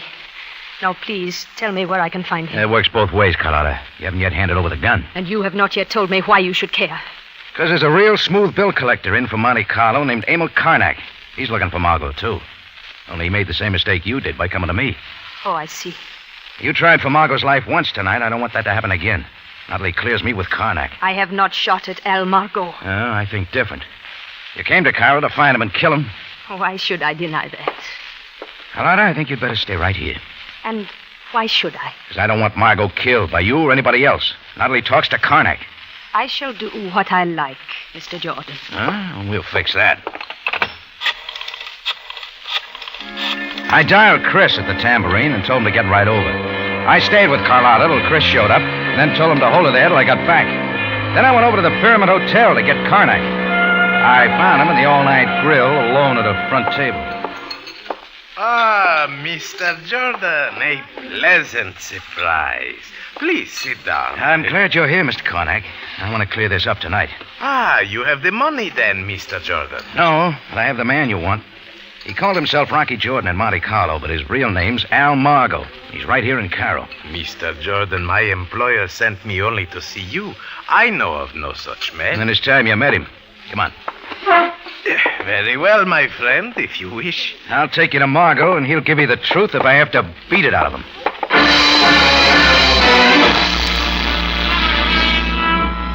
Our taxi made it in a hurry through the night streets to the little rooming house. Karnak and I went right in. At my first knock, the door was open, but not by Al Margot. Standing there, a freshly lit Egyptian cigarette in his hand, his fez correctly fitted on his head, was Captain Sam Sabaya, Cairo Police. Well, come in, Jordan. You ought to try sleeping at night, Sam. He is the one most noble Captain Sabaya Bey. Huh? I do not know the one with the red coat and the red face, but this man, I would swear... A moment, woman. Jordan, you see, on the bed... Yeah. Is he dead, Sam? You grasp for precious seconds, knowing full well that he is dead. You know him, of course. Sure, he's Al Margot. Mr. Karnak here and I were coming for a talk with him. Captain Sabaya, may I explain that Mr. Jordan brought me here? He will have to explain why. Well, Jordan? Margot could have told you that. You see, Sabaya Bey. Like the thief in the night, he returns to the scene of his crime. Hey, wait a minute. What's she driving at, Sam? Continue, woman. Tell him what you told me. Most immediately, sir. I, the landlady, heard the sound. I opened my door to see the unfortunate person fleeing in terror before this man. Like a wild one, he pursued the frightened one down the hall and into this room. We were both running from the same thing. Let her continue, Jordan. There were shouts of violence from the room. I shrunk into my own humble quarters until much later I heard the shots, and when the police came... Sam, are you trying to build a case on that kind of a witness? I wasn't in this room 5 minutes. Enough, Jordan.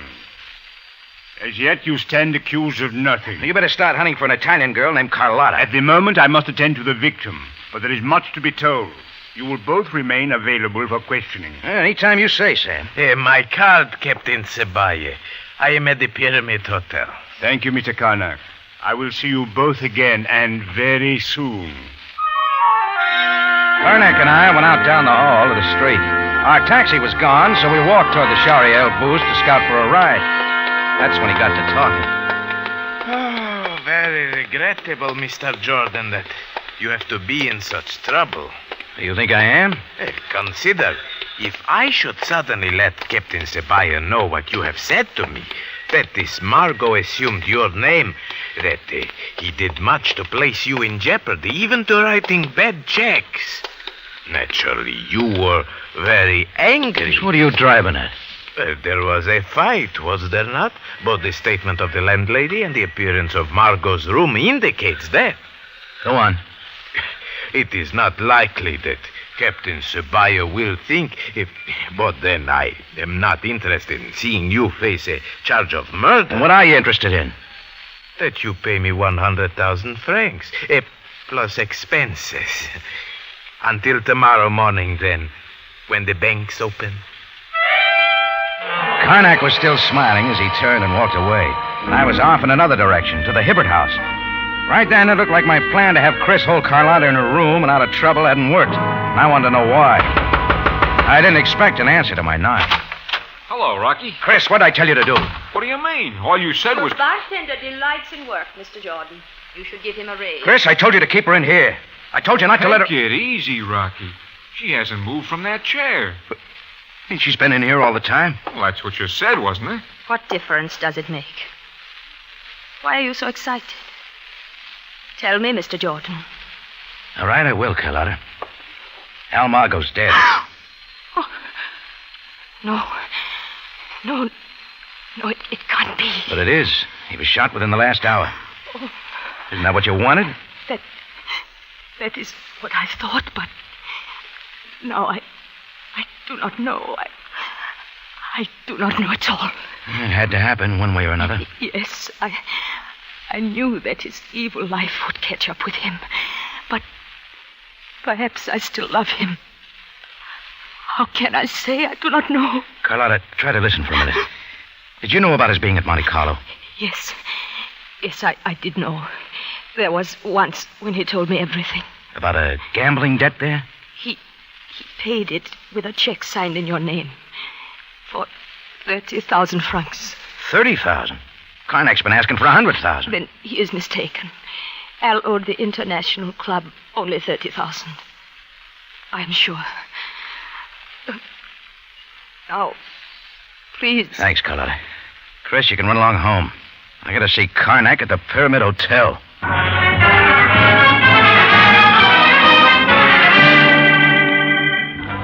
In less than a quarter of an hour, I was in the lobby of the Pyramid. The room clerk was dozing at his desk. I didn't bother him, just had a look at the register, took his pass key from a hook, and went up to Emil Karnak's second-floor suite. The transom was dark, so I quietly unlocked the door and went in, leaving it open. The sound of heavy breathing from the next room told me Karnak was asleep. So I scratched around and I found his briefcase on the desk. I opened it, moved over to the window where there was just enough light from the hotel sign outside, blinking on and off. His passport was there, and it checked. Then I shuffled through the papers till I found a photograph. It was of Al Margot, but the name on the back said Rocky Jordan. This was the picture Karnak had told me he'd brought for identification, and it meant Karnak had known all along I wasn't the man he was supposed to be looking for. Now it was time to wake up, Mr. Karnak. Only I didn't have to. You will lay the briefcase back on the desk, Mr. Jordan. Are you quite through now, Mr. Jordan? All through, Karnak. So is your shakedown. Oh, then you do not think I am from the International Club of Monte Carlo. Oh, I know you are. I know Al Margot owed the club 30,000 francs, and you were after it. So? But when you got to Cairo and found you had the wrong man, you decided on a deal of your own. To shake me down for 100,000, pay 30 to the club, and pocket 70 for yourself. Oh, you learn many things, but too late, my friend. Hey, it's a great deal, Karnak. You kill Al Margot so he can't tell me or anybody else he'd only lost 30,000. And also to pin the knockoff on me. To make me sweat and kick in with 100,000 in a hurry. That it, Karnak? But it is over now. I will regret to inform the police that I was forced to kill an intruder. There is no other way. And I like my business done quick. Unbelieving, I saw Karnak drop his gun, twist, and slump to the floor. The shots had come from behind me. I whirled, and there, framed in the dark doorway, stood Carlotta. I'm sorry, Mr. Jordan. You better give me the gun, Carlotta. I am so very sorry. Oh, for saving my life? I did not do it for your sake. I shot him only for what he did to Al Margot. Al meant that much to you? I guess he did. Otherwise, I could not have finished it. Oh, you didn't, Carlotta. What? You're a poor shot. You hit Karnak, but that's all. You mean he is not dead? No. All we have to do is call a hospital and then the police.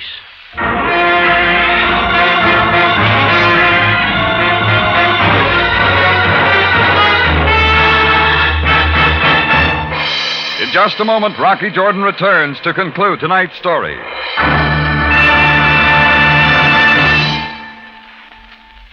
The problem of how to cook new and interesting budget dishes these days is easily solved with Del Monte tomato sauce. That's because the rich, spiced tomato goodness of Del Monte tomato sauce really brings out the best flavor of the food you cook with it. Plain dishes become special dishes. Mrs. Irwin C. Jones of Los Angeles knows how helpful Del Monte tomato sauce can be. She's been cooking with it for 20 years, and she said, "We're a family of hearty eaters, and we love good food with lots of flavor. And there just isn't anything like Del Monte tomato sauce for flavor. It has a nice fresh tang, and it keeps so bright when you cook it in. And that's mighty important, especially with plain food such as pastes and leftovers. Oh, I'm sold on Del Monte tomato sauce, all right. I'd hate to be without it." And once you have tried Del Monte tomato sauce, you'll hate to be without it too, friends. So take a tip from Mrs. Jones. Pep up those plain foods. Give a zesty, hearty flavor to everyday dishes with Del Monte, the original tomato sauce. You can depend on its matchless flavor just as you depend on all Del Monte foods for flavor. Back now to Rocky Jordan for the conclusion of tonight's story.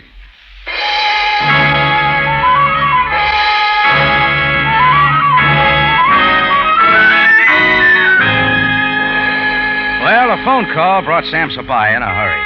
Karnak was carted off to a hospital with nothing more than a bullet hole in his shoulder, and Carlotta was taken to headquarters for questioning. And Sam joined me at the tambourine. I made up a pint of coffee in the kitchen, and we sat down in my office. When an Egyptian enjoys his food or drink, it's considered polite to show his host by making as much noise with it as possible. And Sam's as polite as they come.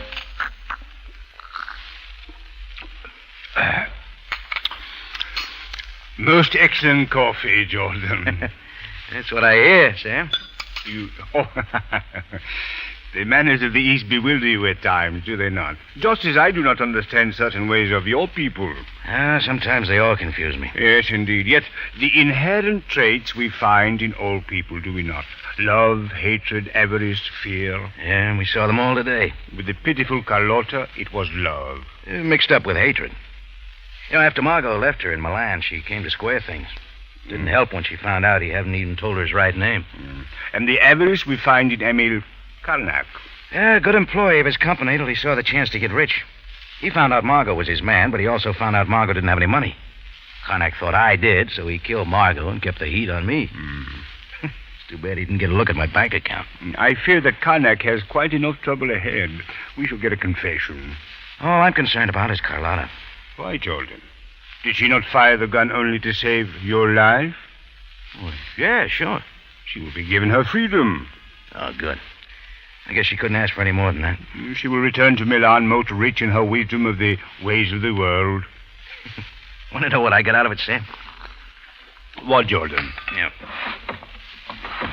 There it is. A little black ball? Off a roulette wheel in Monte Carlo. As you Americans would say, you have been behind the black ball? Oh, you're a little mix, Sam. You mean the 8-ball? In your case, is there any difference, Jordan?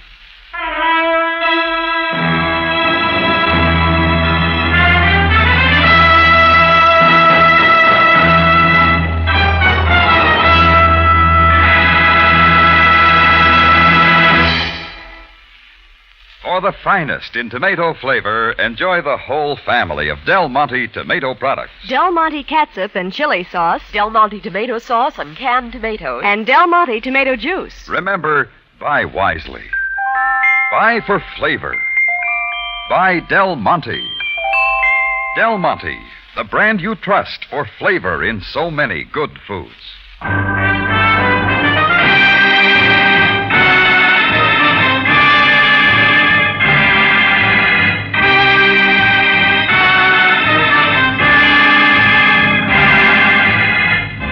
Rocky Jordan, written by Larry Roman and Gomer Cool, stars Jack Moyles in the title role with Jay Novello as Sam Sabaya, and is produced and directed by Cliff Howell, with original music composed and conducted by Richard Arant. Remember, you have a date next week at the Café Tambourine, run by Rocky Jordan. Same time, same station. And the story is The Strange Death of Van Dorn.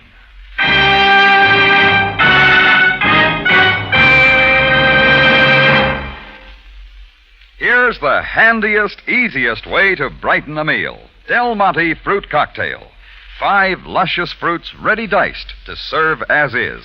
Everybody likes colorful, delicious Del Monte Fruit Cocktail. Now, just a reminder. The Community Chest helps you by helping others. Have you given your share? Support your Red Feather Community Chest services.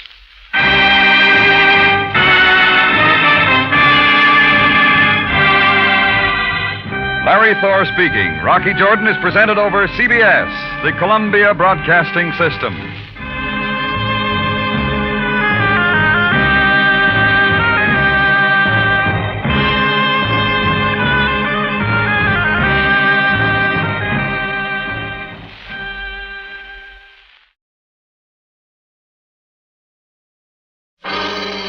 Time now for Rocky Jordan.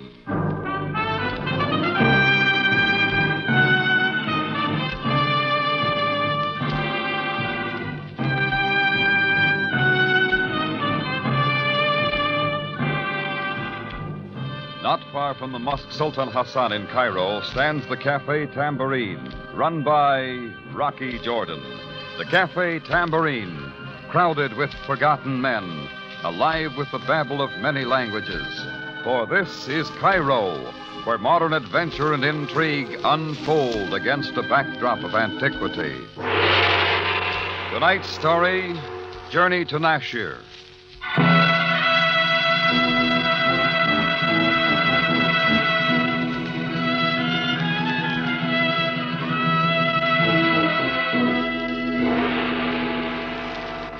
A lot of people around Cairo disapprove of a place like my Café Tambourine. It's their privilege. But with the European residents, the perspiring tourists, and the usual element that drifts down the delta from the waterfronts, the place manages to stay busy. Me, I just try to satisfy the customers and keep my nose out of trouble. But then you never know. Anyhow, it was strictly business the hot afternoon I went down to the Laredo Company on Sharia Akin. They were Spanish importers and wholesalers of bottled goods. Kind of new to Cairo. My stock at the Tambourine was getting low, and one of their brassy salesmen had been beating his chops daily for my trade, so I decided to give him a whirl. Mr. Laredo himself took me in tow. He was a smooth-talking, well-dressed man with olive skin, a waxed mustache, and a high-powered spiel. Our line is absolutely complete, Senor Jordan. We can give you prices no one in Cairo can duplicate. Yeah, sure. Careful merchandising, Senor. There is a secret. A small profit, but a fast turnover. That is our motto. Remember... Yeah, sounds good. 100 case lots, and you cash in on our discount plan. The customer makes the money at Laredo. That is our motto. Well, that's all very fine, Mr. Service Laredo. that is outstanding. From the manufacturer to you with guaranteed liberal credit. At Laredo's, you put more opportunity in your future. That's your motto. Exactly, Senor Jordan. And now, if you will permit me to show you... Oh, that is for me. The telephone, possibly. If you will... Take your time. Just have a chair. Excuse me, senor. I will be right back.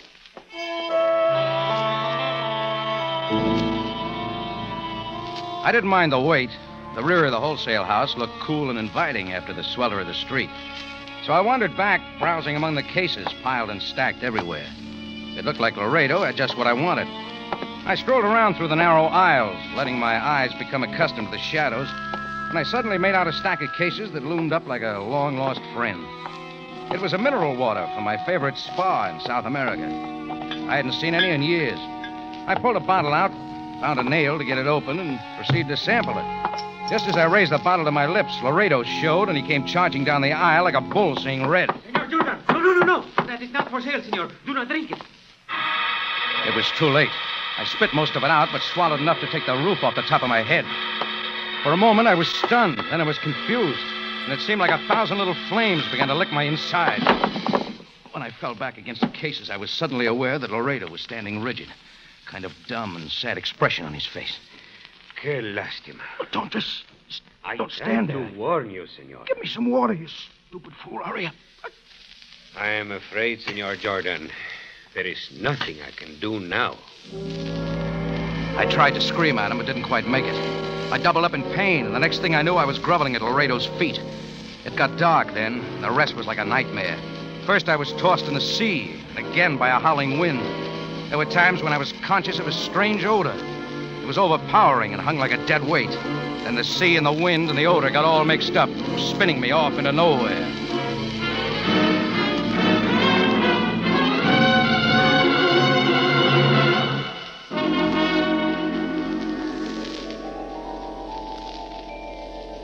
When I came drifting back, my body was still and quiet.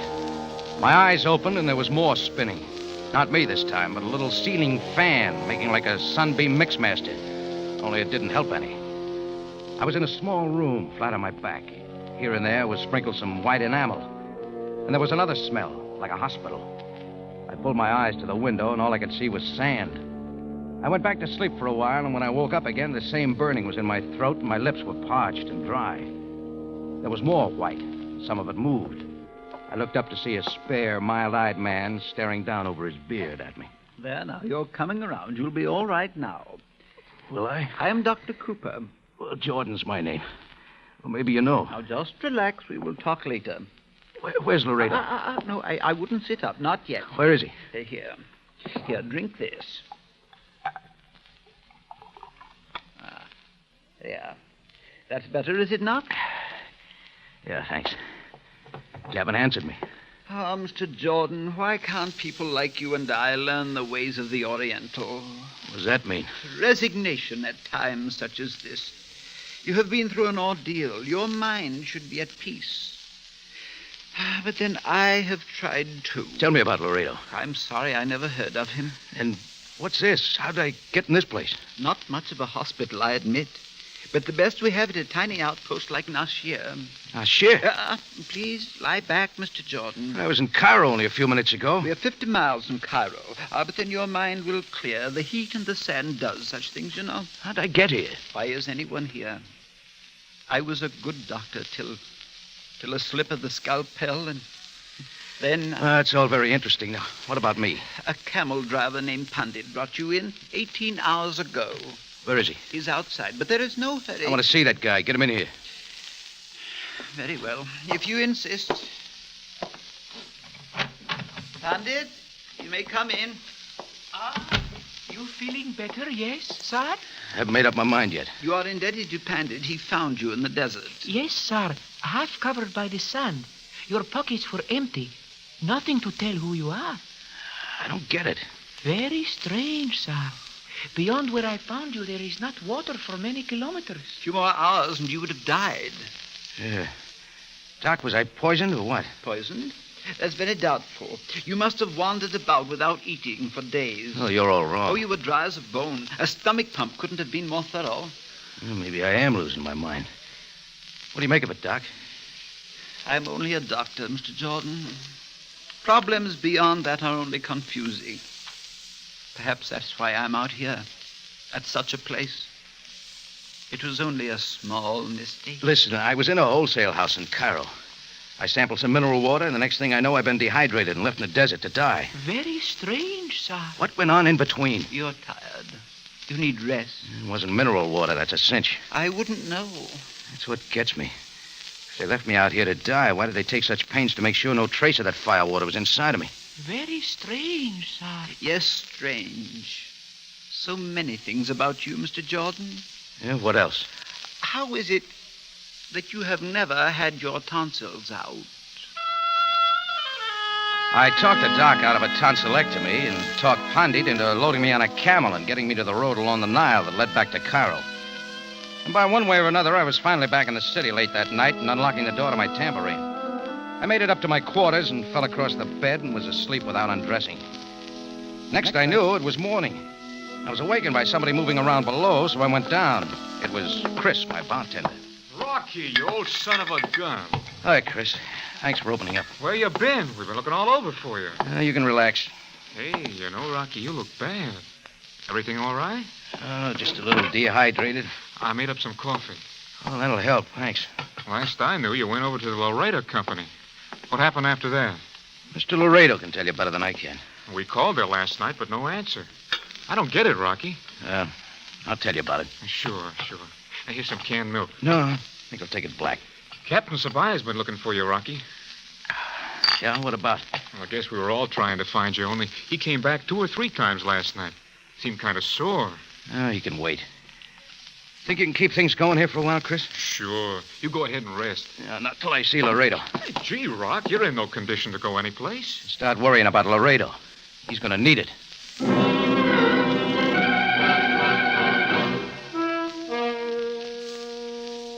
I grabbed a taxi a couple of blocks down, and 20 minutes later, I was at the Laredo Company. The front door was open, but nobody was around. Upstairs, I found Laredo's office. It was locked, but a couple of shoves snapped it open, and I was inside. It was empty, too. So I tried the next best thing and started rifling through the papers on top of the desk. There were some names on an appointment pad. I was looking them over when footsteps behind wheeled me around. A girl was standing in the doorway. She was dark and pretty and frightened. I couldn't tell if she was more scared of me or the gun she was holding. If you're looking for money, you will not find it there. I'll trade it for something else, lady. What do you want? Laredo? He's not here. Stay where you are. Sure I will. No! Oh. Hey, this gun isn't even loaded. I know. Okay. Anything but that. Now, come on, take it easy. Here, sit down. Nobody's going to hurt you. Please, Mr. Jordan. Buy some from some other wholesaler. Forget about us. What are you getting at? Do not ask questions. For my sake. All I want from here is Laredo. He left on the evening train for Algiers. When's he coming back? I am unable to say. It is a business trip. That is all I know. Just how do you tie in with this layout? I am Rosa Sorno, Mr. Laredo's assistant. But you don't know why he went to Algiers or when he'll be back. Oh, from now on, Rosa, let's make sense. Sense? What went on here yesterday? What was in that mineral water? I do not know what you are talking about. Only you're plenty scared about something, and you come in here with a gun. You were searching through my desk. I did not know who you were. Oh, cut it, Rosie. You already called me by name. Oh. Now, quit stalling. We got a lot to talk about. Please, Mr. Jordan, if you will go back to the tambourine and forget about this for just 2 days even. Who dumped me out in the desert? Laredo? What difference does it make? You are safe now. If you continue to persist, you will hurt yourself and me. Look, I'm no good at riddles. If you would trust me, Mr. Jordan, come back 2 days from now. I will tell you anything you want to know. 2 days? Why not now? It's only that... Will you not help me? It's got to be the other way around. Oh, but you do not understand. You do not know what it is like. Please go away. No, not till you and I have a look. Come along, Rosa. I took her with me downstairs and into the back. Just as I expected, every case of the mineral water was gone. Rosa wouldn't tell me why or anything else. Well, I couldn't see myself dragging a pretty girl with me around the streets of Cairo, so I left her there, standing alone in the big warehouse like a frightened puppy. It wasn't an act either. She was scared to death. When I got out to the street, the first thing I saw was a familiar black limousine at the curb. A committee of one stepped out to meet me. Captain Sam Sabaya, Cairo Police. So, Jordan, you have not disappeared after all. Look, you sound disappointed, Sam. Disappointed? On the contrary. What are you doing here this morning? Oh, they sell stuff I can use. Jordan, I have had little sleep. We will dispense with your evasion. Wait a minute, Sam. Being in your missing persons file wasn't my idea. I'm just as sorry as you are. Your bartender, Chris, informed me of your disappearance early yesterday. But since then, my interest has become much more complicated. Okay, one more complication won't make any difference. When did you last see Laredo? 2 days ago, when I came here to see about some liquor. And where have you been since that time? Sam, if you'll just drive me back to the tambourine, I'll dump the whole thing right in your lap. Get in, Jordan. To headquarters, Ali. Hey, I said the tambourine, son.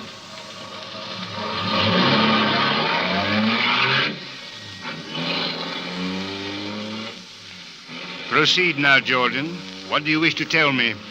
Well, like I told you, I went to see Laredo about some liquor. I sampled some mineral water there, only it wasn't mineral water. Before Laredo could stop me, I drank some of it. The water knocked you out? Oh, don't bother to turn around. The stuff's gone now. All 100 cases. Naturally. Proceed, Jordan. The next thing I knew, I woke up yesterday afternoon in a hospital in Nashir with an empty stomach and a lot of sunburn. A camel driver picked me up out of the desert. Is that all? If you don't believe me, check with Dr. Cooper at Nashir. I intend to. While you're about it, you might talk to... Rosa Sarno? I've talked with her at great length. She tell you Laredo left for Algiers? She did. Jordan, is it possible you are trying to protect her? From what, Sam? The only thing I want to do is get my hands on Laredo. I fear that will not be possible. Oh, why? Laredo has been murdered, stabbed and thrown beneath the wheels of an oncoming train.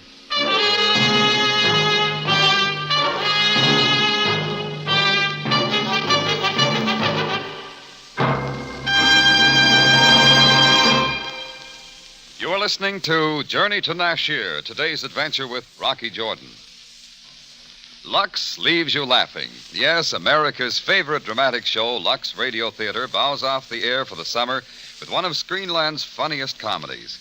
Cary Grant and Betsy Drake re-tickle America with their original roles in Every Girl Should Be Married. Don't miss this fine screen comedy adapted for radio.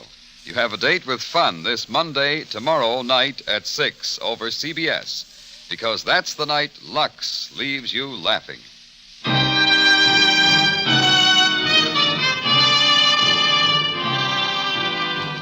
Now we return you to Cairo and tonight's adventure with Rocky Jordan, Journey to Nashir.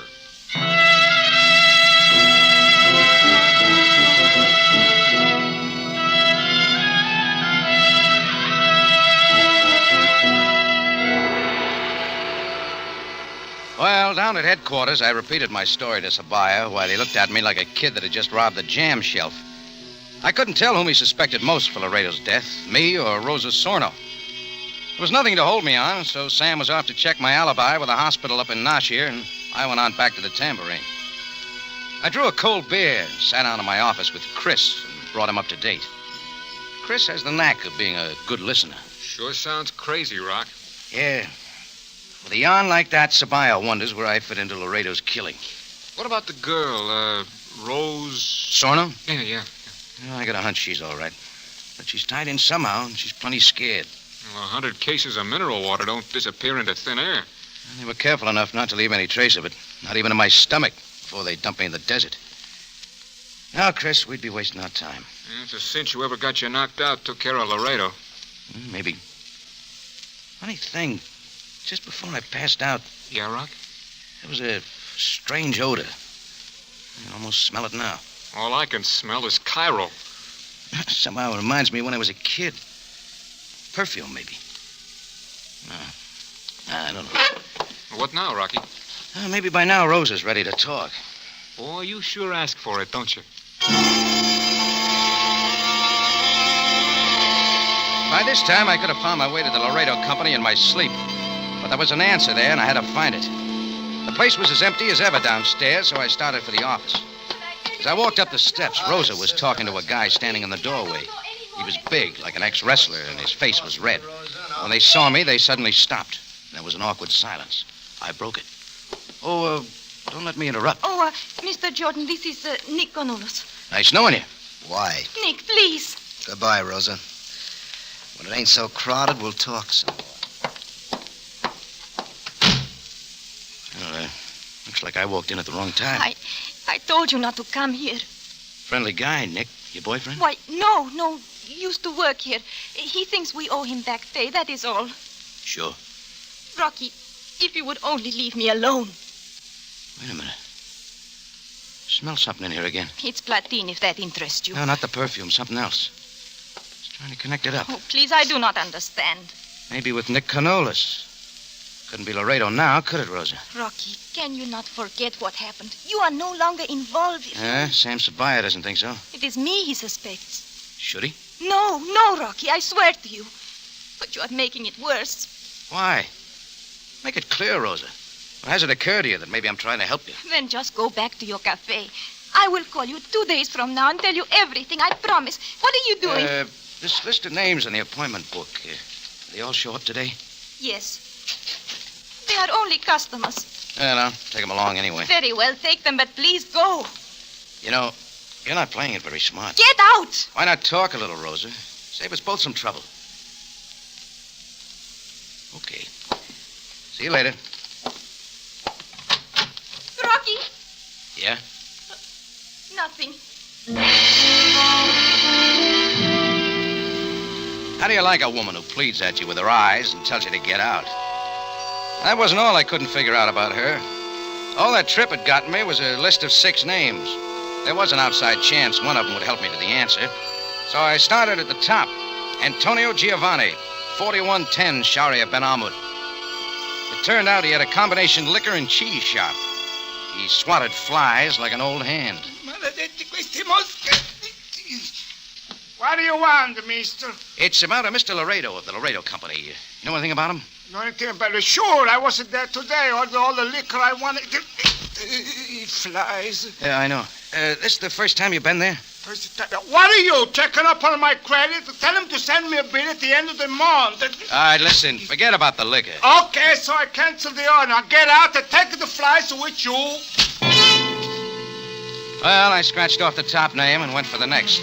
The name Aben Woodit that led to a sort of tourist catch-all counter in the Muski Bazaar. It was presided over by a real pleasant old lady with her veil down. Busemwala Effendi. Sell me some information, lady. Inglesi. Misa El Caid, yes? Yeah, sure. Look, it's about a Mr. Laredo. What's he selling you? Laredo? Assalamu alaikum, yes? Oh, I can tell we see eye to eye. Yes. Andi Dukan? Andi Nibi? Inta Pahini, yes? After some more delightful conversation like that, I got out of the bazaar real quick. I found a street that might turn up a taxi, and just as I stepped to the curb, I felt hot wind on the back of my neck. And it wasn't from the desert. The way he jabbed the gun between my shoulder blades, I knew he meant business. Move toward the alley, Jordan. Oh, I like it better here, Canolis. Move. Well, if you put it like that. Not so fast. Do me a favor. Shut up. Sure, if that makes you happy. Talk. I never knew a man who talks so much. You even talk in your sleep. Yeah? You make me weary with talk.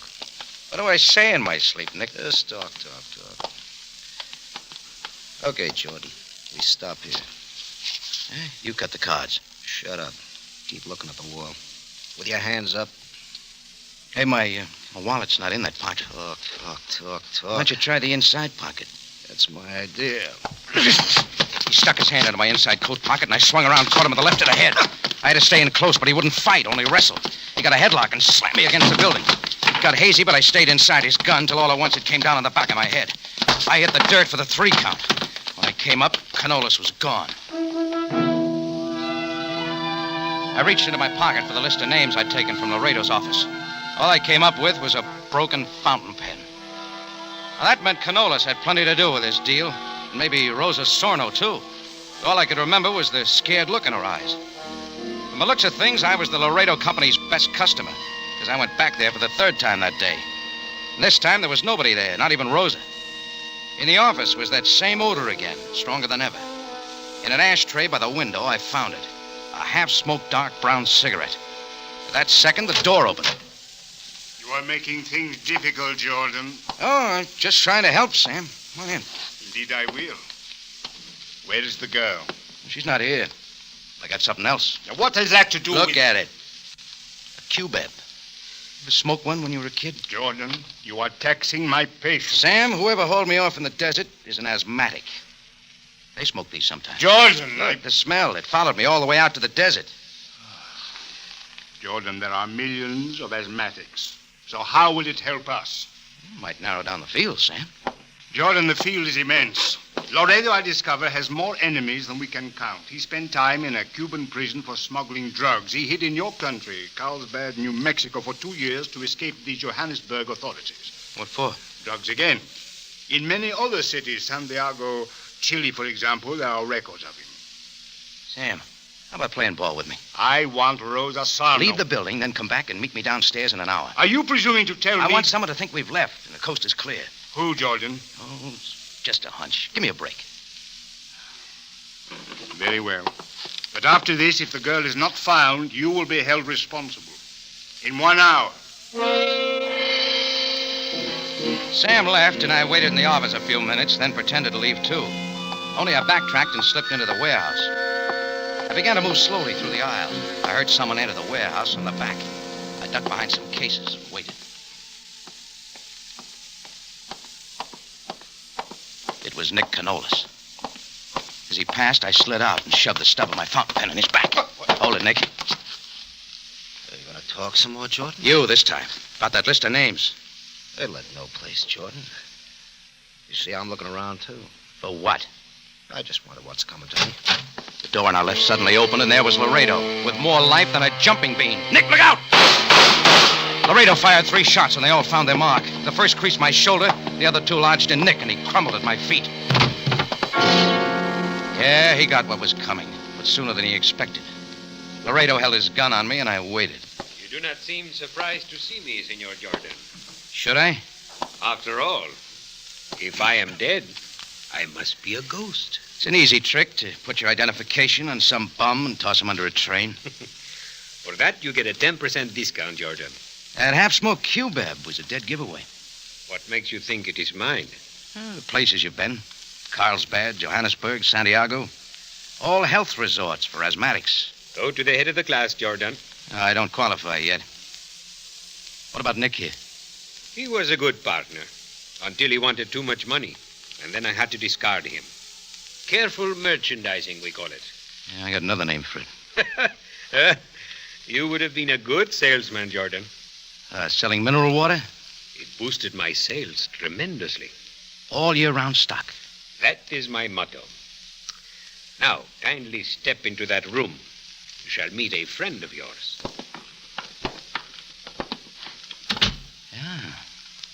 Hello, Rosa. Rocky, I wanted to tell you, I did not like being kept here, Jordan. But now that you have come... Don't look at me like that, Rocky.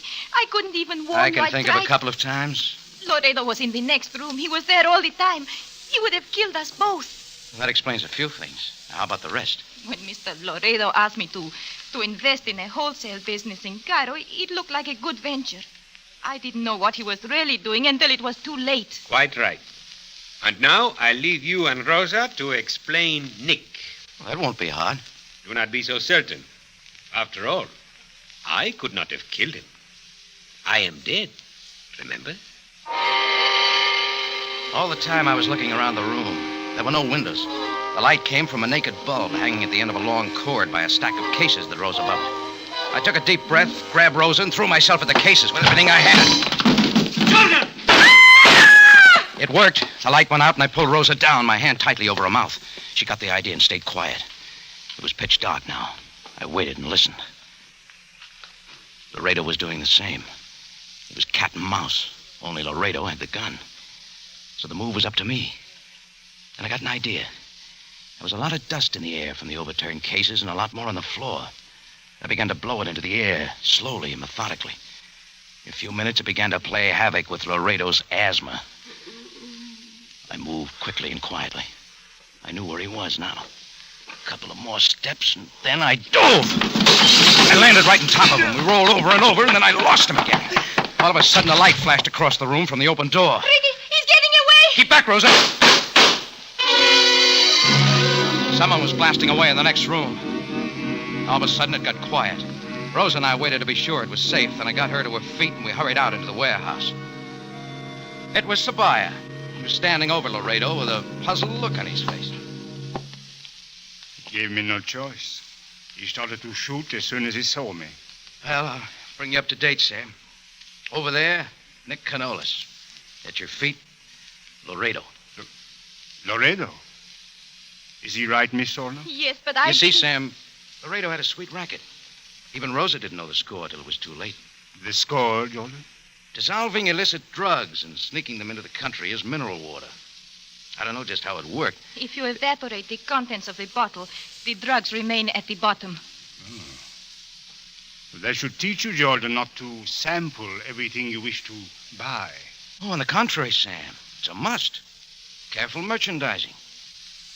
That is my motto.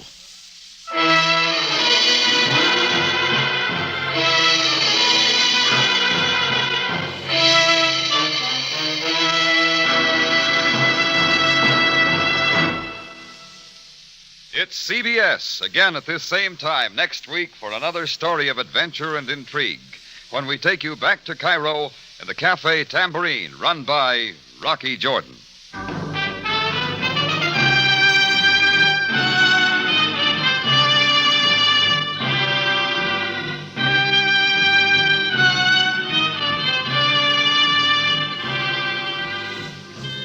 Rocky Jordan, starring Jack Moyles in the title role, is produced and directed by Cliff Howell, with original music by Richard Arant. Tonight's story was by Bernard Gerard, edited by Larry Roman and Gomer Cool. This is Larry Thor speaking.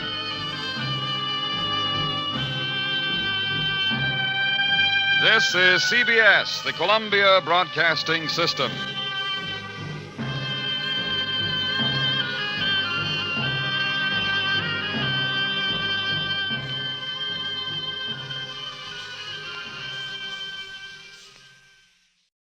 Buy wisely.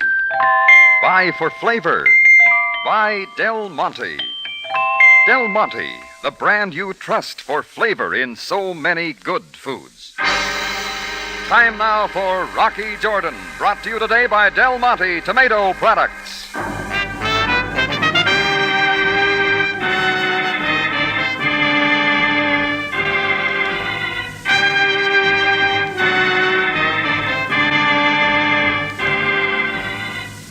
Not far from the Mosque Sultan Hassan in Cairo stands the Café Tambourine, run by Rocky Jordan. The Café Tambourine, crowded with forgotten men, alive with the babble of many languages. For this is Cairo, where modern adventure and intrigue unfold against the backdrop of antiquity. Del Monte Foods presents Rocky Jordan and this week's story, Gold Fever.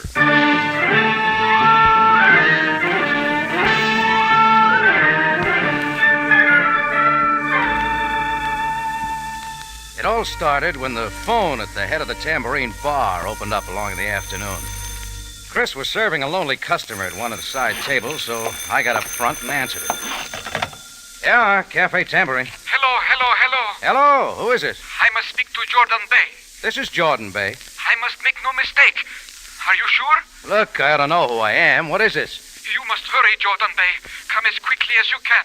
Who said so? Pete Servos. He must see you at once without delay. Wait a minute. Who did you say? Pete Servos. Servos? Come right away, Jordan Bay. As quickly as you can. Well, where do I find him? Hello? Where do I find him? Oh, great. Pete Servos. That could be only one man, and his name meant only one thing, gold. The kind you never find. Only dirt and sweat and too much heartache. Yeah, Servos had gold fever the worst way. I guess he'd always had it. He talked me into scratching around with him in the High Sierras once a long time ago. All the gold we ever found could have been picked up on the point of a pin. Well, I got my fill of it and finally gave up, but Pete was off to chase some other rainbow. That was the last I'd seen of him. And why he was in Cairo and what he wanted to see me about was anybody's guess. And where I'd find him was a little point my caller had neglected to tell me. A disturbing phone call, Mr. Jordan? With my mind on the Servos puzzle, I only half heard the voice. It came from my lone customer at a nearby table. He'd been frequenting the Tambourine the last few days, a big, ruddy, solid-set man, a combination of poise and strength named von Rundstedt, from across Africa in the Boer country. Not that it is any of my affair, understand? Light for your cigarette, Mr. Jordan? Yeah? Oh, yeah, thanks. I fear that I am becoming a fixture in your cafe. Well, a wanderer gets the habit of settling in a spot where he feels at home. Well, stay as long as you like. You are generous. Will you sit down? Yeah, okay. You, been around the continent much, Mr. Jordan? Africa? Oh, not much. Remarkable changes since the war, especially in the past few months. Hmm? The recent gold strike in South Africa, for example. Gold strike? What brought that up? Oh, just a passing thought. You know, they tell me you're something of an adventurer, but... Oh, still worried about the phone call, Mr. Jordan? Huh? Oh, sorry, Mr. Van Rundstedt. I was just wondering why you have not thought of chasing after some of the yellow stuff. Oh, no. Gave that up years ago. Ah, you can never be sure. Once he has felt it, the lust for gold lies dormant in every man. Yeah, maybe so, but it's not for me. Ah, that is easy to say, but after all, when he least expects it, a man's luck might show him a rich vein, one way or another. Is that not so? You might say that. Ah, one never knows, Mr. Jordan. One never knows.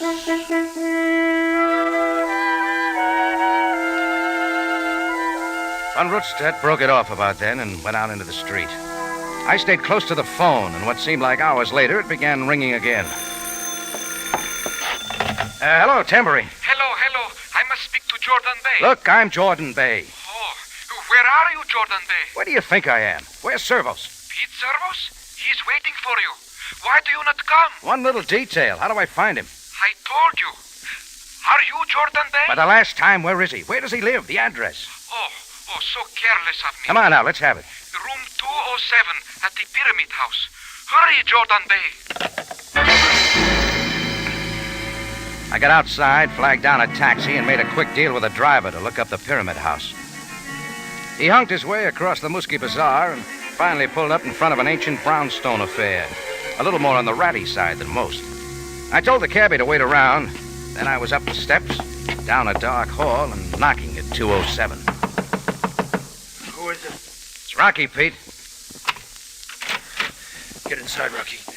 Pete, what's the matter with you? Better help me to bed. Sure. Come on. Take it easy. Thanks.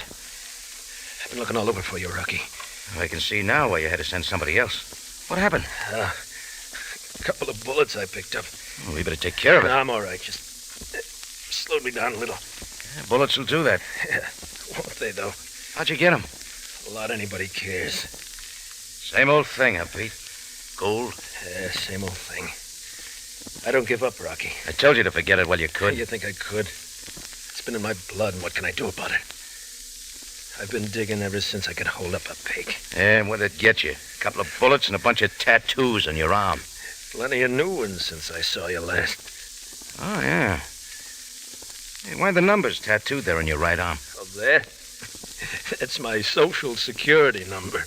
At this rate, you'll never live to collect it. I won't need it. Still think you'll strike it, don't you, Pete? Nobody's stopping me. Not even that no-good wife of mine. Well, I didn't know you were married. And I don't know why. What kind of a woman is it that won't stay by you? Share your dreams. Even help you dig. It's a tough life, Pete. How do you think it is for me? Yeah, stay home, she says. Give it up. But she'll be around plenty quick when there's gold. I know her. Where is she now? Right here in Cairo, wouldn't you know? Checked into the Continental last week. And she can stay there. Look, Pete, if you didn't send for me about the bullets, what is it? What do you think? Well? Rocky, I've finally struck it. What? You trying to tell me... I found gold. A vein bigger than we ever dreamed about. South Africa lode. After all these years, I found it. That doesn't concern me. Cut it out, Rocky. You're not over the fever any more than I am. I told you, Pete, I'm through with it. Yeah? Wait till you hear this, Rocky. I'm putting the whole mine in your name. My name? Let Clarissa try and get her hands on it then. Let her try. It's all yours. She can't touch it. Now, wait a minute, Pete. You can't do that. We'll share 70-30. 70 goes to me. That's all right, ain't it? That's not the idea. It's ours, Rocky. Enough gold to keep us both on easy street the rest of our lives. I told you I got over the gold fever a long time ago. Don't be silly. It's great having a gold mine, ain't it? From now on, we worry about nothing. No more digging and sweating and dying. You're getting tired, Pete. Come on, let's just forget it, huh? What's there to forget? It ain't like I'm asking you a favor. Take it easy, Pete. Maybe I'll see you later. Yeah? Well, you'll be back, Rocky. I ain't worrying. You'll be back. The lock snapped on the inside, and I went down the hall and down the steps. Well, that was a new one. A guy offering you a gold mine on a silver platter. But I didn't want it. I didn't want any part of it. All I wanted was some fresh air. Just as I reached the front door, somebody drew back away from the glass. I got outside in time to see him dodge into a doorway a little way down. I was sure it was my customer from the Tambourine, Von Rundstedt. Right away, I remembered all his talk about gold fever. I wanted to know what he was doing there, so I went out after him. Hey, Von Rundstedt! Rutstedt, come back here! He ran without looking back, and all at once he was in a car and driving fast. My taxi was still waiting, so I got back and shook the cabbie awake. Do not be impatient, sir. Try and follow that car, quick. Oh, I have a very fine taxi. At times it can go very fast. And take this pound note and get going. We are going, Effendi. He took that turn to the left. There is the car, far ahead. All right, don't lose it. Come on, step on it. There is no finer taxi in all of Cairo. As I say, it can go fast. Another pound note if you catch that car. It is a deal. He swung off to the right. Can you make it? Hold tightly, sir. Sir, look ahead. Pull up, cabbie, pull up. The car stands across the road. We are blocked. Use the brakes. Stop it. I am trying, but too late.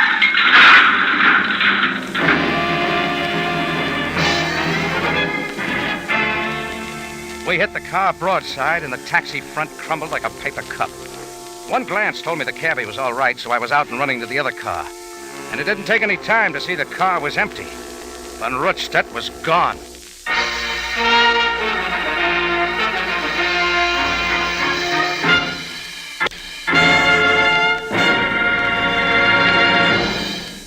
Del Monte Foods is presenting tonight's adventure with Rocky Jordan.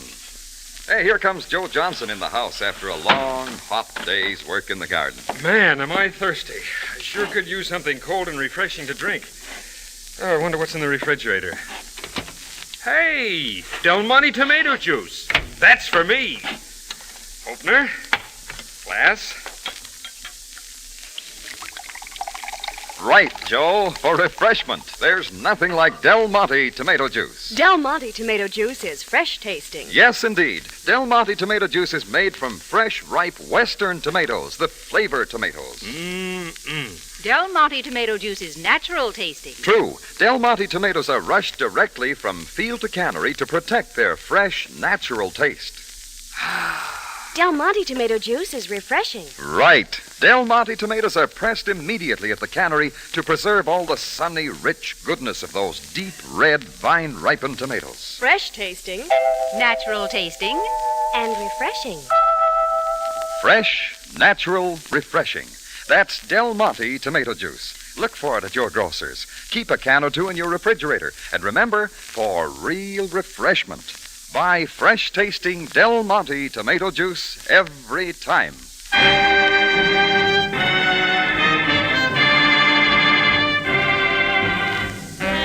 And now back to Rocky Jordan and tonight's story, Gold Fever.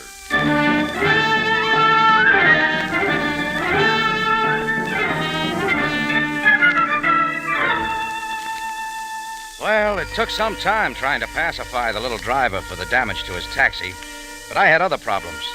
Like Van Rutstedt following me to Pete's house, and why he'd run off when I tried to question him. Yeah, and I was thinking about a rich gold strike in South Africa that Service wanted to hand over to me, just to keep his wife Clarissa from getting any part of it. I decided it was time for a talk with her, so I went over to the Continental Hotel. Clarissa was there, but not exactly like I'd expected her. She was still young and pretty, like you want an American girl to be pretty. But there was something gone. She was thin, and the skin was taut across her cheekbones. She wasn't sure about letting me in. Who are you? My name's Jordan. Rocky Jordan. That means nothing to me. I've just been talking to your husband. I see. What does he want with me? Not a thing, Clarissa. But he's going to get well, if that interests you. What do you mean? A couple of bullets he picked up somewhere. Or didn't you know? I didn't know. How could I? He's your husband. Oh. And didn't Pete tell you I've come halfway around the world to Cairo to find him? To make one last try to get him to come home? Did you think he would? I don't know. Pete was such a good guy. He was a little like I think you are, Rocky. He's still the same to me. We might have been happy. But every time we got settled with a home, he learned of some new strike, and he was gone. Well, you must have known that about him before you were married. Oh, yes. Oh, yes. But I didn't know what it meant. I didn't realize there was no end to it.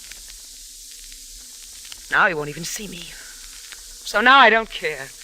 He's still got gold on his mind, Clarissa. Yes. Well, I hate it. Hunting for gold is foul and stupid, and I hate it. How about finding gold? He'll never find it. It so happens he has. What? Pete's finally struck it rich. I told you, Rocky, I don't care. Are you sure? What do you mean? What would you say if Pete put that mine he found in my name? I'd say he can do anything he wants with it. I'm going back home now and forget Pete's service if it's the last thing I ever do.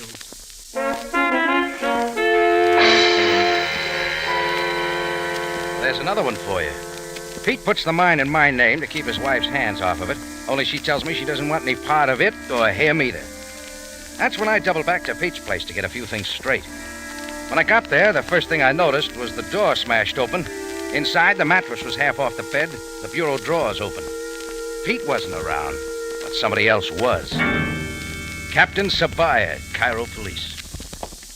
Well, Joe... Sam, what's this all about? You will touch nothing. What's happened to Service? Where is he? Pete Service at this moment is on his way to the mall. He's dead. Dead? Does that surprise you so much, Jordan? I knew he had some bullet holes, but he said he was recovering. The bullets which killed him were fired within the past hour, and a very thorough job. Any idea who did it? A man hasty in his opinions is neither wise nor honorable. I think you better look for somebody named Von Rutstedt, Sam. Jordan, a certain informant tells me you were here to see Service this afternoon. For what purpose? Just a friendly visit. Indeed. What did you talk about? Oh, old times, Pete's gold strike. Is that all? What are you driving at? Would you have killed Service for his mine? Sam, you know me better than that. Service was an old friend. Jordan, someday you will learn that withholding information serves you no good. I've told you everything, Sam. Then how do you explain this letter? Letter? Where you get it? I found it among papers in his desk. It is addressed to Rocky Jordan. I, Pete Service, hereby grant to you full and complete ownership of my gold stake in South Africa on the one condition that I receive 70% of the profits from said mine throughout my life. Signed, Pete Service. Let me see that. It will be held for possible evidence, Jordan. Oh, but the letter's to me. Do not fear, Jordan. It appears certain that you are the complete owner of a gold mine. Now that Service is dead. Yeah, looks that way. Now, Jordan, you will kindly tell me where the gold mine is located. Where it's located? Yes, Jordan. You know something, Sam? I haven't any idea. Come, Jordan. You mean to say a man gives you a mine, but he does not tell you where it is? That's right. Indeed. Come with me, Jordan. I have something to show you. Sam put me in his black limousine with him, and we made the trip to headquarters without saying much. There, he nodded me down some familiar steps that led to the morgue. Halfway along the big room, he drew back a sheet that covered Pete's Service. Observe, Jordan. It's Pete, if that's what you're asking. You say you knew him well. Long time ago. Notice the forearm near the wrist.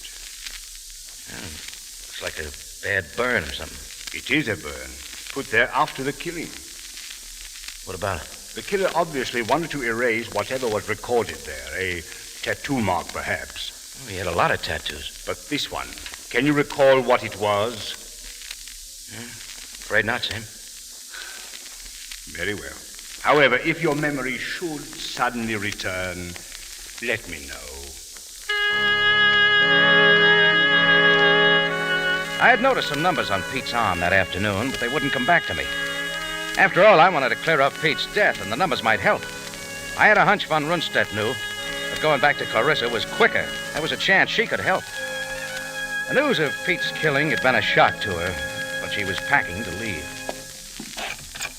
Can't we just forget about it, Rocky? We've got to find the killer, Clarissa. Why? Had to end this way sooner or later. Will you hand me that grip, please? Oh, yeah. Here you are. Thanks. Pete had some numbers tattooed on his right arm.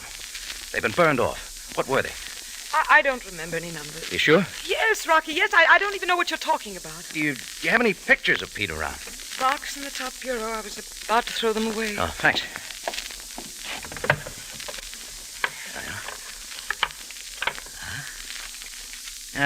These all you have? Yes, they're all I have. This one here in the bathing suit. How long ago was it taken? What? That was at Daytona Beach. Just before he left me for South Africa 6 months ago. The numbers weren't on his arm then. I told you they weren't. Yeah, that means he had them put there after he made the gold strike. What difference does it make? Don't you see? They could be the location of the mine, in longitude and latitude. The numbers are all we need. I see. Rocky. Huh? Just why did you come here? I'm trying to clear up Pete's death, Clarissa. Are you? Whoever killed him is after that mine. He knows where it is. And you'd like to know, too, wouldn't you, Rocky? And there's nothing to do with it. Are you sure it hasn't? You said you'd put gold out of your mind a long time ago. You said the mine didn't matter to you. Well, it doesn't, Rocky, but can't you see what happened to Pete? I hoped it wouldn't happen to you. You've got the fever now, haven't you? You want that mine. Look, the gold's there and it belongs to me. Why shouldn't I try to find it? Yes, why not? Gold can change a man so quick. You trying to stop me? No. No, go ahead. I feel sorry for you, Rocky. I feel sorry.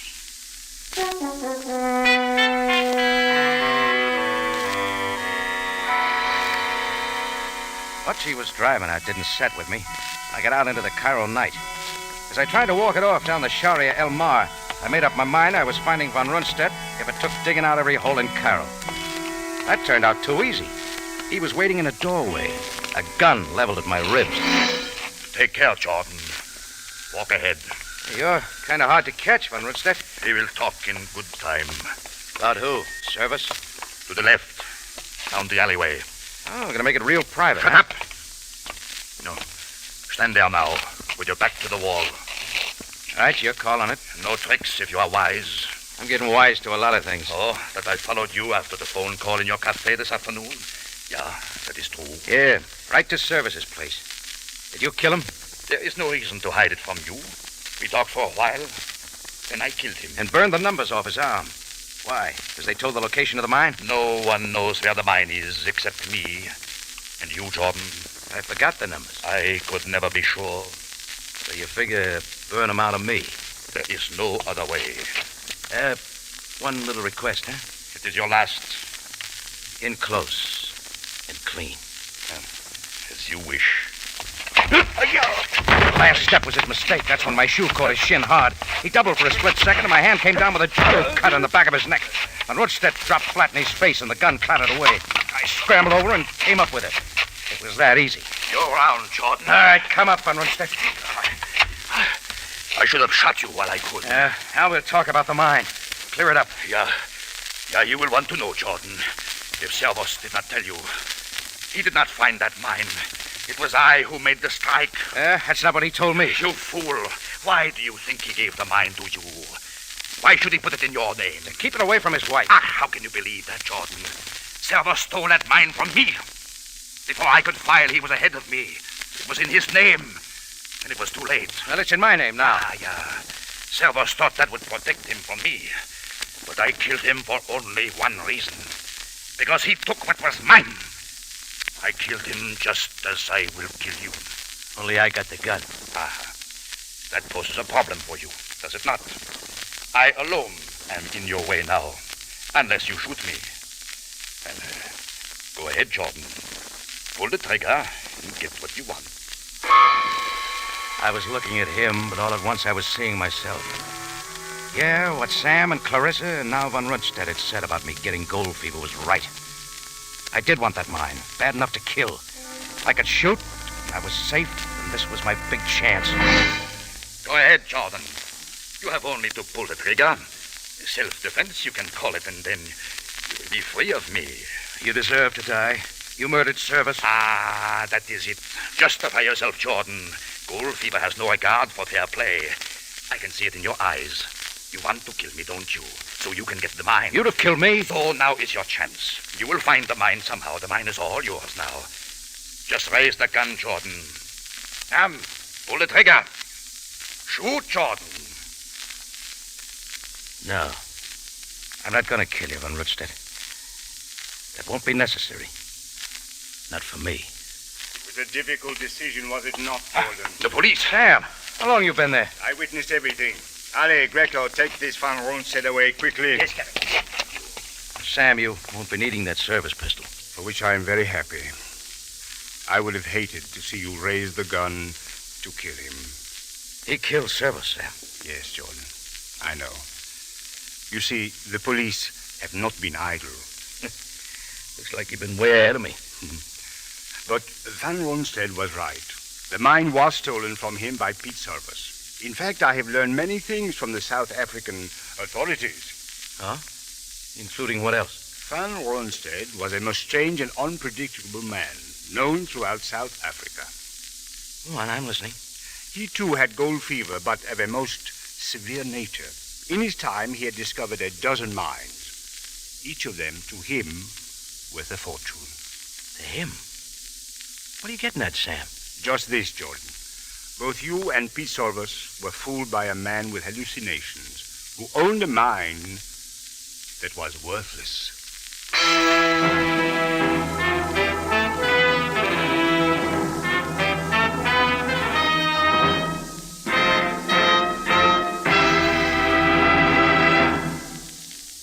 More from Rocky Jordan in just a moment.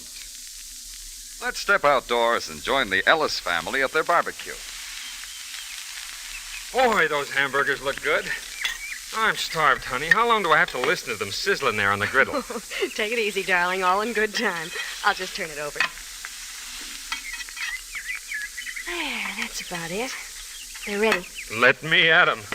Toasted bun. Hamburger patty. Here you are. Oh, no. Oh, no, you don't. Not plain like that. Where's the catsup? The one you served yesterday with the special flavor. Oh, you mean Del Monte catsup. You bet he means Del Monte ketchup. The ketchup with that special flavor. Tomato flavor at its best. It's lively, it's tangy, it's rich. Blended and simmered down according to a treasured recipe, Del Monte ketchup on sizzling hamburgers, steak, or chops is a real flavor treat. And Del Monte ketchup costs less than many other quality brands. Look for it at your grocer's. Remember, for flavor first, it's Del Monte ketchup every time. Back now to Rocky Jordan.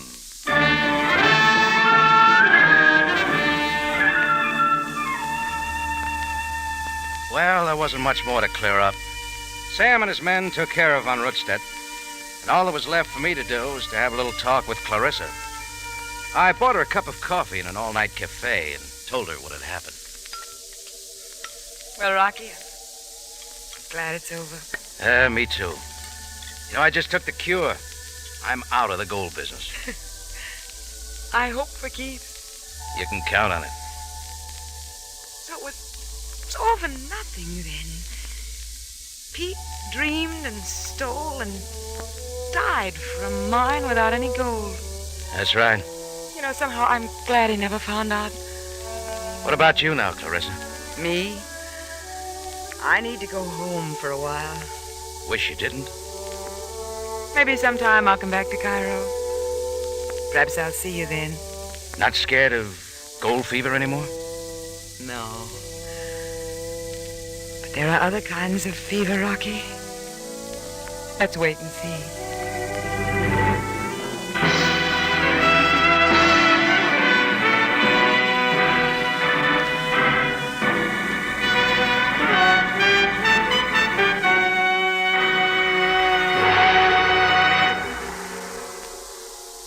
For the finest in tomato flavor, enjoy the whole family of Del Monte tomato products. Del Monte ketchup and chili sauce. Del Monte tomato sauce and canned tomatoes. And Del Monte tomato juice. Remember, buy wisely. Buy for flavor. Buy Del Monte. Del Monte, the brand you trust for flavor in so many good foods.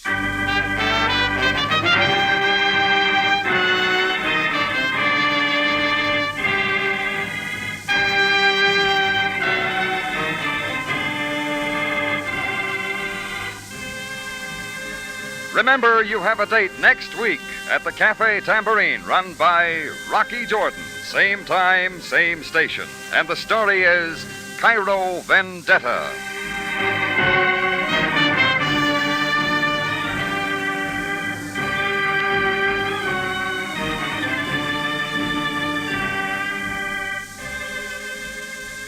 Rocky Jordan, written by Larry Roman and Gomer Cool, stars Jack Moyles in the title role, and is directed and produced by Cliff Howell, with original music by Richard Arant.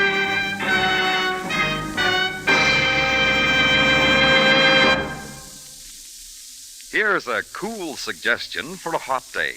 Chilled Del Monte fruit cocktail and cottage cheese. Everybody likes colorful, delicious Del Monte fruit cocktail.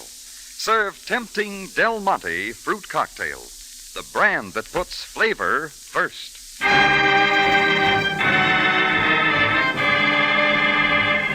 Larry Thor speaking. Rocky Jordan is presented over CBS, the Columbia Broadcasting System.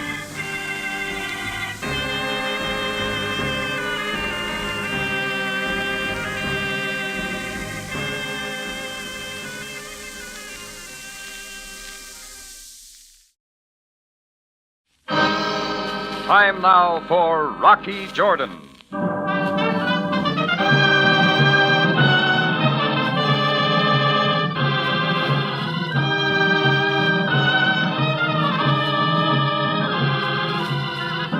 Not far from the Mosque Sultan Hassan in Cairo stands the Café Tambourine, run by Rocky Jordan.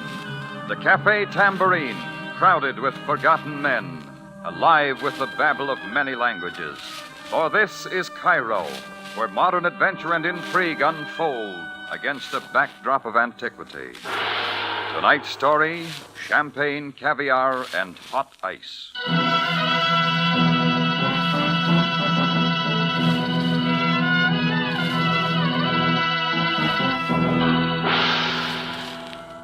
It was Friday afternoon and the end of the month. I was sitting in the office of the Tambourine checking my monthly statement from the British Bank of Cairo. Something looked funny. I went over the figures again, checking the withdrawals against the deposits, and the final figure didn't jive. Turned out that I had 250 pounds, 1,000 American dollars more on my account than I should have. Well, that was real pleasant, but I knew it couldn't last. So I put in a call to Hennessy at the bank to tell him about it. 250 pounds, you say? Yeah, that's what I said. In your favor? That's almost unbelievable, isn't it?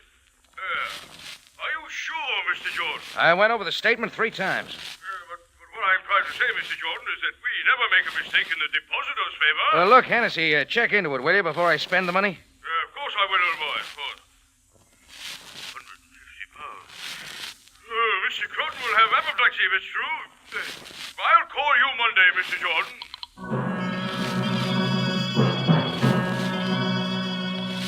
Well, I let it go at that. I had bigger things to worry about. Tourist troubles. Sometimes the Tambourine attracts a class of people it never intended to. I don't know where they hear about my place, but they do. And every once in a while, the champagne and caviar set puts in an appearance. That Friday night, I hit the jackpot. A Russian count with enough money to buy Australia, his actress girlfriend, and their entire entourage, including a 76-year-old chaperone and a small man to open bottles, decided to do a little slumming at the Tambourine. They picked themselves a couple of big tables in the center of the room and proceeded to have a time. Usually, I don't mind a thing like that too much. A party like that makes a big noise on my cash register. But there was something about this one that bothered me. It was the dame. A classy brunette draped in an ermine coat, carrying an ermine-covered pocketbook big enough to hide a bottle of bourbon in.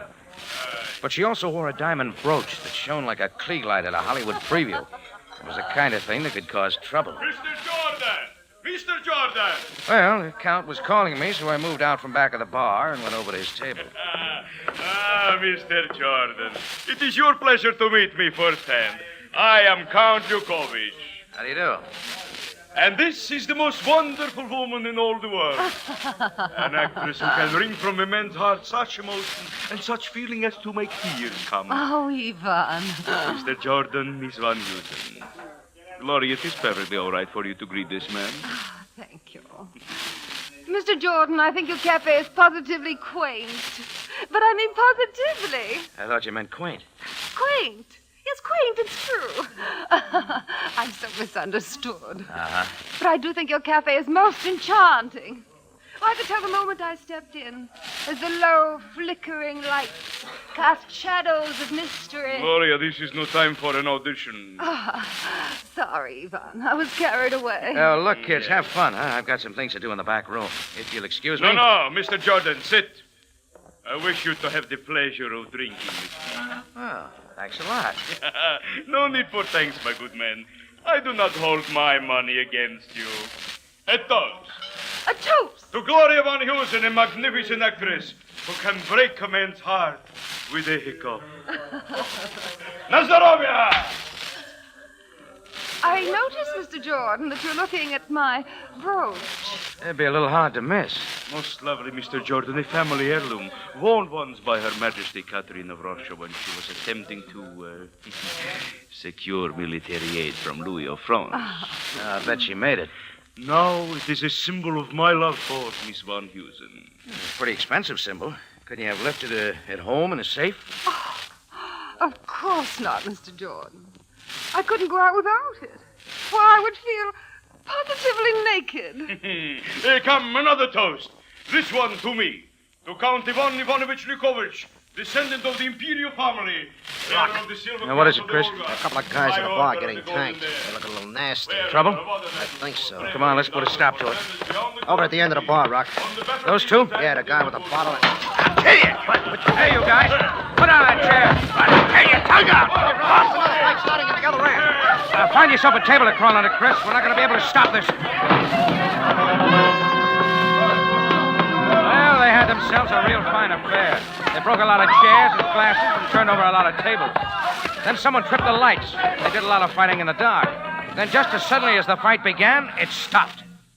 And when the lights went back on, the tambourine looked like an after picture of a Legion convention. But that's not all. Count Lukovich was still there. So was Gloria Van Heusen in her ermine-covered bag and coat. But the diamond brooch was gone.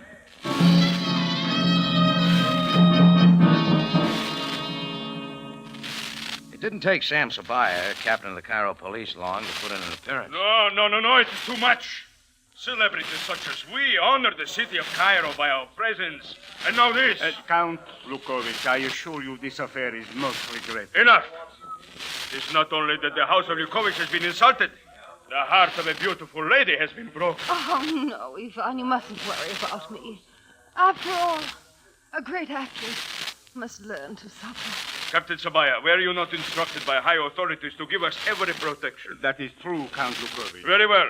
I warn you, I'm a most big man. Most big. If the brooch is not returned at once, I will see to it personally that you are discharged. Yes, I quite understand, Count Lukovich. Come now, my dove. I will take you from this place. Oh, please do, darling, please. I'm so shaken. Oh, calm yourself, Jordan, Gloria. let us go to your office. Yeah, sure, Sam.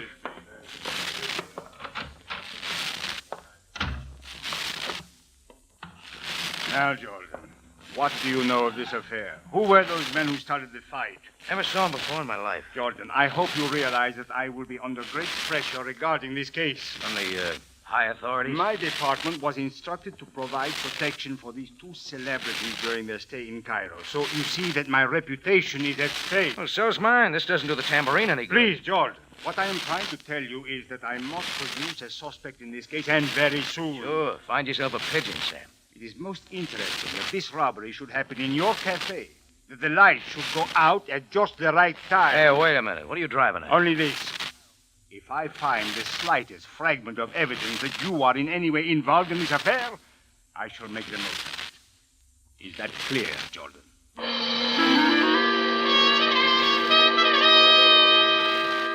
Sam wasn't kidding. He was over a barrel. He needed an out, but I wasn't planning on being it. Well, we had quite a job putting the tambourine back in order that night. The count's table was the biggest mess. Broken bottles. Gloria Van Heusen's face powder spread all over the tabletop. Food all over the floor. Well, the next morning I put a call into the insurance company, then went downtown to pick up a new order of chairs. I was going down the Sharia Alfie when I caught a whiff of bourbon walking alongside of me. I looked up. It turned out to be a big man carrying a mashed face. He had a voice like a gravel truck unloading. Hi, buddy. I recognized him right away. His name was Victor Sands, and he was a small-time crook trying hard for the big time. I've been reading about you in the newspapers, Rank. Yeah, I'm a pretty good copy. That was quite a jewel heist you had yourself down at the Tambourine last night. Well, just part of the floor show. Yeah, sure, floor show. All right, you can stop hatching eggs, Sands. What do you want? Just a little conversation with my buddy. And you picked the wrong man. Oh, no, I didn't, Rocky. You're my buddy. You're on my team. How do you figure that? Real easy, pal. I paid you to team up with me. You've been hitting the bottle pretty hard, Sands. They'll be carting you away. Oh, just a nip. Celebration on the big deal I just worked out with you and my team. Well, clear it up for me, will you? Sure, buddy, sure. Check your bank account lately? Yeah? A little bloated, ain't it? Maybe they're paying high interest rates. Nah. Know how it got that way? Well, I'll tell you. I wrote you a check for £250, deposited on your account. Had all the necessary signing done by friends. Well, that's real generous of you. I figure it's a small price to pay to put you on my team. Hey, look, I'm still way behind you. Pretty nice rock I found myself down at the Tambourine last night. Oh. So you stole the diamond, huh? Hire yourself a couple of boys to start a fight, then lift the jewel. Something like that. Well, that's big time for you. I figured I was ready for graduation. How do the £250 in my bank account fit? That's the price I'm paying you to help me get the rock out of the country. You're a clown, aren't you? Pretty good plan I got, buddy. You see, you got yourself a couple of cases of Turkish olives from Ankara last week. You just got around to looking at them, and what do you know? You tell me. Those ain't the olives you ordered at all. They gotta go back. What do you think goes back to Ankara with them? One slightly hot diamond brooch. You must have a headache, Sands. All that thinking. Oh, that don't matter none. Not a bit. When I unload that rock, I figure I'll be able to afford a lot of aspirins. What if I don't go along? Ain't I told you, buddy? You ain't got no choice. Tell me why. In the first place, the heist was worked in your dump, so Captain Sabaya's looking at you right off. Go on. Then somehow, real mysteriously, he finds out I've been paying you dough. Now, what's Sabaya gonna say to that? Why's a crumb like me pay you good dough? Because you're working for me. What else? Your brain's been going overtime. Like I said, graduation. Now think it over, Jordan. Don't rush. We'll meet again, buddy. He threw out a grin, then shuffled off. I watched him go down to the corner and climb into an automobile. A bald-headed guy wearing thick horn-rimmed glasses drove him away. I did a little fast thinking. A frame, but how much of it was bluff? Well, it was time to find out. I hustled over to the bank, found Hennessy, and had a little conversation. He checked my account all right. The £250 did belong to me. A deposit was made of a check signed by Victor Sands, and I did endorse it. At least the signature on the back was a dead ringer for mine. So far, things were working for Sands. I decided to go over to the police station and have a talk with Sabaya. I figured if I could tell him of the frame before it came out, Sabaya wouldn't make it stick. I started down Queen Anne Boulevard, but I didn't get very far. A heavy hand grabbed onto my shoulder. The owner turned out to have a sour face. Hold up, Jordan. It was Sabaya's underling, Sergeant Greco, of Cairo Police. Mr. Jordan, I have been looking for you. I saw a lot of bill collectors. My business with you is much more important. Bill collectors don't think so. Stand still while I see if you have a gun. What is this? You know I don't carry one. Perhaps now you do, Mr. Jordan. Now that you have changed your profession. Clear that up, Greco. From cafe owner to jewel thief. Huh? You are under arrest, Mr. Jordan. We have just found the stolen diamond hidden in a box of Turkish olives in your kitchen. You should have found a better place to hide it.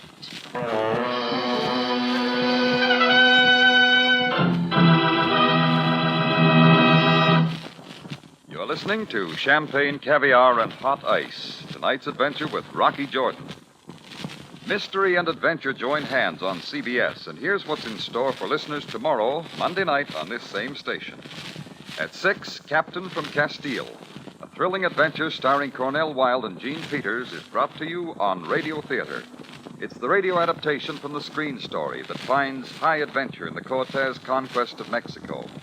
You'll enjoy the hour-long Captain from Castile, an absorbing yarn of the 16th century.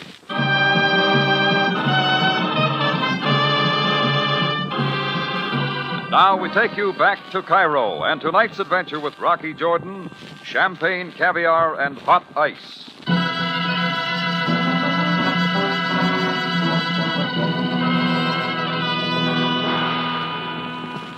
Well, the police had turned up the Count's stolen brooch in my kitchen. So vinegar-faced Greco took me over to the police station and into Sabaya's private office. Sam was sitting in his squeaky chair, looking real official. When he saw me come in, he got up and walked to the police safe and threw it open. Here is Mr. Jordan, Captain. I found him walking down Queen Anne Boulevard. Just one moment, Sergeant. Ah, here it is, the jewel. I suppose, Jordan, that Sergeant Greco told you we uncovered the stolen diamond? Yeah, he said something I like suppose that. he also told you that we found it hidden in your kitchen. In a case of Turkish olives. You do not seem to consider the matter very serious. You know I didn't steal the diamond, Sam. We have enough evidence, Mr. Jordan, to see to it. Can't you that deflate this bag of wind, Sam? Sergeant, would you see that my car is made ready? Mr. Jordan and I are going for a ride in a moment. Yes, Captain. I'll attend to it right away. Jordan, you are aware that you are in serious trouble. There's been some talk. The robbery of the brooch took place in your establishment. The stolen property was also found on your premises.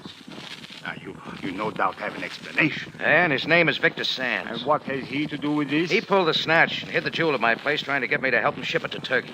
Would not another explanation be more simple? Like what? That you yourself stole the jewel and planned to ship it to Turkey? Ah, you're off base, Sam. Jordan, I told you once before, the Count is an important man. I mean to find the thief. And I will find him, Jordan. Settle down, Sam. You're beginning to steam. Very well, Jordan. I will look into this Victor Sands for the sake of what friendship we may have had. Yeah, that's what I like about you. You're real sincere. Now, let us go over to see Count Lukovic so that he may identify the brooch. I'm with you. And we shall also allow him to decide whether or not he wishes me to hold you, Jordan.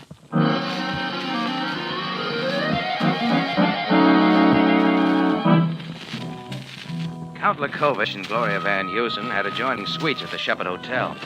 Sam and I drove over in his limousine, a couple of Cairo's policemen going along. His front men let us in, and there were Lukovic and Gloria Van Heusen having a little supper by the window. The Count didn't care much for the interruption, but when Sam sprung the news, he was more than welcome. This is most marvelous news. Is it not so, Gloria? Oh, yes, Ivan. I'm deliriously happy. Dear Captain Sabaya, how can we ever thank you? I was but doing my duty, Miss Van Heusen. And most excellently, Captain Zabaya, the immortal house of Lukovic is in your debt. I only regret that you have suffered the inconvenience. You honor me, Count Lukovic. I will personally see that the right authorities learn of your excellent work. Now tell me, who perpetrated this foul robbery? Yeah, they say I did, Count. You, Mr. Jordan? Yeah. The brooch was found at my café. So, that was your gratitude for our honored visit to your dive of iniquity. How dare you touch this token of love from Lukovic? Take it easy, Count. Sabaya knows I didn't do it. Silence! Captain Sabaya, take this common thief from my presence. Place him behind bars at once. Oh, Count Ivan, Lukovic, please. you wish to swear out a warrant, then? Most certainly. I will personally see that this man Jordan rots in the foulest dungeon. Oh, Ivan, darling, we have the brooch now. That's all that matters. Couldn't we forget it? No, I will never forget it. This ingrate must be punished. But, darling, a sordid court trial. It would be so distressing. My nerves could never stand it. They couldn't. My poor broken claw. And the awful, awful publicity. Oh, Ivan, haven't I suffered enough? Very well. You are most fortunate, Mr. Jordan. You may release him. As you say.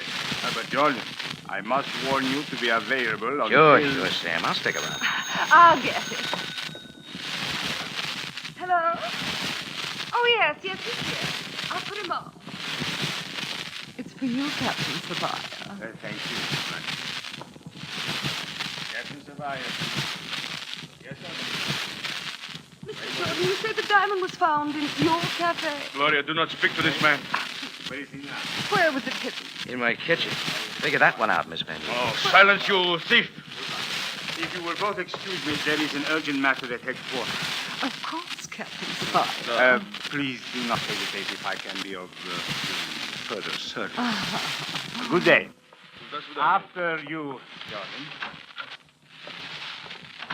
What's that, Sam? More of the usual trouble. A man with 3 bullet holes in his body has just been fished out of the Nile, named Heinzman. He's in the morgue now. Let's have a look at him. Please, I have had enough of your company for today. Sam, I'm being a good boy. You told me to stick around. As you wish, Jordan.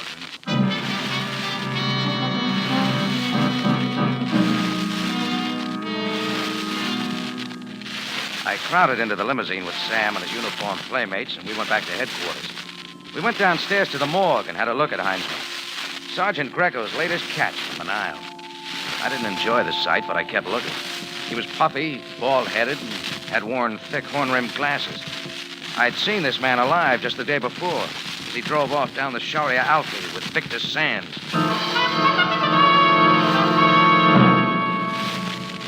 Well, Victor Sands was the man with a lot of answers, and it was time for some conversation with him.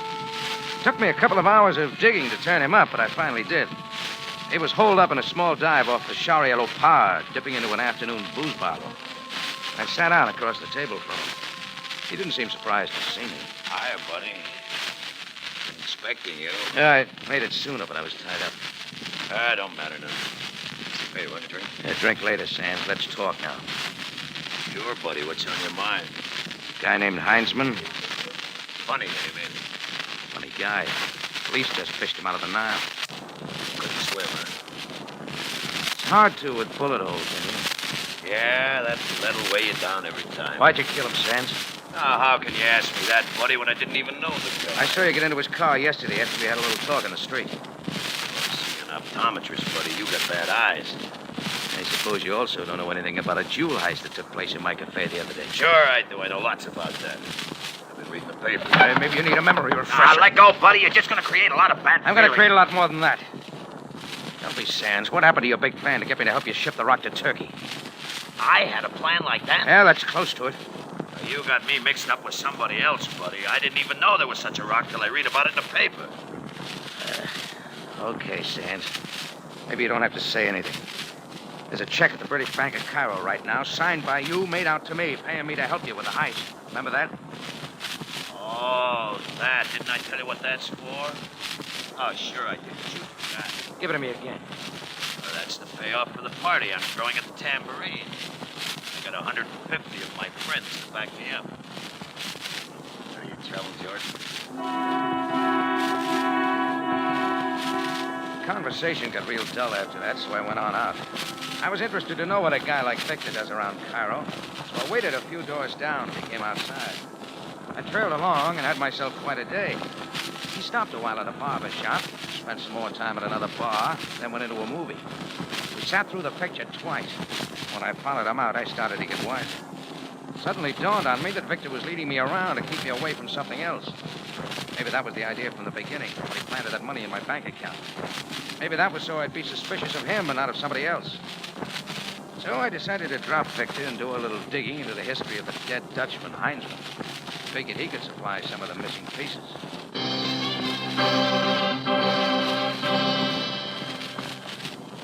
Over in Bulak, along the waterfront, there's a dive where you can buy anything. A wife, some dreams, or information. Just sit there with a pound note showing, and the seller will come to you. I sat there for a couple of hours. First, somebody trying to sell me a wife, but I wasn't in the market. I wasn't there for dreams, either. It was closing in on night when I had company once again. A worn-out babe of 50 with leftover beauty and an eye for the future through a crystal ball eased up to the table and sat down. Information?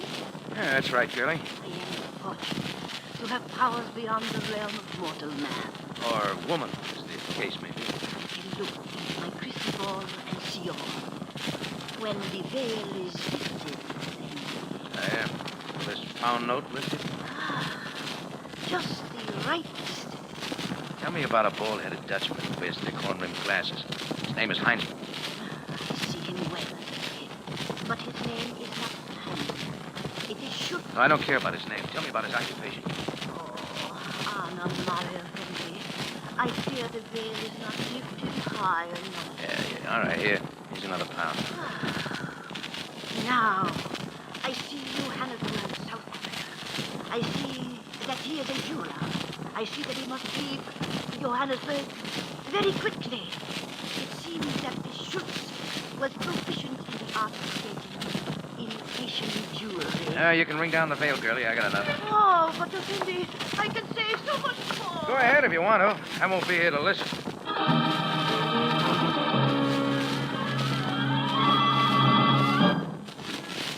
It only took me 25 minutes to get over to Victor's apartment. I didn't ring the bell because my thumb was sore. I just used my shoulder to push in the door. Even this time, he didn't seem surprised to see me. Is that why you wear such big shoulder pads, buddy? Yeah, comes in handy. You sure go around creating a lot of enemies. My landlady's gonna hate you. And she'll hate you too, buddy. Remember, we're on the same team. Look, I get tired of explaining. And listen to some news. You haven't read this in the papers yet. I'll get one in the corner. Now beat it. About your friend Heinzman, jeweler. I told you he don't ring a bell. Clever fellow, that Heinzman. Did a good job making a phony diamond brooch to match the real one. Nobody could tell the difference, could they? I wouldn't know. After that, switching it was easy for you. Nobody'd ever know. Go back to your tambourine and kill a bottle, buddy. You're all confused. Not anymore. When your boy started the fight in my cafe and flipped the lights, you pinched the brooch. Heinzman's phony was planted in my kitchen, just begging the police to come and find it. Then it could be returned to the count, and he'd think he had the real one back. Only half right, buddy. So he'd lock up a phony, and you'd be waltzing off with the real one. Where is it, Victor? Around here someplace? Keep away from that drawer, buddy. Which drawer? This one? Okay, buddy, so you want to play handsy? Victor dived head on, and all three of us, Victor, the drawer, and I, went to the floor. His fingers were on my throat, and he was playing for keeps. My knees slammed up against the table. Then we were on our feet fighting my way. I let him sweat out the alcohol for a little, then I decided to finish the round.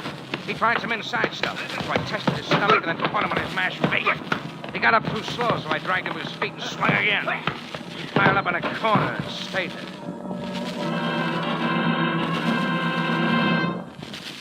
The next thing I saw on the floor was a diamond brooch, the Count's stolen jewel. But it had lost some of its luster. Then I saw why. It had rolled out of a powder box. A woman's powder box with a hunk of ermine stuck in the cover. That's where the gem had been hidden, and suddenly I remembered the face powder spread all over the tabletop after the fight in the tambourine. Then the other half of the answers came to me. I called Sabaya, and we deposited Sands in the cooler and hightailed it over to the Count's suite at the Shepherd Hotel. Gloria and the Count were both there. We had some conversation. Brooch? My diamond brooch? Where did you get it? You may thank Mr. Jordan for recovering it, Count. Well, how could it be recovered if it was not lost? I myself just a few hours ago put it in the safe. And the one you put in the safe, Count, is still there. I do not understand. You want to tell him about it, Gloria? A curtain speech. I have nothing to tell you, nothing. Between us, we do not need words. A look is enough to tell what each of us has in his heart. Oh, gentlemen, better she is than the greatest of Roche actresses. But not so hot as a jewel thief. Jewel thief? What do you mean? Ivan, don't listen to him. He's just talking. Enough of this. Come, Jordan, tell the Count, and let's have done with it. Well, this girlfriend of yours did a tie-in with Victor Sands. They got a Dutchman named Heinzman to make a copy of your brooch. Lies! Lies, lies, lies! Nibbled to death by tiny lies. She wore the real brooch to my place the other night. When the fight started and the lights went out, she slipped the real brooch into her powder box. The phony was planted so it would turn up and be returned to you as the real one. You wouldn't know the difference. Then Gloria and Victor would hightail it out of the country with the real brooch. No, I do not believe it. She would not deceive me like that. Tell me, Peaches. Tell me it is not true. Doesn't matter what she says, Count. Victor's got a speech to make, too. He's not going to take the rap alone. You know, there's Heinzman's murder on the docket, too. It is.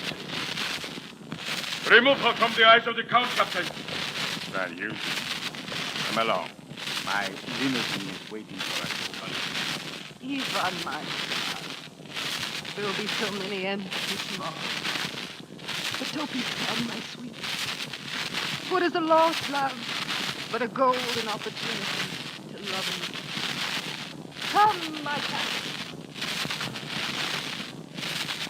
Oh, that's a woman for you, Mr. Jordan. A woman.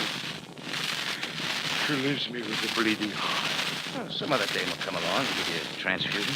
But how could she do this to me? How could she deceive me? Me, a descendant of the imperial family. How could this happen to me? You got me, Count. But then, why should it not happen to me? After all, Mr. Jordan, this is a terrible admission to make, but... No, I can guess. The real brooch is a phony, too. Made for me by a glass blower in Brooklyn, USA. Come, Mr. Jordan, you may watch me become inebriated.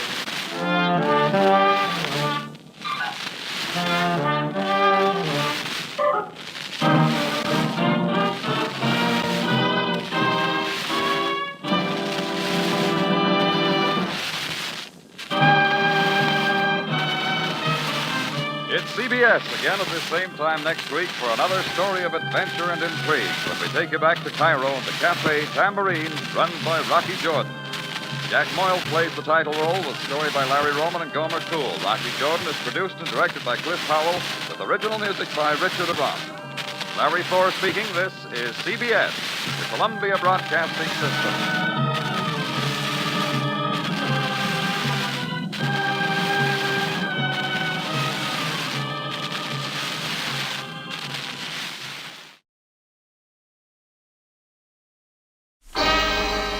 Time now for Rocky Jordan.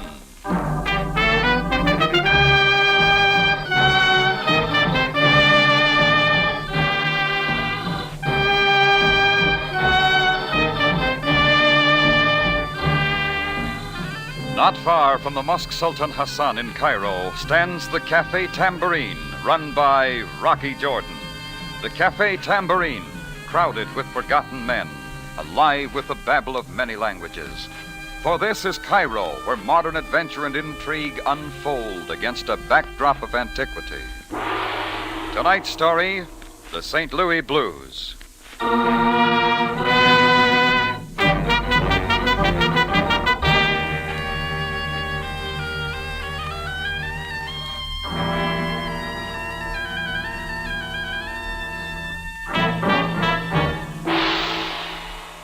I was trying to wake up over a second cup of coffee in my Café Tambourine, glancing through the morning paper. A picture on the front page didn't mean much at first, but a second look and I recognized the face. It was Ted Polanski, an old friend. I hadn't seen him since the early days in St. Louis. The printing underneath brought me wide awake. U.S. naval hero found lying near the Mahouder Canal with knife in back, victim of an attempted murder. Victim seemed unable to identify assailant. No relatives or friends to be found. Polanski was taken to the Cairo General Hospital. Well, maybe I was just curious, or maybe I wanted to recall old times. Anyhow, I went to the hospital right away to see Polanski. The nurse showed me into a hot little room that had an overhead fan. I found Polanski's bed behind a screen. Hello, Ted. Rocky Jordan, remember me? I remember you. It's been a long time, Ted. All right, it's been a long time. What about it? Well, I'm just sorry you didn't look me up when you came to Cairo. I'd have warned you they play rough with knives around here. I don't need your help. You or the cops or anybody else. What do you want with me? Well, not a thing, Ted. Then leave me alone. Listen, Ted, I know my way around Cairo a little. I don't know what this is all about, but somebody tried to kill you. Maybe if you told me... Why don't you mind your own business? I've got nothing to tell you. Okay, if you don't want to. Am I asking you why you left St. Louis? We'll skip that. Then shut up about me. Just leave me alone. Get out of here. That suits me fine, Polanski. Don't bother to come back.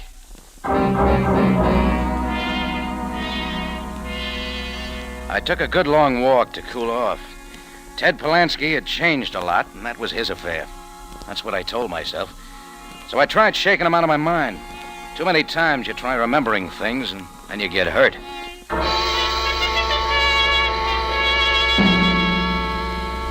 I was behind the bar at the Tambourine early that afternoon when I had a visitor.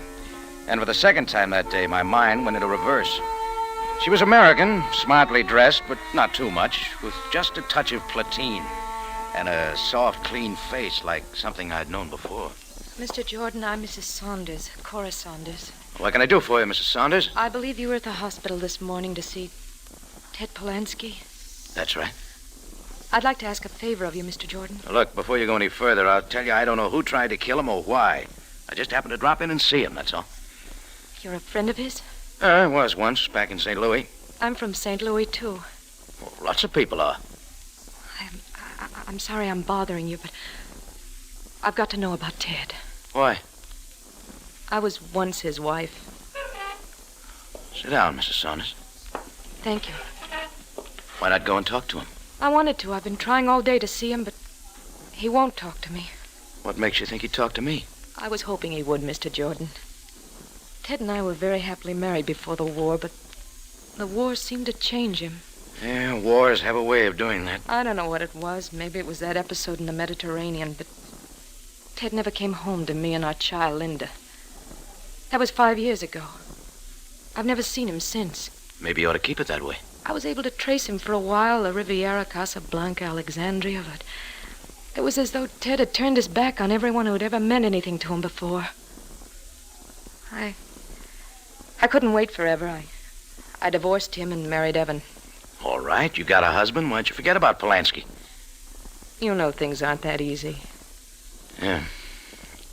Did you come to Cairo to see Ted? Oh, no, Mr. Jordan. My husband is here on business. He's in textile. He's here to organize a company, a new cotton process, I believe. I had no idea Ted was here until I saw the paper. Mr. Jordan, would you please get Ted to let me talk to him? Oh, sorry, lady. I don't have any drag in that direction. Oh, but Mr. Polanski Jordan... doesn't want to see me, and I don't want to see him. Let's keep it that way. Please, think it over, Mr. Jordan. I'll be back later this evening. I'm certain that what I'm trying to do is best. Well, I watched Cora leave and tried to wash the thing out of my mind. But somehow I kept thinking of Polanski and kept wondering what would make a guy foul up his life. Trading a sweet little number like Cora and a kid for a knife in the back. Well, my day had been ruined already, so I knocked off and went over to the U.S. Embassy to ask the naval attaché a few questions. Oh, there's plenty here on the files about Polanski. Not that I have to look it up. You mean he's been in Cairo before? Yeah, off and on. You say you knew him back in the States? Quite a while ago. What do you got on him? Yeah, here we are. Sit down, Jordan. Thanks. Now, let's see. Theodore Robert Polanski, Lieutenant Junior Grade. Decorated March 7th, 1945. Heroism over and above the call of duty. Delayed parachute jump from burning reconnaissance plane to save valuable photographs which enabled Allies to advance on a broad front at minimum loss of life. Anything wrong with that? For a guy like Polanski, yes. Got too loaded down with medals. He cracked up under the strain. I still don't get it. Well, look at it this way, Jordan. Polanski's just a nice guy from the Middle West with a wife and kid. He goes off to war and suddenly he's a hero. Headlines everywhere, big shots hanging ribbons on him, dames with soft shoulders falling all over him. Went Hollywood, you might say. Well, that's the way we figured it. He began to like it too much, so now he's a celebrity. Couldn't he be forced to go back home? We tried. But when a guy gets that big, he can pull strings. Oh, his wife almost drove us nuts for a while. But she's lucky to be rid of him. He's gone from bad to worse, knocking around in scrapes with the police, women, and now they find him on the streets with a knife in his back. Yeah, that brings me up to date. You got any idea why someone would try to kill him? I don't follow him that closely. Well, thanks. I'll be seeing you. Well, I left the U.S. Navy going through a racing form of some sort and went out into the street. One of the big questions the naval attaché couldn't answer. Why the knife in Polanski's back? I was working on that, walking up the Sharia Nauru, scouting for a taxi, when a shiny red car with plenty of chrome pulled up to the curb. The back door opened just a little. Step over, Jordan. I knew the native in front with a gun was covering for the voice that came at me from the back seat. The voice must have had a face, but I couldn't see it. All I saw was a shoe wearing spats and a hand filing fingernails. Been keeping busy, Jordan? With my business? Maybe I don't like your business. Forget it, then. Wait, Jordan. We going somewhere? That all depends. Well, let me know when you decide. That's up to you, Jordan. You've been having a lot of conversations today. I know a lot of people. Like Ted Polanski? Maybe. You had quite a talk with him at the hospital. All sorts of questions. He's an old friend. Polanski's got no friends. I'm way ahead of you. What did he tell you? Nothing. Let's keep it that way. He don't want you talking to him. Neither do I. About what? Keep away from him, Jordan. Stop asking people questions that don't concern you. If I don't? You know what'll happen? Come here, Jordan. Little closer. Yeah? Here's a sample. He gave the door a quick shove right into my face. I went back and down like a kingpin in a bowling alley. My breath was gone, and for a second I couldn't move. When I got my eyes open again, there were a million sleek red cars pulling away from the curb. Cars that finally narrowed to one and roared down the street and out of sight. And I knew right then and there, Ted Polanski was a hot article.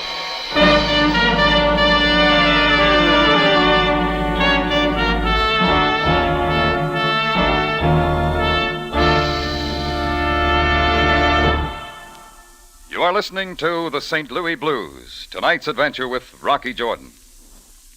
The day of miracles is not done, and one way to work miracles today without leaving your home is to contribute to your Red Cross. Your contribution will go out doing the yeoman's service to your fellow humans that you would like to do yourself but cannot. Your contribution will perform miracles of aid for the homeless, the wounded, the hungry. Send your contribution out today to work miracles. And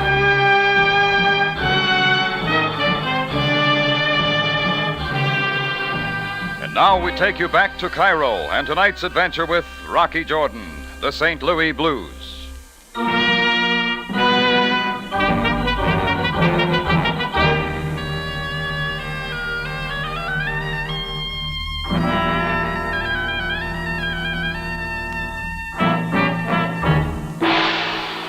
When I learned an old St. Louis friend named Ted Polansky turned up in the hospital after a knifing, he didn't want to see me or anybody else, including his former wife.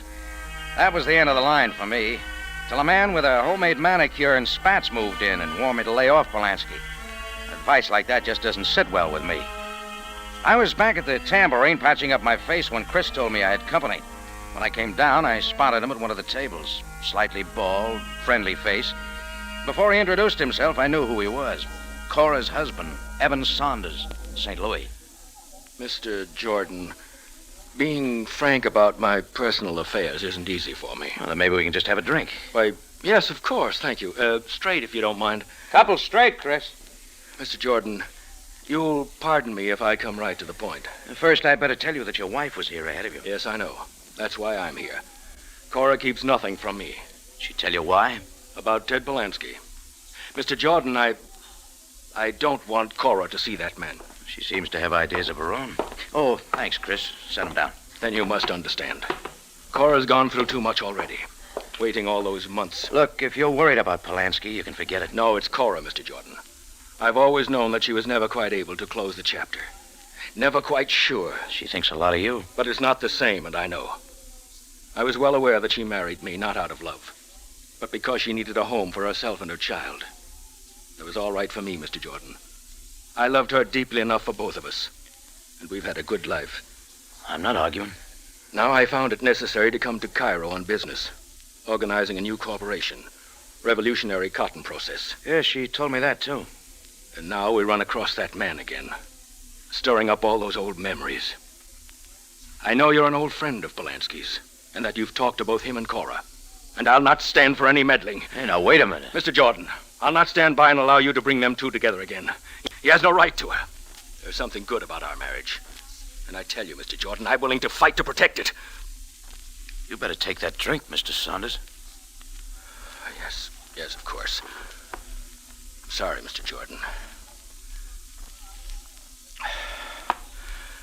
You understand, I feel very strongly about this. I'll protect her against that man at all costs.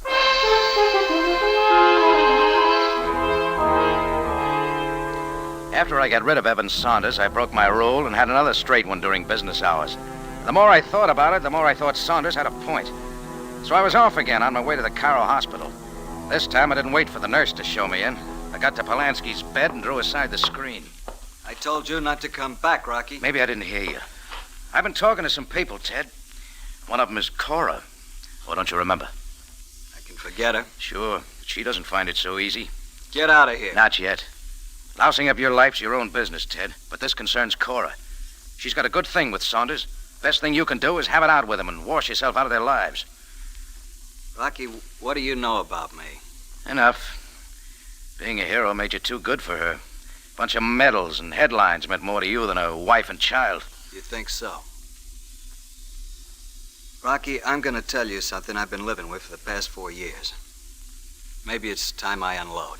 I'm listening. Ted Polansky lay back in his bed, closed his eyes, and turned his face away. Finally, he started talking. You despise me, Rocky, but not as much as I despise myself. But believe me, I've always loved Cora. That's why I could never go back to her. You see, I'm not a hero. I never was. It's not the way the papers got it. Sure. Heard the same story every time somebody pinned a medal on me. I risked my life to save top-drawer photographic information from a burning plane. Delayed parachute jump. Want to know why I delayed that parachute jump, Rocky? Go on, Ted. Because my parachute was torn to shreds. The other guy on the plane was wounded. So I took his parachute. He died in a crash.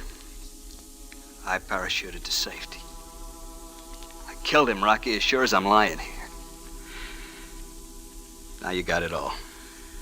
Yeah. Somehow I couldn't go back to Cora and the kid knowing in my own mind I'd killed somebody.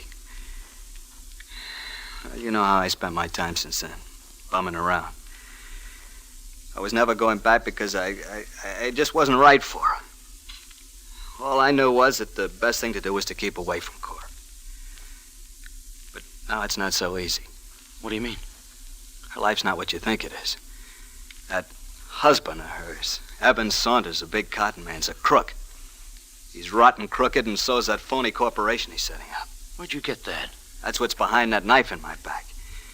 He's in with a crumb named Vance Marco. Shiny car, West Bats? That's a guy. They're promoting a phony cotton refining process, starting a company selling a lot of stock, and after enough money comes in, Saunders and Marco pull out with their pockets full. How do you know all this? Because there was a third guy in the organization, Ted Polanski. Only I pulled out when I found out that Saunders was Cora's husband. I hoped I could stop the deal before Cora got hurt. All I stopped was Marco's knife. Now I'm flat on my back and can't do a thing.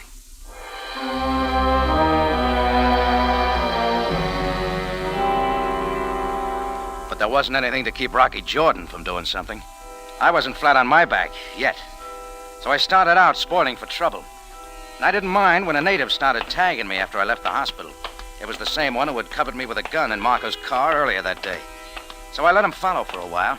I took him down a dark side street a couple of blocks. Then I suddenly doubled back and he ducked into a doorway. This was a good time to let him make his move, so I kept coming. I reached the doorway. There was the flash of a knife, but I wasn't there. I had him by the wrist, twisting it back. I killed the kill by flank. Drop that knife or I'll slap your brains against this wall. Oh, drop it. Now, let's talk. No. Let me go. That the knife you used on Polanski? No, I do not know what you mean. Polanski knows. He got a good look at you. He told you? Yeah, everything. Well, but it was an order. Sure, Vance Marco's order. He sent you to get me, too? Effendi, Where do I find Marco? I cannot tell. Think real hard. Come on. Yes, the Athens Hotel, Sharia Rakib. Yeah, it's better. But, Effendi, what will I do? Marco, never mind. Where you're going, you'll get all the protection you need. I dragged him back down to the square and turned him over to a cop, along with a message to Captain Sam Sabaya. Then I was on my way to the Athens Hotel. Vance Marco had a big suite on the 4th floor front. I was about to knock when the door opened. Marco was inside with a couple of his men, and coming out was Evan Saunders. Well, Mr. Jordan, I didn't expect to see you here. Oh, I'll bet you didn't, Saunders. Mr. Marco, it's been a pleasure. I'll see you in my suite at the National Hotel tomorrow morning. Goodbye, Mr. Saunders. Goodbye. Goodbye, Mr. Jordan. Yeah. I still don't like your face, Jordan. You did your best to change it. I was just giving you a friendly tip. It didn't take, did it? I forget easy. You got a couple of muscles for help. Want to try again? Maybe I will. What's on your mind, Jordan? Great big deal, Marco. With a lot of little investors pouring their money into a phony corporation. Either one of you guys know what Jordan's talking about? Got it, Marco. Polanski told me everything. What happens to those investors when they find out they bought into nothing? A new cotton process nobody can produce. Why ask me? Or better yet, what happens to you and Saunders? The police aren't going to like it. Let them talk to Saunders. He's on top of the deal. President, chairman. Yeah, how do you fit in? Me? I just helped out a little on the financial end. Yeah. It always works, doesn't it, Marco? Hasn't failed yet. What's your interest, Jordan? Trying to cut in? I'm giving you a chance to call it off. Well, you got the chance. Sorry, Jordan. Corporation's closed. Anything else? Yeah, a lot more. Well, I don't want to hear it.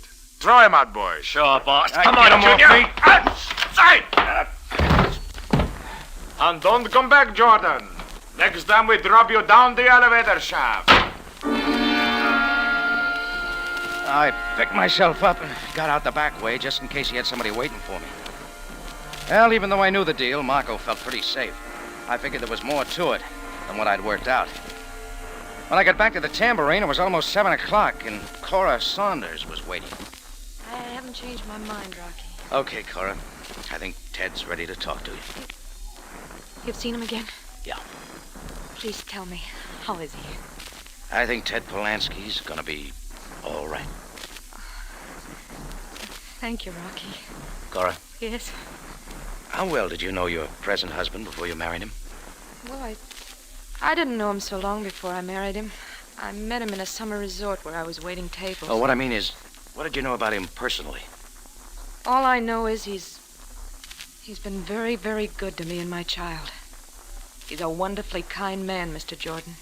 How about this cotton deal he's in? Oh, he has great hopes for it. Evan thinks it'll make a lot of money and help a lot of people. Why do you ask, Rocky? Oh, no, just curious.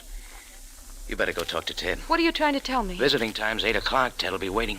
Oh, yeah. Yeah, Rocky, maybe you could come along. Oh, sorry, Cora, but I'm going to be real busy. I walked Cora to the front of the tambourine and saw that she got a taxi. Then I caught one for myself. I wanted to see Evan Saunders just once more before he pulled out for St. Louis.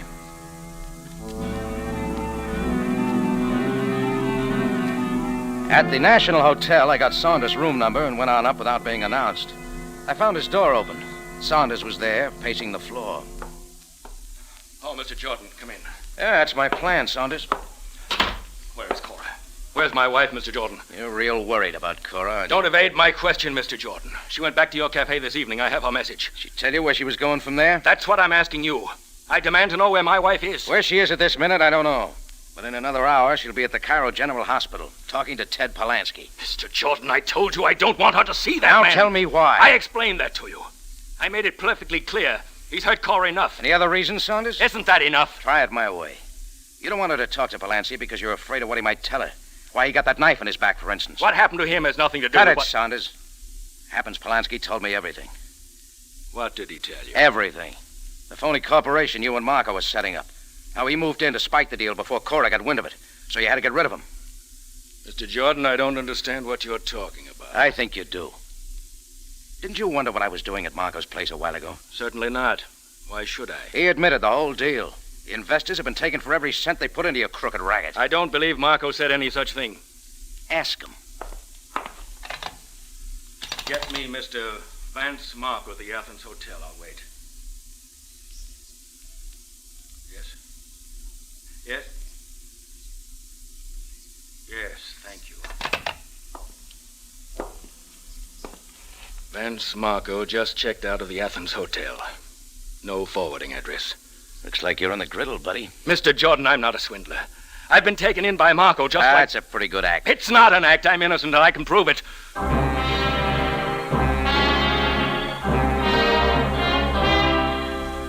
Well, Evan Saunders started out to prove his innocence and prove that my thinking had been wrong. Mine and Ted Polanski's. He made another phone call, and then we went over to a building on Abraham Pasha Square. We went through a door marked Allenby and Allenby, attorneys.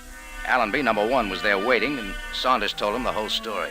I say this is a beastly affair, Mr. Saunders, beastly. I brought Mr. Jordan here, Mr. Allenby, to prove that I couldn't possibly have profited by the venture. Well, under the circumstances, perhaps it's wise. I have a folder here. Oh, yes. Here you are, Mr. Jordan. This is a duplicate, of course. The original has been filed. Just give me the quick once-over, Mr. Allenby. What's it all about? Well, with this document, Mr. Evan Saunders hereby assigns and grants all funds and income from his share of the Cotton Processing Corporation to charitable organizations. The Association for the United Nations, the International wait a minute. Red Cross, and what? Saunders was to receive nothing from the corporation? Oh, absolutely nothing. Mr. Jordan, I hope you're convinced now that I was acting in good faith. Mr. Saunders could have had no possible motive for promoting a crooked venture such as this. Just a second, Allenby. Yes? Why didn't you know it was a phony? You're the attorney. Oh, not for the corporation, Mr. Jordan. Vance Marco had that all set up with his own men. And he set it up very well. I was made president. My name was put on everything. And I'm left holding the bag. Right, Allenby? Frankly, you are in a bit of a pickle, Mr. Saunders. Your reputation will suffer and all that. No, I'll not have that. I'll repay every cent to the investors out of my own pocket. Clear up this mess as soon as possible. Well, it sort of makes things look a little different. Forget it, Jordan. We all make mistakes. Going, Mr. Jordan? Yeah, I got some clearing up of my own to do.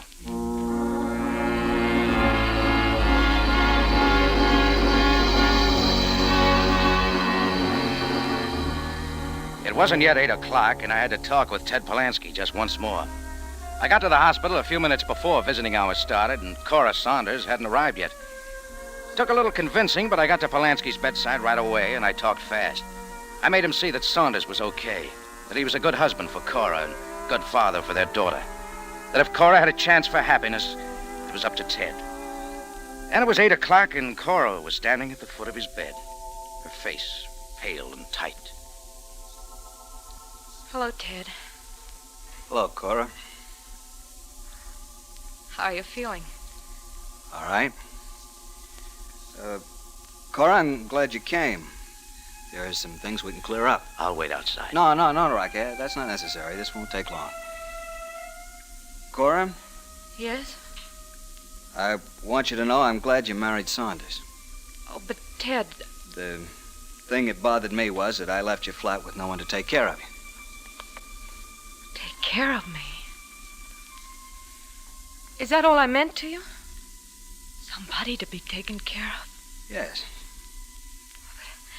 But I was your wife, mother of your daughter. What about her? I'm sorry, Cora. The child was just a weight around my neck, too. I stopped loving you long ago. Going away to war was just a good excuse for getting away. After it was over, I just couldn't go back to you. Well, I guess there isn't much you can do when there's no love left. I'm just sorry it took so long for me to find this out. Well, now you know. I never felt so good as when I left you in St. Louis. Thanks, Ted. Thanks for what? I never realized until this moment how fortunate for me it was that you did leave. I see now how lucky I was to find a man like Evan. He's a strong man and an honest one. And he loves me and our child like you never could. Goodbye, Ted. I don't think there's anything more we have to say. Goodbye, Cora. Goodbye, Rocky. I won't be bothering you anymore about Ted Polanski. So long, Cora. Have a nice trip back to St. Louis.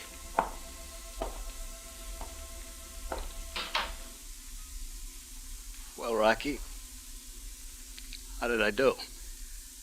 Okay. She'll be all right now, won't she? I think so, Ted. In fact, I'm sure of it. Thanks, Rocky.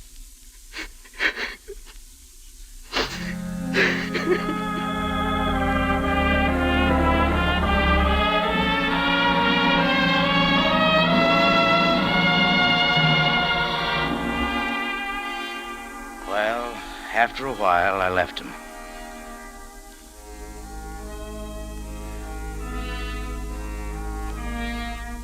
Later that night, I found out that Marco had been picked up boarding a plane at the Cairo airport.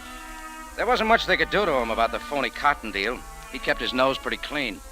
But his knife man had talked, so they salted Marco away for the attempted murder of Ted Polanski. Before I turned in that night, I checked back on my day. Pretty unusual. Not a single dead body. I felt real good about it.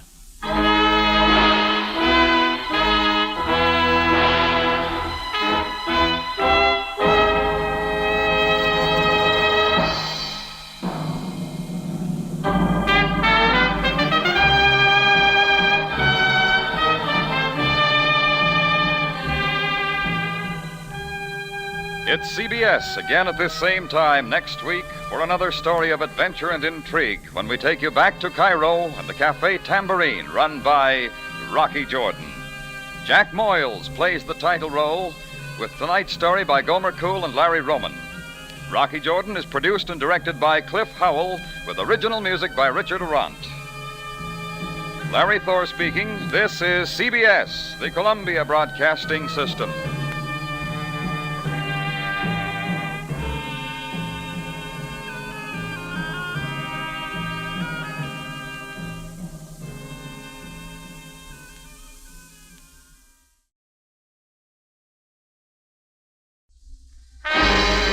Time now for Rocky Jordan.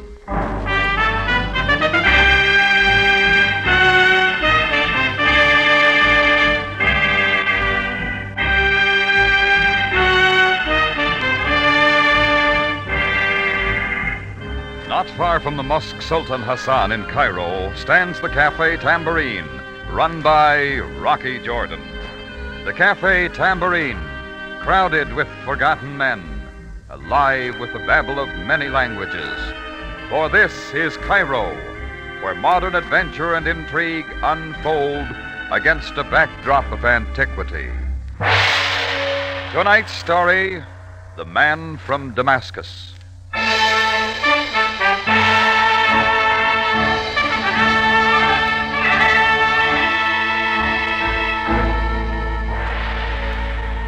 Damascus, capital of Syria.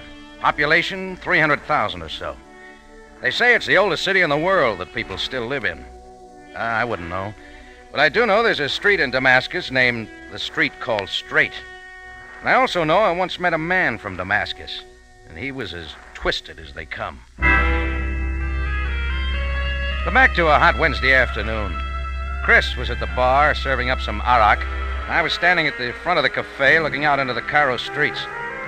That's when an old man dressed in a boy's postal uniform and riding a bicycle stopped in front of the Tambourine. When he came in, he was carrying a wet envelope in his hand. I have for the Mr. Jordan one special delivery letter. The Mr. Jordan sign his name on this line. The Mr. Jordan would? I thank the Mr. Jordan. Yeah. Here you are, Pop. Buy yourself an ice cube. Muta Shakir. Muta Shakir, It was a white envelope with some dirty finger smudges and a Cairo postmark. There was no return address. I looked at it for a moment, then tore it open. The first thing I saw, flat and crisp, was a pack of Egyptian pound notes. And I did a quick tabulation. 1,000 Egyptian pounds, 5,000 American dollars. And clipped to the money was a short note. Partial payment for services to be rendered, 1,000 pounds. I'm waiting for you at 16 Sharia El Nazar. 7 o'clock this evening will be fine. And it was signed, The Man from Damascus.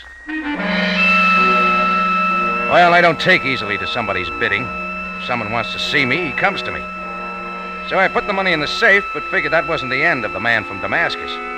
Exactly 7 o'clock that evening, I knew I had figured right. Rocky? What is it, Chris? Fellow to see you. Where? He's in your office. I tried to stop him, but he Oh, was that's right on. all right. I'm sort of expecting him. Mean-looking guy. Want me to come with you? No, I'll handle it.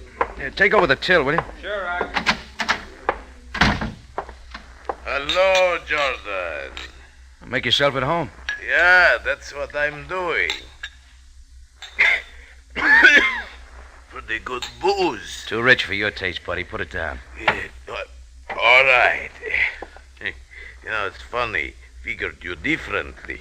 Everybody in town says you're a right guy. Maybe you've been talking to the wrong people. What do you want? You have been talking to the wrong people. I'm not for sale.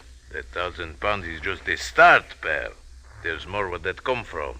And there always is. Ah, come on, big shot. Button up your shirt. It's 7 o'clock. You got appointment. I can't make it. Ah, that's a big mistake. Your money's in the safe. You can have it back. That is not my instructions. Oh, so you're just the leg man. Something like that. You and me were working for the same man. All right, buddy, you're through talking. There's the door. Get away from the door, Jordan, or I'll pin you to the wall. 7-inch blade, Jordan.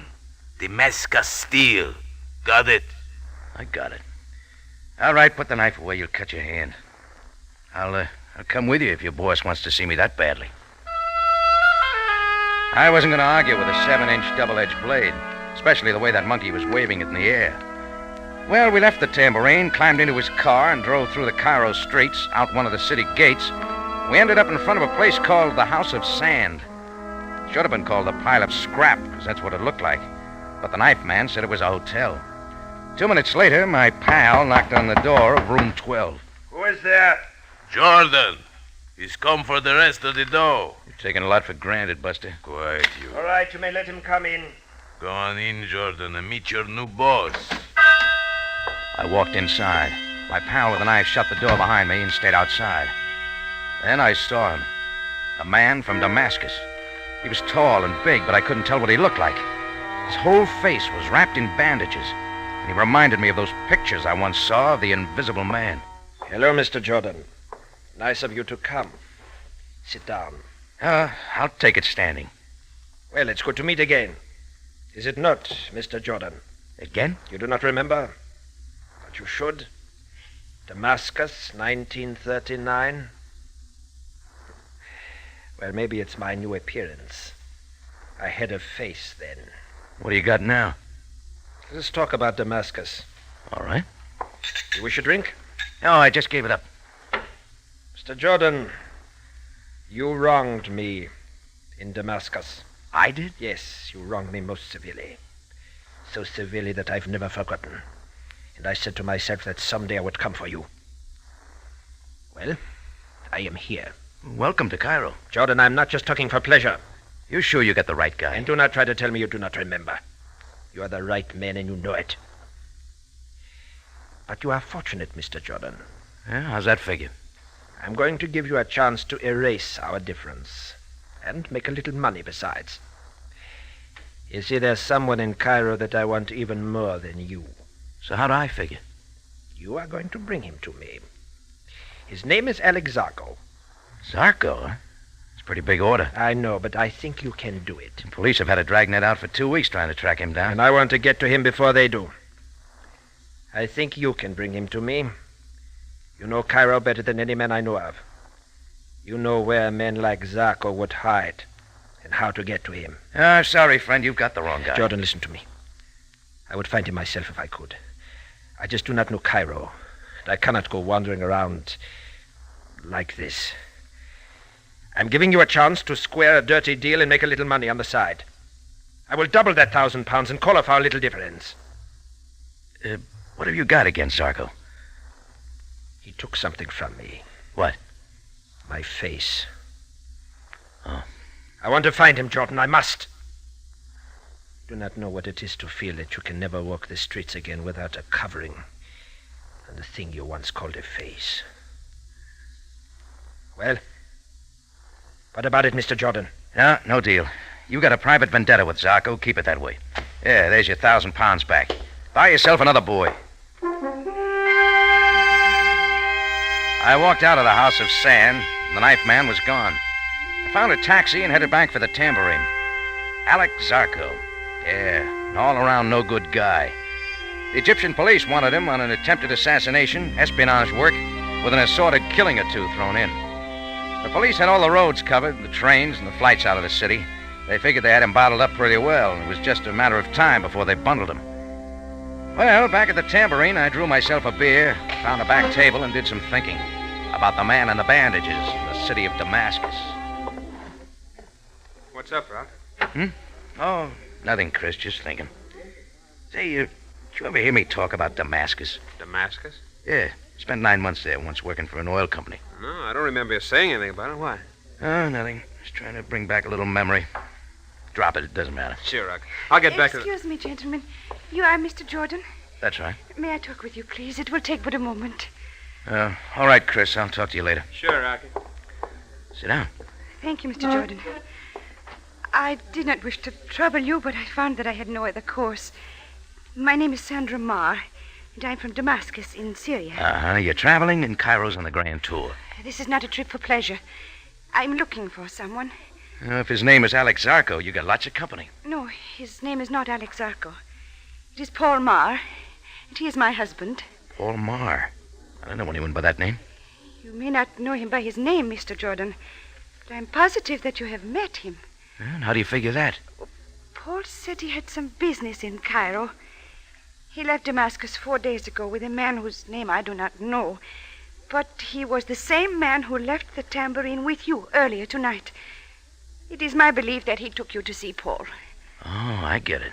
I tried, but I was not able to follow you through the streets of Cairo, so I've waited outside your cafe till you returned. I must see Paul. Would you take me to him? Nope. Would you tell me then where he is? Mr. Jordan, Paul's business, as he calls it, it is trouble. Some terrible sort of trouble, I know. Oh, you're right there. He's a fine man, Mr. Jordan. A wonderful man, but things have not gone well since his face. He's in trouble, and I've got to help him. He's got a revenge on lady with a guy named Zarko and me. There's nothing fine about that. Revenge? Paul? Oh, no, it must be something else. He's not that kind of man. Well, then you don't know him very well. It is true we have not been married for long. Uh-huh. Look, why don't you just go back to Damascus and forget it? You're in for trouble here. Something's going to happen. Where is Paul, Mr. Jordan? A place called the House of Sand. Out of the city, through the gate of the Bar El Nasser. Taxi will take you. Thank you, Mr. Jordan. I shall not forget the help you've given me. She walked out of the tambourine, and I hoped that'd be the last I'd see of her and the man from Damascus and Alex Zargo. How vain can your hopes be sometimes? Well, we rolled the last on-the-cuff customer out of the tam about 1:15 in the morning. Chris threw the lock on the front door, and I doused the lights. I'll just scoot out the back way, Rocky. Oh, all right, Chris. Good night. See you tomorrow. Yeah. Rocky, look out! Find the garbage cans, quick! Vengeance, Jordan! Vengeance! Rocky. You hear me, Jordan? Quiet, Chris. Well, if you do and you are not dead, then I will come for you again.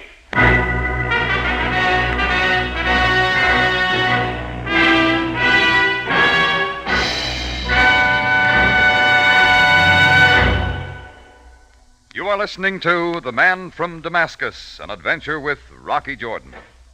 Remember that 5 o'clock Sunday afternoon is the new time for Rocky Jordan, so join us each Sunday at 5. And plan to tune in 30 minutes earlier to hear Call the Police at 4:30. So you will have a full hour of excitement and action.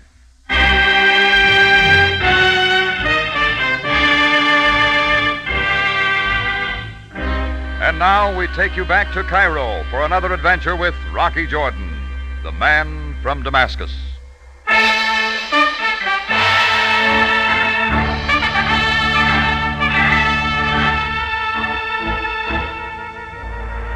Well, after the man from Damascus threw those slugs at me, I took out after him, chasing him through the darkened streets.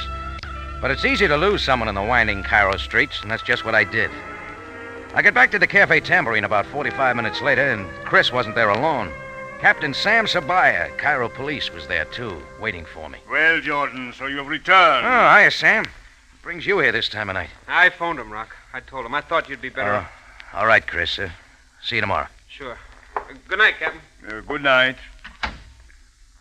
Well, Jordan, I'm waiting. Waiting? For what, Sam? For you to tell me what this is all about. There's nothing to say. Jordan, the man who shot at you from the alley called out vengeance. This much Chris told me. Therefore, I can assume that this man is after you for some hurt he believes you have inflicted upon him. It's close. What is it that you have done to him, Jordan? Beats me, Sam. Jordan, how can you expect me to believe... Tell you, Sam, I don't know. Then I shall let that pass. Jordan, who is this man who shot at you? I'm afraid that's my business. I'll just handle it my own way. Jordan! Oh, stop worrying about it. You got your hands full with Alex Zarko. Oh, fear not. We will capture Alex Zarko. Tell me, has Zarko something to do with this shooting? If you mean, did he throw those slugs at me? No. I meant exactly what I said. Does Zarko have anything to do with the shooting? Maybe. Oh, Jordan, you are most exasperating. Oh, just a little trick I picked up in my travels. Very well, very well. I cannot force you to speak. However, I wish to warn you that if someone else is injured, some innocent party drawn into this private conflict of yours, I shall hold you responsible. Oh, thanks, Sam. That's swell of you. No one will get hurt, believe me. Except maybe that friend of mine. For your sake, I hope you are right. I would not wish to use my office, Jordan, to have you expelled from Cairo.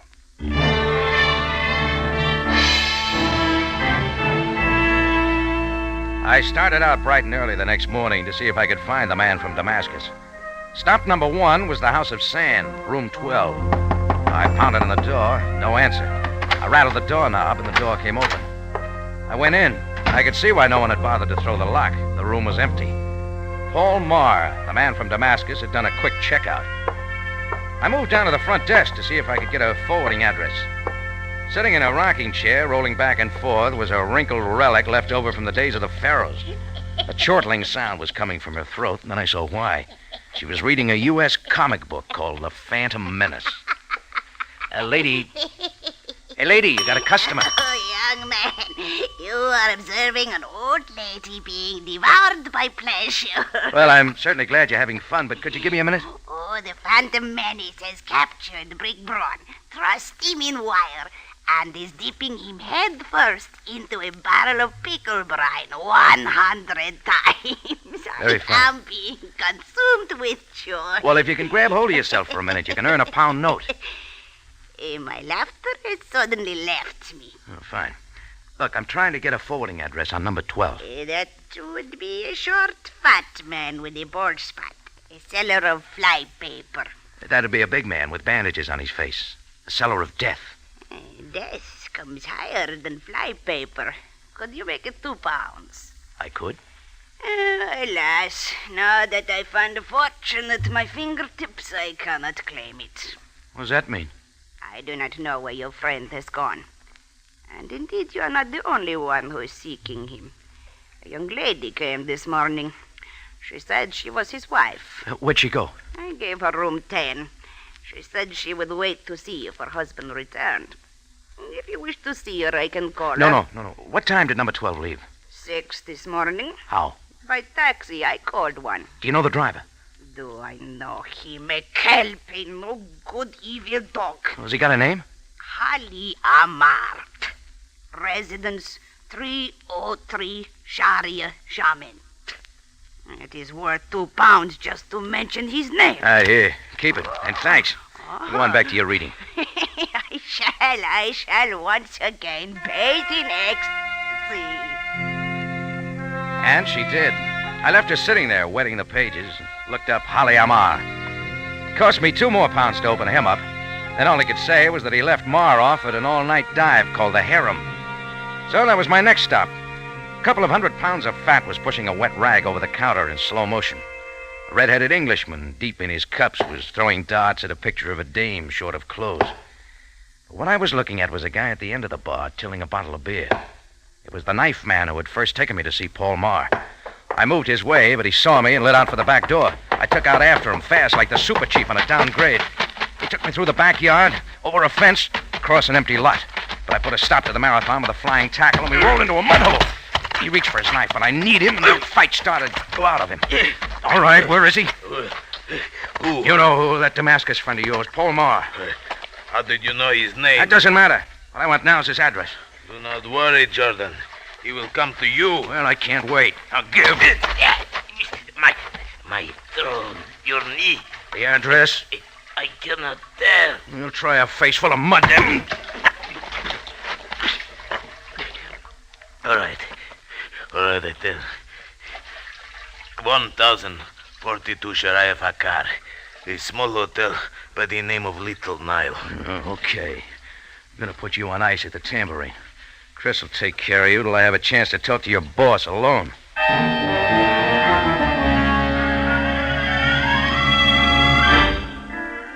The Little Nile was a termite trap on Sharia Fakar, and Marr was holed up second floor back.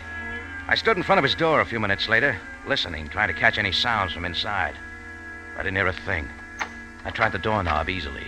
The door was locked. So I took a deep breath, kicked at it, and all the rotten wood gave way. First thing I saw in the darkened room was the figure sitting in a chair across the room facing the door. The second thing I saw were the bandages around his face, so I knew it was Paul Marr. And the third thing I saw was the Italian-made gun in his hand, pointing toward me. What has kept you so long, Jordan?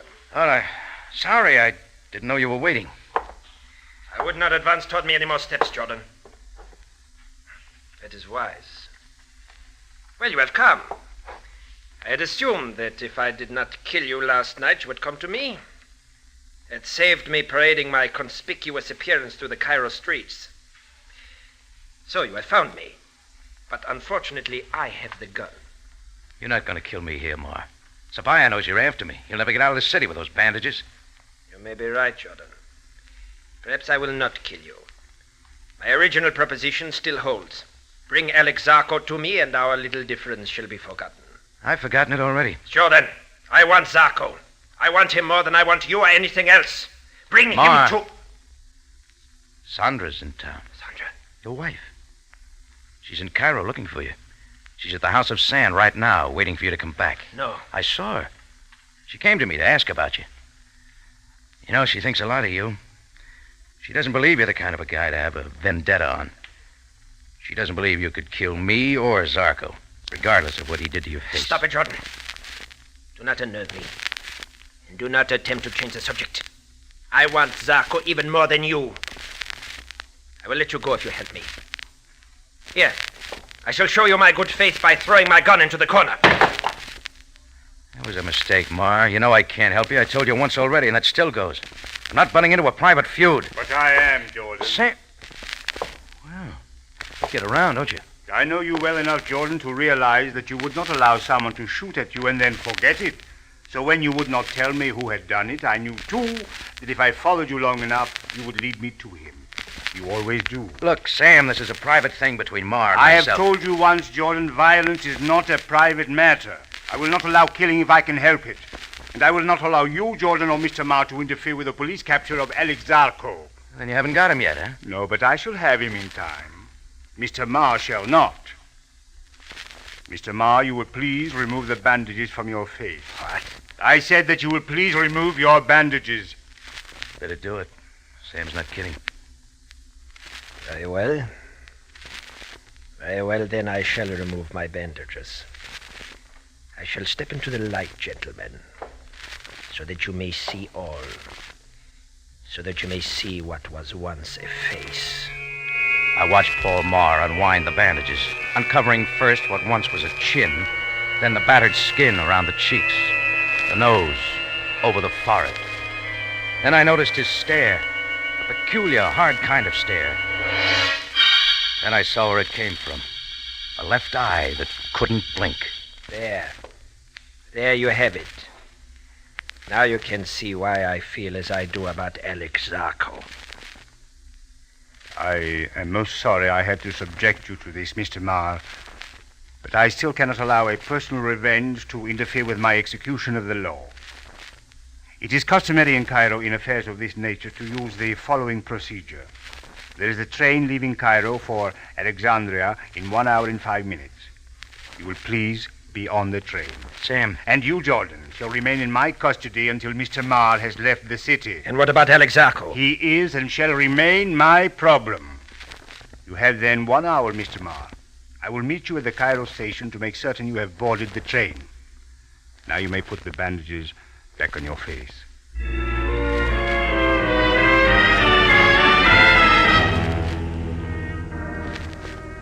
Well, Sam and I left Paul Marr at the hotel and headed for police headquarters.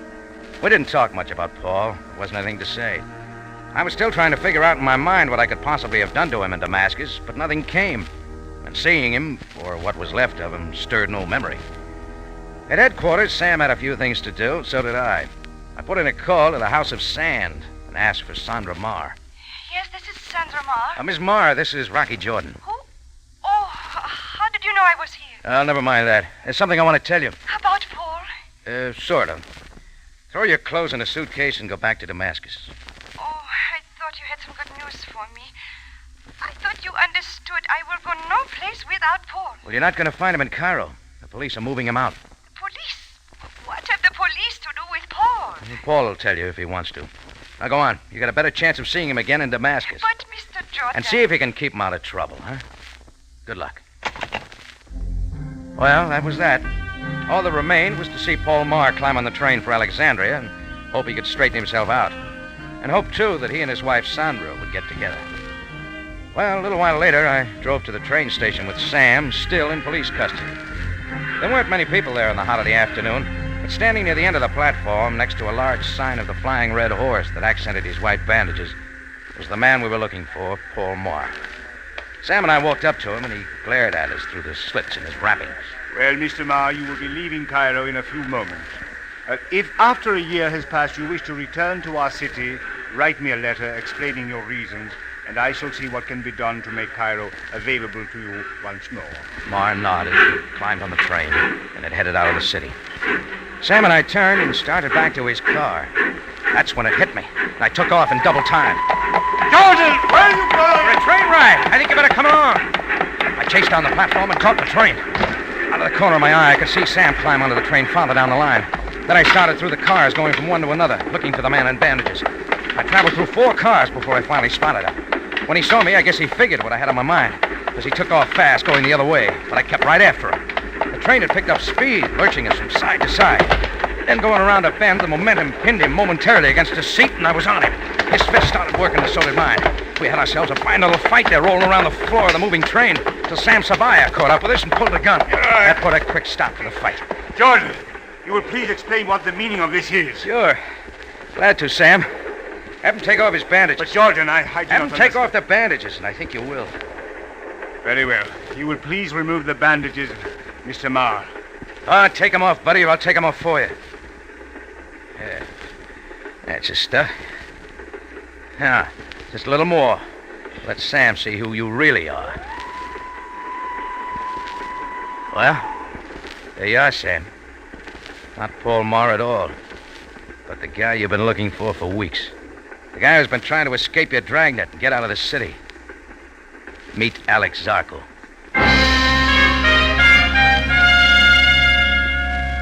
Well, the thing came apart at the seams. It was all an elaborate plan of Zarko's. The police had him trapped in the city, needed a way out. So he got his knife man to dig up Paul Marr in Damascus and bring him to town. Then he had Marr, all wrapped up in bandages, create a fuss, like his revenge against me, which was strictly a phony. Nothing too serious, just enough to get himself run out of Cairo. Then Zarko takes his place, wraps himself in the bandages, and starts to leave, almost with a police escort. It would have worked fine, except for one thing. Marr's disfigured face and his left eye that couldn't blink. Zarko couldn't control his, and standing on the platform of the train station, he blinked his eye once. And that was once too often. Well, all that remained was Paul Marr, his face, and Sandra. And later, in Sabaya's office, we got to talking about that. Jordan, where do you suppose Paul Marr is now?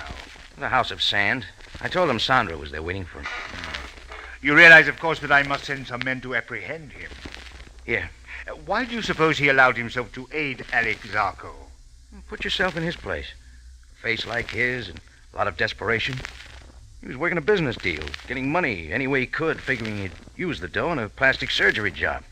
It'd make him look like a human being again. Yes, quite so. You understand Marr will have a jail sentence to serve for aiding a criminal. Mm-hmm. And it may be possible for me to confiscate the money Zarko gave him. Sure, if you worked on it, you could possibly take the dough from him.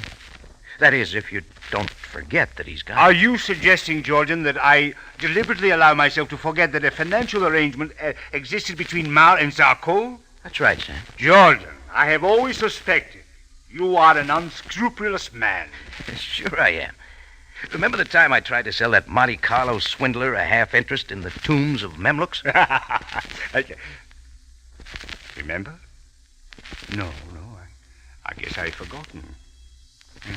Perhaps I am getting old. My memory is not what it used to be. Thanks, Sam. See you soon.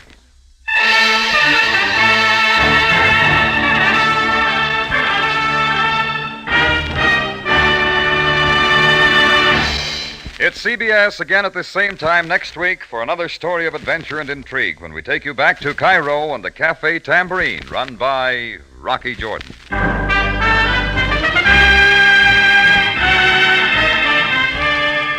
Rocky Jordan, starring Jack Moyles in the title role, is produced and directed by Cliff Howell, with original music by Richard Arant. Tonight's story by Adrian Jando and Larry Roman.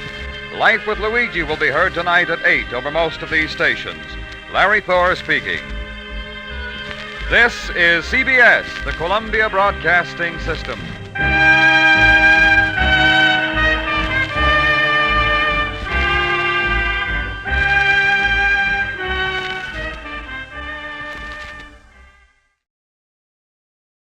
Sunday is a big day on CBS. Still waiting in the wings to bring you a variety of entertainment are Rocky Jordan, Horace Heidt, our Miss Brooks, Joe Stafford and Harry Babbitt, The Whistler, and Red Skelton. Now, Del Monte Foods brings you a world of adventure with Rocky Jordan.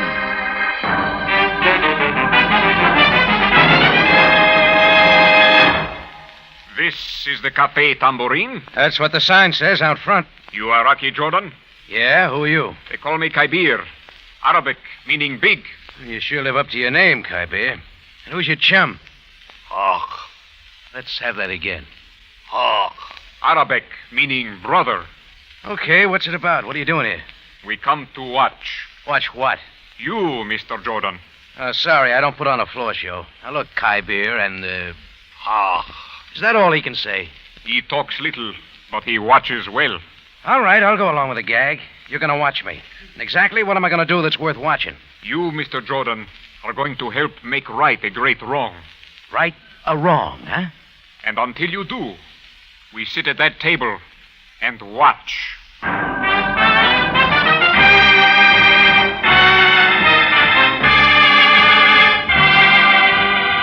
Del Monte, the brand you trust for flavor in so many good foods. Yes, Del Monte, the best-liked brand of canned fruits and vegetables in the whole wide world, takes you now to the Café Tambourine for another adventure with Rocky Jordan. The Café Tambourine in Cairo, gateway to the ancient East, where modern adventure and intrigue unfold against a backdrop of antiquity. Tonight's Rocky Jordan story, The Return of Tony.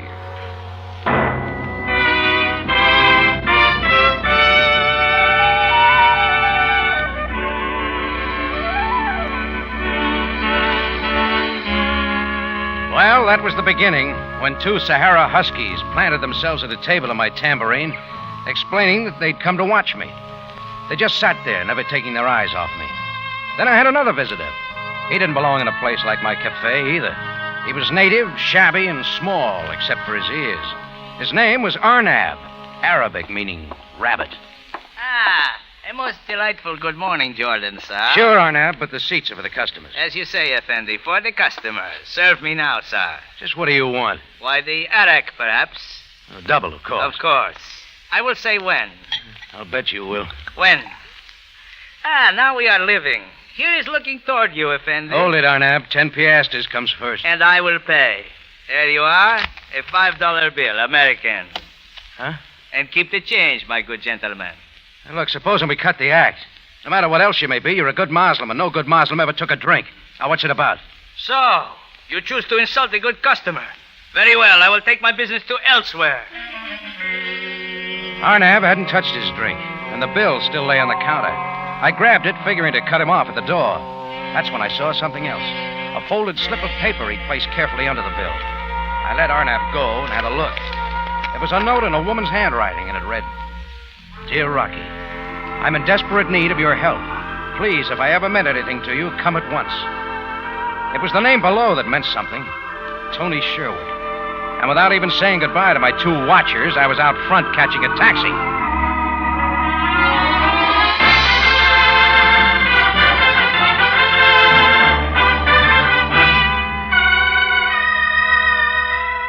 Tony Sherwood. I'd known her first in Istanbul and then in Cairo. A newspaper reporter, and a good one. We'd seen a lot of each other, and it could have gone on, but I knew my life wasn't for her. In St. Louis, it might have worked, but this was Cairo, and I didn't know if I was ever going home. Tony had left Egypt almost 2 years ago. We both knew why. But now she was back, and the note meant trouble. There was no address, but the letterhead said Shepherd's Hotel. 10 minutes later, I was in the lobby. My friend Archie was behind the desk. Well, Rocky, old boy. Hello, Archie. Let's have the room number of Miss Tony Sherwood, huh? With all possible speed. Sherwood. I say, Rocky, are you sure she gave a right name? There's no mistake. Why? Oh, we have no Sherwood registered here. Begins to look as though you've been jilted, old boy. I moved over to the phone and called the airport and had them check the manifests of incoming passengers. And I got a quick answer. Tony Sherwood landed at 5:30 that morning by TWA from Algiers. Then I remembered the big act Arnab had put on bringing me the note. and what Khyber had said about me righting a great wrong. And I knew this was something for the police. Only I didn't get to Captain Sabaya. Sergeant Greco was there. Captain Sabaya is much too busy with important matters. I am in full charge, Mr. All right, Greco. It's about Tony Sherwood. You remember her? My memory rarely fails me. What about her? She's back, somewhere in Cairo. You and Sam have got to help me find her. Indeed. Your quest for a lady is hardly a matter for the Cairo police. You got it wrong, Greco. She's disappeared. She's in trouble. Here, have a look at this note she sent me. It'll tell you.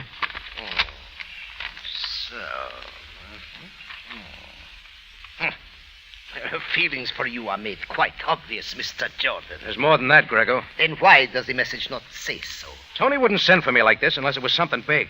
Now, where do I get to Sam? I repeat that he is not here. His entire day is taken directing the guard for the ceremonies attending the return to Cairo of Millard Yeager.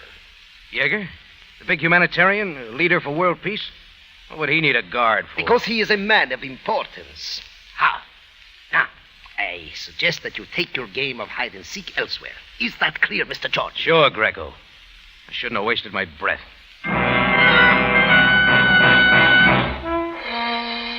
Well, there was one character who had some answers. Arnab the rabbit, who'd brought me Tony's note. I found his address, a wooden termite nest that should have been condemned before King Tut. Arnab's room was on the 3rd floor. I had to watch my footing on the rotten steps, and I took it slow. In a place like this, I get to imagining things, but just as I hit the first landing, I knew this time it was real.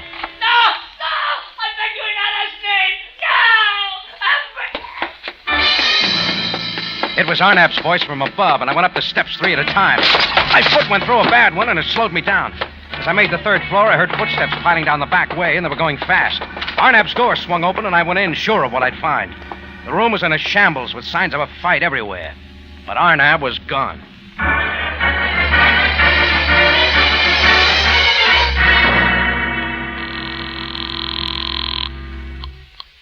Police headquarters, Sergeant Greco speaking. Greco, put Sam on. Mr. Jordan, I have told you that Captain Sabaya is with Millard Yeager. Get him, will you? I am quite sure he is no more interested in your amours than I am. If this concerns Miss Tony Sherwood. You've got another one to look for now. Arnab. And who is he? He's the guy who brought Tony's message. He's gone, too. I shall convey your report to the Bureau of Missing Persons. Is that quite all, Mr. Jordan? Forget it, Greco. I'll find her myself.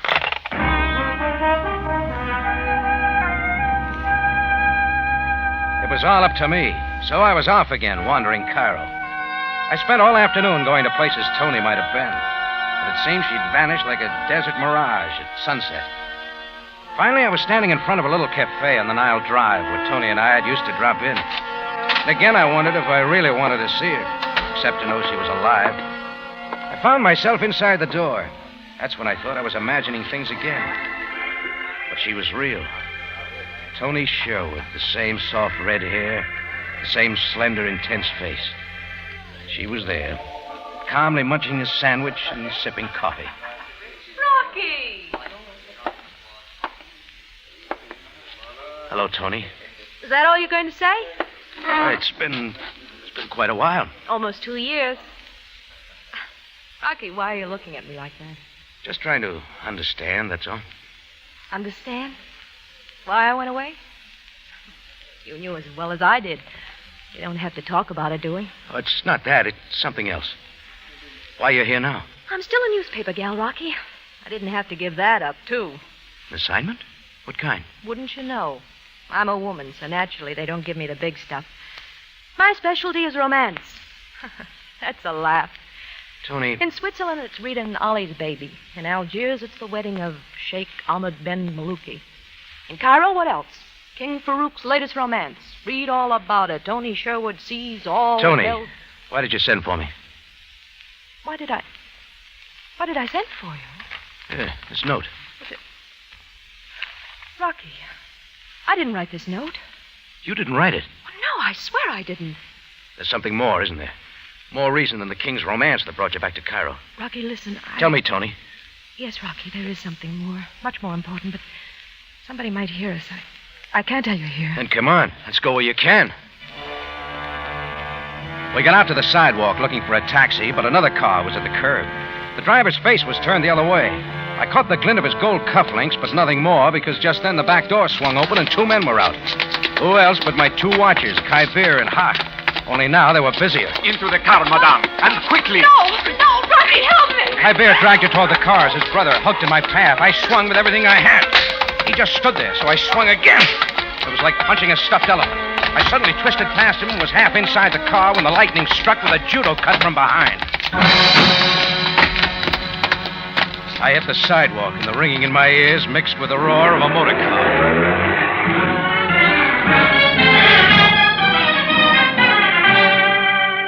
When I opened my eyes, the car and Tony were gone. Only her purse lay on the sidewalk, the contents scattered around. The little date book lay half open. As I picked it up, I noticed a notation on the front sheet that made me think Sam might be in the case after all. It said, Jaeger, 9 p.m. But I was thinking about something else. It was all clear now. Me, the finger man, who'd done just what somebody had wanted me to do. Led him right to Tony Sherwood.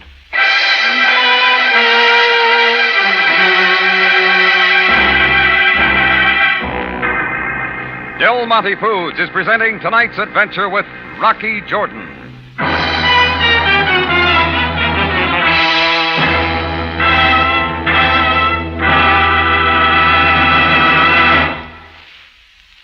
Friends, do you know how good catsup really can be? Next time you're shopping, tomorrow, say, buy a bottle of Del Monte catsup. Then when you get home, pour some on that hamburger sandwich you're just fixing for lunch. See the bright red color. Why, it makes you hungry just to look at it. Notice the fragrance of those delicious spices. Then taste the rich spiced tomato flavor. Tangy, zesty, just the way a good catsup should taste. Yes, Larry, I know I can always count on Del Monte catsup to please the men folks. There just seems to be something special about Del Monte catsup men like. Ladies, there are many special things about Del Monte catsup to please a man. But first and foremost among these is pineapple vinegar.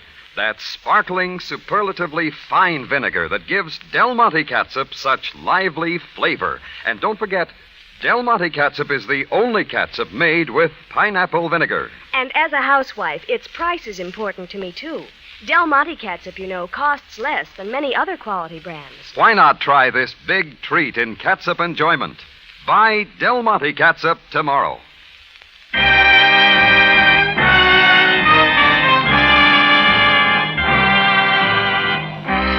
And now we take you back to Cairo and tonight's Rocky Jordan story, The Return of Tony.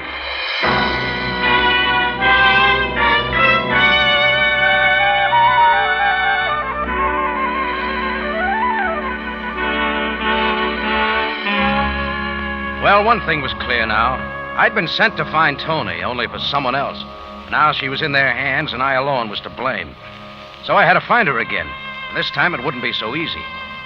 Anyhow, I knew a kidnap was something to open Sam's eyes, so I got straight to headquarters. Sam was there this time. And rest assured that this will be given... Sam, I gotta see you. Jordan, can you not see that I'm occupied? I'm leaving, Captain Sabaya. There's nothing more I can say for now. Very well, Mr. Jaeger. Jaeger, did you say? Yes. Mr. Jaeger, this is Mr. Jordan. A pleasure, Mr. Jordan. Yeah, we got a mutual friend. Tony Sherwood. Sherwood? There are so many people. Yeah, sure. Captain, I shall depend on you then about this matter. As you say, Mr. Jaeger, as you say. I hardly need repeat the urgency. Until tonight, then, goodbye, Captain. Goodbye. Mr. Jordan. Jordan, will you kindly explain to me what this is about? So Grego didn't tell you. Tell me what? About Tony Sherwood. She's been kidnapped. Tony Sherwood? When did this occur? Less than half an hour ago, down on the Nile Drive. Big brother act named Kybir and Hawk dragged her into a car. Somebody else was there, but I didn't get a look. Are you going to do something, Sam? Abduction is certainly an affair for the police. Well, let's start with Jaeger. Millard Jaeger, Jordan? I got the feeling he was putting some kind of pressure on you. There could be no possible connection. Now, look at this date book that dropped out of Tony's purse. Jaeger, 9 p.m. But not surprising, Jordan. Being a newspaper woman, she was undoubtedly to cover the reception in Mr. Jaeger's home. You, of course, know who he is. Oh, sure. Humanitarian, peace leader. When did he get home? At 5:30 this morning from Algiers. Jordan, do you not read the papers? Well, I've been a little busy. Look here. His picture. All about him here on the front page. Mm-hmm. Who are the others? The good-looking lady. She is Zelda Stanton, one of his entourage. Quite wealthy, I understand. And the big guy with the mustache, Stephen Vaco. Jaeger's secretary. So you see, Miss Sherwood's abduction could hardly be traced to such as these. Yeah, maybe. Jordan, the police will act at once to find Miss Sherwood. However, if someone else should find her first... Meaning me, Sam? Start placing your bets. So I was off to follow another lead I should have thought of before. The note written on Shepard's hotel stationery. There I got Archie to let me compare the handwriting in the note with signatures on the hotel register. I found one that matched. A woman's name, and it meant plenty. Zelda Stanton, a follower of humanitarian Jaeger's cause. And her room was 259. Yes? Jordan's the name, Rocky Jordan. Well, what do you want? You sent for me, Zelda. I sent for you. You sent for me, only you signed the name of Tony Sherwood. It's your handwriting. Here, look at it. What? I never saw this note before in my life. Cut it, Zelda. It's too late for that. Now, where's Tony? What have they done with her and why? Mr. Jordan, I repeat that I have not the slightest idea what you are talking about. What's it about? A shakedown on Jaeger that Tony knows about? You had to get rid of her? You had best go while you can. Zelda, what's going on? Stephen, get this man out of here. Who is he? What does he want? I do not know. He says his name is Jordan. Get it now, Vaco? Oh, that's right, isn't it? Stephen Vaco, secretary to one Millard Jaeger. Leave this room, Mr. Jordan, at once. Oh, no, Vaco, this is too good. You weren't smart to keep on wearing them. Wearing what? What are you talking about? The gold cufflinks. You were wearing them when you and your chums kidnapped Tony Sherwood. You completely bewilder me, sir. As for the cufflinks, you will find thousands in Cairo who wear them. Yeah, but they don't tie in like you do, Vaco. You and... Zelda, drop that phone. Hello. Give me the house detective at once. I was too late to stop her. A house dick and his questions would take too much time, so I ducked out and down the back way fast. Zelda and Vaco could keep. My next try was the newspaper office. It was late and the main force had gone home. But there was a guy in shirt sleeves with a press pass stuck in the band of his crumpled hat, and his feet were propped up on the editor's desk. Hiya, Mac. Dig a chair. Oh, thanks, but I'm looking for Tony Sherwood. You too, Mac? I mean, somebody else is looking. Phone calls all day. Boss told him to ask Rocky Jordan. Who's he? Oh, I don't know, some crummy cafe guy. Me, I just cover the nightclubs. Hey, this envelope on the desk from Istanbul. It's addressed to Tony.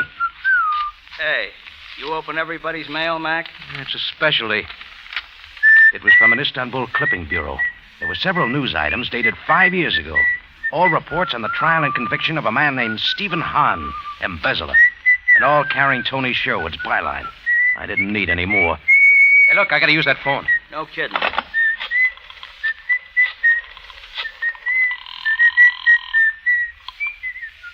Police headquarters, Sabaya speaking. Rocky again, Sam. Jordan, I cannot talk now. I am at this moment leaving. Just one thing about Millard Jaeger. He was pressing you about something. What's Jaeger scared of? Swindle? Embezzlement? Sam, you still there? I am here, Jordan. Thanks, Sam. That's all I wanted to know. Hey, did you ever try whistling through your hat, Scoop? No, too inconvenient. Here, let me help you. Great killer, ain't you, Mac? Shoving his hat over his face gave me a chance to lift his press pass. I was going to need it to get me into a big reception at the home of Millard Jaeger. It took me half an hour to find his house in Cairo's outskirts, a mixture of the best continental and Egyptian, complete with backyard shed with the usual pigeon roost on top. The party was in full swing, and the pass got me in. Ah, Mr. Jordan, is it not? That's right, Mr. Jaeger. I was not aware that you were with the press. Oh, they sent me the last minute. Oh, good. I trust that you will enjoy yourself. Please make yourself at home. I moved around till I spotted Zelda Stanton with some other guests. I didn't show myself and kept looking for somebody else, Stephen Vaco. He wasn't there. I tried some other rooms, then I stepped out the side door and stood there wondering my next move. A sudden fluttering of wings from the back caught my ear, and I saw it was a bunch of pigeons flying out of their big roost. They wouldn't do that at night unless something was going on inside. I moved carefully back till I stood at a small half-open door to the shed. Inside, somebody was scratching around what looked like some filing cases with a small flashlight. I stepped in. Who is it? Jordan. Still at it, aren't you, Vaco? No. Hey, speak softly. The others... You wouldn't want them to know. Of course not, Vaco. Well, what is your name? Hahn? Stephen Hahn? Oh, so she told you. Yeah, Tony was going to tell me, but you grabbed her first. Where is she? Mr. Jordan, please. She is safe. Yeah, she'd better be. I swear she is all right. I had to get her out of the way to keep her quiet. Till I had a little more time. Sure. Stephen Hahn, convicted of embezzlement in Istanbul 5 years ago. Tony reported your trial. She saw you. Maybe you changed your looks a little since then, grew a mustache. But she knew you. Yes. That wouldn't do, would it? Because you had more plans. Another job, Hahn? Against Millard Yeager? A man who's trying to do something good? No, you are mistaken. Supposing we talk to Yeager about it, huh? Mr. Jordan, please lower your voice and listen.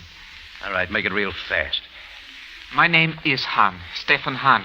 I was convicted in Istanbul for embezzlement, but I was not guilty. Oh, naturally. Go on. Hear me, Mr. Jordan.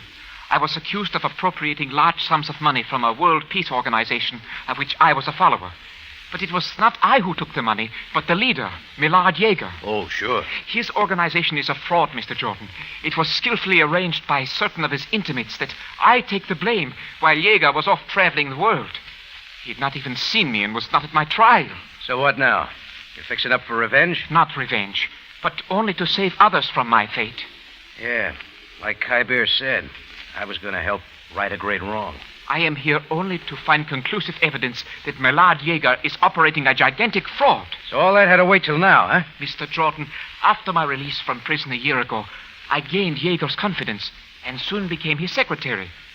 Try as I might, I could get nothing on him. I knew that Yeager's return to his home in Cairo was my last chance. Only Tony saw you and recognized you. When, on the plane from Algiers this morning? Yes. She kept looking at me. I knew that I must stop her before she told Yeager who I was. You lost her at the airport, so you called her paper and got my name. That's when Zelda wrote the note that sent me to find Tony for you.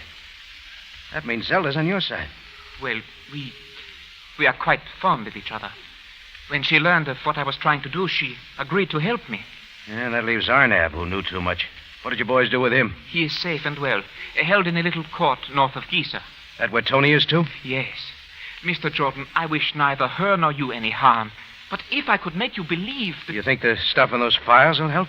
Well, look for yourself. It is all here. Learn not only of Yeager's hoax, but his plans to swindle his trusting followers again. And I'll do that. It will hardly be necessary, Mr. Jordan. What? Mr. Yeager! If you'll turn the flashlight on my hand, you'll see the gun. Raise your hands. Your ears been burning, Yeager? The absence of both of you from the house disturbed me, so I find you here. My trusted secretary who learns too much. And it is all true. You cannot deny it now. Need I deny anything? What is said here will soon vanish with you, both of you. Gunshots bring a lot of people. Yes, the police. Already I've warned Captain Sabaya of my danger. I find you both here where you should not be. You attack me and I kill you. Need I say more? Yeager was at the only door and we were trapped. My eyes searched the dark roost for some way of escape. There was nothing except a big plump pigeon perched next to my raised hand. If I could grab it and throw before the shot came... Not so, Mr. Jordan. Your thoughts hasten your Yeager, death. drop the gun. Captain Drop it Sabaya. quickly. Sam, how'd you get here? Did not Mr. Yeager himself get me assigned to protect him? Yes, I did, but not here. And why not? While my patrol were in front and in your house, I chose to cover the back for possible intruders. I had just stepped in here to investigate when Mr. Hahn came. Then you, Jordan. Then you, Mr. Yeager. Need I say more? In just a moment, Rocky Jordan returns to conclude tonight's story.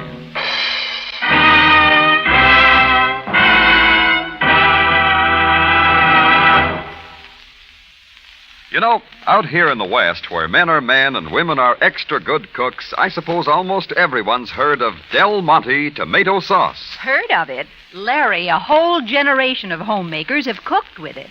After all, it's the original tomato sauce. That's just my point, exactly. Women know from experience they can count on it to cook rich spiced tomato goodness into all kinds of thrifty dishes like stew, beans, or meatloaf. Actually, when so many women are honestly convinced that no other brand has ever matched Del Monte's exclusive combination of fragrant spices and ripe tomatoes, you just can't help but believe it has something special to offer in flavor. Well, it does. And since Del Monte tomato sauce costs so little compared with all your other ingredients, the important thing is to get the very best flavor every time. And that's a cooking secret that's worth plenty in anybody's kitchen. Friends, Del Monte tomato sauce costs only a few cents a can, yet its dependable quality and flavor offers you all kinds of help. Why ever risk disappointment? Be sure you get Del Monte tomato sauce. Back now to Rocky Jordan for the conclusion of tonight's story.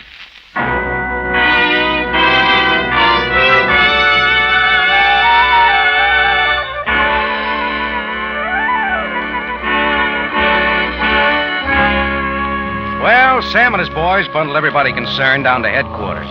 Stephen and Zelda had some questions to answer about Tony's abduction, but neither of them had much to worry about. Me, I caught a taxi the quickest way out of the court north of Giza. Kybir and his brother Hawk were there guarding the door, but when I told them what had happened, they faded into the night. Tony and little Arnab were inside and safe. I put Arnab in the taxi for home, and Tony and I hired a horse-drawn Gary back to Cairo. What are you thinking about, Rocky? Oh, you've got your story. It's a big one. You got it for me. Just like old times. Old time. Yeah, today's the way it always was. Oh, but I didn't mean it that way. Danger, violence. That's all you'd ever find with me, Tony. And don't ask me why. I never did ask. It's not for you. What you want is a home, a quiet one, not like this. You always did tell me what I wanted. Why couldn't I ever decide? You would decide, Tony, but too late. Can't you see it really wouldn't work? Please. We're at it again, aren't we? Well, we won't talk about it anymore. That's better. Anyhow, we can see each other while you're in Cairo. You won't be too busy for that. Rocky. Yeah? Yeah, I'm so terribly fed up with everything. Chasing all over the continent after nothing. I'm going home, Rocky. Home? Mm-hmm. To St. Louis. Yeah, that's something you want. Don't we both? It's snowing there now. Maybe the lake at Forest Park is frozen over. Yeah, I'll bet they blocked off Hastings Hill for the bobsled. No river excursion boat, but that can wait till summer. Oh, Rocky, why don't you ever go back? I'm sorry. I promised once I'd never ask you that again. Well, you're here to ask it. That's what counts. Yes, Rocky. I'm glad that note brought you to me this once more. Even if I didn't send it.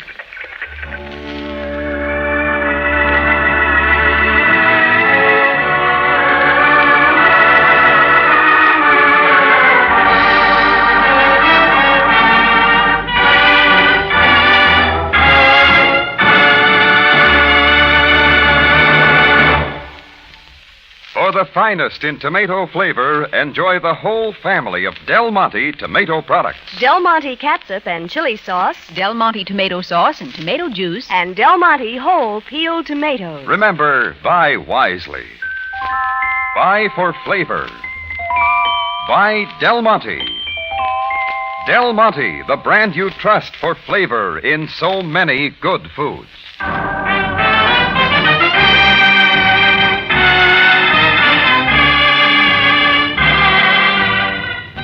Rocky Jordan, written by Larry Roman and Gomer Cool, stars Jack Moyles in the title role with Jay Novello as Sam Sabaya, and is produced and directed by Cliff Howell, with original music composed and conducted by Richard Arant. Remember, you have a date next week at the Café Tambourine, run by Rocky Jordan. Same time, same station. And the story is Madame Dulac's Daughter.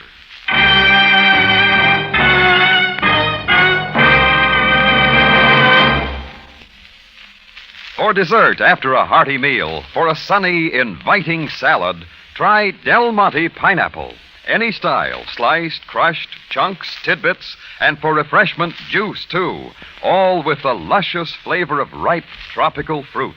Remember, Del Monte pineapple.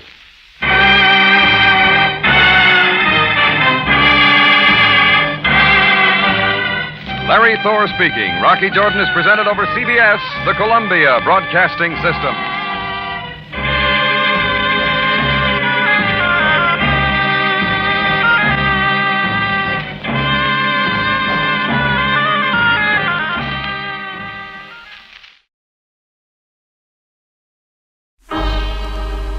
time now for Rocky Jordan.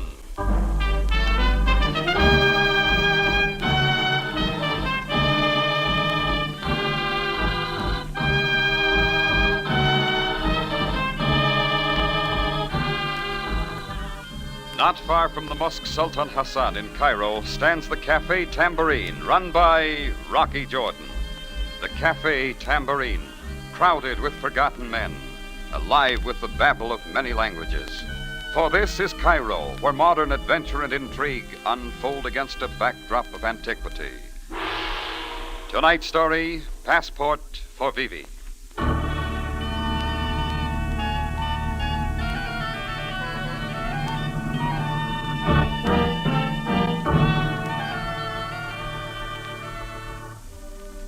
Her name was Vivi. I don't know what the rest of it was or where she came from. Probably a mixture of all the forgotten places from the Danube to the Nile. She wore too much makeup, her clothes wouldn't have drawn a second look in a fire sale, and her collarbones kept reminding you she was even skinnier than the dames in the fashion magazines from back home. But there was something about her. Chris, my bartender, called her the Sphinx because she had wide Egyptian eyes and because she always seemed to smile no matter who threw sand in her face. I had a different idea. I figured out a long time later, Vivi knew what she wanted, that's all. And it was good.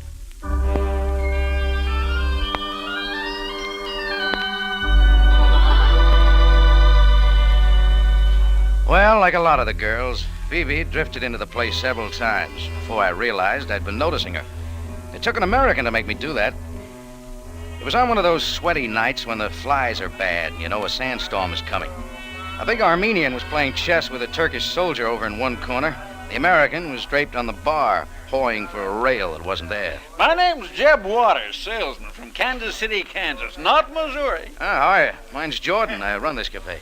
Oil field supply, pal. I'm an oil field supply. It's a great little line these days, oil. Well, we all sell something. You know, this is my first trip to Cairo. Flying, you know. A great way to travel, pal. Flying. How about another bourbon?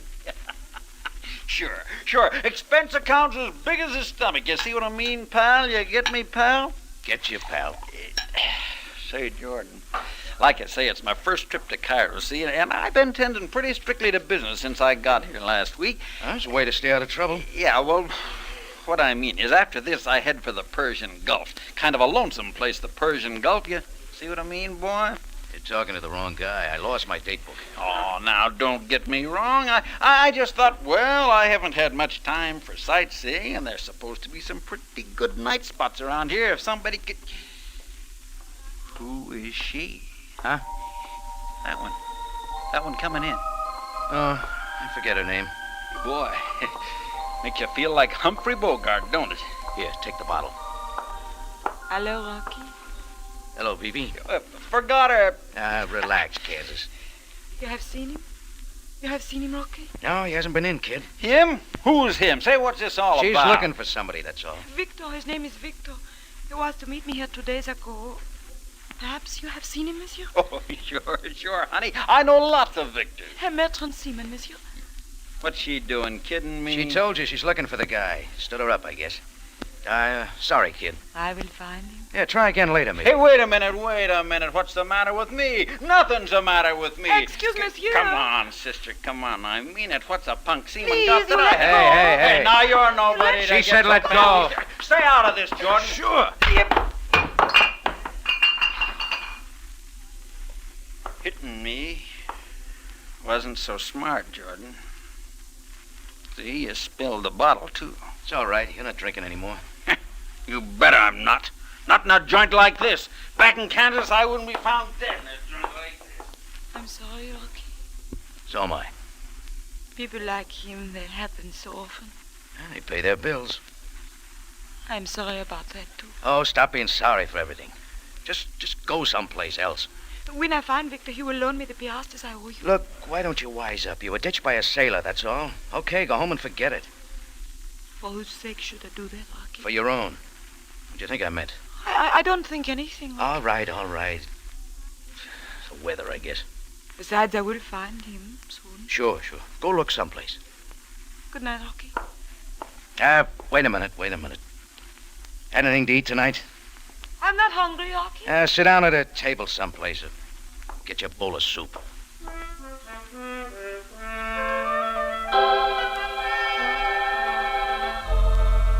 Well, that was Vivi. Not much, but something. I picked up the bourbon bottle and headed for the kitchen, wondering if I couldn't make more money as a camel driver. I just tripped the heat on under the soup when I heard it. A rock had been pegged through the front glass window. I figured the salesman from Kansas City, Kansas, was trying to get even with a few convention tricks. That made me sore, and I took out after him like a Marine after a free beer. When I got out into the street, it was empty. Not even a baksheesh boy or a drunken occidental. Just a lot of shadows and sky full of black air that felt heavy and compressed. Signore. The voice was behind me, but I turned slowly. There was no point in jarring that thing that was poking me. It turned out to be a .45. And back of that, I could make out a pointed beard, a black coat, and a pair of baggy European pants. Signore. Yeah, I heard you. What do you want? The alley, please. Come on, the alley. We got privacy here. Hey. Okay. What happened to Waters? You gonna tell me, senor. This is far enough. This is far enough. To tell you nothing? Take it easy, you'll blow a gasket. Senor Waters, where'd he go? Come on, tell me. The Persian Gulf. Inside, what'd he say? Whiskey. Tell me what he talking about. The price of pyramids. You should be aware, senor. This Waters, he's what you call a crook. See? Just like a Capone, see? Crook. Sure, and your internal revenue. Please. I have a business with him, that's all. You must help. I must know what he's doing. How should I know? The girl, who is she? What he said to her? Nothing to interest you, buddy. The conversation was all about a merchant seaman named Victor. Seaman named Victor? That's it. Well, I told you. Now, you happy? No, senor. Not so happy. Not so happy at all. His face froze when I mentioned the seaman named Victor. He stood there a moment looking at me, then he took off. I could hear his steps as he ran down the alley and out toward Ari Ben Polda. Then he was gone, and it was quiet again, and there was nothing left in the hot night but me and the mysterious East. Well, I walked around to the street and back inside the tambourine.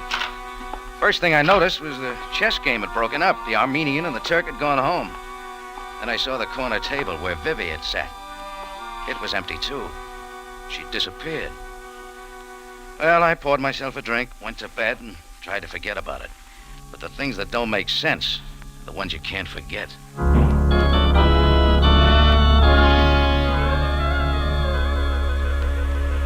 I was up early the next morning.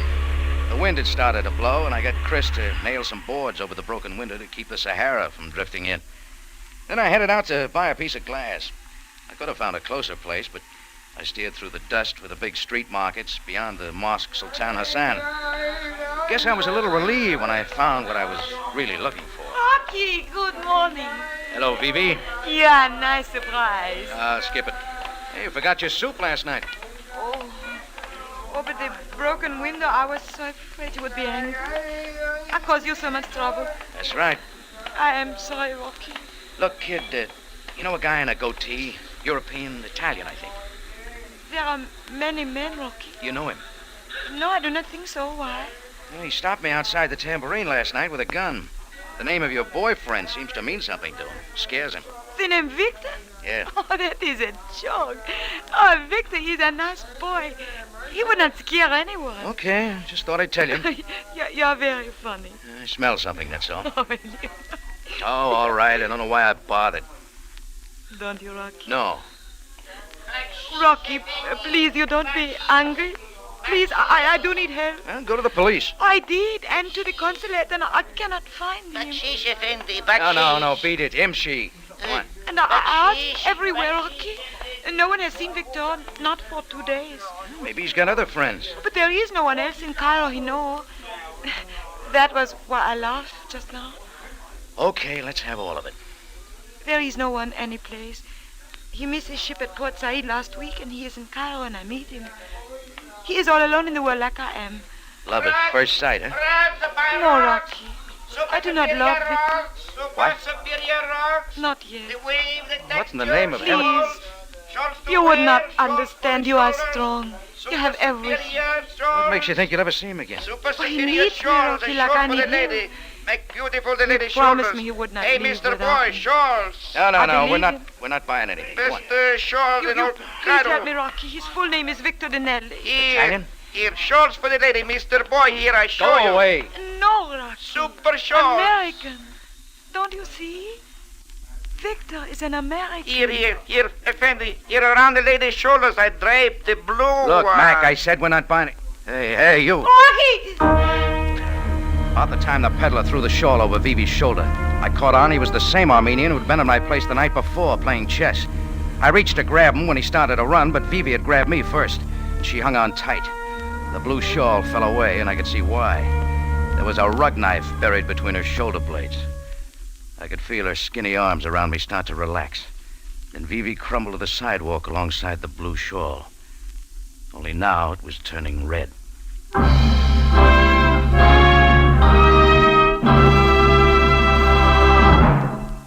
You're listening to Passport for Vivi, tonight's adventure with Rocky Jordan. The Day of Miracles is not done, and one way to work miracles today without leaving your home is to contribute to your Red Cross. Your contribution will go out doing the yeoman service to your fellow humans that you would like to do yourself but cannot. Your contribution will perform miracles of aid for the homeless, the wounded, the hungry. Send your contribution out today to Work Miracles.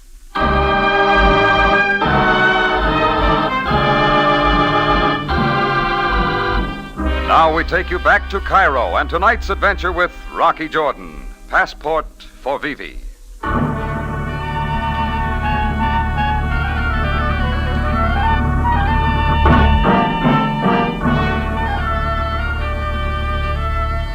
Well, like so many things, it started out with a woman, Vivi. But she wasn't like other women. She'd been haunting my Cafe Tambourine looking for an American merchant seaman named Victor. She never told me why. There was a salesman from Kansas, USA, and an Italian whose name no one mentioned as yet in the picture, too. But the center of interest was the girl looking for Victor. She didn't find him, but found a knife in her back instead. Well, that left me in the middle of the street markets with a knifed girl on my hands. I put in a quick call for an ambulance, and it took her to a hospital. I couldn't go with her because someone else had put in a call to the police, and a squad car was on its way. I figured I'd do my talking to Sam Sabaya, captain of the Cairo police, out of reach on a telephone. Jordan, where are you telephoning from?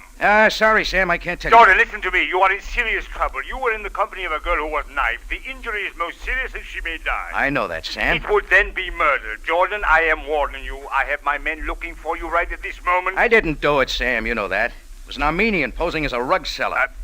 You have witnesses? About 5,000 if they were looking. Then what do you fear? If you have witnesses and you did not do it, why do you not come to me? Funny thing, Sam, when something like this happens, people pull their heads in. They all let out for Mecca. Ah, so then you are my only witness and my only suspect.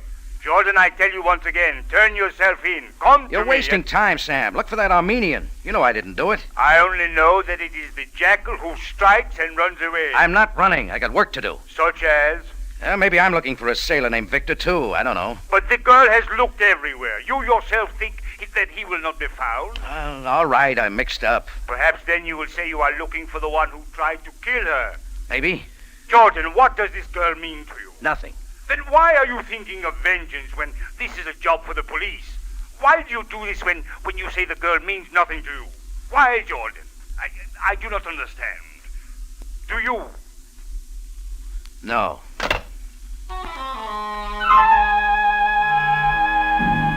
That's the trouble with the world. People always want to understand things. Well, for a starter, I picked Jeb Waters. The American Express Company suggested I call it the Ramses Hotel. I did. It wasn't much. One potted palm and a sober Egyptian with a water pipe who fumbled some cards and said, Room 14 through the courtyard. That must have been the number one girls' quarters in the days when the place was a harem. A latticed door looked into a suite. I knocked. Nobody answered, so I lifted the latch. A sitting room, cool and dark and empty. There was another door, bedroom, I guess, and I moved over to try that. It went off right in my face, but I don't know what it was aimed at because I still felt healthy when I dove for the floor. My hand hit a foot that was trying to jump over me. I hung on and got a man on my chest for the trouble. He rolled, and I grabbed again a handful of baggy pants. I swung somewhere in the north and landed. He went down. On his way, I caught a glimpse of Beard. It was the Italian who froze when I'd mentioned Victor Dinelli's name. Before I could pile him, his arm went around, and I guess the butt of the gun went with it.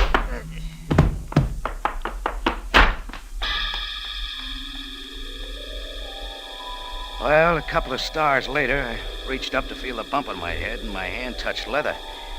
It was a passport the Beard must have dropped during the fight. I looked at it. On the first page was a bad picture of a nice kid in a blue shirt. Under that was the name Victor Dinelli. Vivi's Victor.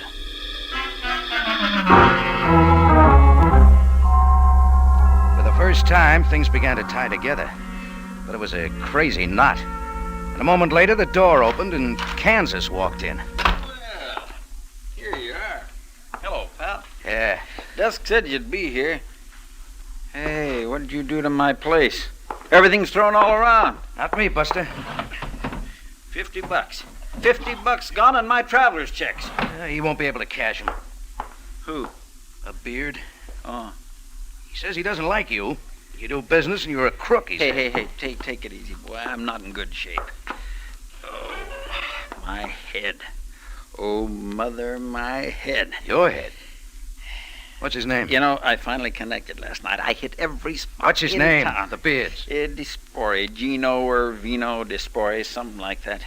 Yes, sir, I hit every spot in town, and you can have this town and that whole desert. Me for Palm Springs. All right, get off it. Me for Palm Springs. You said it. Me for the zestful, restful Rossmore Hotel where a guy can relax. Get and it have off, fun I and- said. I'm talking to you. What's the matter? You still sore at me, pal? Well, I don't blame you. Guess I kind of got out of line in your place last night. You still are. Knifed, wasn't she? Almost killed her, huh? Yeah, the cops told me.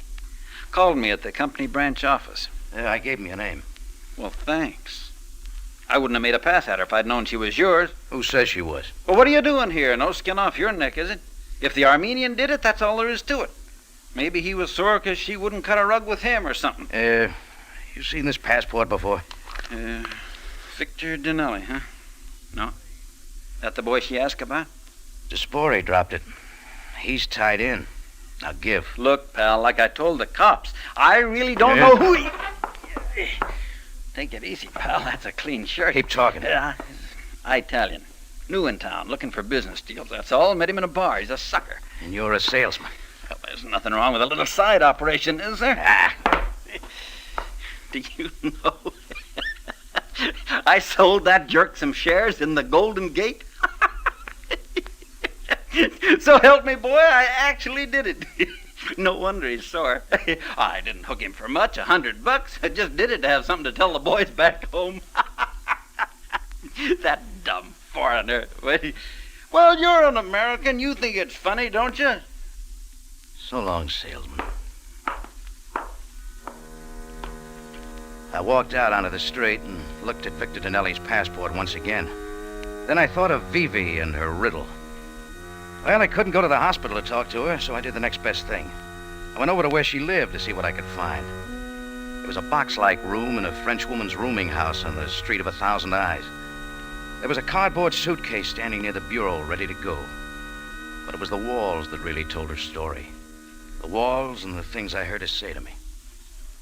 You are strong, Rocky. You have everything you would not understand. Over the bed were pasted 97 pages from the Sears Roebuck catalog. Victor, he needs me like I need him. He promised he would not leave without me. I believe him. The rest of the room was covered with maps. Maine was next to the washstand, and California hung by the window. It was all there. He's American. Don't you see? Victor is an American. Yeah, that's all she ever wanted. The land of the free and the home of the brave. And the sailor was the guy she was sure would give it to her. Vivi's riddle was as simple as that. And I started thinking the millions of people over here with the same idea. But I snapped out of the trance fast. There was a face in the window, a dirty face with long curly hair on top and a super superior shawl below. It was the Armenian. I took out after him and hit the street the same time he hit the next corner. He led me through half the alleys in the Ali Sforza district, then into a blacker section of the native quarter. Finally, he ducked into a doorway. I skirted around to the side and slipped into the shadow of an alley entrance next to the mud building. It figured to be the only spot I could still see the door and watch the rear, too. It figured wrong, that's all. Mr. Boy, you saved me trouble, eh? Where are you? You, let me lead you right to my place. My super superior place with a nice flat roof I can stand upon and watch you below. Oh, here you are. That is, Jordan, I am at shooting better than with a knife. Now, do not move. I'm coming down. There. Now we see my face, yes? Yeah, and it ain't much. What do you want? I want you to kill Sam. On whose orders? On orders of Mr. Boss, who does not like you. Well, I don't like him either. Who is he? I just remember. How much moolah will it take to start remembering? Huh? What is moolah? Money. How much? Moolah, that is funny American word. Now I know many American words for money. Dough, cabbage, scratch, moolah. Let's drop your education and get back to business. No can do business, Mr. Boy. Even your tambourine is not worth enough. Come, we have things to do in the shed. The alley's just as good for what you got planned. The shed, more better. There are boxes there so that I may stuff you in and bury you in the desert. Yeah, I'll buy it if you build a pyramid over me. Otherwise, I'll just pass it up. No, Mr. Boy, no pass up. Come, move. Okay, stop waving that thing. Now, inside. You go inside. Stop, Mr. Boy! Well, Jordan, this time you are running toward the police. Hello, Sam. The police want you for questioning, Jordan. You do not come to them, we come to you. I'm not complaining, believe me. Is he dead? Seems so. Well, he was Murder Incorporated. Well, now you will come with me, Jordan. There's still another matter of interrogation. That young lady in the hospital is not expected to leave. Yeah, we can get some answers right here. That joker in the deep freeze was the one. I prefer to talk in the police station. It's not just a matter of talking, Sam. It's a matter of looking, too. Come on, into the shed. All right. Yeah, there they are. And what are they, Jordan? Rug cutter's boxes, rigged for traveling and burying. This empty one seems to have been for me. And this other one? I think it's already rented on a long-term lease. Open it up, Sam. Yeah. Yeah. Who is this man, Jordan?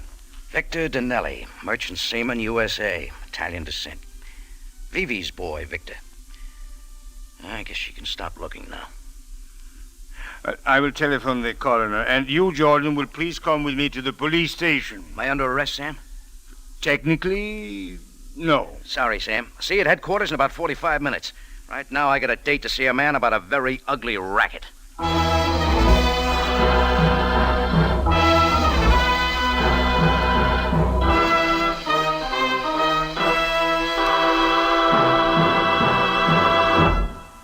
You're listening to Passport for Vivi, tonight's adventure with Rocky Jordan.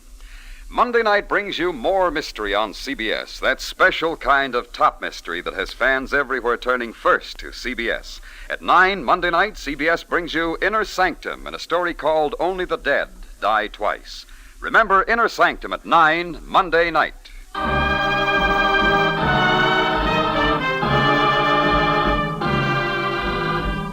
Now we take you back to Cairo and tonight's adventure with Rocky Jordan, Passport for Vivi.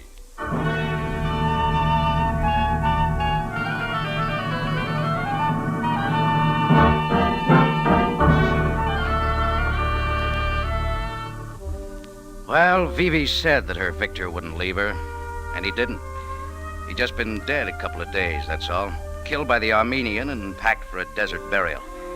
But the Armenian was leg man for somebody else's racket. The Italian, the Spories, or the salesman from Kansas City, Kansas. It didn't take a lot of figuring to get the right one. Victor's death and his lost passport gave the answer. Well, I'd made a deal with Sam. 45 minutes was all I asked for. I'd meet him then at the police station, and he could ask questions until he turned blue. 45 minutes was all I needed.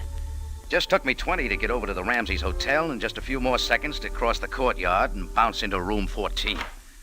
Come on in, boy. Door's always open to a pal. You can quit packing, Buster. Oh, those are just my samples, boy. Well, you won't need them anymore. Your time's all taken up. Say, what have you been drinking, pal? You're all wound up. Your like Armenian friend just had his rug cut.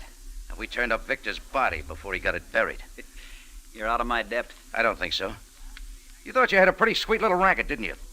Despori, Italian, wants to get into the United States, so he comes to you to buy a soul. Identity, passport, the works. I just told you I'm a salesman. You couldn't resist bragging about it, could you? Couldn't resist saying you sold Despori the Golden Gate. What you really sold him, or at least planned to, was Victor Dinelli's identity, so that Despori could go to the U.S. as Dinelli. You're quite a storyteller, pal. I'm just telling it, buddy. You wrote it. You know, you had me going for a while. When Despori dropped the passport in our little scuffle here, I thought he had taken it from Dinelli.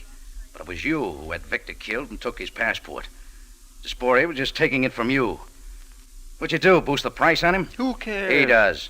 He knows what a mess he's in now. Yeah, well, he can stay there. Sure, while you go looking for more suckers. Maybe. Not a chance, buddy. Despori isn't going to be happy with a murder rap. After he gets through talking, you're going to get stretched. Oh, now, pal, wait a Knifing minute. Vivi to get her to stop looking for Victor turned your table, buddy. It would have gone nicely for you if a little lonely girl hadn't kept looking for a lonely sailor. You gotta expect reverses in business, pal. Well, your business stinks. Selling a lot of unhappy people entrees into the United States. I suppose you're gonna turn me over to the police. Yeah. But first, you and I got a little unfinished business.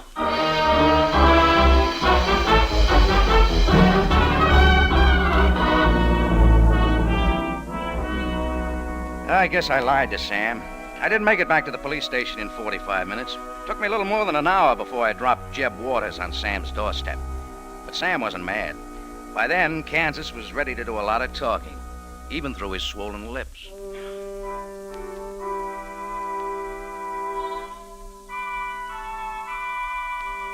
Well, all that was left was Vivi. It was night, and the cool wind from the desert was blowing onto the Cairo streets when I walked into the hospital. A couple of old Egyptian women were scrubbing floors. And aside from that, there seemed to be nothing else to the hospital but the smell of antiseptic. But there was. Vivi, room 204. She lay in the white bed, her eyes closed. One look at the nurse attending her told you all you had to know about her condition. Rocky? That you? Yeah. Hello, Rocky. Hello, Vivi. Do not mind my eyes. They are closed. They are so heavy. Rocky, you have found Victor? Yeah, we found him. And he did come back for me. He did come back as he said he would. Did he not, Rocky? Yeah. He came back. I knew he would. Poor boy. What do you mean? No, I'll not be able to go to the United States with him. The poor boy will have to go alone and be lonely once again. I will not be lonely ever again. Vivi. Rocky.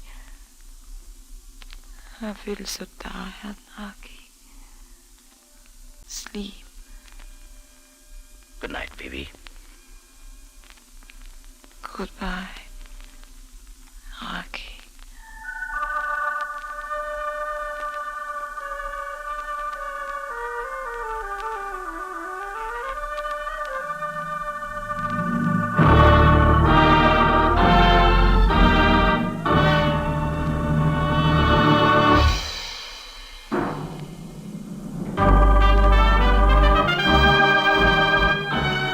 It's CBS again at this same time next week for another story of adventure and intrigue when we take you back to Cairo and the Café Tambourine run by Rocky Jordan.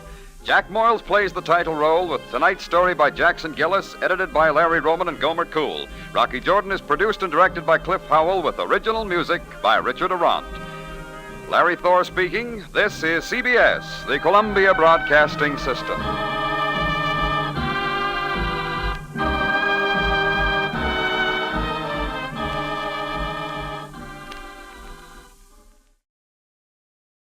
Now we bring you a world of adventure with Rocky Jordan.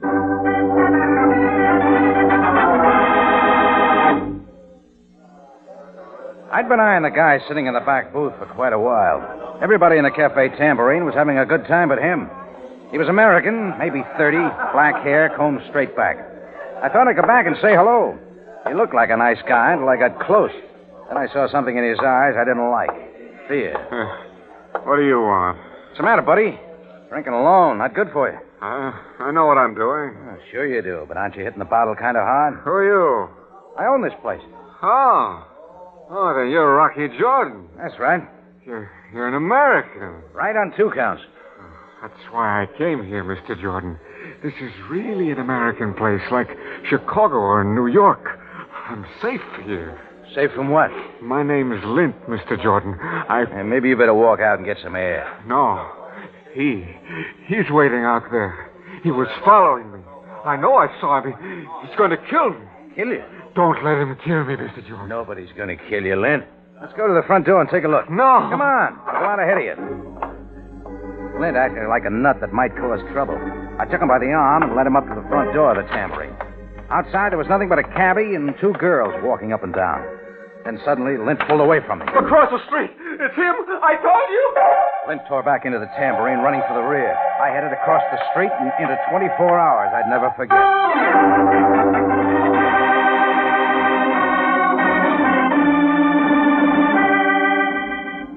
On a narrow street not far off Cairo's native quarter stands a café tambourine, run by Rocky Jordan. The café tambourine, crowded with forgotten men, alive with the babble of many languages. For this is Cairo, where modern adventure and intrigue unfold against a backdrop of antiquity.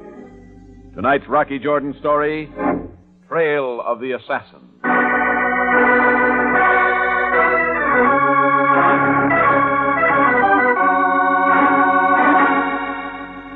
He was American. His name was Lint. He was hitting the bottle a little too hard, and he was using my tambourine for a hiding place. The usual formula for trouble. He swore somebody was waiting just across the street to kill him. I got Lint to the door to have a look, but he tore himself away and ran back into the cafe. So I scouted the street alone.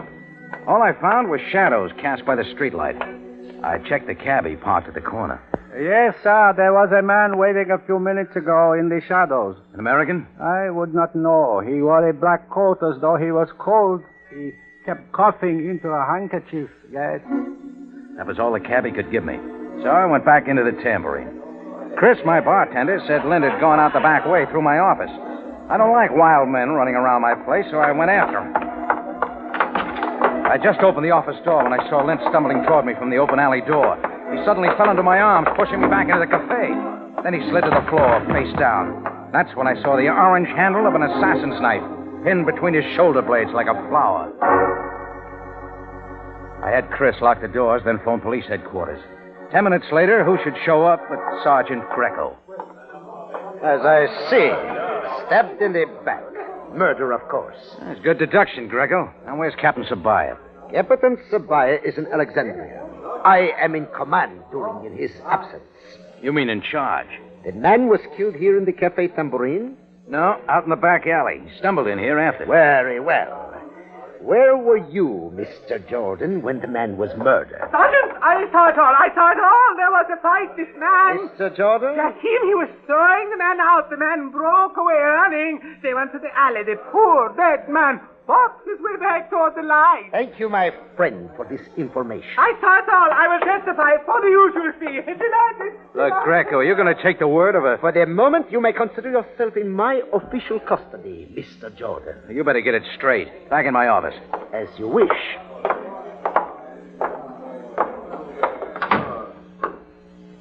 Now, there is only one question unanswered. Huh? Only one? Your motive. Why did you kill this man Lint? You tell me. I advise you to cooperate, Mr. Jordan. Admit, this man was an old enemy of yours from America. You recognize the orange-handled dagger, didn't you, Greco? Of course. It is a type used by the tribe of Singori. That's right.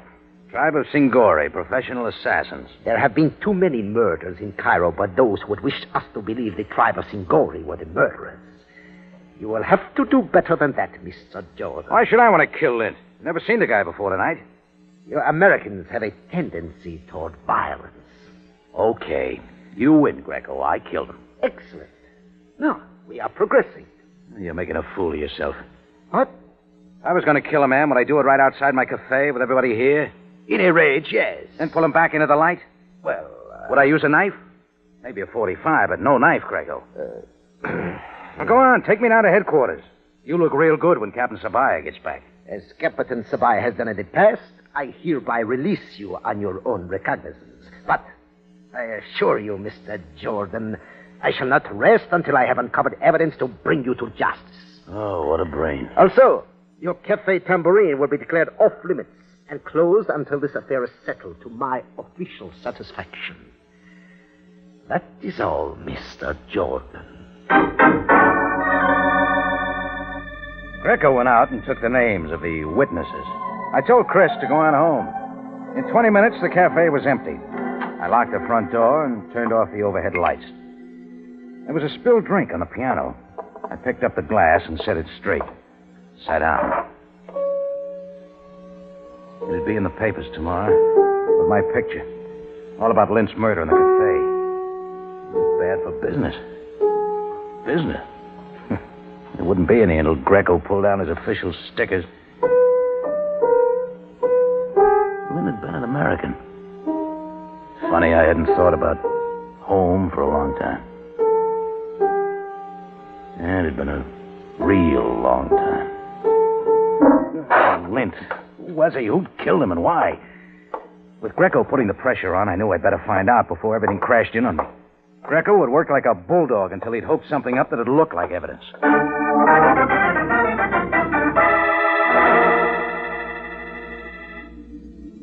The next morning, I went to Mustafa Bey's shop down on the bazaar.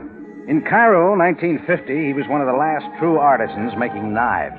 Tempered blades, daggers, cutlasses. Mustafa Bey made them all. He was an old man. He knew everything that had happened in Cairo in the last 60 years. If anyone would, I figured he'd have the answer to the orange-handled dagger. Effendi, you wish to buy a blade of truth. Sorry, Mustafa. Oh, Jordan, sir. An old man who has burned his eyes over the forge until even the stars are lost to him, is sorry that he did not rise to make welcome an old and trusted friend. Oh, thanks, Mustafa. I'll just sit here on the rug beside you. What brings Jordan Bey to the shop of an old man who finds himself as worthless as the moon to men that will not look up? Oh, you're not worthless. For 69 years, Effendi, I have made the finest blades. And my father before me, and his father before him, the same. Now, the pistol. Ah. Well, everything changes, Mustafa. Everything but ashes. Do not hasten to that far place where yours are destined to be found. Say, look, maybe you can help me. I am a friend. The orange-handled daggers of the tribe of Singori. What do you know about them? The Singori are assassins. Oh, I know that. Ah, yes, they were excellent customers. But the Singori were driven into hiding many years ago. Are they still active? It is said the camel may live from its hump, but there comes a time when the camel must drink. You're saying maybe the Singori are getting back into harness. You are concerned about the man who was killed with the orange Singori dagger at your cafe last night. You knew about that? Even so. If the Singori did it, it doesn't make sense that they'd leave their calling card. Mustafa is vain of his knives. See, my mark on this one. All artists are proud of their labor, and they mark it with their sign. So the Singori always leave the sign of their work, the orange dagger. Unless... Go on, Mustafa. Unless someone kills and wishes to point to the innocent. Oh, meaning maybe somebody did the killing with a Singori dagger to make it look like the tribe of assassins. All things are possible. Thanks, Mustafa. You've been a big help.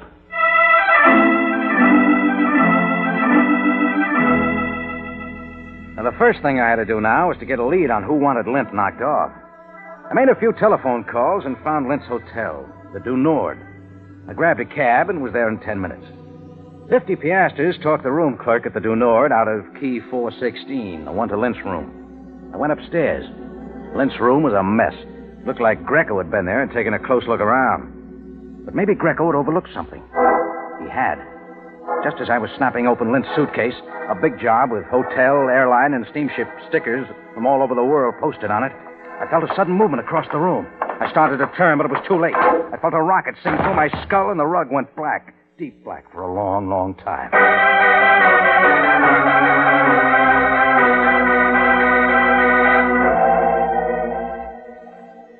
Are you all right now?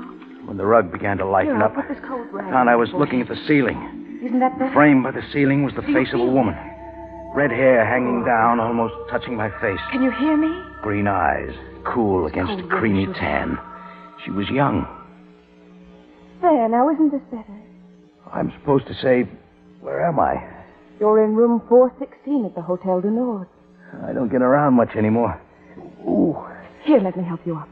Thanks. I heard a noise in here, and then a man ran out and left the door open. I saw that you were hurt. Well, thanks for coming to the rescue, lady. I was coming to this room anyway. Did you know the man named Lint? I was his wife. His wife? Well, I just heard about his death a little while ago. The newspapers. I don't know what to do. Oh, I'm sorry. Your husband was killed in my cafe. Then you're Rocky Jordan. Yes, your picture was in the paper. Didn't you wonder where your husband was last night? He stayed out before. Did you get a good look at the guy that ran out of this room? Well, it happened so fast. You must remember something. Well, he was wearing a top coat, a slouch hat. I couldn't see his face except... Wait. Yes, he was coughing. Top coat, coughing into a handkerchief. You've never seen him before? I don't know. You're not sure, then? We were on a sightseeing tour last week into the native quarter. I couldn't say for sure, but we went into a little place. I think I saw him there. What was the name of the place? It was a cafe. Well, do you remember the name? Yes. It was the cafe of the Singori. I told the redhead to sit tight until she heard from me. Then I raced for the elevator. Down in the lobby, I ran into none other than Sergeant Greco. Well, Mr. Jordan, I hope you are not attempting to flee Cairo. I don't go to hotels to catch planes, Greco. Just a reminder. Hamoud, commandeer the elevators. One moment, Greco. Oh, Sam, am I glad you're back. Oh, Captain Sabaya, you have returned from Alexandria. As you can see. I was told you had followed Jordan to this hotel, Greco. Following me for information, Greco? Jordan, I have just heard of your part in this unfortunate affair. Just an innocent bystander, Sam. Yes, of course. You make it most difficult, Jordan. Things are tough all over. Why are you in this hotel? I heard it has a good rumba band. He came here to enter the room of the murdered man. Have you been upstairs, Jordan? Yeah, I took a look around. You see, Captain Sabaya? But Greco here made such a mess of the room, there wasn't much left to see. You are wrong as usual, Mr. Jordan. I made notes concerning the location of all articles, but touched nothing. Awaiting the return of Captain Sabaya. You better go take another look. Things have changed since you were up there. Sam and Greco started for the elevators. I went to the hotel desk to ask a question, but I got the wrong answer from the clerk. There must be some mistake. Mr. Lint registered as a bachelor. There was no woman in his room. So, Lint wasn't married. The red-headed girl had lied. She was likely the one that had turned Lint's room upside down, looking for something. And she was likely the one that had tapped me on the head, too. She'd been in the room when I opened the door, hadn't had a chance to leave. She didn't want to get caught there, so she'd sap me. But why had she stayed? She could have run away while I was knocked out. Then it hit me. She'd worked real hard to plant the idea of the coughing man in the black slouch hat, like the one the cabbie had seen across from my tambourine the night before. She'd also mentioned the Café of the Singori. There was only one place to go now, deep into the native quarter, to the Café of the Singori. It could be a front for the headquarters of the assassin tribe.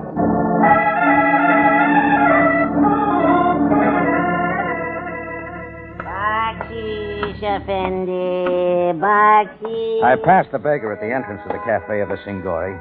He looked like a beggar, but I had a hunch he was a lookout. The cafe was dark and almost empty. I felt the stare of hidden eyes.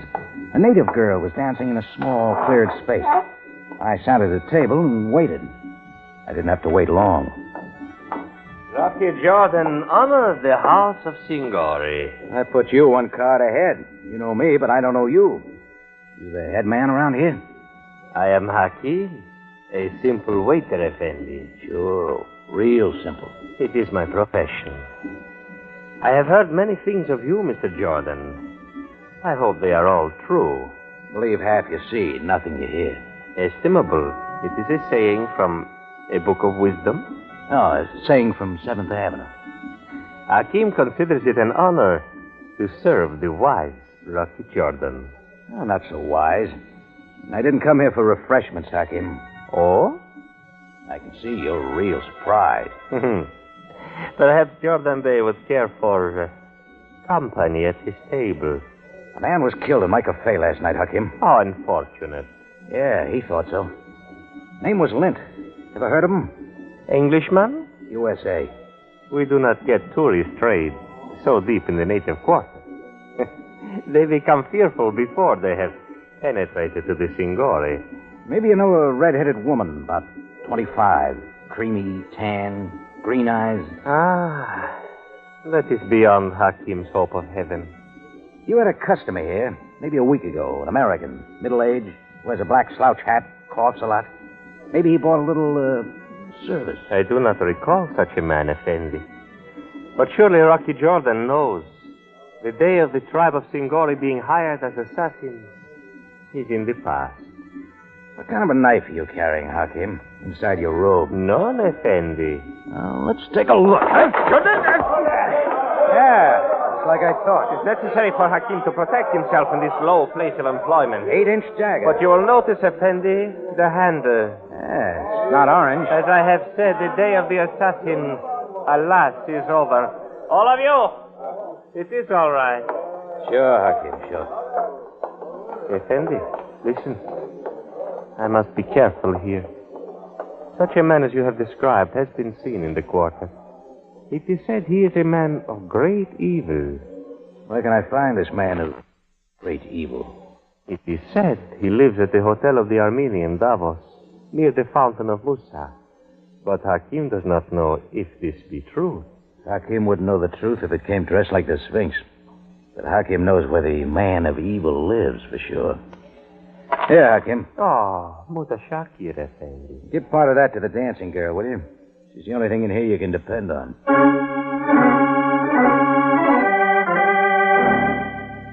I had an idea if I was ever going to get my cafe open again, I'd better see the man of evil. I got to the Armenians' hotel by the Fountain of Musa about sundown, spread enough bakshish on the fly-specked front desk to get a straight answer, then walked up to room 237, the room of a man who had registered as Rufus Glanders. You are Rocky Jordan. Come in, Mr. Jordan. I've been expecting you. You're Rufus Glanders? I am called that. Another American. San Franciscan. Well, just why were you expecting me, Glanders? Lint was killed in your cafe last night. You get right to the point. I've only been in Cairo a short time, Mr. Jordan. But already I've heard much of you. Your tenacity. Hey, you're a sick man. And a relatively poor one. I didn't come here to talk money. Money can be very important. You see, Mr. Jordan, I have used up my monetary reserves in traveling about the world. Yes, I noticed your suitcase down at the foot of the bed. So? People that tour the world usually pick up a lot of stickers for their luggage. That reflects middle-class taste. Oh, I don't know. Folks get quite a kick out of it. But your suitcase has just one sticker on it. I know. A view of the Golden Gate Bridge. A sticker from a hotel in San Francisco. The only city in the world. Why should I bother with the rest? So, you're from San Francisco, huh? Yes. There's nothing like that view from Golden Gate Park on top Telegraph Hill in Frisco. Golden Gate Park is nowhere near Telegraph Hill in San Francisco. Okay, you're from San Francisco, all right. But that still doesn't explain why you're expecting me. I've heard much of you. And since Lint was killed at your place last night, And since the killer has not been apprehended, I thought you might contact me. Why should that follow? My reasoning for traveling all over the world on the little money that remained to me was to catch up with Lint and kill him. Maybe Captain Sabaya down at police headquarters would like to hear your story. Police got an idea I did Lint in. That's absurd. Last night, the cabbie outside my cafe spotted you waiting there to kill Lint. Yeah? I was there. At the end of a 6,000-mile search, I found him. I thought I could kill him. But I couldn't. You nailed him out back. No. If I had been able to kill Lint, I would have entered your cafe and accomplished it in the open. You see, Mr. Jordan, my life means nothing to me now. I have only a little time left. And Lint took everything that mattered to me when he left San Francisco. My money, my wife. Your wife has red hair? Beautiful red hair. I don't know about your story now, Glanders. But from where I stand, it looks like your wife's trying to put the finger on you. But you've seen her? She practically led me to you. Oh, Mr. Jordan. Stop stalling, Glanders. We're taking a trip to headquarters. Mr. Jordan, get back. Come on, Glanders. A shadow behind the window. Sorry. I whirled toward the window that opened onto a fire escape. I dived for the floor. A knife. Come through a knife. Getting down the fire escape, he won't stick around. Be careful, Mr. Jordan. Oh, yeah, I see him now, running down the street. Who is it? You're lucky to be asking.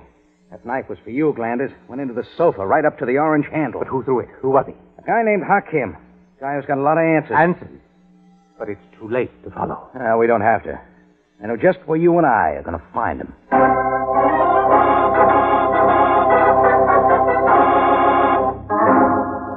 In just a moment, Rocky Jordan returns with the ending to tonight's story.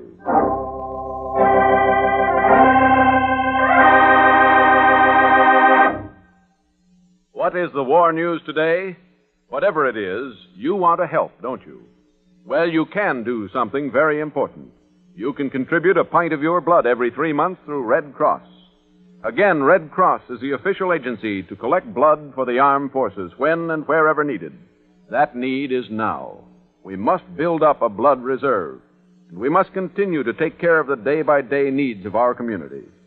If you are a normally healthy person between the ages of 21 and 60, will you call your local Red Cross and make an appointment for a blood donation? Call your local Red Cross.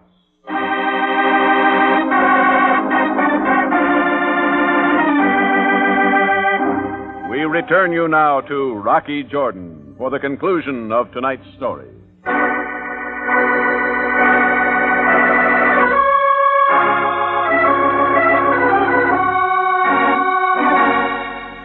I headed out of the hotel room with Rufus Glanders in tow.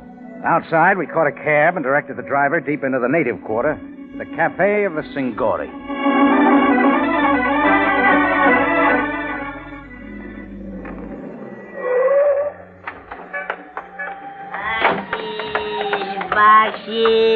The native watcher was still at the door as we went inside. This time I didn't take a table, but barreled on through into the back. That's where I surprised Hakim in a small cube-like room. Ah? Oh, you honor us again, Jordan, sir. Breathing kind of heavy, aren't you, Hakim? It's been a most exceptional evening for business, Jordan, sir. Hey, I'll bet. You know my friend here. I have never set eyes on this rascal before. As he says, Effendi, we have not met. You forget fast. Who hired you to put a dagger into Lint's back, Hakim? Very funny joke. Was it the woman with red hair? I do not understand. Be careful, Jordan. I hope you know what you're doing. It was the red-headed woman, wasn't it, Hakim? She paid you to kill Lint. She also paid you to put me on the trail of Glanders here. So I'd go to him and be caught there when you slipped a dagger into him, too. I was to be the fall guy. What manner of lie is this? She knew the police were already suspicious of me. That'll be the payoff. Rocky Jordan, caught alone in a room with another dead American. Your funny story makes me laugh. Maybe this'll make you laugh, Hakim. I think the woman's here, in this cafe, right now. No, she's not. I'm so sure I'm going to call Captain Sabaya and have him search the place. No, you cannot do that. He'll make her talk. You know what she'll say, Hakim? She'll say, I paid Hakim the assassin 100 pounds to knife Lint and another 100 to kill Glanders. No lies. Careful, Jordan. He's dangerous. Hakim the assassin. No, she will not tell, never. Hakim took off like he knew where he was going, and he did. Before I could move, I heard a noise in the hallway, and a woman stumbled into the room. It was the redhead, and she was wearing an orange corsage pinned over her heart, the orange handle of a Singori dagger. Just then, Captain Sam Sabaya came in with about 10 men. One of them had Hakim by the neck. Let me go, let me go. Hey, you got the right man, Sam. The woman is dead? Yes, she's dead. How'd you get here? Must I not always follow you to trouble, Jordan? Well, she was asking for it, Sam. She was hiding out here. I'd spotted her in Lint's hotel room, and she had the idea that Glanders here was after her to kill her. Glanders? Who is he? I was her husband. She hired Hakim No, to kill Lint and Glanders. When I got mixed up in it, it looked like a good idea to make me the fall guy. I will have to have more information. Well, this is a good time for you to talk, Glanders. Well, when Lint left San Francisco, he took nearly all my money, ruined my business. He took my wife with him, too. I followed them all over the world. I was going to kill them. But when I caught up with them here in Cairo, I found I couldn't kill. I also learned that Lint had thrown her out without a dime. Reason enough for a woman to hire an assassin to kill him, Sam. She probably got the lead to the Singori on a sightseeing tour. But you were lucky, Glanders. You were next on her list. She was going to make sure you didn't catch up with her. Lucky? I suppose. I put the pressure on Hakim here, and he killed his client so she wouldn't be able to testify against him. No, Jordan, no. That's when you walked in, Sam. Jordan, is it possible that you will ever leave the matter of justice to those in authority? Oh, hold it, Sam. Greco was out to get me. Oh, yes. I shall discuss this with him. Then I can open up the tambourine? At once, if you so desire. But I didn't so desire. I headed back to the cafe with Rufus Glanders, but I just didn't feel like opening up. It was kind of late, and we sat down at the bar, and I mixed a couple of drinks. Delicious drink, Jordan. Thanks, Glanders. May I propose a toast to the United States and to those of us who can never return. Why can't you go home? The matter of Lint's theft? He juggled books in the firm, making me appear to be a criminal. It was a personal matter, one which I do not care to explain. So you can't go back? No, I can't go back. That's tough. You know San Francisco? Oh, yeah. Yeah, I had a cafe there once. Looking down on the Embarcadero, night, with the soft lights of the ships floating up to you through the fog. Cable cars, Fisherman's Wharf. Post Street. Forest Park. Forest Park? But that's in St. Louis. Yeah. Yeah, I know.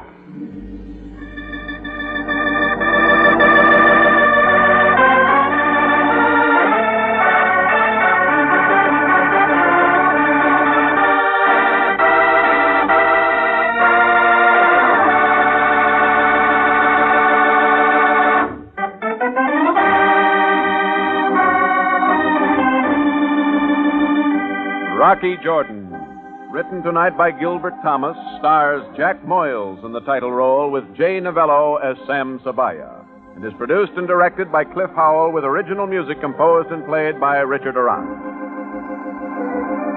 John Jacobs speaking. Rocky Jordan is presented over CBS, the Columbia Broadcasting System.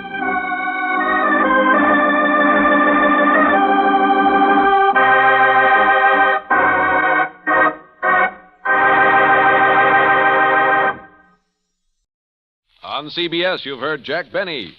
Bergen and McCarthy. Still waiting with a variety of entertainment are Rocky Jordan, Horace Heidt, Our Miss Brooks, The Whistler, and Red Skelton.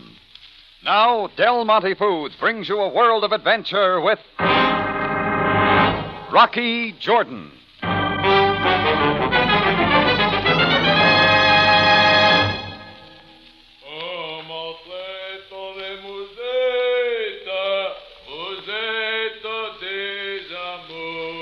I'd been trying hard for some sleep in my room up over the tambourine, but the song that echoed up and down the dark Cairo street outside wasn't helping. I got out of bed and went to the window. The singer, dressed in cap and uniform of the French Foreign Legion, leaned against a building right below me. Hey! Hey down there! Go home!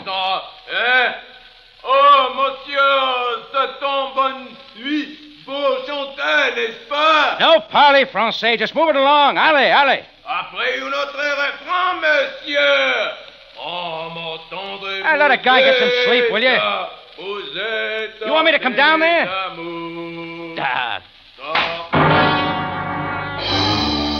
He finally broke it off, and I got back to sleep. Only it wasn't my night. The second time I came out of it quick with the sound of a siren. I shoved the window open this time to see the police limousine of Captain Sam Sabaya pull up, and the bright headlights pointed out the uniform of the French Foreign Legion again. This time sprawled face down at the curb.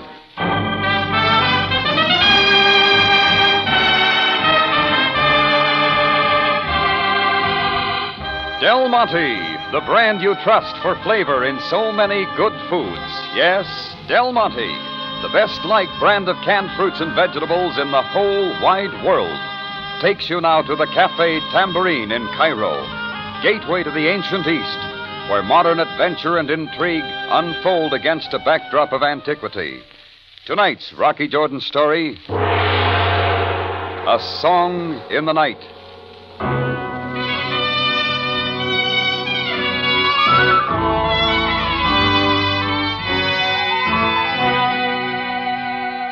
It started around 2 in the morning when a fellow in French Foreign Legion uniform woke me up with his singing below my window. The next thing that got me up was Sabaya's police siren, and the look this time showed the same uniform sprawled unmoving in the street. I put on some clothes and went down. Keep back now. All of you, keep back. He's dead, is he, Sam? As you see from the knife wound in his neck, is it possible that you have seen this man before? I only made out the uniform from my upstairs window. We had a few words a while ago. What about? Well, he woke me up with his singing, that's all. Singing, Jordan? Yeah, guess he'd had a few drinks. I got back to sleep, and that's the last I saw of him. Then you can tell me nothing of this? His singing may not have been too good, but it wasn't bad enough to kill him over. Jordan, I have failed to find your humor the least bit amusing. What's the identification say? His pockets are empty. And do not make it your concern. It's just the blonde hair, his fair features, and the stocky build. Doesn't look much like a Frenchman to me, more like a Swede. That means nothing. All different nationalities are found in the French Foreign Legion. Yeah, but the fellow I talked to seemed to be French. His handling of the language is perfect. Oh, so now you are in authority on the French language. And the clothes don't fit any too well either. Captain, if I may offer my services... Who are you? I am Dr. Shamar. My offices are close by. I was returning from a night call when I saw the crowd gathered here. I see. Well, look if you like, Dr. Shamar, but I fear you are much too late. The knife wound is enough. But further tests will be made. Captain, I could not help overhearing your conversation with Mr. Jordan. You do not know who this man is? No, but the body will be identified. Don't be too sure, Sam. I got a hunch. Never mind, Jordan. I regret I did not arrive sooner. However, death came quickly. If that is all, then, Captain... Thank you, Dr. Shamar. I will require your services no longer. Nor yours, Jordan. The ambulance showed up before long, and the crowd melted away. I'd already gone back to my room, wondering about a man who sings 1 minute and gets killed the next. Well, it wasn't my puzzle, but the strange song he'd sung there kept ringing through my mind.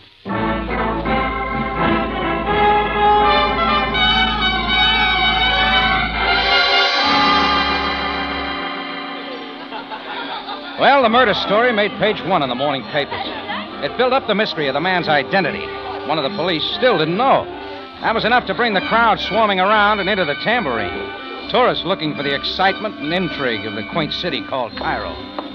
Like the elderly female school teacher at a front table, sipping a lime Coke and seeing life. Oh, it's disgusting. Oh, absolutely disgusting. The way people flock to the scene of a sordid murder.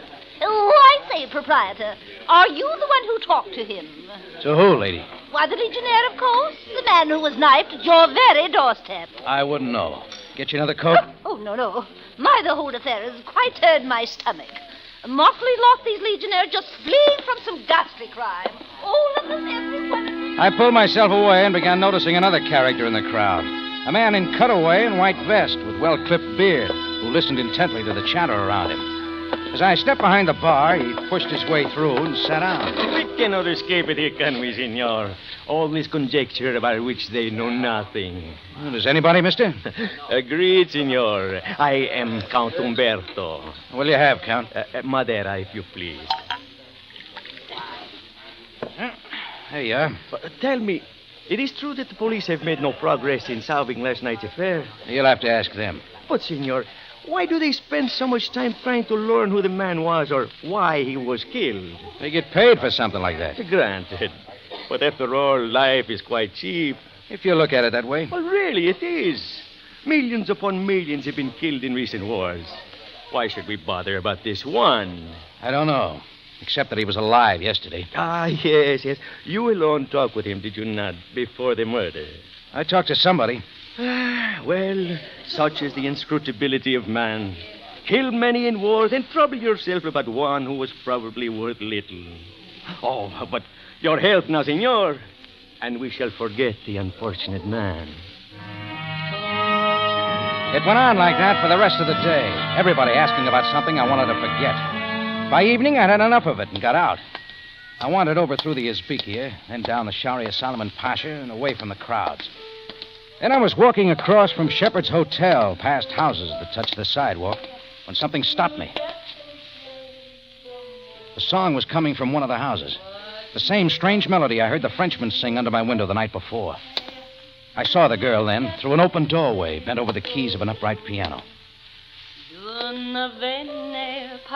Oh, how long have you been standing there? Oh, not long. The song brought me. Oh, you like it? Anna likes it, too. Where did you learn it, Anna? Why, Andre taught it to me. Who's Andre? A French legionnaire. It was so pretty the way he sang it. I do not know the meaning of the words. Oh, my tendre. This legionnaire, when did you see him last? Oh, about 2 o'clock last night, I guess. Was he really a Frenchman or something else? What do you mean?